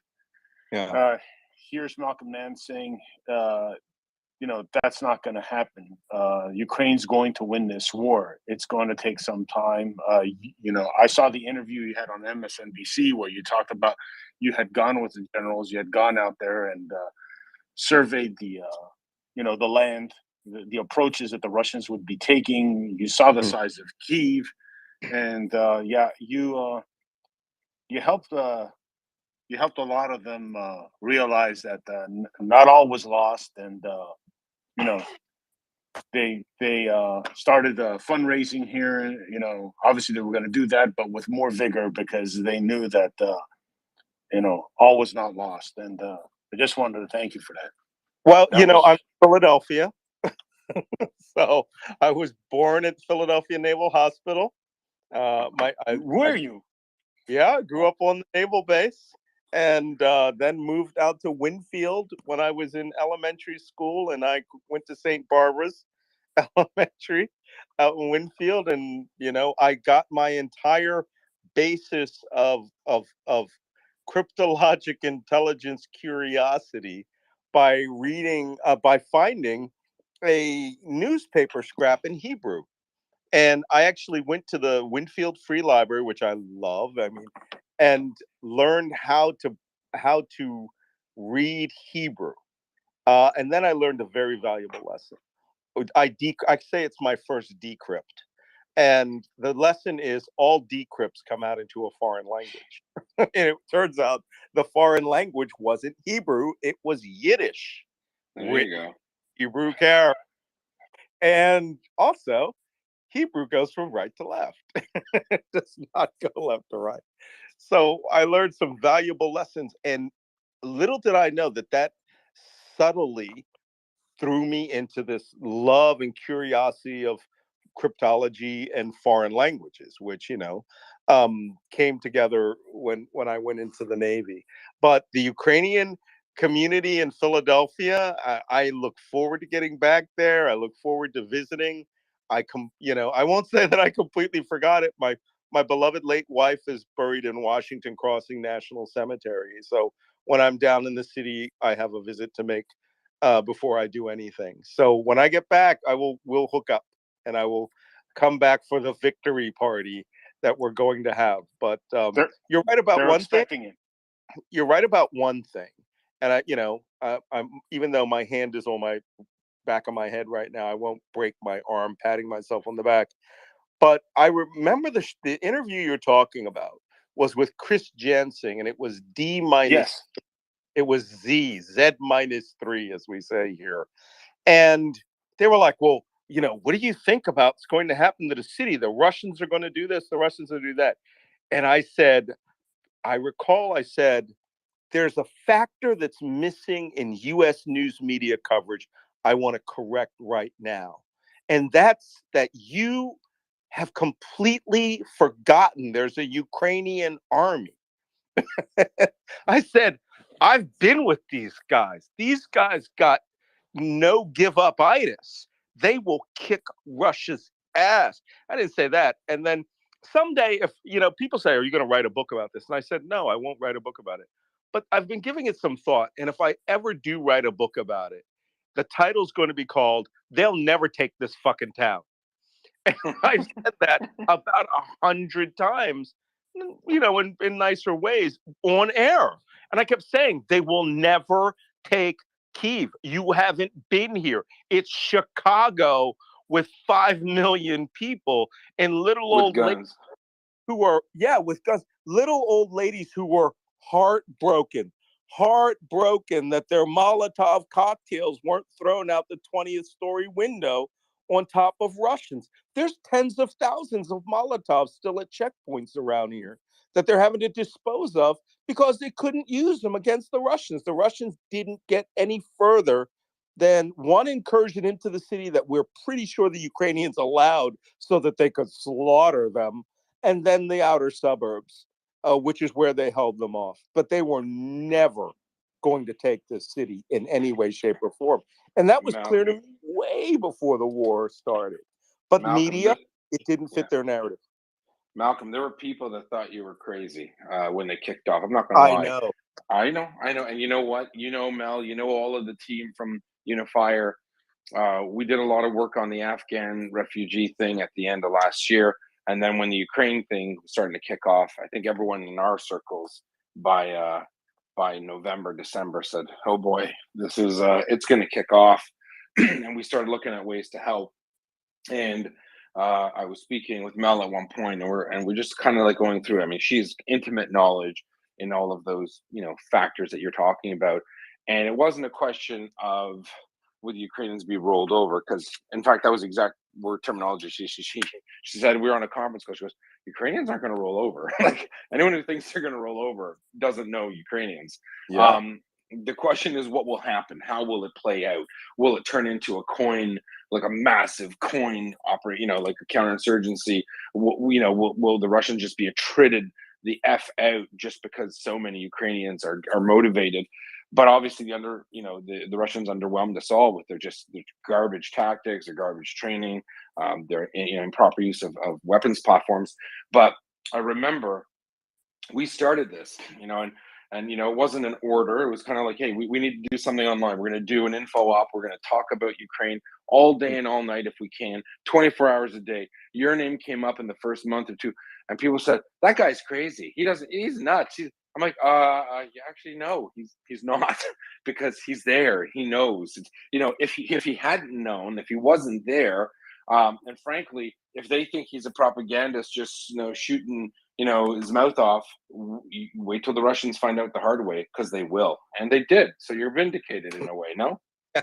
Well, one thing that we did learn, and I find it quite amusing when I listen to academics talk about, the inability of the Russians to successfully integrate combined arms operations, the inability of the Russians to do mobile warfare, the inability of Russians to do X, Y, and Z. Let's just sum it all up. And this is the way I would, if I was on stage with Admiral Stavridis, who would be, speaking like the Supreme Allied Commander of NATO. I'm a deck plates intelligence person, right? I'm a field intelligence collector. I don't gain my information from a very high level study from Fort Leavenworth. I gain my information by being on the ground. I drove from Sumy to Kyiv.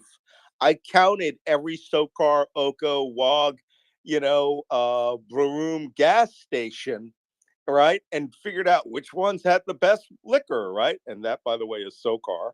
And we kept going, they're never going to get past every Sokar. It's wall-to-wall liquor, And it's true. Every intersection, they would have to leave a residual force. And by the time that you get to a place, on the outside of Kyiv, it's going to be a javelin festival. The Ukrainians let them in.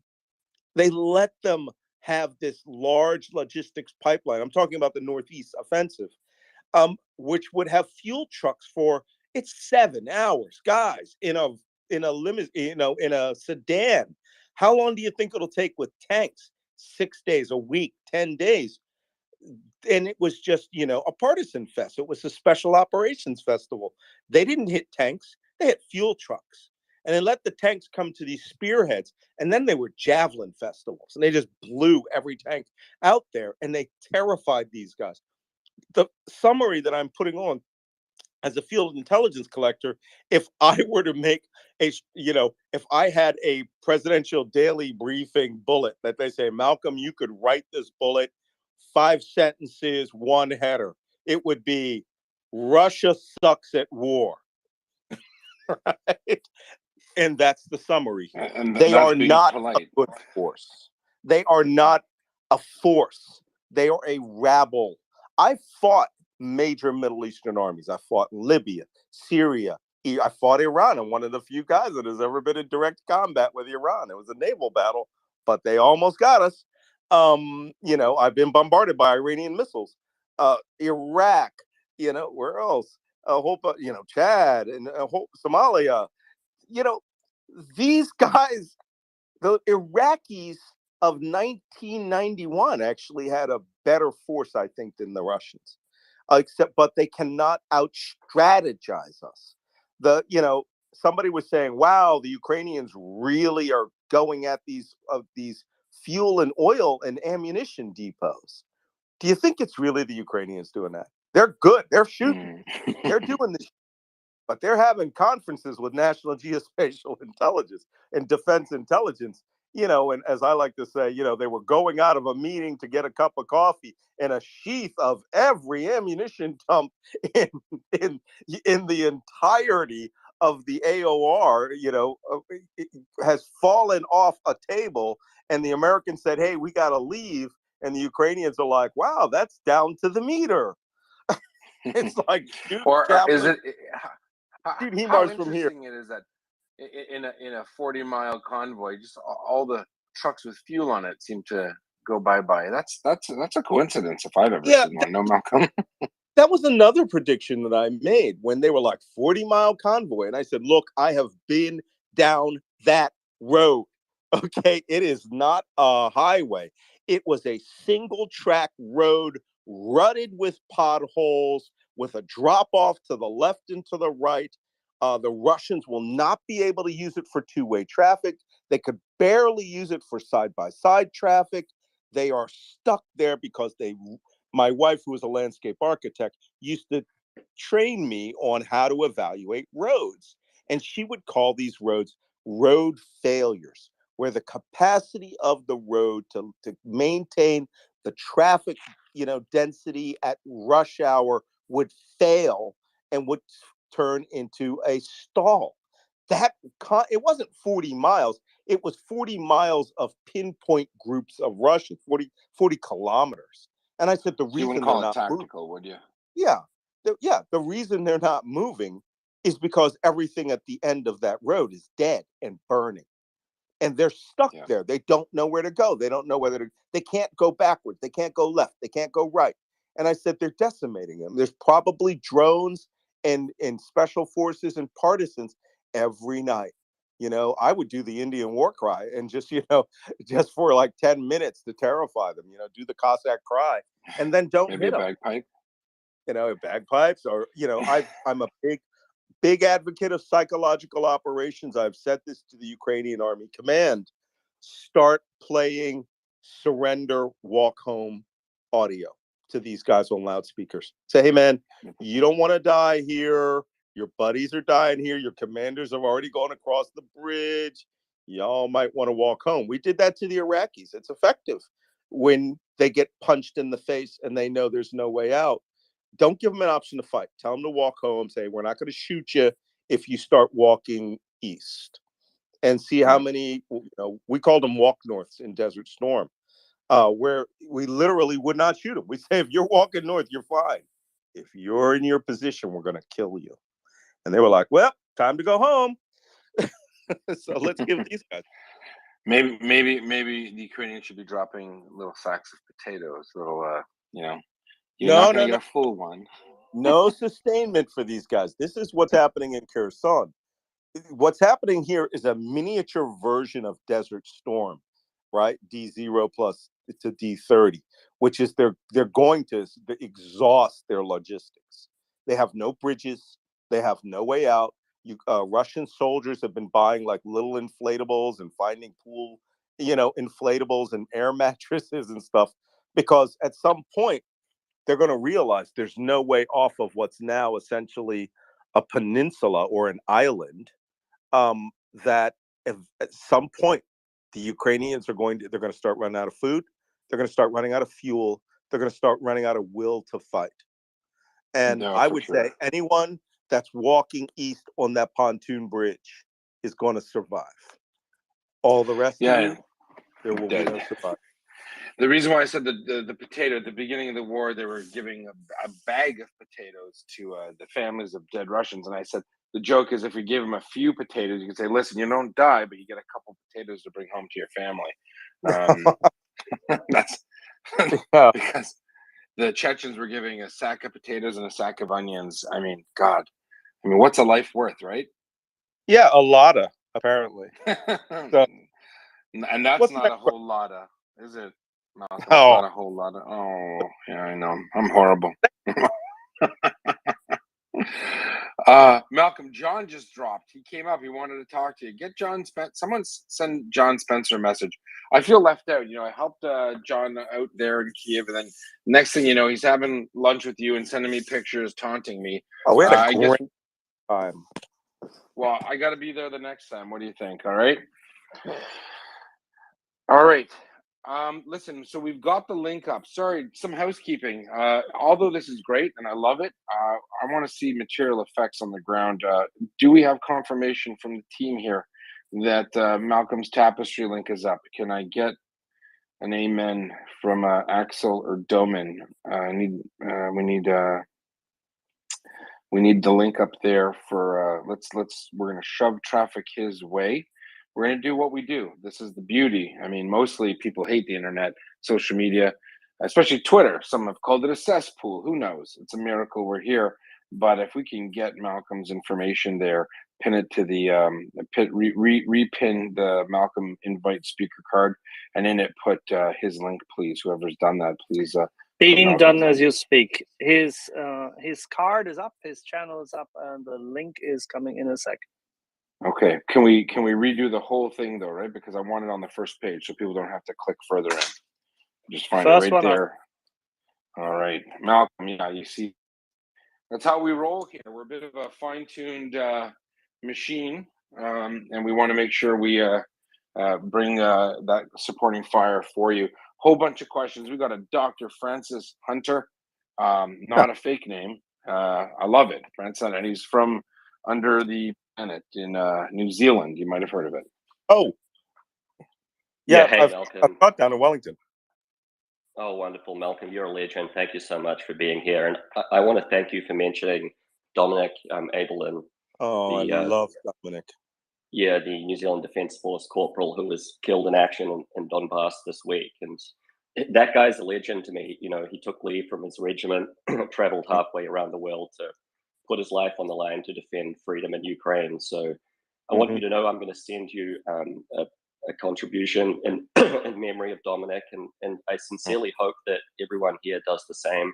You know, now's the time for action. This is a serious contribution that we can make. We can make a real difference here, and so I hope everyone takes heed. You know, not everyone can do what Dominic did and make the ultimate sacrifice, but we sure can send you some money to get material that you need. So everyone, you know, please think about doing that.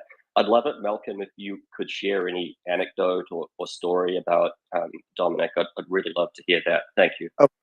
Well, he's a very great guy. I loved him, and again, his call sign was Tolkien because he was a short, little, redheaded, big, fuzzy, bearded guy, and he looked like a skinny Gimli. And so Tolkien was his handle.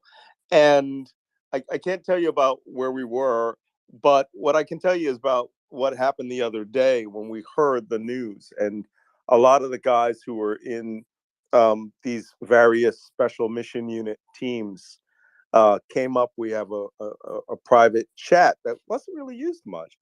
And so my tweet about it, my message to the crew was, I said, Tolkien's beat us all to Valhalla, and he's laughing at us now.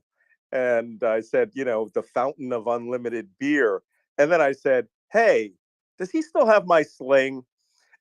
And somebody came back and said, yeah, he's going to give it to you when you arrive, but he's going to charge you 6,000 grivna for it. And as stupid as that sounds, it's a funny joke, right? We gave him a free sling. He's going to charge me for it in heaven. So, you know, and I'm sure he's laughing about it now. But, you know, I remember the moment I saw him with that PKM, and I was like, where's your sling? And he goes, I don't have a sling. I was like, God damn it, what's wrong with you people? Don't you know the rule? Ask me if you need something. I have bags. I had bags full of, you know, these contract stuff for things we were training, you know, Iraqi special forces, Libyan forces, all this gear, high-end American gear. And I just happen to have a really, really high quality light, you know, M240B sling that just fit on there. And he, you know, he just was lit up. He's a very good gunner. He was a very good gunner.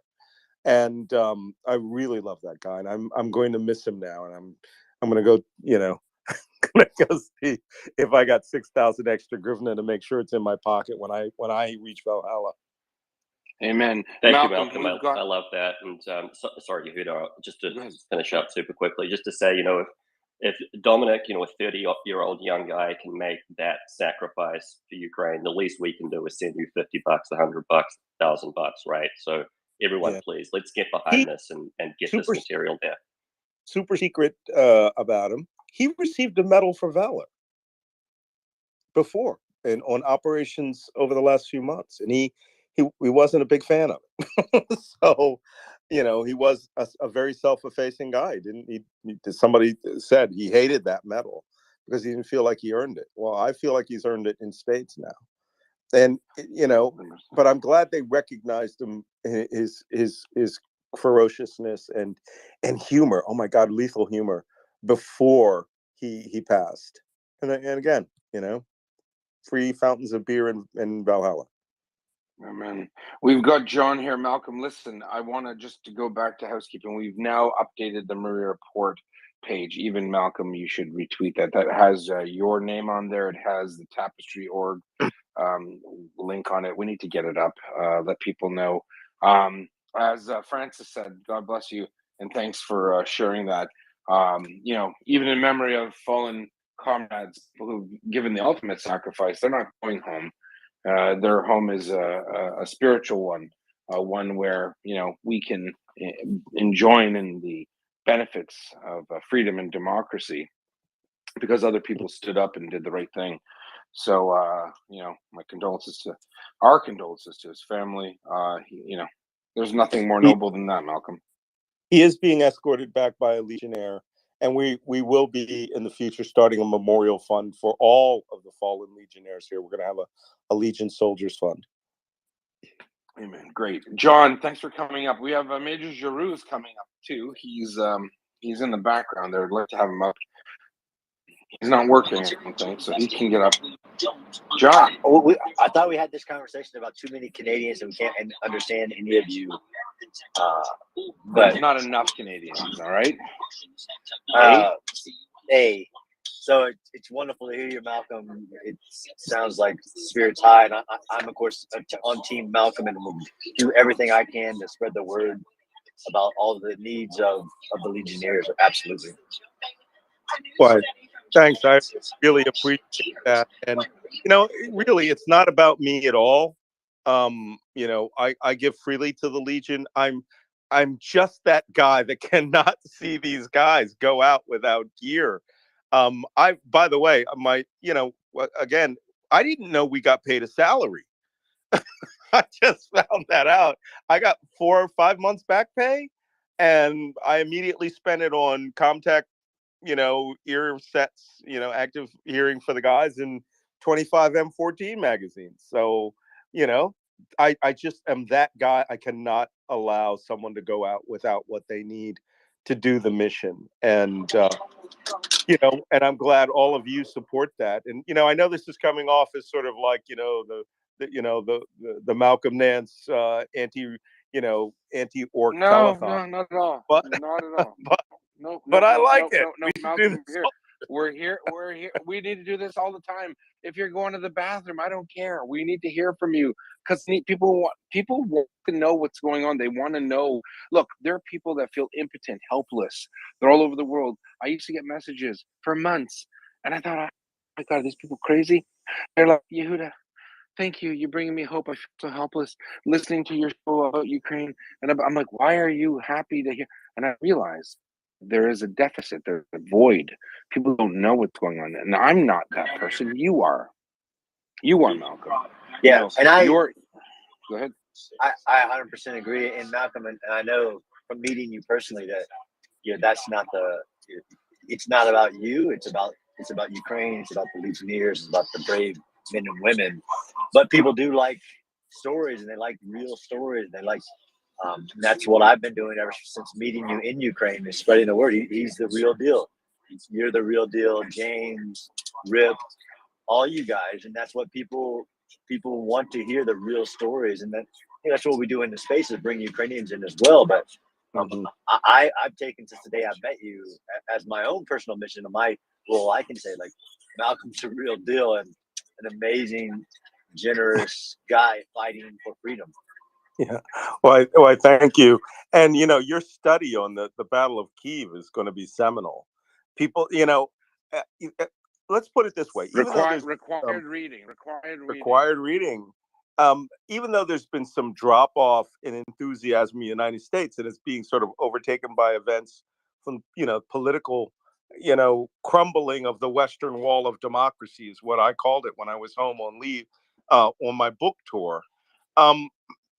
People are going to find out there are events that have unfolded and not unfolding that will get that attention back onto Ukraine. I mean, the HIMARS attacks here, HIMARS the clock is every clock now. I mean, this is now. Can I brag for just one moment? I know I'm a big mouth guy, but No, I'm do gonna it. take credit Do it. on something. I'm gonna take credit for something. I want everyone to go and watch my MSNBC launch announcement on April 18th of this year, where I said, hey, I've left MSNBC. I have joined the International Legion. I am a combatant. Um, and even though we had those naysayers were like, you were in Lviv that morning having cruise missiles fall 500 meters from you. How are you in combat uniform with a weapon that night? I am in the Army. I do have to report to a base, and I do have weapons. And it was 2 a.m. in an air raid. So you literally in an air raid. I was going to do it without my helmet on, with my soft hat, but we were in an air raid. But no, that's Malcolm. one of That's the things, normal. That's for people. No, I want to step in. There are people that have said, "Oh, Malcolm, he's behind the lines." Blah, blah, blah. Look, planning occurs in different places. It's not all. You're not in a trench all the time and you're fighting. Right? You have to do the right thing, and you have to use your.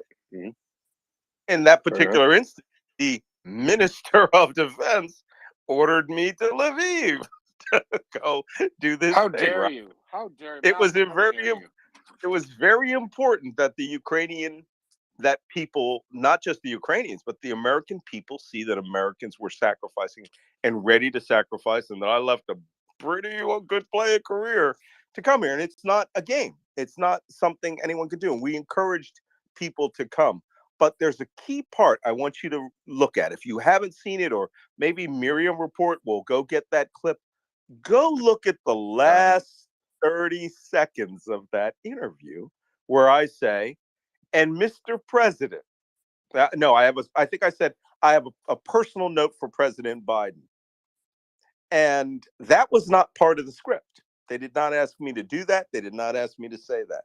And I said, we need the high mobility multiple rocket launch system in Ukraine, and we need it now, or something along that line. And I'm sorry, no one mentioned HIMARS for another 9 or 10 weeks. So I'm taking credit that I put that out into the popular space, that I was the first person in media or on media to demand the HIMARS for you and the M270 multiple rocket launch system for Ukraine. I'm taking credit for that.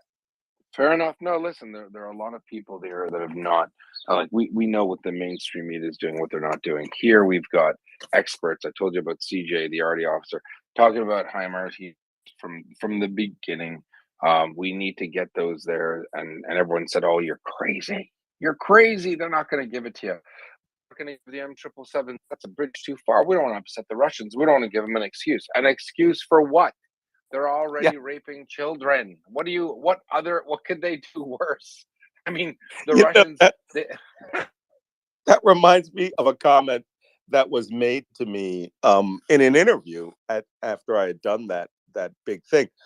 By the way, the next night on Russia's Channel 1, Russia State Television, the TV show with Olga Skabeva, the woman known as Putin's mouth, right? She doesn't say anything that she and Putin haven't talked about. She played that whole segment on her show. And the next day I was briefed. They said, hey, you are now public enemy #1 in Russia.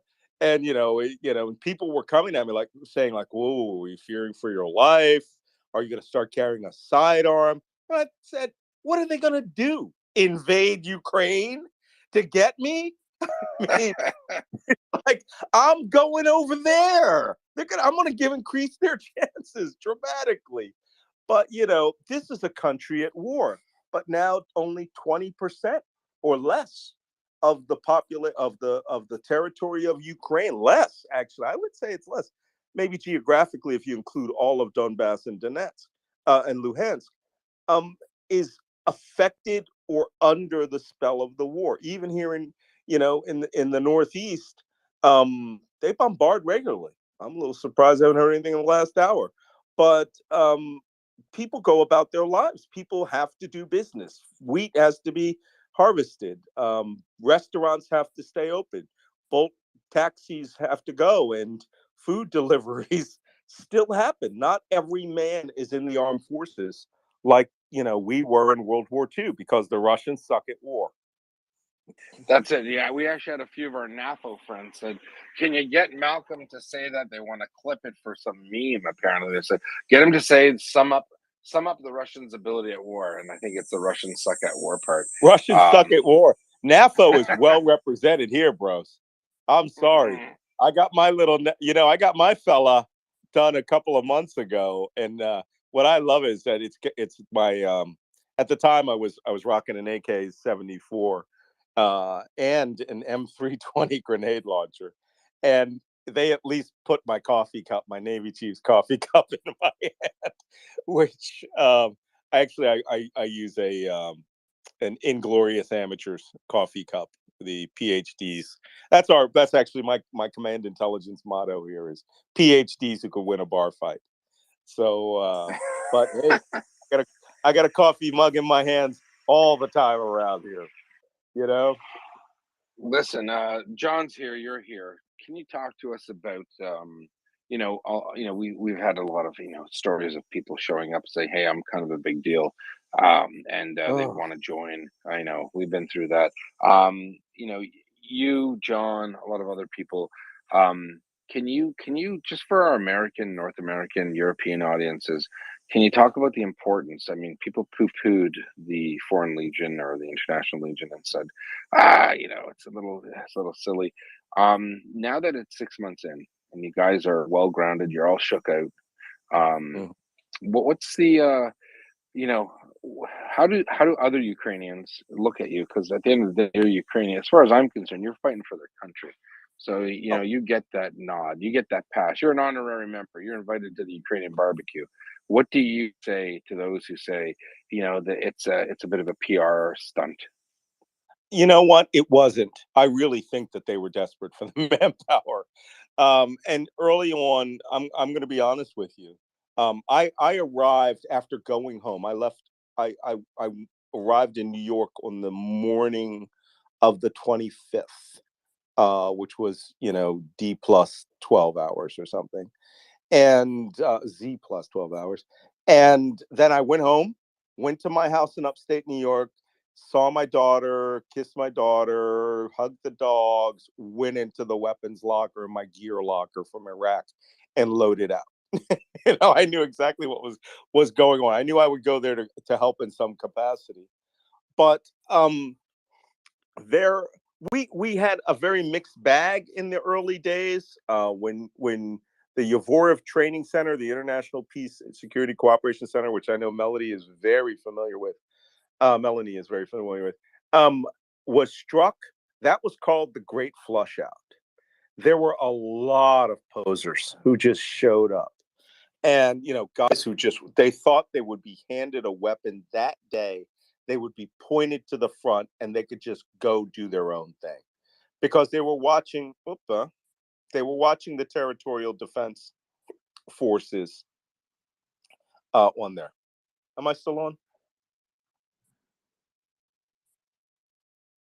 Oh yeah, sorry, loud and clear. Yeah, sorry. Oh, okay, sorry. Yeah. So I saw my symbol went off. So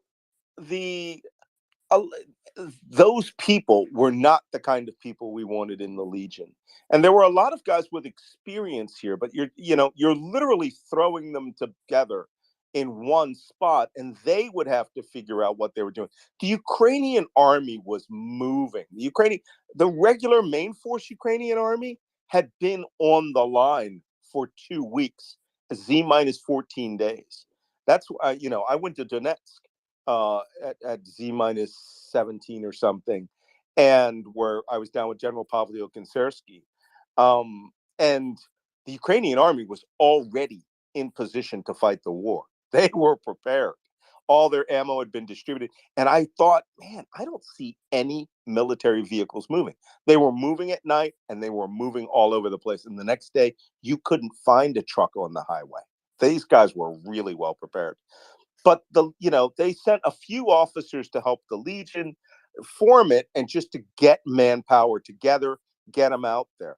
what's happened since that time is that it has, there are 3 groups of Legion.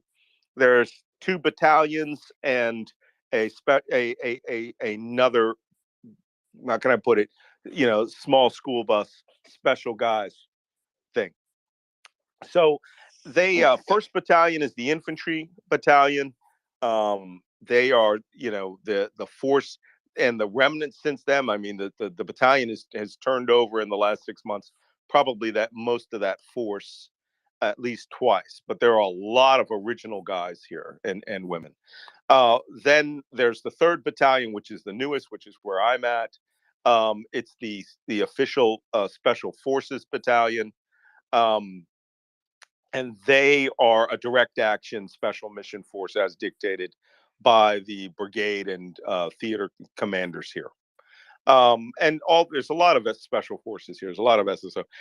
One of the things people say is like, well, if everybody who came here was special forces, this war should be over in a matter of a couple of days. So we did have some quality control issues. I'll give you an anecdote. When I went through my training period out west with these special mission guys, which is some guy comes rolling in and he looked young. He was in his early 20s. And I said, he's a young mixed race black guy. And he says, I says, hey, so, tell me, welcome aboard. I'm sort of, the acting sergeant major. I was just the oldest guy. Let's just put it that way. That's what made me that. And I said, where you come from? And he goes, I said, what's your background? He goes, oh, I was in the Navy. I go, oh yeah, I was in the Navy. I was a senior chief. And he goes, I said, what did you do? I said, were you, I looked at him. I thought, gunner's mate, master at arms, dog handler, really Seabees, some respectable sand sailor job, right? Where you could operate a heavy machine gun. You could operate light machine guns. Navy security now is not the joke that it used to be. And, riverine warfare, he goes, SEAL. And I go, okay. And, I gave him benefit of the doubt right away. And I was like, okay, oh yeah, okay. And I knew something was up because he goes, I'm a Navy SEAL. SEALs don't refer to themselves like that, and they have a special way that they call themselves. I won't reveal it here. And so I said, oh yeah, what team? He goes, Team 5. I go, oh, Team 5. Yeah, I think I trained Team 5. I said, when'd you go through BUDS? And, I was not thinking there was something wrong with this guy. I was just asking. And I said, well, did you deploy? And he goes, yeah, I deployed to Iraq. And I said, where in Iraq? And he goes, straight face, looking me in the eye. Downtown. Goes, Herat. And I thought, here's what I thought. Here's what went through my mind. I literally took one step backwards to turn and go warn the team leader of the team he was about to interview with, because I know they would just kick his ass. Because Herat is a province of Afghanistan with the provincial capital, right? And I'm thinking, oh, really, dude? Did that Call of Duty not have the right map? And I didn't have a chance. They go, hey man, come here. Time for your interview. And I was like, oh geez, this is going to be murderous. I didn't even want to go in because I knew what was about to happen. He was going to get called out. We had a Marine Raider, real guy, real Raider. I mean, this guy, he looked Raider, talked Raider, tattoos Raider. He shot like a Raider. Everything was legit about this guy. And I started hearing this screaming at this guy. And, the guy comes in and I guess he was told to come apologize to me. And he said, hey, I just want to let you know that I lied. Not a SEAL. And I was like, yeah, I know that. You are not one of those guys. And, Herat, I'm like, dude, didn't you check the freaking Atlas? And I go, okay, well, your penance is, I said, go work at a Red Cross, go donate, go to the Polish border, but you're leaving here. You will not speak of this place again. And you're lucky you don't have an ass kicking. I said, but as your penance, you're going to donate all of your very fine combat gear he had. He had a full Ops Corps ballistic helmet, $1,500. All his, LBE was Eagle. It was really good quality stuff. And these guys were shorthanded. So he took it, went over and met the team leader, who was a French Foreign Legionnaire, one of the finest guys I've met here in this country, guy I really respected. And that guy showed his leadership. He said exactly what I said to him. Go find the Red Cross, go somewhere, go help Ukraine, but leave the country. We don't want you out here pretending that you're something you're not, so you get killed. And, you know, and I really respected him for backing me up without me saying a word. And, you know, the kid now heard that message twice. So I said, he wants to donate all his gear to your team. And he did. And then the kid left. But we did have a nickname for him. You probably saved his life. I think we did save his life. I'm dead certain we saved his life. And he came with a British guy who had never graduated. He'd spent like 2 weeks in boot camp. And these guys have been going around claiming they were giving combat medical training. And we're like, we don't know if you know anything. And so we started calling him Seal Fucker. Because you have star fuckers. And I was like, why? Any respectable job? We have a person here now who was in the army officer, 3 years of honorable service, who sort of exaggerating. There's a big difference between exaggeration and just flat out lying. And, it's like your service is honorable, I had somebody try to pull that bullshit on me, and it's like my DD-214 is on the internet. It's just that you're not going to see everything. 21 pages of blank paper, and I do what I do here, right? I'm the intelligence guy. I'm the intelligence chief, and my job is to make sure everyone knows what we're up against, right? Run this reconnaissance, run the surveillance, run the bomb drones, and make sure everybody comes back alive. And I always say this: no stupid missions. If it can be done with a drone or a satellite, don't do it. Right? Don't be out there doing reconnaissance with your suicide by reconnaissance by suicide. And so, that mindset is very helpful to these guys, and to the men and women that are out there risking their lives, and so to the Ukrainians too. I work with the Ukrainians full time, all the time, and it's important that we as Legionnaires show the depth of our knowledge. And I had somebody recently say, you have to get out of the Legion, you're over 60. I go, I'm not over 60. You're 61. I go, you guys are pushing my birthday up. And I said, yeah, there's a 72-year-old guy that was at my dragon course, at my javelin course, sitting outside. Guy was an old reservist, had fought in Afghanistan under the Soviets as a major. I'm like, that guy is a well of knowledge. He'd fought in 2014 to 2018 also. So you cannot discount the body of knowledge that we have out there. But we get shot at. Nope. We are engaged in combat arms here, and we ain't funning.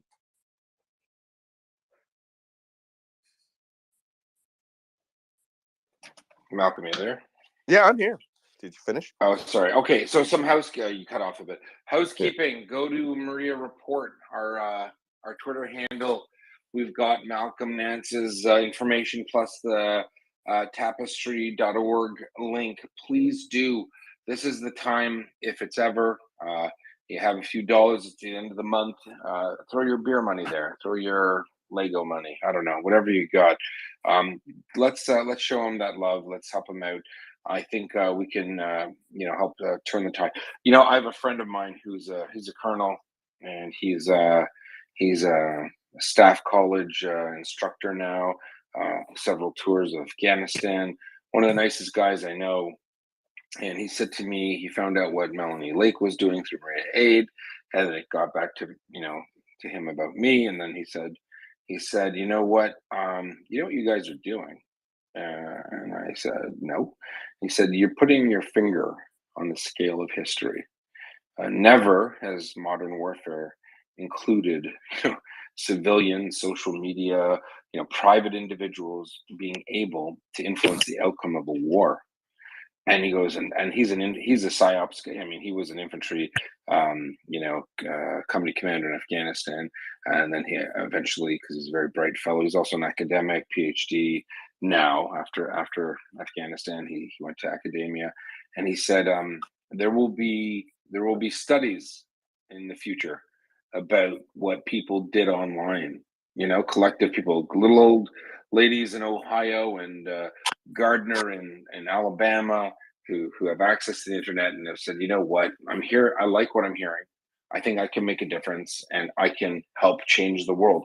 It sounds corny, help change the world. But I bet you Malcolm probably thought, if you asked Malcolm 5 years ago, hey, one day you might help change the world, he probably would have laughed at you. He might have laughed and said, well, that's No, I'm a deep believer in social media. I mean, we were studying one of my books, two of my books are on ISIS, and one specifically on ISIS's command of social media. This stuff, when the Egyptian revolution kicked off in 2011, when they did the Facebook and Twitter campaigns that brought millions of people to the street, I saw it as a weapon system and as a social motivator.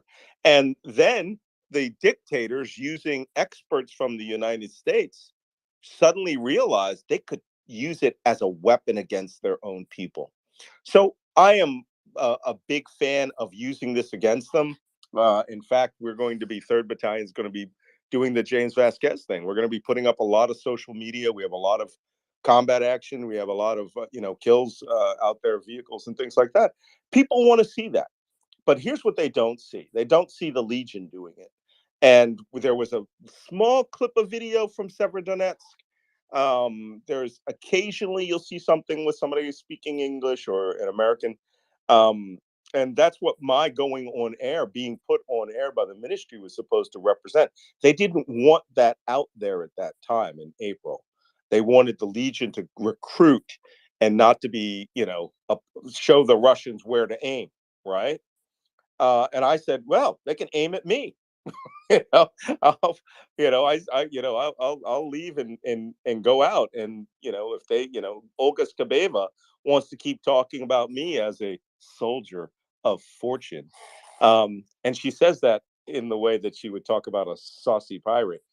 That's fine. I said, I'll be the bullet magnet for the Legion. I don't care.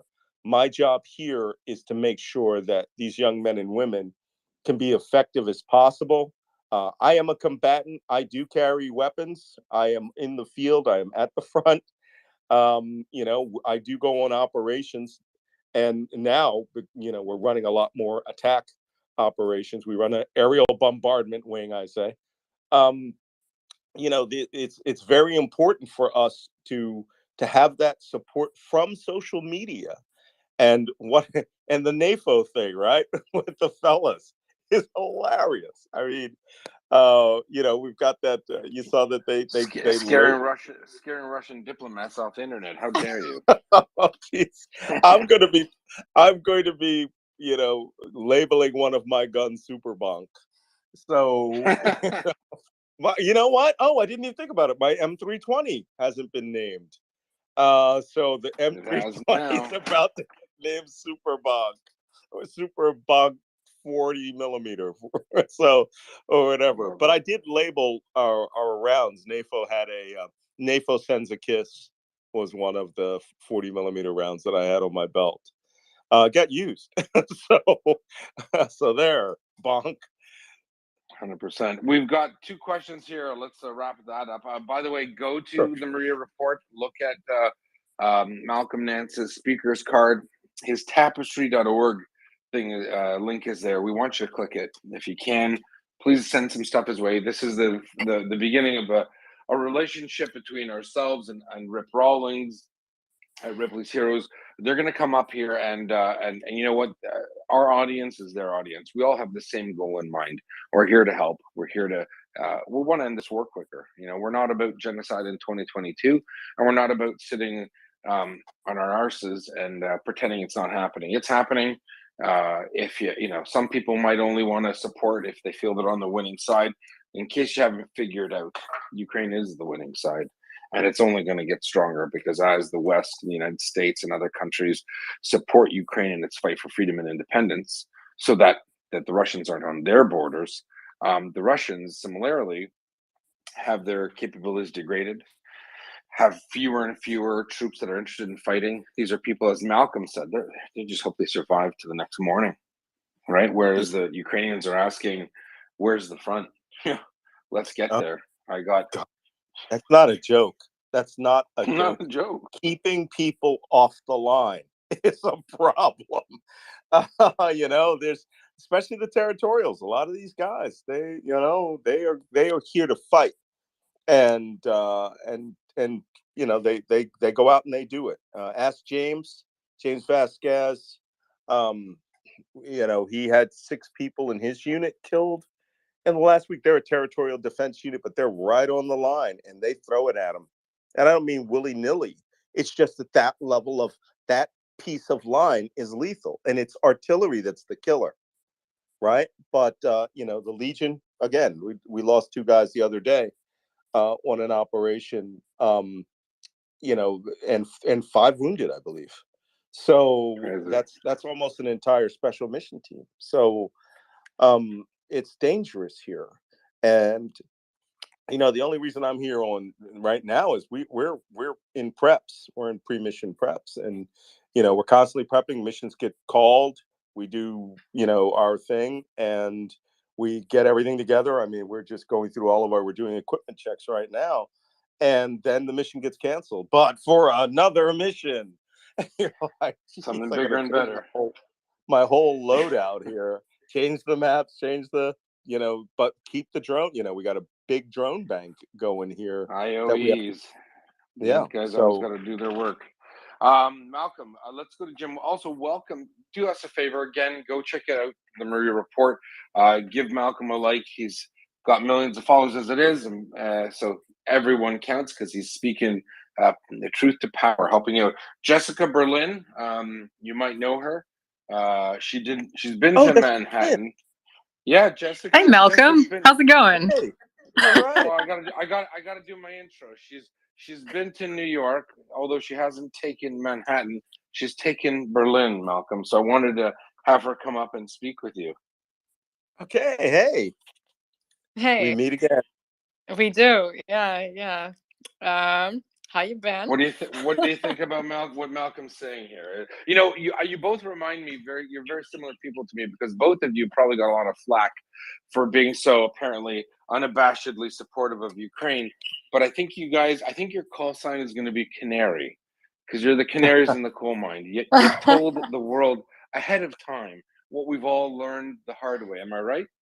Well, yeah, that's absolutely true. First, let me tell you guys about our history. Jessica and I met a few years ago when I was in during the Mueller Report week, and she runs a program called Berlin Bridge, right? No, that's not a program, Malcolm. We connected in we connected in Kiev. But what's this program, Berlin Bridge? Because that's my nickname. Berlin from Briefing. Years ago. It's Berlin Briefing. Okay. Yeah, same thing. I thought that was you.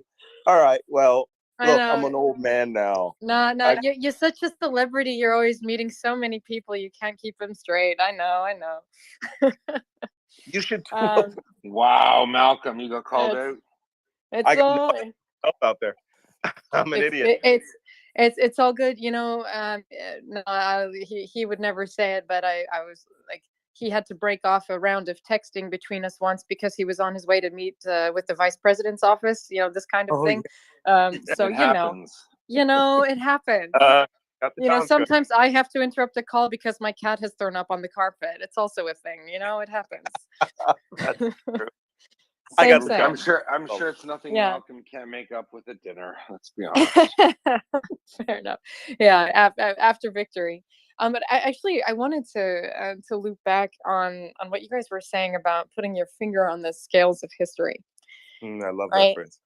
It's a great phrase. But thank you. This is something that for any listeners and any people history often gets portrayed as this grand sweep, part of a plan run by powerful and most competent people striving forth to achieve their goals.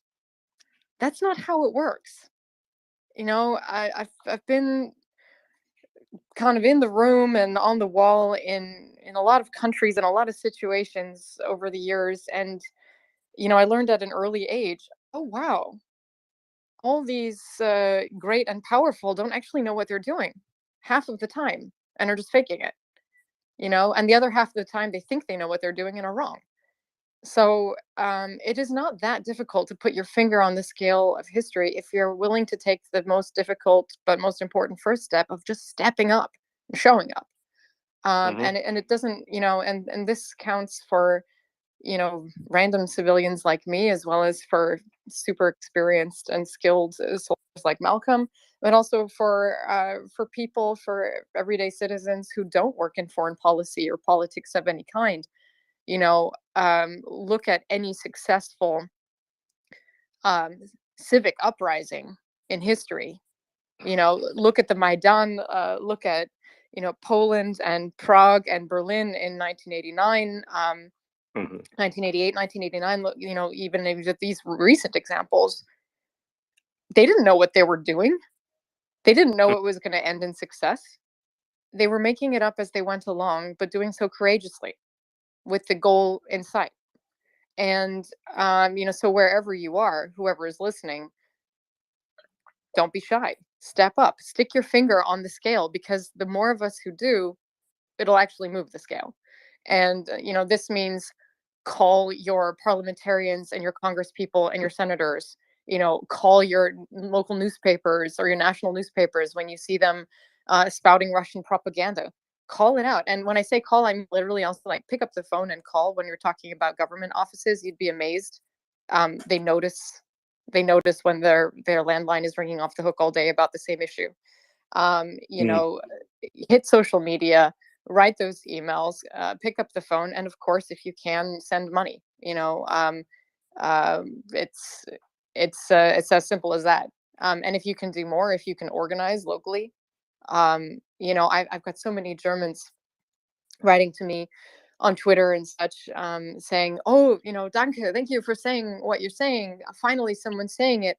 But what can we do? I feel so helpless." And I say, guys, if you want stuff to change, you can't just come sit on the couch and read Twitter and send messages. You know, get off the couch, go protest. Where are the protests in front of the Chancellery? Where are the protests at Brandenburg Gate? Like, you know, if you're mad, take it to the streets. If you're mad, take it to your representative, because the guys on the front, they need us backing them up, all across NATO, especially as winter sets in. So thanks for that lovely phrase. I'll definitely hijack it and use it in the future. Who was it? Who said that? It was somebody talking to you, right? I said it. Come on, Jessica. No, you said it, but you said someone else said it to you. That it doesn't matter about my friend. All right. It doesn't. No, I'm just kidding. It was. All right. His name is Tyler. He is okay. An amazing. He is great. Actually, we had to talk about it. I even said I will credit you because it was actually really powerful. So I'll send you his name. He's actually an author now and a PhD. All right, there you go. Super smart guy. But I taught him everything he knows. Yeah, of course you did. Jessica has made a great point here, and Jessica actually worked with us here in Kyiv. Yeah, did you guys get those night vision goggles or night vision sights on the front? Oh, we had some. Yes. Okay. You're talking about those thermals, actually. Oh, did you end up going with thermals? Okay, cool. Yeah. Yeah, we got them, and those went to our recce team. But she's making a good point. A lot of people still feel helpless. At Tapestry, it always warms my heart when someone sends $5. We recently had someone send $5,000, and I still have a private little thing I'm going to do for that person because it was at a critical time where I needed that $5,000 for equipment that I was just about ready to cut the check myself, and it just showed up. And we have ways to make people feel appreciated, but that's not why they're doing it. They do it because in their hearts they can't live with what's going on. And I've said this in interviews before.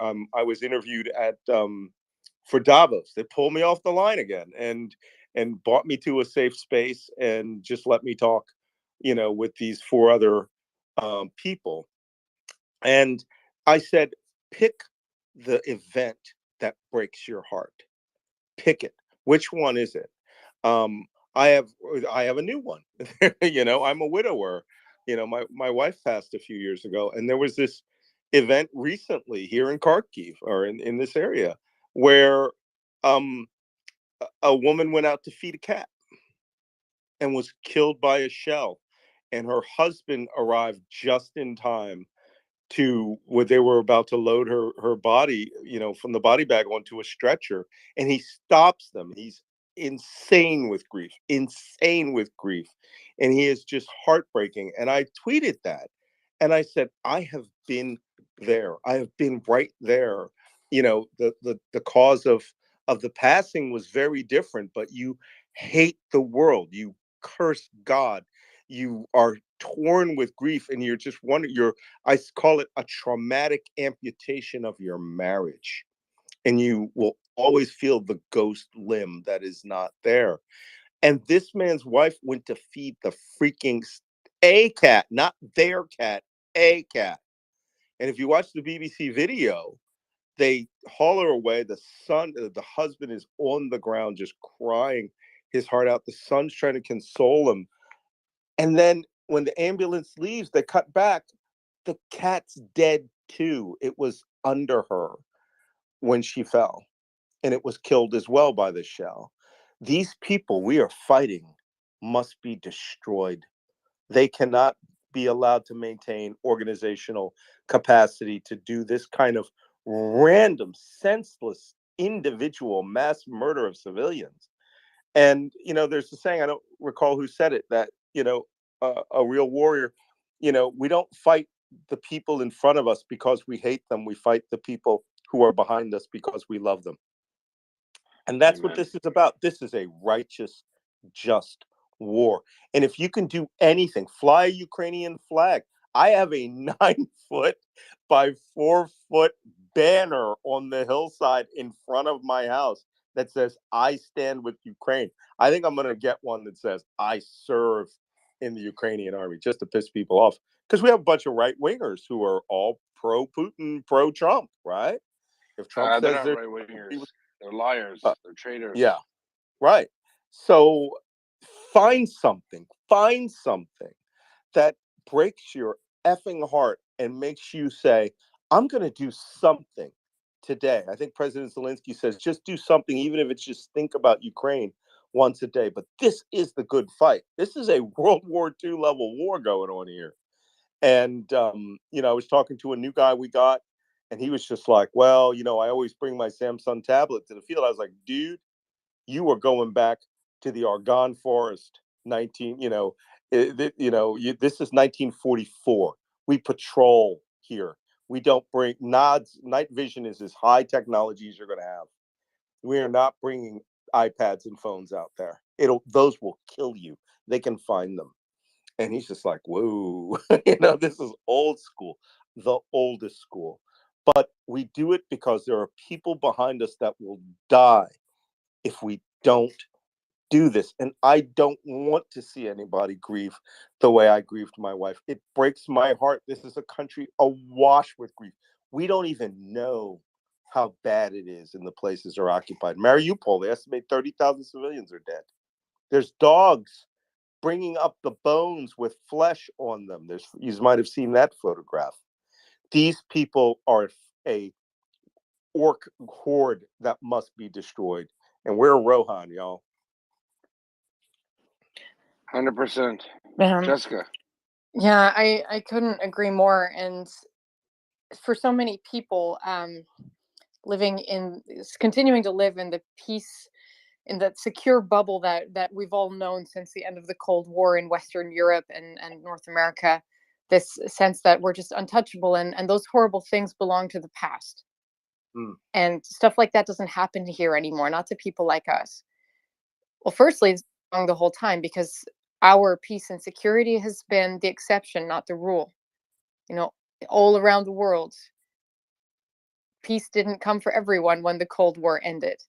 And you know, I've lived in Afghanistan, Rwanda, you know, I've traveled and worked in a lot of war-torn places and war-torn parts of the world across 4 continents. And you know, what's come to Europe now, it's a ghost from our past in Europe, but it's also something that's alive and well all around the world. And the fact that it's now come back, you know, the chickens come back to roost, it shouldn't surprise folks. And if it does, you know, have that moment of surprise and then buckle up, because we are now facing the exact same kind of existential fight that for people of my generation, you know, that our grandparents faced, or for Malcolm's generation that your parents faced.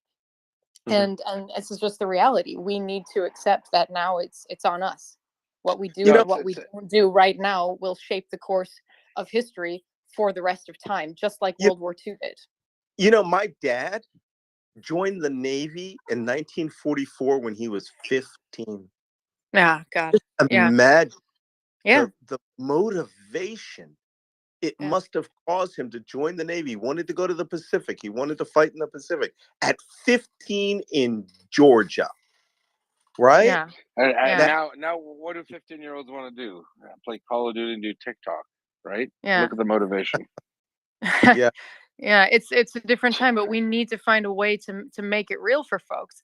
And you know, one of the narratives here in Germany, especially, but not limited to Germany, one of the things you're hearing a lot is this sort of relativization, and oh, not all Russians, and not to mention the bullshit coming out of the chancellor here. Oh, this is Putin's war and not Russia's war, and we can't blame all of Russia for this. I'm German. You know, and my grandfather was not a Nazi. He was drafted when he was in his last year of secondary school, and precisely because he wasn't a party member and hadn't joined the Hitlerjugend. Because of that, he didn't get the special treatment and didn't get to finish school and then, you know, get drafted or called up later. He got immediately drafted and sent to the Russian front to die. And You know obviously what? didn't. If anyone were to say that to me in Berlin, right? All I would respond is, "Oh, look, 1,000 bomber raid." Okay. Yeah. I mean, when we flew day and night, 1,000 bombers over Berlin, Cologne, and 5 Dresden. we didn't go, "Oh, it's just Hitler's war." This thing now involves all Russians. Yeah. And they have a way, I've said this on air, they need to change the command, you know, terminate the command of Vladimir Putin. And that's going to require the Russian people. Absolutely. And here's the thing, though, it's not going to come from the Russian people. It's not going to happen. Just like Hitler didn't get defeated by the German resistance. No, the Nazis destroyed the German resistance. But the point that I wanted to make, you know, also for, you know, when people are encountering these attitudes and these narratives online or with colleagues and friends and neighbors, whatever, you know, just to remind them, and this is coming straight from me, the granddaughter of a German who fought in the war on the wrong side in that uniform, but wasn't a Nazi himself. I know my grandfather wasn't a Nazi, but had he been killed in the war, that would have been completely legitimate. Would it have been a personal moral tragedy somewhere, you know, in a tiny speck of history? Yes, as it was for any person who was killed in the war and disagreed and was against you know, the Nazis' crimes. But guess what? This is the price in such a situation. This is the innocent Germans. My grandfather, the loss of his life, or the potential loss of his life, was not morally worth the same as the actual loss of millions of innocents that Nazi Germany was killing. And that is a calculus that is terrible, but completely fair and justified. And so anytime folks are pumping this, not all Russians, and we have to be nice to the Russian civilians, and so, like, firstly, most of them support the war, so shut up. And secondly, for the ones who are against it, this is the price. They need to step up. And where are their von Stauffenbergs? Where are their white rose resistance groups? They are the ones who now need to step up. They're dead. Even if they'll fail, they need to step up. And we and our policymakers need to make damn sure that we are not making Putin's life easier and Putin's war easier by coddling and trying to somehow protect the Russian civilian population and put their concerns on equal footing with the Ukrainian civilian population. And what are their concerns? Their concerns aren't being bombed by the air. Their concerns are not getting an iPhone or buying a dress from Right. Zara Or McDonald's. getting a McDonald's. I love you. Copied me. McDonald's hamburger. I mean, the discomfort that we propose the Russian population feels is an inconvenience to a normal person. Yet, I feel that people like us, we're fighting tooth and nail to convince others that these people, they should not be able to vacation in Italy or Marbella or wherever. And that gets resistance in Europe. Germany, no, we were not about a tourist visa ban. Why? Why do you expect that many Russians at Oktoberfest? Is that really what you need? And that's where we're at. I'll say this: I was a bar mitzvah. I was a 13-year-old when the Soviet Union fell, and I remember looking at a map. My grandfather was a Canadian NATO ambassador. Oh, I shouldn't tell you. You'll figure out who I am. And I remember being very dialed in and looking at a map, and I thought, the Russians are going to give up all of that without a fight? I don't think that makes sense. And you know what? I'm almost validated in my initial thought as a child that it doesn't make sense. We have to pay the piper. People like Malcolm are paying the piper because the Russians, they got off kind of scot-free. So we talked about a denazification of Germany, but they were occupied. There was no de-Sovietization of Russia after the collapse of the Soviet Union. So they almost got a free pass. It's okay. You were genocidal maniacs for a good portion of the 20th century, but we're not going to really do anything. We're going to expect you to sort yourselves out. Lowest level, have a good day. How much of this do you think is true, Malcolm and Jessica? Do you think that this is the Russians not accounting for their misdeeds as a collective, and now the West is forced to deal with it in 2022? I'm learning quite a bit this year. First off, full disclosure, when I came into intelligence in 1981, way back in the oldie days, I came in as Morse a code? Russian. Was it Morse code? Yeah, Morse code. Yes, we did learn Morse code. Morse was actually a very active collection world, active world back then. Even the computer generated Morse was not actually very actively used. And I started. Everybody had to learn. They still use it. Yeah. Oh, yeah. They still use it. So, yeah, way back in the oldie days, I came into the Navy not as an Arabic cryptologic linguist. I came in as a Russian cryptologic linguist. Surprise! And I had taken Russian in school. I had taken also Mandarin Chinese back in the early 1980s on my own time, on my own dime. So I was always fascinated with it. I had memorized Norman Polmar's Ships and Aircraft of the Soviet Fleet. I knew quite a bit about it back then. And, even in the areas that I'm in right now, my Russian is coming back because it's the East is Russian speaking. So, even though I could start off with Dobry Den, saying Zdravstvuyte gets me a lot more traction here, and saying Spasibo, as opposed to Jakuyu is very important to the people in these parts. But you know what? They hate Russia. I mean, boy, do they hate Russia here. Okay, these are not Sudetenland Germans. Okay, these are people who are now, if they weren't 100% Ukrainian, they were 75, 65, 50, waffling. They're 200% now because their homes are being bombarded. Their children are being killed in the street here. We had an incident the other night where Iskander missile blew up over downtown, downtown Kharkiv, and the warhead section fell into an apartment building only because it was lousily constructed. It didn't, the 1,000-pound or 2,000-pound warhead, whatever it is, didn't blow up, but that whole complex is ruined.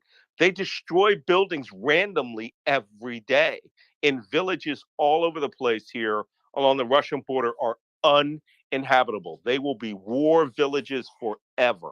No one will ever be able to go home to those places. So, Russia has decided that they want this game played at where they are now.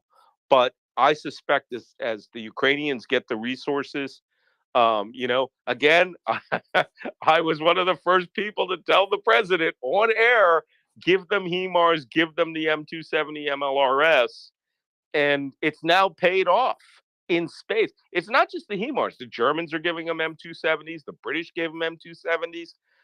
That's 12 rockets instead of 6, right? And we suspect the Turks may have secretly given them ATACMS. So, because I think maybe the Romanians. The Romanians may have done. I was wondering where those came from. Yeah, he's Romania. I don't. Here's where they came from. I don't give a fuck. So I know that's where they came from. Shangri-La or Gilligaff. I really don't care. It's HIMARS o'clock. It's MLRS o'clock here, 24/7 as far as we're concerned. Do you know what the sound that HIMARS makes there, Malcolm? What's the sound? You know where it's going. You know where Bonk. it's going. It's the sound of freedom.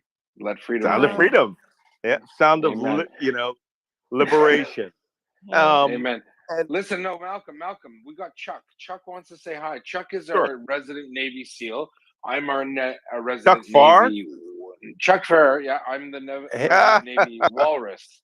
So, although Chuck calls me a swim buddy, I call myself a flotation device for Chuck. Chuck, he's been listening tentatively. And Chuck, come on in. Do by the way, housekeeping. If you're here, Malcolm. I mean, this is a triumvirate of quality. Malcolm, Jessica, Chuck. Give them a like. Follow them.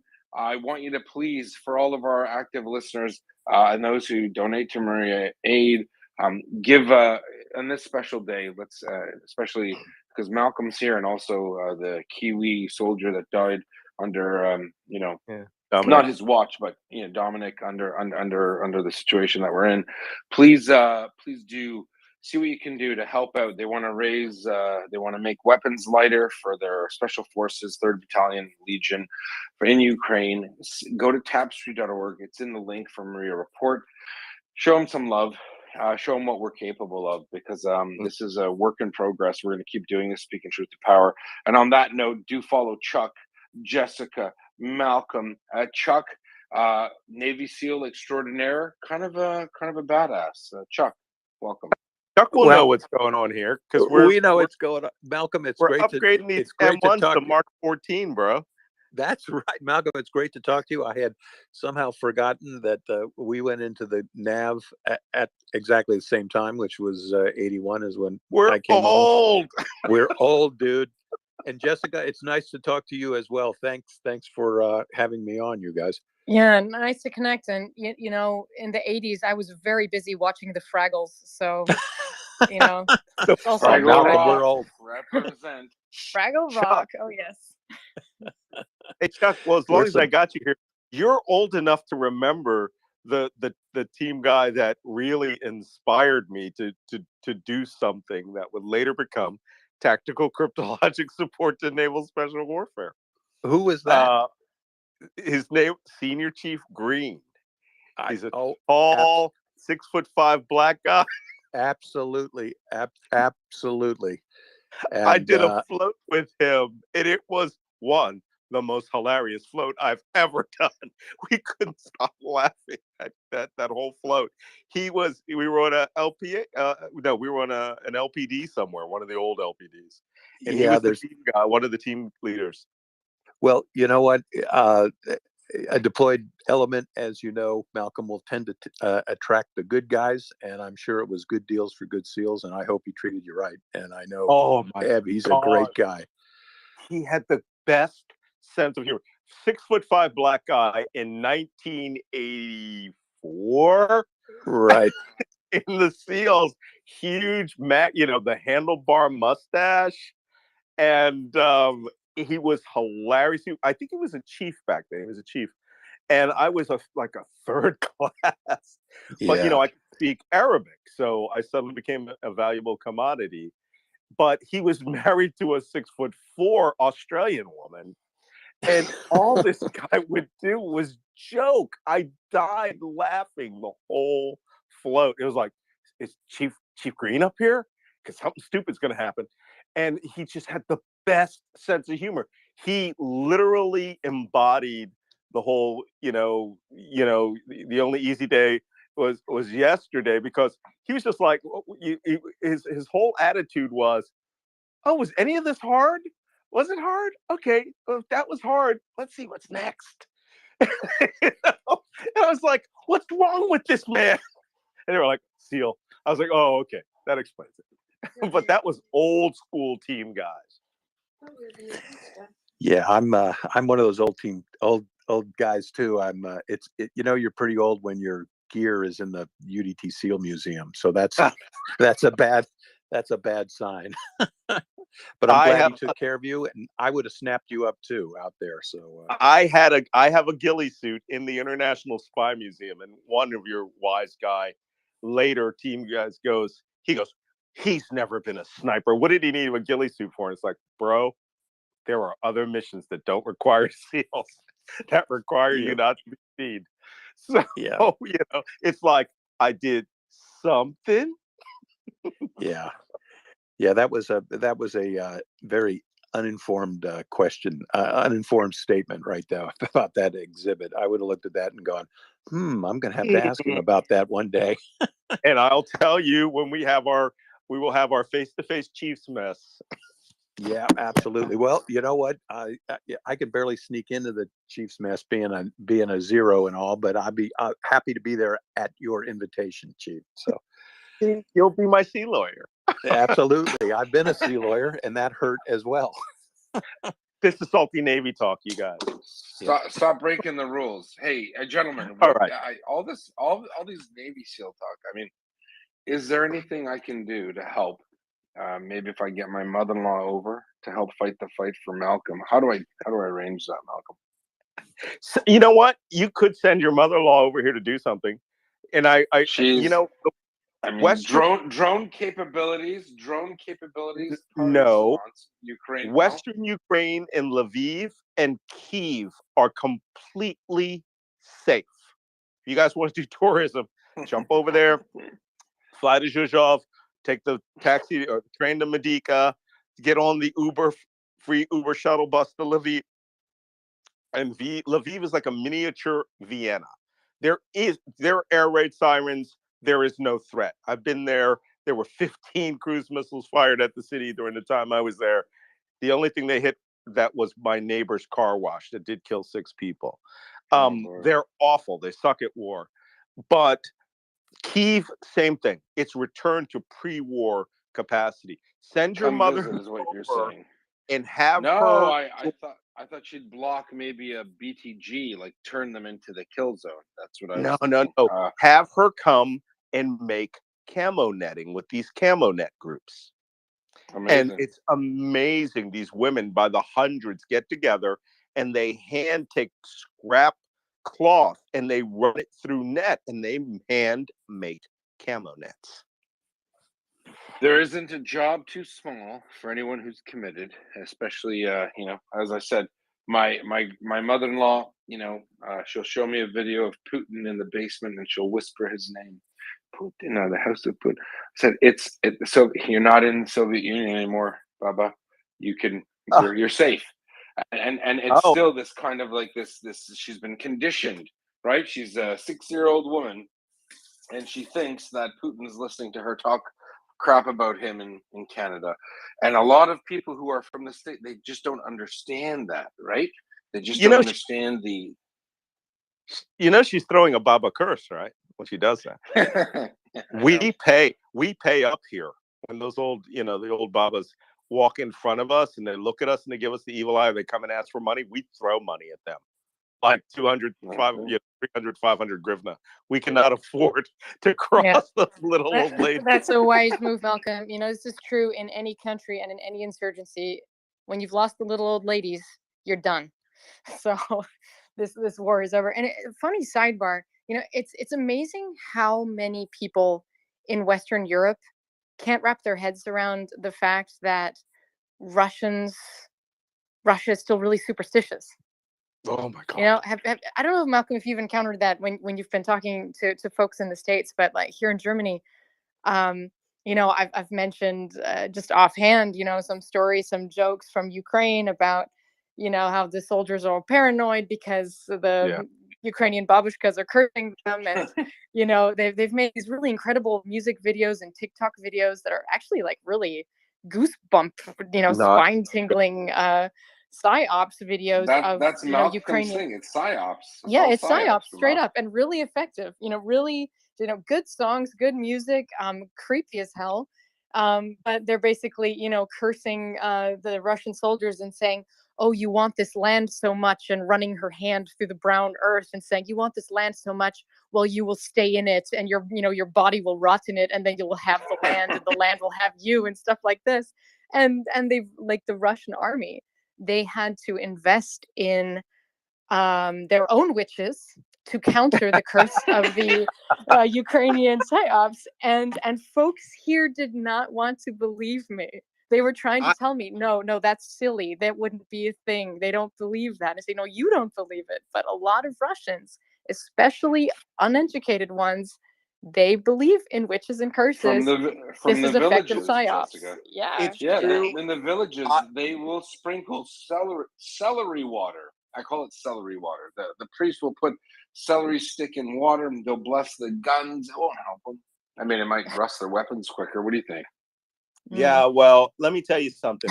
I was involved in a Krikri war in Sierra Leone, where we hired more powerful Krikri voodoo doctors than the guys who were opposed to us. So this kind of psyop is real. Yeah.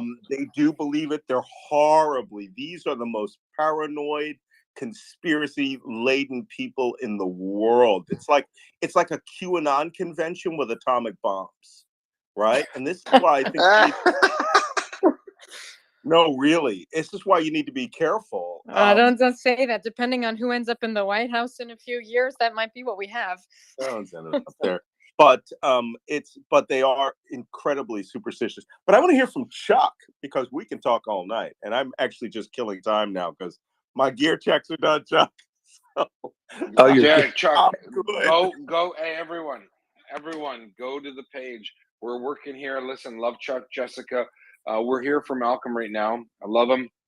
Go to the Maria Report page. Click on the tapestry. It's spelled wrong. It doesn't have a Y. I have no idea what Malcolm's doing. PRI. Yes. There you go. So click the link. We're trying to raise about 25 grand. We want to get him the things that make his people move faster, stuff that make stuff lighter. It's might be complicated. Take our word for it.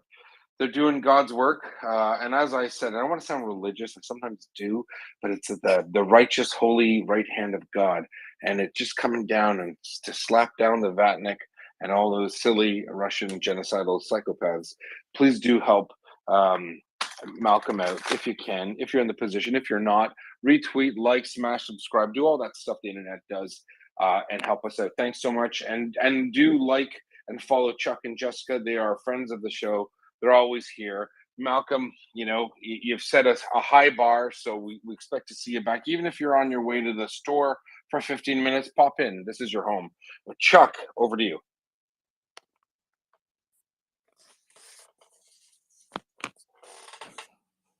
You know, he's looking for his mic. He's like, it's in the water. And I am, yeah. You know what? There's only one button to push, and a sailor can mess that up. So, my latest squeaky toy, of course, is the occupation of Kherson and the tragic comic fate of the 42nd Combined Arms Army, which is a force of about 15,000 Russian troops who occupy Kherson. They are in the very unenviable position of having no bridges to cross the Dnieper River, which is at their backs. And one of the very interesting things that we're seeing quite a lot of, and we talk about a Grigri war, and I know, Malcolm, you know what I'm talking about. Yeah. That always passes into what the partisans are doing. And in this case, tens of thousands of patriotic Ukrainians are serving as the eyes and ears of Ukrainian Special Operations Forces. And they are targeting, providing updating target information on everything that moves that has a Z painted on it.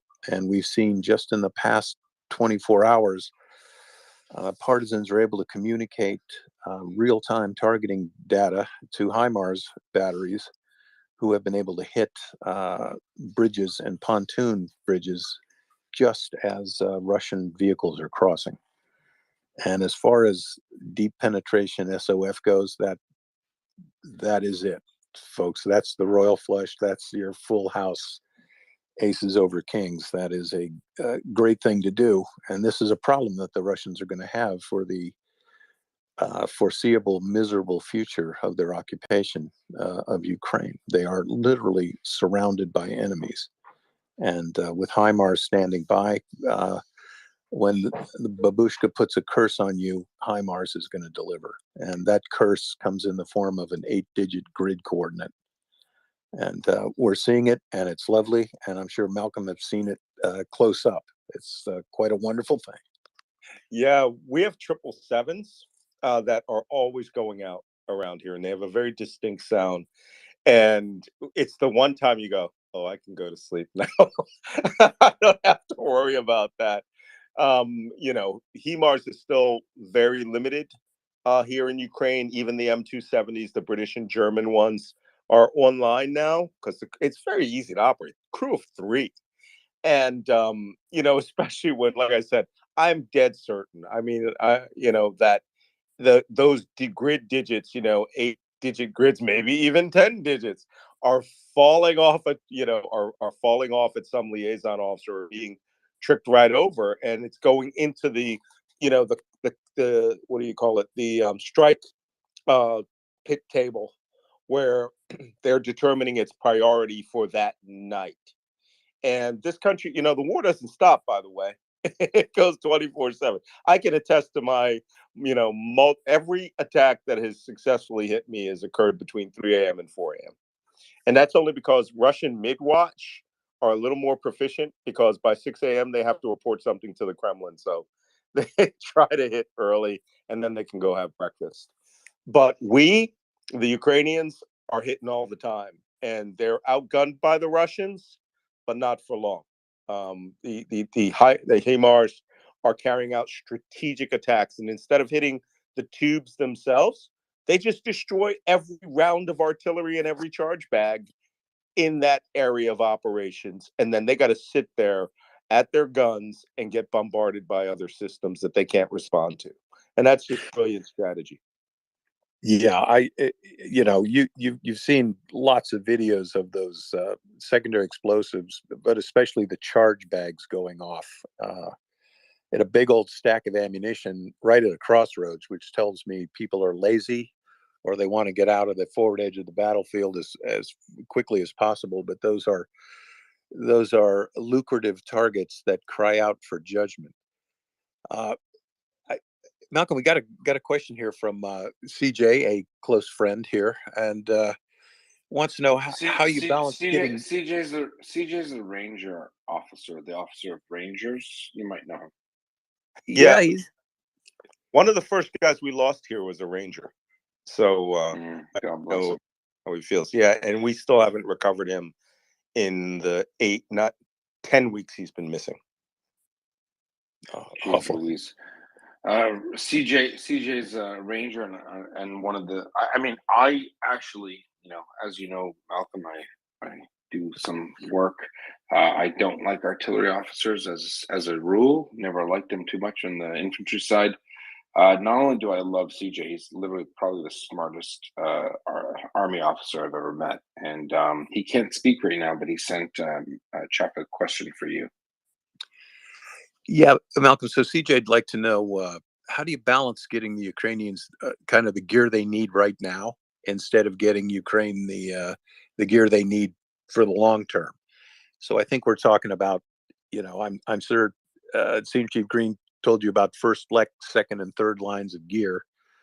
I assume CJ is asking, how do we get the infantryman, the war fighter, what he needs right now? First, we had a talk with a group of donors the other day, and I had to caution them against something that was creeping the first 4 months of the war, and that was trying to equip everybody. You can't do it. There are just too many men who are reservists, too many men who are territorial defense. A lot of those territorial defense guys are guys who are looking to go volunteer away from their units. They may be in Lviv, they may be in, Kamenets-Podilsky, but they're not deployed to a territorial unit that's on the front line, and they can volunteer to go forward. But many of these guys don't have equipment, and it's really up to their units to provide that. And the logistics pipeline from the United States is still stretched thin because the first line combat forces get everything first. So when I hear people complain about night vision, it's like, hey, okay, the Air Assault Brigade is getting night vision. They need it. Okay, stop complaining that your second line unit or your unit needs it. You're just going to have to come up with something more creative to get it yourself. So, could you, Chuck, give me that part of the question again? I'm sorry. So for SEAL, we say first, second, and third line of gear, right. and you're right on it right now. How would I think CJ wants to know, how would we accelerate getting the people who need it? For example, the night vision gear, the holographic sights, the infrared flashlights, all the they used to be goodies, but now they're what a warfighter needs. Yeah, they are. I know.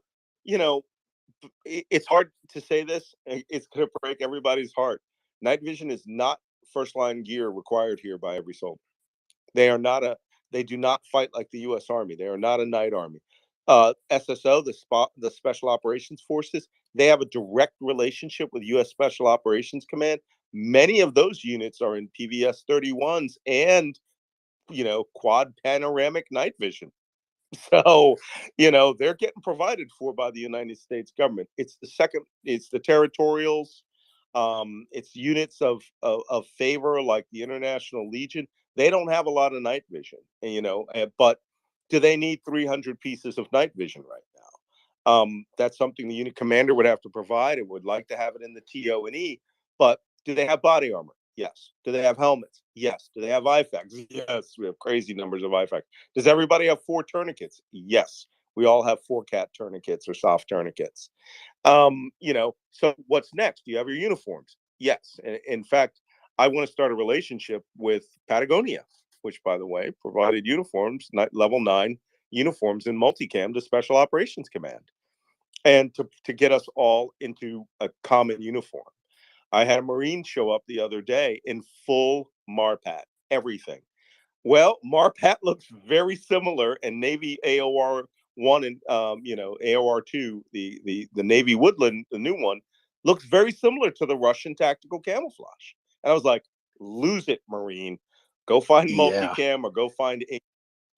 So you may have to focus on specific units that call you with a requirement. We need PRC 153 radios.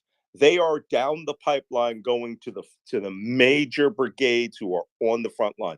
Frequency hopping, we can go to Thales and we can buy them for $200,000. That's a lot of radios. Same thing with these armored G-Wagons. We need armor. We are, the 3rd Battalion of the Legion is an assault force. It's a soft force, but it's more, Malcolm, we've got Axel. Axel's my number 2. He's my XO. We're talking about the G wagons. I'd like him to speak. He's we've been talking about it for a while. Axel, have you met Malcolm personally yet? Yes, we did right at the beginning of the call. All good. Oh, good. So do me a favor. What are we doing? How can we help Malcolm and the rest of the Ukrainian military, MryiaReport, and all those people? These G wagons. What are they going to do for people like Malcolm? Well, the armored version of the G-Wagon is actually quite capable as both a command vehicle as well as getting special forces under cover of night and at any given point in time into the right position, and you can transport wounded from the front relatively quickly. Same goes for the armored version of the Touareg, which once won the Rally Dakar, or Paris Dakar for that matter. So we're trying to unshackle 3 batches of these cars from wholesalers and the respective car manufacturers themselves.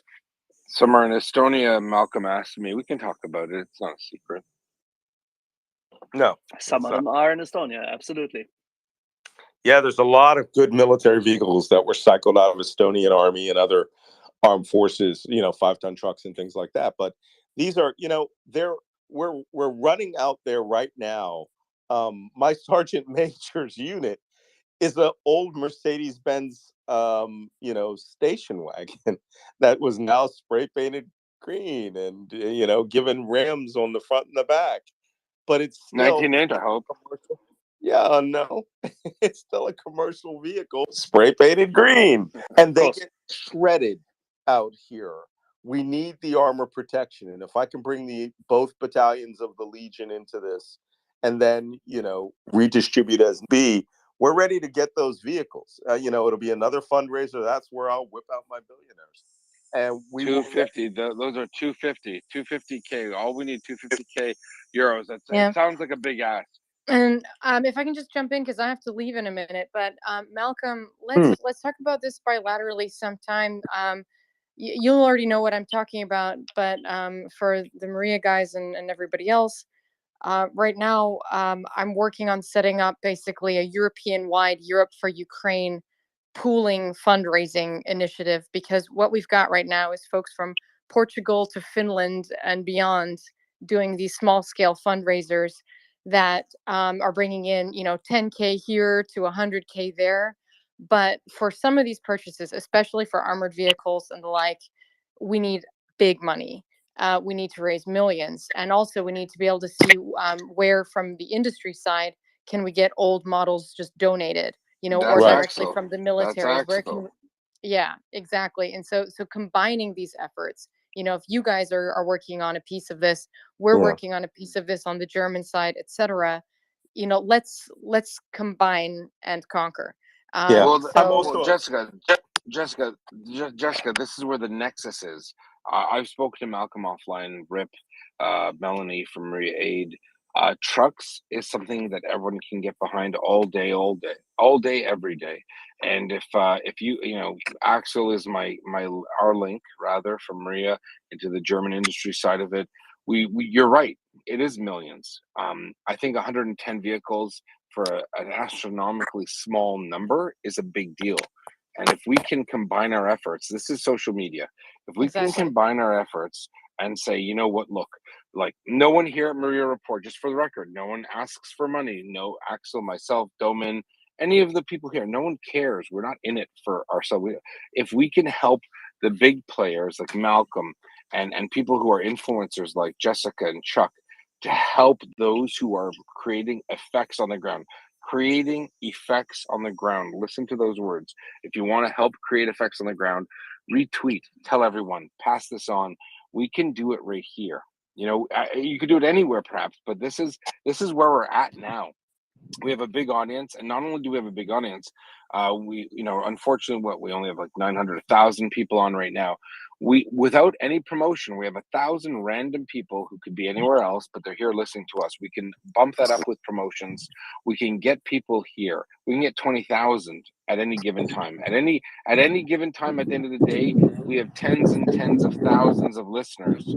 So if we can help get the voices of people like Malcolm and Jessica and Chuck to coordinate, provide supporting fires, to get the equipment that Ukrainians need. Literally, as my friend Tyler, who I will never forgive him for never, I shouldn't have been nice and credited him, but with this, if we can all do this, we will put our finger on the scale of history, and we can stop a genocide in its tracks. We just need to work together. Jessica, over to you. Amen. Couldn't think of better parting words. That's a lot of fingers to stick on the scale. So thanks, guys. See you next time. And Thanks, talk to you Jessica. soon, Malcolm. Take it easy. Okay, Bye. we'll talk soon, Jess. Just Yeah, that's Bye. a great phrase, and that's precisely what's happening here. And again, any of you who are donating, there's a bunch of people who've gone to the Tapestry website and have left that. Tapestry is, it's my think tank, and it doesn't compensate me, that's for sure. It goes straight out here to the front, and to the guys who are on the front, and if there are any big hitters out there, you want to donate $6,500 for a thermal imaging drone that drops 4 bombs, we'll name it after you. But right now, it's a very simple ask to get these M1, M14 rifles up to the modern Mark 14 spec. That the What's SEALs that use going to to run carry. us? 25K? 25K is all Yeah, we're it's asking, right? really just optics and new bodies, light aluminum bodies and bipods, none of which is ITAR controlled. It can all just be brought over by a courier. But And what then, does it mean? What does it mean to the people on the ground? It means they can oh, fight a bit faster, more confidently. yeah, I'll bet you Chuck can speak to that. It means that you're carrying like 4 or 5 pounds less weight. You can put optics, the optic will, we have iron sights right now. We don't have any ability to use the M14's good ranging capabilities out past 500 meters, which a 10, 15, 20 power optic on that thing turns it into a sniper rifle. More, in the hands of a trained sniper, or a very good designated marksman rifle, of which we have several. We actually have Chuck, what say guys. you? Is Malcolm talking smack, or is what he's saying right on the button? No, unfortunately, for a Navy guy, he sticks pretty closely to the facts. And ouch, we talk we talk about, as a fellow Navy man, I say, Malcolm. So what Malcolm's talking about, folks, is the M14 rifle, which was a battle rifle that the U.S. abandoned when it went to the M16 in the early part of the Vietnam War. Malcolm's pointed out that the SEALs still use that rifle because it is a big beast. It's extremely accurate. It fires a 7.62 by 51 big old bullet, which, by the way, World War II started. That round was an anti-aircraft round. These rifles are inherently accurate, and what these Ukrainian soldiers are missing is an opportunity to upgrade the chassis of the rifle, the furniture, as it's called, and to get some decent optics on there, night force scopes, for example. And that turns that 50-year-old rifle into pretty much a state-of-the-art designated marksman's rifle. So there's an opportunity. By doing a little thing, you can have a much bigger effect on the battlefield. And Malcolm's hit it right on the head. Those M14s with iron sights, good rifle, with a telescopic sight, it becomes an outstanding rifle. Listen, not everyone can be Yehuda with the iron sights. I'm not going to lie. I used to, as an officer, it's not a joke, Malcolm. As an officer, I used to take all the trophies at the regimental shootouts. I mean, Sergeant Major would hate me. I'm like, dude, I grew up on a farm. I've been shooting some things since I could not pee in a diaper. No, but they need them. And it's super important. It's one of those things. These are actual things that give a qualitative edge to Ukrainians as they're doing the needful, as we say in Canada, the needful, the righteous work. Sorry, Yehuda, As we're here, I got a little news from Norway. A Norwegian friend named Peter, and Peter, I hope you're listening. Hope it's not about smoked salmon, because I love smoked We salmon. can see him. We can see him, Chuck. It's a great. It's a lot better than smoked salmon. Peter informs me that Norway's donated 40 million euros to the UK weapons fund, and of that 40 million, $10 million are going to the purchase of Black Hornet micro drones. Oh, and what these are, folks, it looks like a little attack helicopter. It's about a little bit longer, half again as long as your index finger.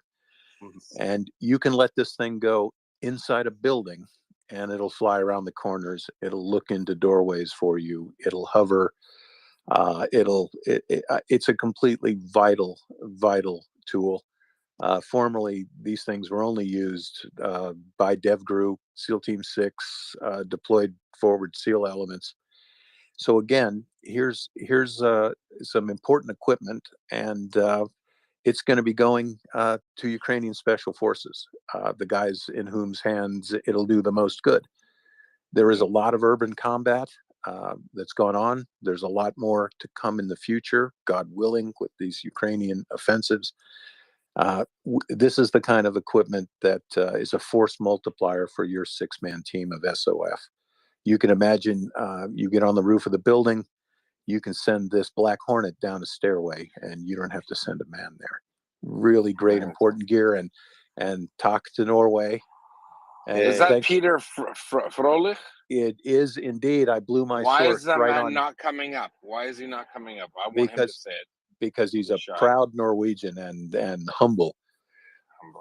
If the Norwegians landed on the moon, they wouldn't have told anybody. That's I asked him. I just invited Peter. He needs to say it himself. He's a good. Yes. He's a very good dude. He is a good dude. I've invited him 100 times. I'm feeling it might be a little bit of I'm feeling marginalized, Malcolm. You know why? Hebrew in me. He doesn't want to come up. No, that's awesome. No, look, we are, listen, every day on this report, you know, I speak to Melanie Lake quite often, and we how's it going, Joe? Oh, she goes, how's it going, Yehuda? And I said, you know, it's great. We're getting a lot of feedback from people. We're getting a lot of buy-in. And she's always amazed by the amount of good people, whether they have large platforms or small platforms, whether they're super intelligent like Chuck and Malcolm, or they're just, you know, lay people. And I said, this, if ever there was, you know, an info op, influence activity, this is it. And you know why it makes it, you know why it's so easy to run? It's because we're on the right side of history. We don't have to convince people, right? We're not trying to trick you into thinking. I mean, it's very hard to not be able to sell someone. Are you in favor of the genocide and murder of Ukrainians? The video documentary evidence that shows the rape of children and the murder of them and the shooting in the head of tied up civilians? Well, if not, that means you're on Ukraine's side. So it's basically, I had a friend who said, you know, it's hard to be a car salesman. He worked at Mercedes. And I said, how is it hard to be? You're literally selling the world's best car. I mean, you're not selling Ladas, you're selling Mercedes. So here we are selling the best of the best. And what is it? Righteousness, goodness. You don't have to be a rocket scientist to figure out that there's only one side of this war you can be on. And on that note, I want to bring up Norwegian member of parliament, Peter Frolich. The O has a dash through it. Not sure what it means. It could be magic. Peter. And Fröhlich means happy. Yeah. Oh, Yeah. Frolich. Yeah. A Freilich in Purim. Peter, welcome, and meet our guests, Malcolm and Chuck. Malcolm, Peter's an influential Norwegian member of parliament. Please do meet him. Well, good to meet you. I have very good friends in Norwegian intelligence, one of whom was a student of mine at Macquarie University in Sydney, Australia, which, you know, so, and who took part in the Anders Bering Breivik case, studying the The crazy ideology of that guy. How come he hasn't been shanked yet, Peter? It's nice to be here, everybody. Thank you, everybody, and thank you, Malcolm. Norway is a tiny country, so I bet we have the same acquaintance, or I know him or her probably. And nice try, Jehuda, on pronouncing my name. It's Fröhlich, more like a German sound. The thing going through the O is just another, yeah, it's a particular Norwegian and German character. So Fröhlich, it Peter, means I have tried. happy. Peter, I've tried, but Yehuda has his ways. Yeah, Axel, he said I said it right. You speak German. The fact that I can say it right is actually the big deal. Okay? It's not you. I was like, oh, look, I can say my own language. Axel, sit down. Peter, you know what? I have not noticed you. I've seen you here, and it is actually very encouraging for all of us at the Maria Report when we see such distinguished, gentle persons as yourself who are listening, because we know that the information that we share, which is often days or, as Malcolm said, weeks before other people share it. And I think that you're one of those secret helpers, secret Santas that help push European Union policy towards what's right. So I do, from the bottom of my heart, and from all of our moderators on Maria Report and our friends at Maria, I want to thank you for being a stalwart ally. Thank you, sir.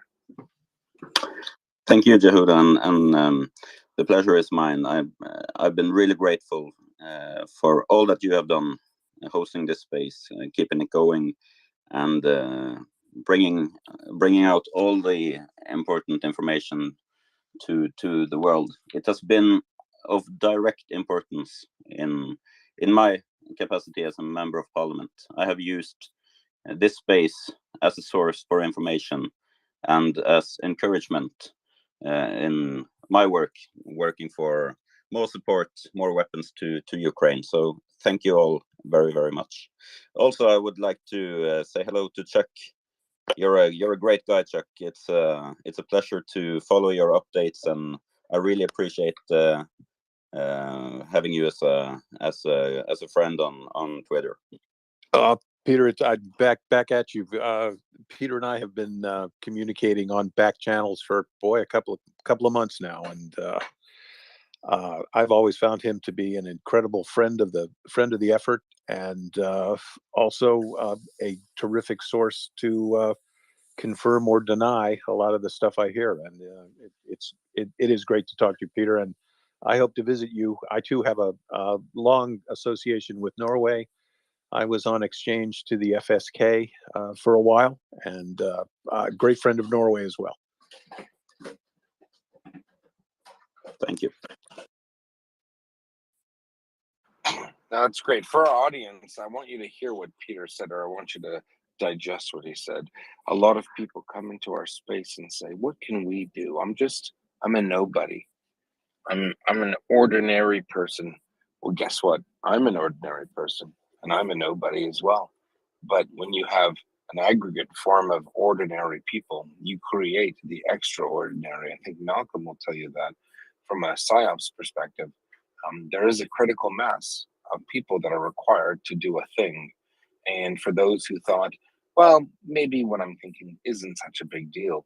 But here we have a person who, in his day job, says the information that he gains from this space helps him understand the situation better, and therefore allows him to make more informed decisions on the important matters of government.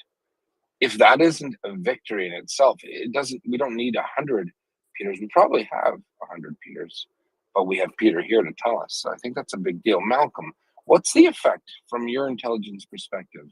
How important is it for people like us, ordinary people, run-of-the-mill people, forget officers, people who are helping running the space? How salient is this point?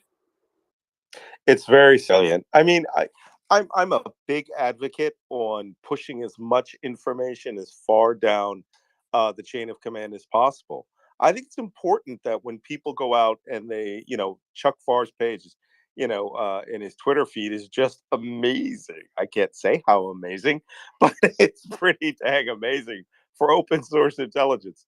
But gaining that information, I'm going to give you some basic intelligence analyst 101. What we do is we learn what the baseline information is. And then every day we see either the same information or we catch the changes. And that's what gives us, over a broad period of time, a good basis of knowledge about what your enemy's operations and intentions are. And when you start seeing those micro changes on the battlefield, or how it's affecting the battlefield, or where the Ukrainians are actually attacking and the Russians are not defending well, you'll understand that after you've had a month of reading, his Twitter feed, of seeing the battle maps, of seeing the opinions of other people. Guys like Mick Ryan, when he does those big, long, deep exposés, General Mick Ryan, you will suddenly become a very well-versed, open source intelligence analyst, which is just an intelligence analyst without a clearance who's not reading the good stuff, right? But, that's exactly how you learn. And when you get sources like Peter, you get sources like Chuck, there's not much far off. I don't get the same level of intelligence that I got when I was in U.S. intelligence. But, I do have access to material that's not, being used on the internet. So it's important that you all try to learn that. Thank you. I appreciate it. We have Alona up. She's going to give an update. Alona is one of our Ukrainian listeners and contributors whose family is in Ukraine, Nikopol, and there was a strike very close to her family. We're going to get to that in a second. But Chuck, I just want to ask you the same question we posed to Malcolm. The effects, the intended effects, the primary, secondary, tertiary effects of the ability to communicate all of this information to people like Peter. In your experience and in your post-service experience, how important is this? How would you qualify this? Well, Malcolm hit it right on the head. When you're in and you have a clearance, you're getting some pretty impressive information from the battlefield, and you tend to get it in a good time frame, so that ideally you can synthesize that information and communicate it to the people calling the shots. There are a lot of people on Twitter right now. Of course, some of them need to be followed, and some of them need to be sealed into their mother's basements.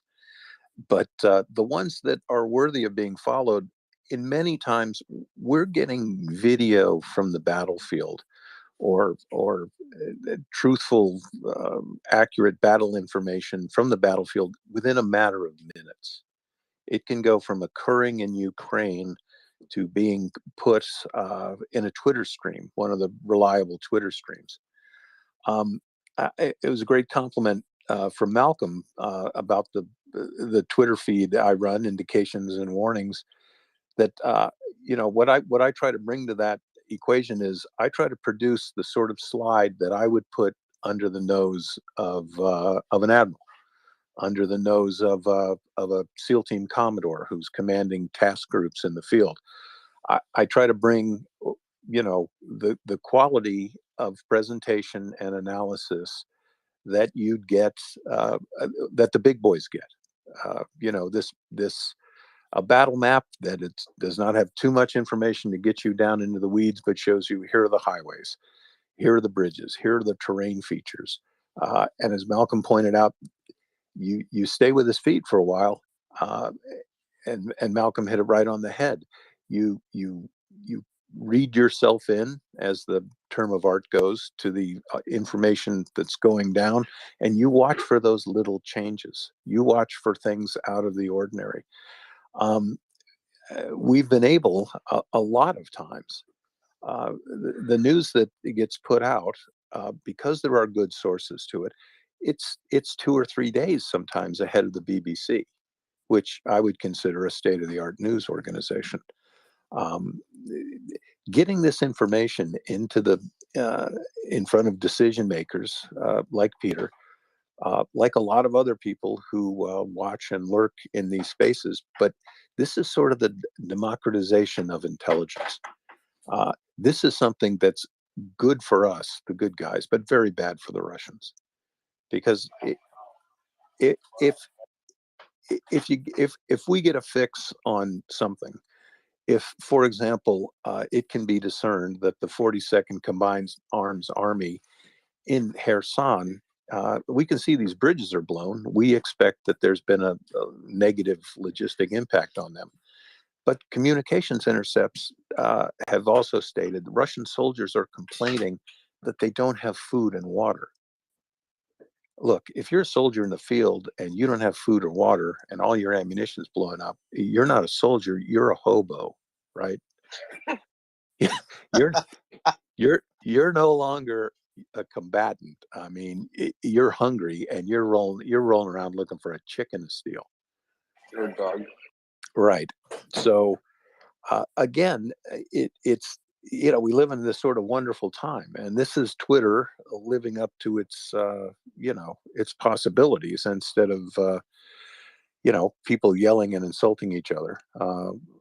This is what we're trying to do, and it's what MryiaReport is trying to do. We want to put this information in front of you folks, and you make a decision.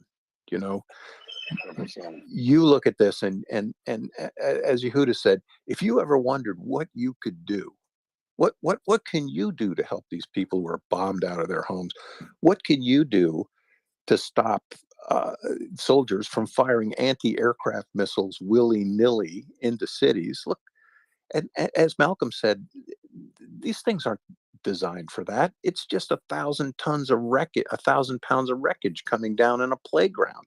Mm-hmm. If you want to know what you can do to stop these cats, look, hey, if you got $3, that's it. If you got 300,000, thank you.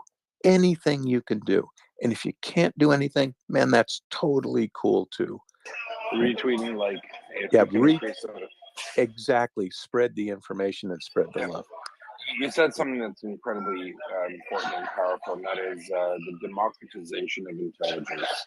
That is the key factor. Malcolm can speak to that for sure. Malcolm, we've had a couple of hands up from our longtime listeners and contributors. Jim Fraser, James had a question for you. We're going to try to get to Georgia, but Jim, go ahead. Okay. Yeah, thanks, Malcolm. It's an honor to speak with you. You know, thank you for your service. Yourself and Chuck are true warrior poets. I mean, you have influence beyond the bravery you've shown picking up a rifle and defending freedom.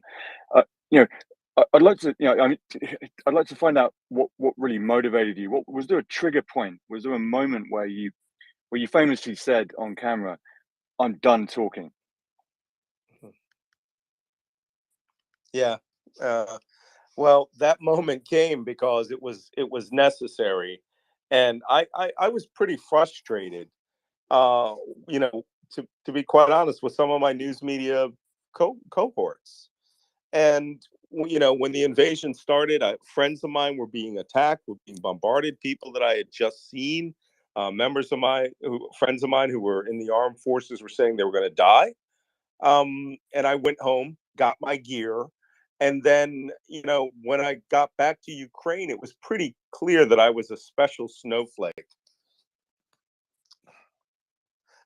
So being a special snowflake, the ministry said, hey, we just can't let you go running around. We're going to pull you off and use you to try to recruit. And I was like, yeah, great. So they pulled me back and put me on air. But what I said there was precisely how I felt, which was I wasn't going to sit around and in front of the big board, you know, and point to where this arrow goes and that arrow goes and what the Russians are doing from the comfort of, you know, 30 Rock or my, you know, my Bluetooth or my Twitter feed. I was not going to do that. This was a necessary war to join for me. And, there's a lot of guys out there who are saying, hey, man, you're an old man. Well, I passed the commando course and I was not the last person in the run. So, I'm out here because, I'm doing what needs to be done. They they are doing what we need to do in order to defend their families. And if I can contribute to that, then I will. And that's I would do it again. My family understands it. But it's just one of those things. I couldn't live with myself, and everyone that's here in the Legion also can't live with themselves if they were to go home and feel this mission was unfinished. This isn't for love, and it's definitely not. I mean, this is for love, and it's definitely not for money. I've been called a mercenary by Putin's mouthpiece, Olga Skabeva. Hey, $630 a month, basic pay, 1,000 if I go into combat, is not mercenary money, right? We are not Wagner. Yeah, thank you for that. I mean, I live in Kiev, and I see what it means to Ukrainians that people like yourself and James Vasquez fly halfway around the world and risk their lives for a country that's not their own. So thank you. Yeah, well, it's you don't thank me, right? I mean, I'm doing this because I feel of service to the people of Ukraine. And when I see, the Babas out there saying, "Oh, I'm American," and I'm wearing I'm wearing the uniform. I'm a black guy, and there's about 3 of us here in the entire country that are not Ukrainian army. There's a lot in the Ukrainian army who are Afro-Ukrainians. you know when I see them, when they see me and I wear the American flag underneath the Ukrainian flag, and I have my name translated into Ukrainian now, a US name tag and a Ukrainian name tag, they love it. They love seeing the Legion out here, and they know we're members of the armed forces. I mean, we're a bunch of freaks, but hey, we're their freaks. But we're not the Russians bringing in, Khadirovskis, or we're not Syrian mercenaries or Libyan mercenaries. We killed 2 guys from Mali, that were mercenaries with PMC Wagner. Those guys are just here for ATMs, right? They're just here for the money, the opportunity to, buy a cheap broken down lot or an old BMW Mercedes and go back to Libya, or back to Mali or back to Chad, where Wagner has a big foothold now. But we're not here for that. We're not mercenaries. We're here to bring this to the Russians because we cannot stand what they've done, 1, to democracy, but 2, to these poor people. These people don't deserve any of this. We're going to help on that point. And if that means new socks for M14s, well, so be it, y'all. Yeah, as you said, go full Cossack on them, mate. Yeah, the Ukrainians are doing that for us. Believe me. I really think that I'm going to have to, when General Sirski becomes commander of the armed forces, I'm going to have to pay a visit to remind him that he met me on the battlefront when I was in news media and not a member of the Legion, and go, hey man, can I help you with psychological operations? I'll play Baba Yaga's cursing all night, right? And Cossack screams all night. I won't let him sleep.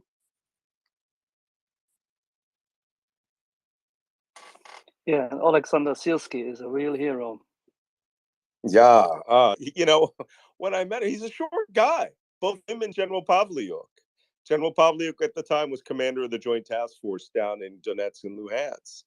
And I just saw their demeanor. I said this a little earlier. I said, these guys can't be beat. They can't be beat. These guys are fighters. I don't think the Russians. That being said, to the 2 battle commanders of this army, and they're going to win. They are absolutely going to win. And they're smart. They think like Americans. They operate like Americans. You know, I'm going to blow Yehuda's horn a little bit because he doesn't. He had a lot to do earlier. The Canadian Armed Forces as well, not just Yehuda, but some of those other cats that he knows. They were able to dock with the Ukrainian military and help change their military ethos. One of the reasons that the Russians keep making TikTok videos instead of substantial gains is their ethos of command is exactly the opposite of what is current in a NATO armed force. The Russians have a command system they've inherited from the army of the Tsar and the armies of the Soviet Union, which is top down, micromanagerial, and you are given increments that you are to achieve. And Malcolm just spoke recently about pushing the information down the chain of command, which is the way a NATO operation works. And that is, you inform your subordinates of what the commander's intent is. You know, as a SEAL mission commander, I'd hear from the theater commander, and he'd say, I want this target surveilled for 24 hours starting X. So I know he doesn't want me to go in there and start a fight. He just wants me to look at it. If he tells me I want this target watched for 24 hours and stand by to wreak whatever evil I tell you to do, I know to prepare myself for that eventuality. In a Russian unit, I would only be told, be prepared to possibly go somewhere and respond to further orders. The Russian Special Operations Force commander, he's not rewarded for initiative. He's not included in the commander's intent. They don't know what the big picture is, and no one's going to tell them. And as the situation for them grows worse, as more Baba Yagas curse them, as more partisans watch them, as more of their ammunition depots go up in flames, their fuel burns, and more of their tanks pop off their turrets, folks, they are not digging it. They are not digging it. I say this almost every time I'm on. If they lose 100 tanks, 38 of them are lost because they're just abandoned by their crews, fueled, ammoed, ready to go, with the code card still in the radio, all the hatches open, and the Russians have walked away from it because they don't want to die. They don't want to meet Mr. Enlaw. They don't want to meet Mr. Javelin, Mr. Stug, Mr. Not even the humble RPG 7 fired from a tree. It turns out, well, that'll take out their best main battle tank as well, because their reactive armor is not filled with explosives. It's filled with rubber blocks, because the people who make the tanks are corrupt. The generals who commission the work are corrupt. They're the army of a big mafia family that's going sideways. Malcolm is right there. He's seeing it. And Malcolm, if anything that I've said appears out of the ordinary, please, please comment on it. But that's the problem.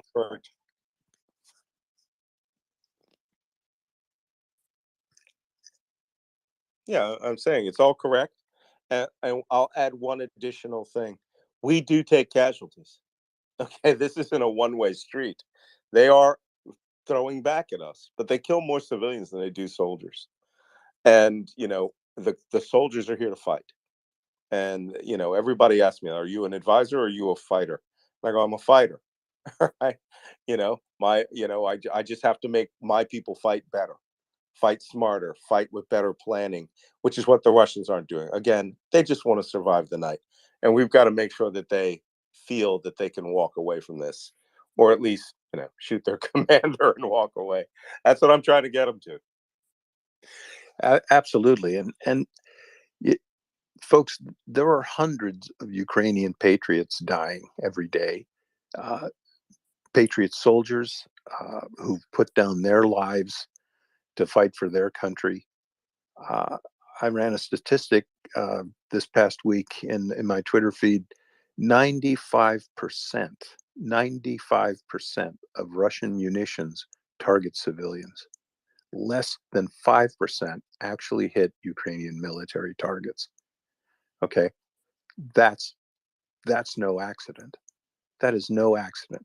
Malcolm was talking about watching S-300 anti-aircraft missiles come down in city centers. Folks, that's literally Russians taking their missile battery and squirting it in the general direction of the of Ukrainian civilians, hoping it'll kill somebody. You can't imagine that happening in a NATO army. Malcolm could tell you, what do you think would happen to me as a missile battery commander if I just said, hey, I just popped off one of these Patriot missiles and I hope it just lands in their city somewhere? Yeah. You know, you'd be under arrest. You'd be out of there. War, no war. I'd say, let me see your hands. Yeah, exactly. Let me see your hands. You know, there's one thing that people don't know in the military: we can arrest each other. Yeah. You know, you're under arrest. We've seen it at Bucha. We've seen it at Irpin. We have seen it in Severodonetsk. These are criminals. These are rapists. These are looters. These are murderers. These are not soldiers in any sense of the word. They don't deserve the respect of soldiers. Malcolm said you've got criminals recruited from Mali coming to Ukraine to do what, folks? To do what?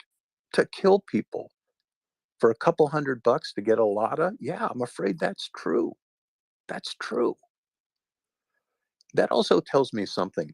If I've got to burn that much jet fuel to get a couple of clowns from Mali to come fight in my war in Ukraine, wow, I think I've got a recruitment problem. I think I do. I don't know what these cats can bring to the party. I don't think they could read a topographic map. I don't think they would know how to operate any cogent weapon system, any crew serve weapon system. They're cannon fodder. You know, they're just rapists and criminals to turn loose on the Ukrainian people. Again, if you ever wondered what you could do to stop this, help to stop it. Look, $3, $2. Spread the word. All of this is that it's the reason we're here. Look, believe me, Malcolm's got better stuff to do. Thank God he's here. Thank God he's talking to us. But, yeah, I know the frustration you feel. And on that note, I do actually have to go. Malcolm's got to run. Jeez Louise. I actually have to do an equipment loadout into a vehicle. So, you know, it's. Do we still have any light? Nope, no light. So I'm gonna have to do it in the dark because we are in blackout. Malcolm, you're the only light we need right here, brother. God bless you, Malcolm. Stay safe tonight, my brother. Oh, well, tonight's not the day you need to look out for. So I'll be next, you know, it's whatever comes after that. But, you know, one last thing I want to say to your audience. And thank you, all of you who've donated at tapestry.org already. It's your audience now, buddy. It's not just our audience. Yeah. Audience now. Well, feel free to go and say, oh, Vortex, you know, 15 power optics, only $300. I'll buy that. Send it over. Send it over. We're one team, man. One love. We're one big group. I think that link is on there from the Amazon page, or if you want to sponsor a Sage stock, you know. But anyway, that's the least of what we're going to do here. You're going to be hearing a lot more from me as a representative. And, you know, and it's important for me also for you to have the accurate, open source, unclassified, not divulging any secrets information. You know, people ask me all the time, how do you join the Legion? What does it really entail? Are they combat proficient and things like that? But, you know, the Russians have an opinion too. They have the ability to kill us, and we have the ability to defend and to throw it back. But we have taken casualties, and we honored one earlier this evening. You know, and so with that, anything that you are doing, whether you're sending money or not, or just raising the Ukrainian flag or putting the Ukrainian flag on your Twitter feed, that all matters. This all matters. I can't be Captain America from the movie, right? And knock Putin out on stage, for the USO. So this, the best I can We'll do. be we'll be Captain Canada's for you. Listen, you've seen our Maria report. Well, Wolverine is Canadian. You do know that. You've seen our report. Go to our Twitter handle. Show Malcolm some love.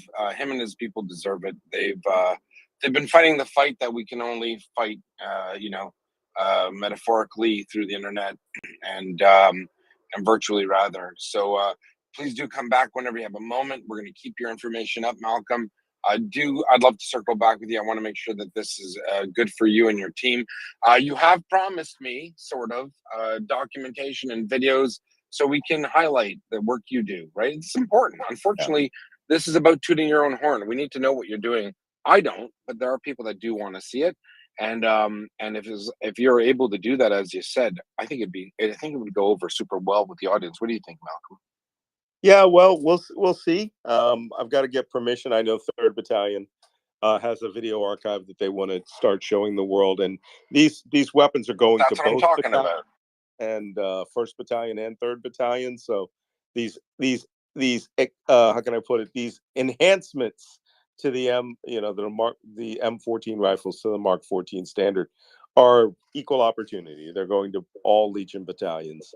So That's all we're looking that. for. Nothing secret. We want what's able to be shared, so we can be your trumpet. We can be your good news gospel to the world. That's it. That's all we want to do. Okay. Well, it's 20:30 here at night where I'm at, and I thought I'd be on for 45 minutes. What is it, like 2 hours? Something like that. Fortunately, all I have to do is eat and go load a truck. So listen, thank you so much, for Malcolm. Lots of love from all of our listeners. It's not just Maria Report, Maria Aid. It's Rip's Heroes, Ripley's here. It's everyone. We're here for you. We support the good fight you're fighting. You're fighting the Russians there, so we don't have to fight them here. God bless you. Stay safe, and we'll speak soon. And thank you. And Chuck, I expect to see you soon out here. I was just going to tell you, Senior Chief, beer in your future, my man. Oh, well, I'll show you something. All right. Okay, brother. Thank you. Stay safe tonight. Stay Thank safe. you all. Bye-bye. Be well, Malcolm. Listen, thank you, everyone in the audience. 1,000 people at some point who were listening in and doing the good deed by retweeting and letting everyone know we're here. We are. I don't want to say in the presence of greatness, but we kind of are. We've got people who've spent their whole lives serving their countries. Never did they expect that they'd be, supporting Ukraine, a relatively unknown country to many listeners, not 6 months ago, a year ago, but they see what's wrong in the world, and they know that this is a fight that's worth fighting for. And Malcolm could be enjoying retirement, same with Chuck, having a good time, going fishing, but they feel that they need to spend every extra waking moment of their lives either talking about it, collating information, collecting data, or fighting the good fight in Ukraine. And they're sharing their experiences here with you. We don't pay them. We're not we're not CNN, NBC, MSNBC, blah, blah, blah, BC, CBC, BBC, every BC in the world. They're not getting paid to be here. They actually choose out of their own free time to speak to you, to take your questions, to answer your questions, because they think it's the right thing to do. I might have relationships personally with a couple people. Chuck's a good friend of mine. He's kind of a neighbor, but he's not the only one that's here. We've got dozens of people that come in every day to speak truth to power. We have members of parliament. We got Peter here, but we've got cabinet ministers from Canada, members of parliament from all over the world. They just come in to share and talk. A lot of us have seen, I don't want to sound emotional, but in the 90s, those of us who saw Schindler's List, a lot of people in the West said, gosh, if that was me, I'd never let that happen. If it was me, if I was there, if and when and this, that, and the other, I'd do something. Well, unfortunately, you have that opportunity now.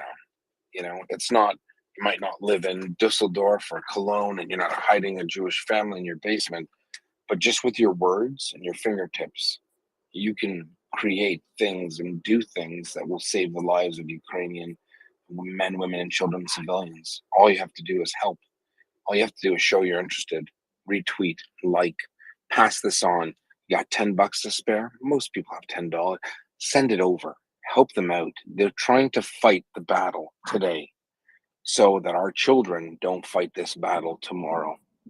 And I know it might sound a little dramatic, but it's absolutely true. It's where we are in history. So I wanna go off to, we got Tom and George impatiently waiting, and then I'd like to go back to Peter, because I'd love to know what he can share with us about a European Union country's perspective, or maybe the general opinion of what people think. So let's go. Tom is our resident UK based psychologist. He's helped me understand why I'm so crazy and miserable. Go ahead, Tom. Oh, was George ahead of me? I think George might have been first. Oh, you're ahead, and then we're going to go to George. Okay. Yeah, well, I was going to ask Malcolm when he was here, but I'll ask anyone. Chuck might know. Aliona might know, actually. They were talking about some sort of psyops and trying to unsettle the Russians. And they were talking about the superstition and the belief that they might have been cursed. And I wondered, what ideas do people have that would really, really unsettle the Russian soldiers and, demoralize them, make them want to flee, that sort of thing? Because I dare say with some of our Ukrainian and Russian speaking friends, if we could come up with some good ideas, we could spread them through social media, and that might be helpful because the Russians look at these things too, right? Has anyone got any ideas? Maybe Chuck start and anyone else chip in. Great question. And one of the things that works really well what you want to do in a psychological operation, which is now essentially an information operation, you want to form a connection with your target. To do that, you sort of have to put yourself in their shoes. What issues do you think they're facing? It's a very go-to thing when you're addressing an enemy combatant. There's one thing you can always count on, that person considers themselves to be in danger. They are in a combat zone. They have either been volunteered or been volunteered to go there. Those people have wives and families and loved ones back home, and there isn't a combat soldier since the Roman Imperial Army who hasn't been deployed and doesn't want to make it home in one piece. So addressing the individual physical security needs and wants of that soldier is always important. So let's just beanbag this idea out there. By telling that Russian soldier that the reason his tanks blow up all the time is because they were designed poorly, and that other people got money that he never saw, and that substandard equipment was delivered to him. Well, that's just one example of you're trying to inflict his psychological state, and you're giving him a reason why he is in danger. And of course, by doing that, you're trying to disconnect him from his leadership. You're trying to infer to him that he's being led by people who don't care about him, and furthermore have had an opportunity to enrich themselves off his misery. So I think that was a great question and good to put forward. But the one thing I'd love to do, folks, is if you have a really clever idea, let's talk about it offline, because the important thing about a psychological tool is they're essentially perishable. You want them to be topical. You want them to fit sort of right now. We're talking about this sort of battlefield aimed psyop. So that's where I'd sort of frame the continued discussion right there. And if you got a great idea, maybe share it offline.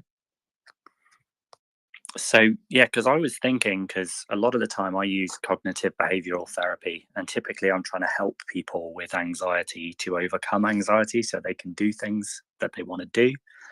And the very basics of it are that you've got the situation, which is actually what is physically real, then you've got the thoughts that people are thinking, which could be realistic or not realistic, resulting in, say, anxiety and avoidance or fear or fleeing. And that's obviously exactly what we want the Russians to do. So it's almost a reverse therapy in a way. It sounds pretty horrible, but these people are murdering people. So if we can put fears in their heads, one of the things that occurred to me was things like the most common phobias are things like snake and spider phobias. And everyone knows that September is spider season in southern Ukraine, and they all hatch and start crawling all over people in the night.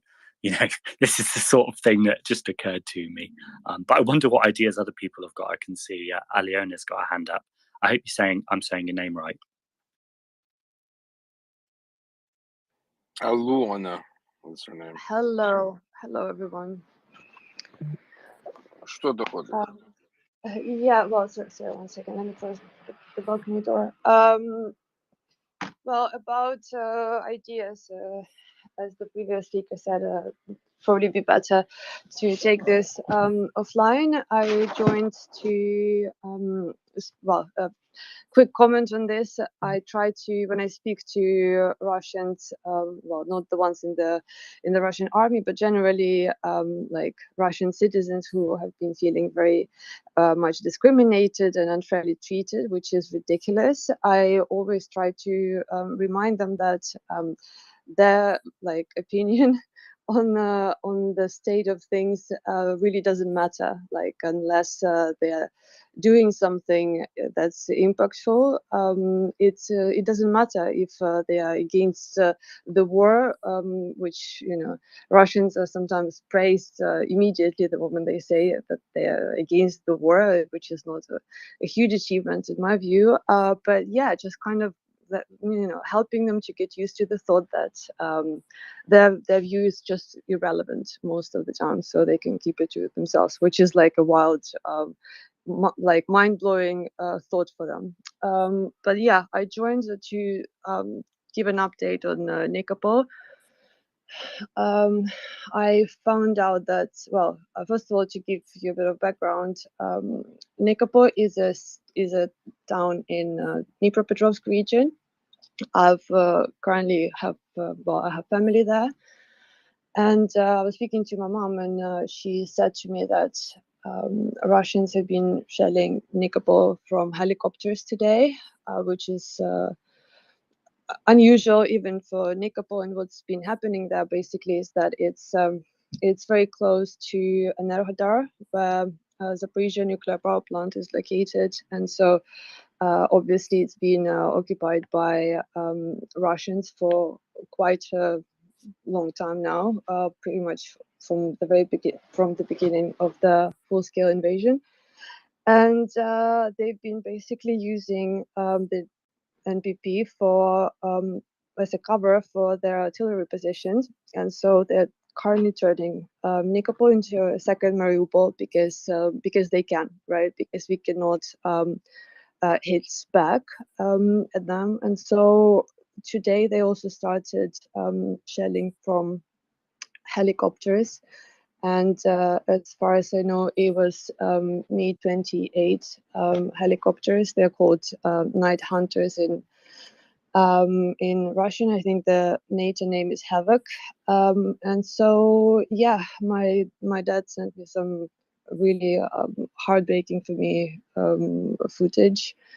I think there have been no casualties from that particular shelling, but it's yeah, I don't even know what to say. Like it's just pure anger, to be honest. And so I'm trying to, like, obviously, like, I'm very careful with the kind of information that I can share at the moment, and I'm only telling you what has become known from the official sources as well. But yeah, every day they go to a new low.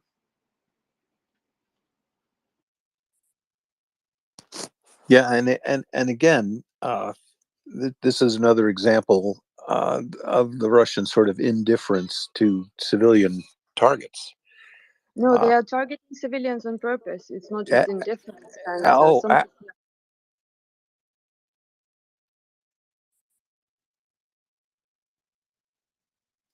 Oops, no, that was me. Sorry, I put my phone in the pocket. Yeah, Chuck. Thank you.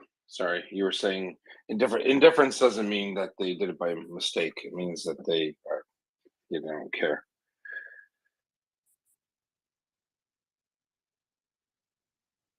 Hello, Chuck. Can everyone unmute themselves? I accidentally pressed the mute button. That was my fault. It was an accident. All right. Okay. Yeah, I Oh. have family there. My grandparents are in Nikopol. A lot of people reach out to me saying, maybe they need help with maybe I need help with evacuating them from there. It's a very sensitive subject that I would appreciate if people didn't bring it up, because I've tried by now everything. Like, I've spoken to my parents a million times. I've spoken to my grandparents who are there. And the situation is basically that old people in cities like that, they are often extremely reluctant to leave.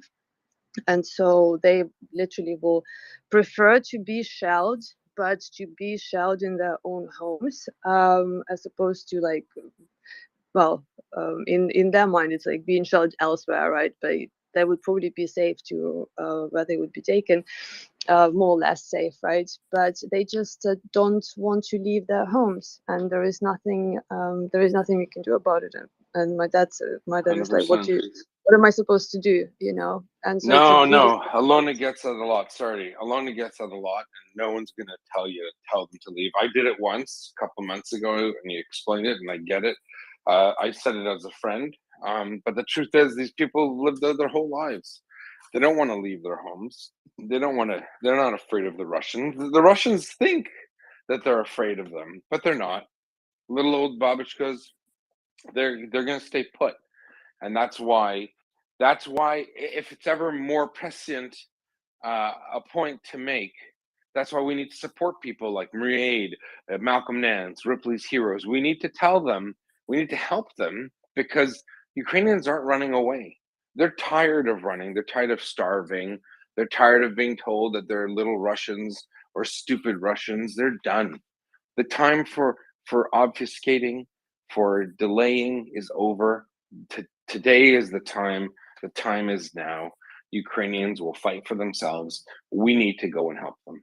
Yeah, We've got hundreds of listeners. Sorry, go ahead. I was in Kyiv a couple of weeks ago. I went to Ukraine for 3 weeks. I'll be going back there in a few days' time. And I was speaking to my friend.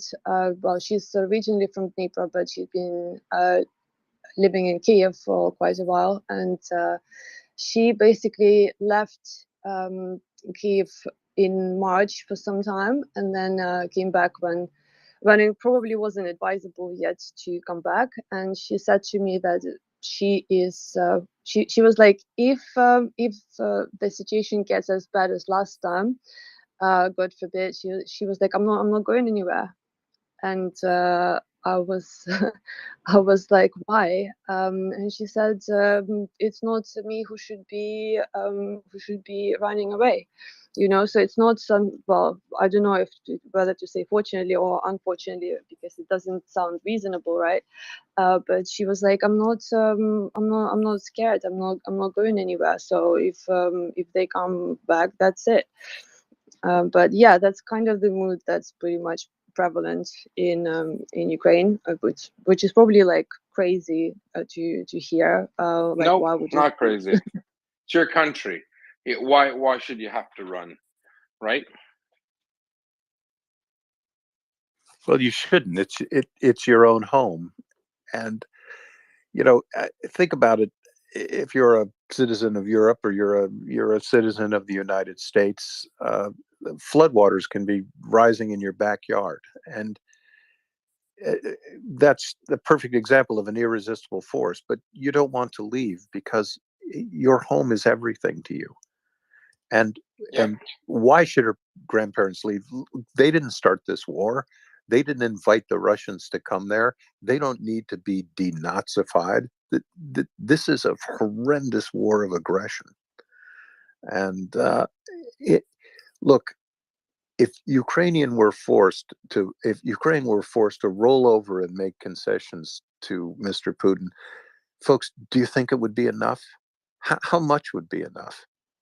To give them the whole eastern side of the country? Would that be enough? What about Moldova? Should they just give up everything? Okay, well, since we're here, then why not give the Baltic states back too? Will that make him happy? None of those things would make him happy.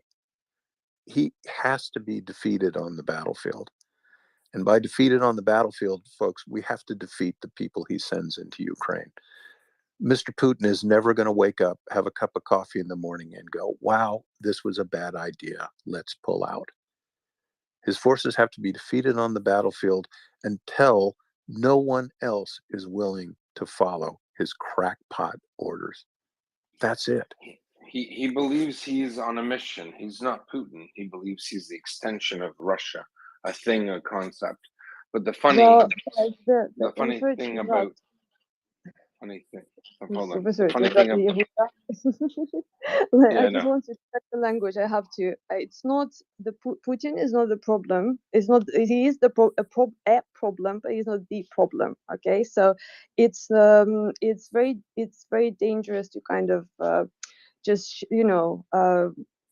attribute too much blame on him, because after all these, well, the people who were shelling Nikopol today, it was not Putin, and the people who are shelling Nikopol every day, and that's happening literally every day. Just today, it was like well, there was like an extra layer to the helicopters also came, right? But all of this is not done by Putin, and so it's the Russians who are responsible for this, and so it's not even an option that all these I obviously, like, I still to this day see in some mainstream media some intellectuals calling for Ukraine to give something up. Those people should give up the territories of their own countries. Like for Ukraine, like everyone needs to understand, it's not an option that we consider at all. Like we are not just not giving anything up. We are taking all our territory back. And so, yeah, I think Russians have enough land for all of them. And I also think that that's a personal view, but I think that if they love Russia so much, they shouldn't be trying to escape it, as many of them are now very distraught by the calls to ban visas. Yeah, I just want to jump in. That's not what in case you thought that's not what Chuck was saying. I don't, unless maybe I misunderstood both of you. It's not about Putin. I was going to say that Putin today it's Putin, but he's just a representation of the body politic of Russia. He is the representation of what, he views himself as a Peter the Great, a Catherine the this, Ivan the that. It's not about Putin, and Chuck knows quite enough about Russian history to understand. So just to clarify, I do know. Basically, no. I understand. I'm not. But hold on. I'm not Let misunderstanding me finish this you. one point. So it's not about and I know where you're coming from, because in the media, whilst initially the West was trying to placate and give an off ramp to Russia, many journalists refer to this. Even PBS, one of the best news sources in the world, refer to this as Putin's war. The PBS song, and they did that perhaps because God forbid that they should, gin up a fight to the end. But most people realize that it's not just Putin's war; it's Russia's war. It's the Russians who support Putin and his crazy beliefs. But in this case, I think it's fair to say that Putin exemplifies what it means to be a Russian psychopath. You see what I mean? And that's the part. He's basically an expression of the collective subconscious. He's a typical Russian. Like that's a typical Russian person. So it's there is no dichotomy between Russians and Putin, because he is Russian. He is acting like that's an average Russian approach to it. Yeah. I just want to clarify. It's not an argument. It's just a slight clarification. All right, George has had his hand up for quite a bit. We're going to circle back to Chuck for a follow-up. Go ahead, George. Oh, sorry, I was having it was all thumbs, Anyway, about the psyops thing, I'm not going to mention it online because obviously Chuck's right. We shouldn't. Any ideas? We shouldn't be tipping the hand to the Russians. That they know it's coming. So Chuck, if you don't mind, I want to DM you something. Is that okay? Absolutely, Yeah. absolutely. Yeah, it's just the idea based on their superstitions. That's all. But what I wanted to say was, I have family that's we have family that's stayed in the Kyiv district and didn't leave. Grandmother didn't want to go. She's 92. She was God bless there. her. Yeah, yeah. Thank you. She was there when the Germans arrived, so she wasn't about to go anywhere with the Russians. But I also want to let's talk about the other people, the people that did leave, especially the people with young kids. Hindsight's 2020, and we have to admit that those people left and with great concern. Obviously, for what we've heard about the Russians abducting children and even Ukrainians themselves. It's a damned if you do, damned if you don't situation. And for each family, for each individual in the family, some families, half of them stayed, half of them left. And it's a very personal decision, and we can't. Like I said, we can't second guess that. And like everybody has said on here, it's their country too. And some people, they knew that. Like, look, the most amazing thing I think we saw in the beginning of the war was men and women dropping their kids off at the border to strangers and then going back to fight. Right? I think that's probably the most understated thing that I've witnessed in my lifetime. That was just incredible. So yeah, it's a very sensitive subject, and it's a very individual decision too. I'll just leave it there. But Chuck, I'll give me a few minutes. I'll DM you something. Okay. That's absolutely great, and I'd love to send that downrange. So please do, and I look forward to responding to you.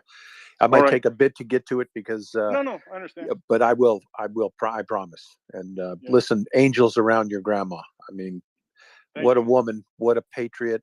What a titanic force of nature. Then she didn't run from the Nazis, and she's not running from Nazis 2.0 either. God bless her. Exactly. Yeah, God bless her. She's the reason to fight. She's the reason. If you want to do something right now, look, lend a hand to a woman who isn't backing down an inch. God bless her. God bless her. That's it. Thanks. And with that, do look at MryiaReport. As you know, we got these crazy Fury drones on the hook. We got Malcolm that needs a bunch of stuff yesterday. Help us out. Help get them the stuff they need so that the fight for the independence of Ukraine isn't fought on our borders, and we can help them win the battle before it gets to us. Thanks so very much. We have a few new hands up. Chuck, I don't know if you wanted to get. We got BB and take down the Russian regime. They've been trying to get in. Nothing personal. We just couldn't get to you. Take down the regime. Go ahead. Yeah, I think I can do one more. I can do one more, Yehuda. Thanks. And say again. Over. Yeah, I can do one more. One more. Let's go. All right. Take down or BB? Question for Chuck. Over.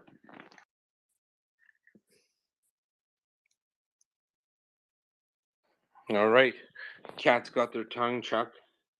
We'll push him down. Mine too. Okay. Maybe let's go to Tom or Doman. Wow, what an emotional, crazy day, Chuck. Let's wrap it up. It's BB's a little nervous. That's fine. We'll come back. Chuck's got to leave. I do want to let and thank Chuck for being the scholar and a gentleman, not just a naval officer, not just a Navy SEAL, far more than the sum of his parts, is an excellent human being, and he's always here to help out and talk to us. And for that, I'm eternally grateful. Very few people I've met of his stature that will even talk to me, actually. Oh yeah, absolutely. I'm hold my drink, young officer. And I'm like, I'm not even young. They're like, I don't care who you are, go away.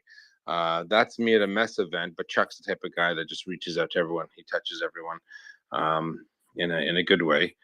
So thank you, Chuck. Do super appreciate it. Do come back soon. If you haven't already followed Chuck, I want you to follow him because he's a great guy. He's got he's an author. He's written a few screenplays or so, doing it for 30 years. Super qualified, super smart, and a great friend of the show. We love you, Chuck. Thank you so very much for being here. Hey. Thank you, Yehuda. I'll talk to you soon. Have a good one. Take care. Thank you. Hello. Yeah, thanks, Chuck. We'll talk to you. And now we have Asa, who's from some Yes.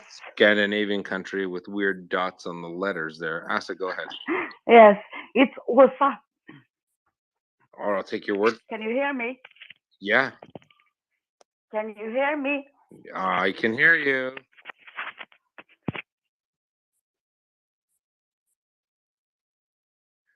I think she dropped down. She must be having technical difficulties. We're in a Codius Maximus. Not sure what that means. Go ahead, Codius. Oh, hi, thank you. I just wanted to mention for anyone in the Washington, D.C. area that there is a march to celebrate Ukrainian Independence Day that's happening today. The group is going to, I think it's organized by the, among other groups, the Ukrainian Embassy in the United States.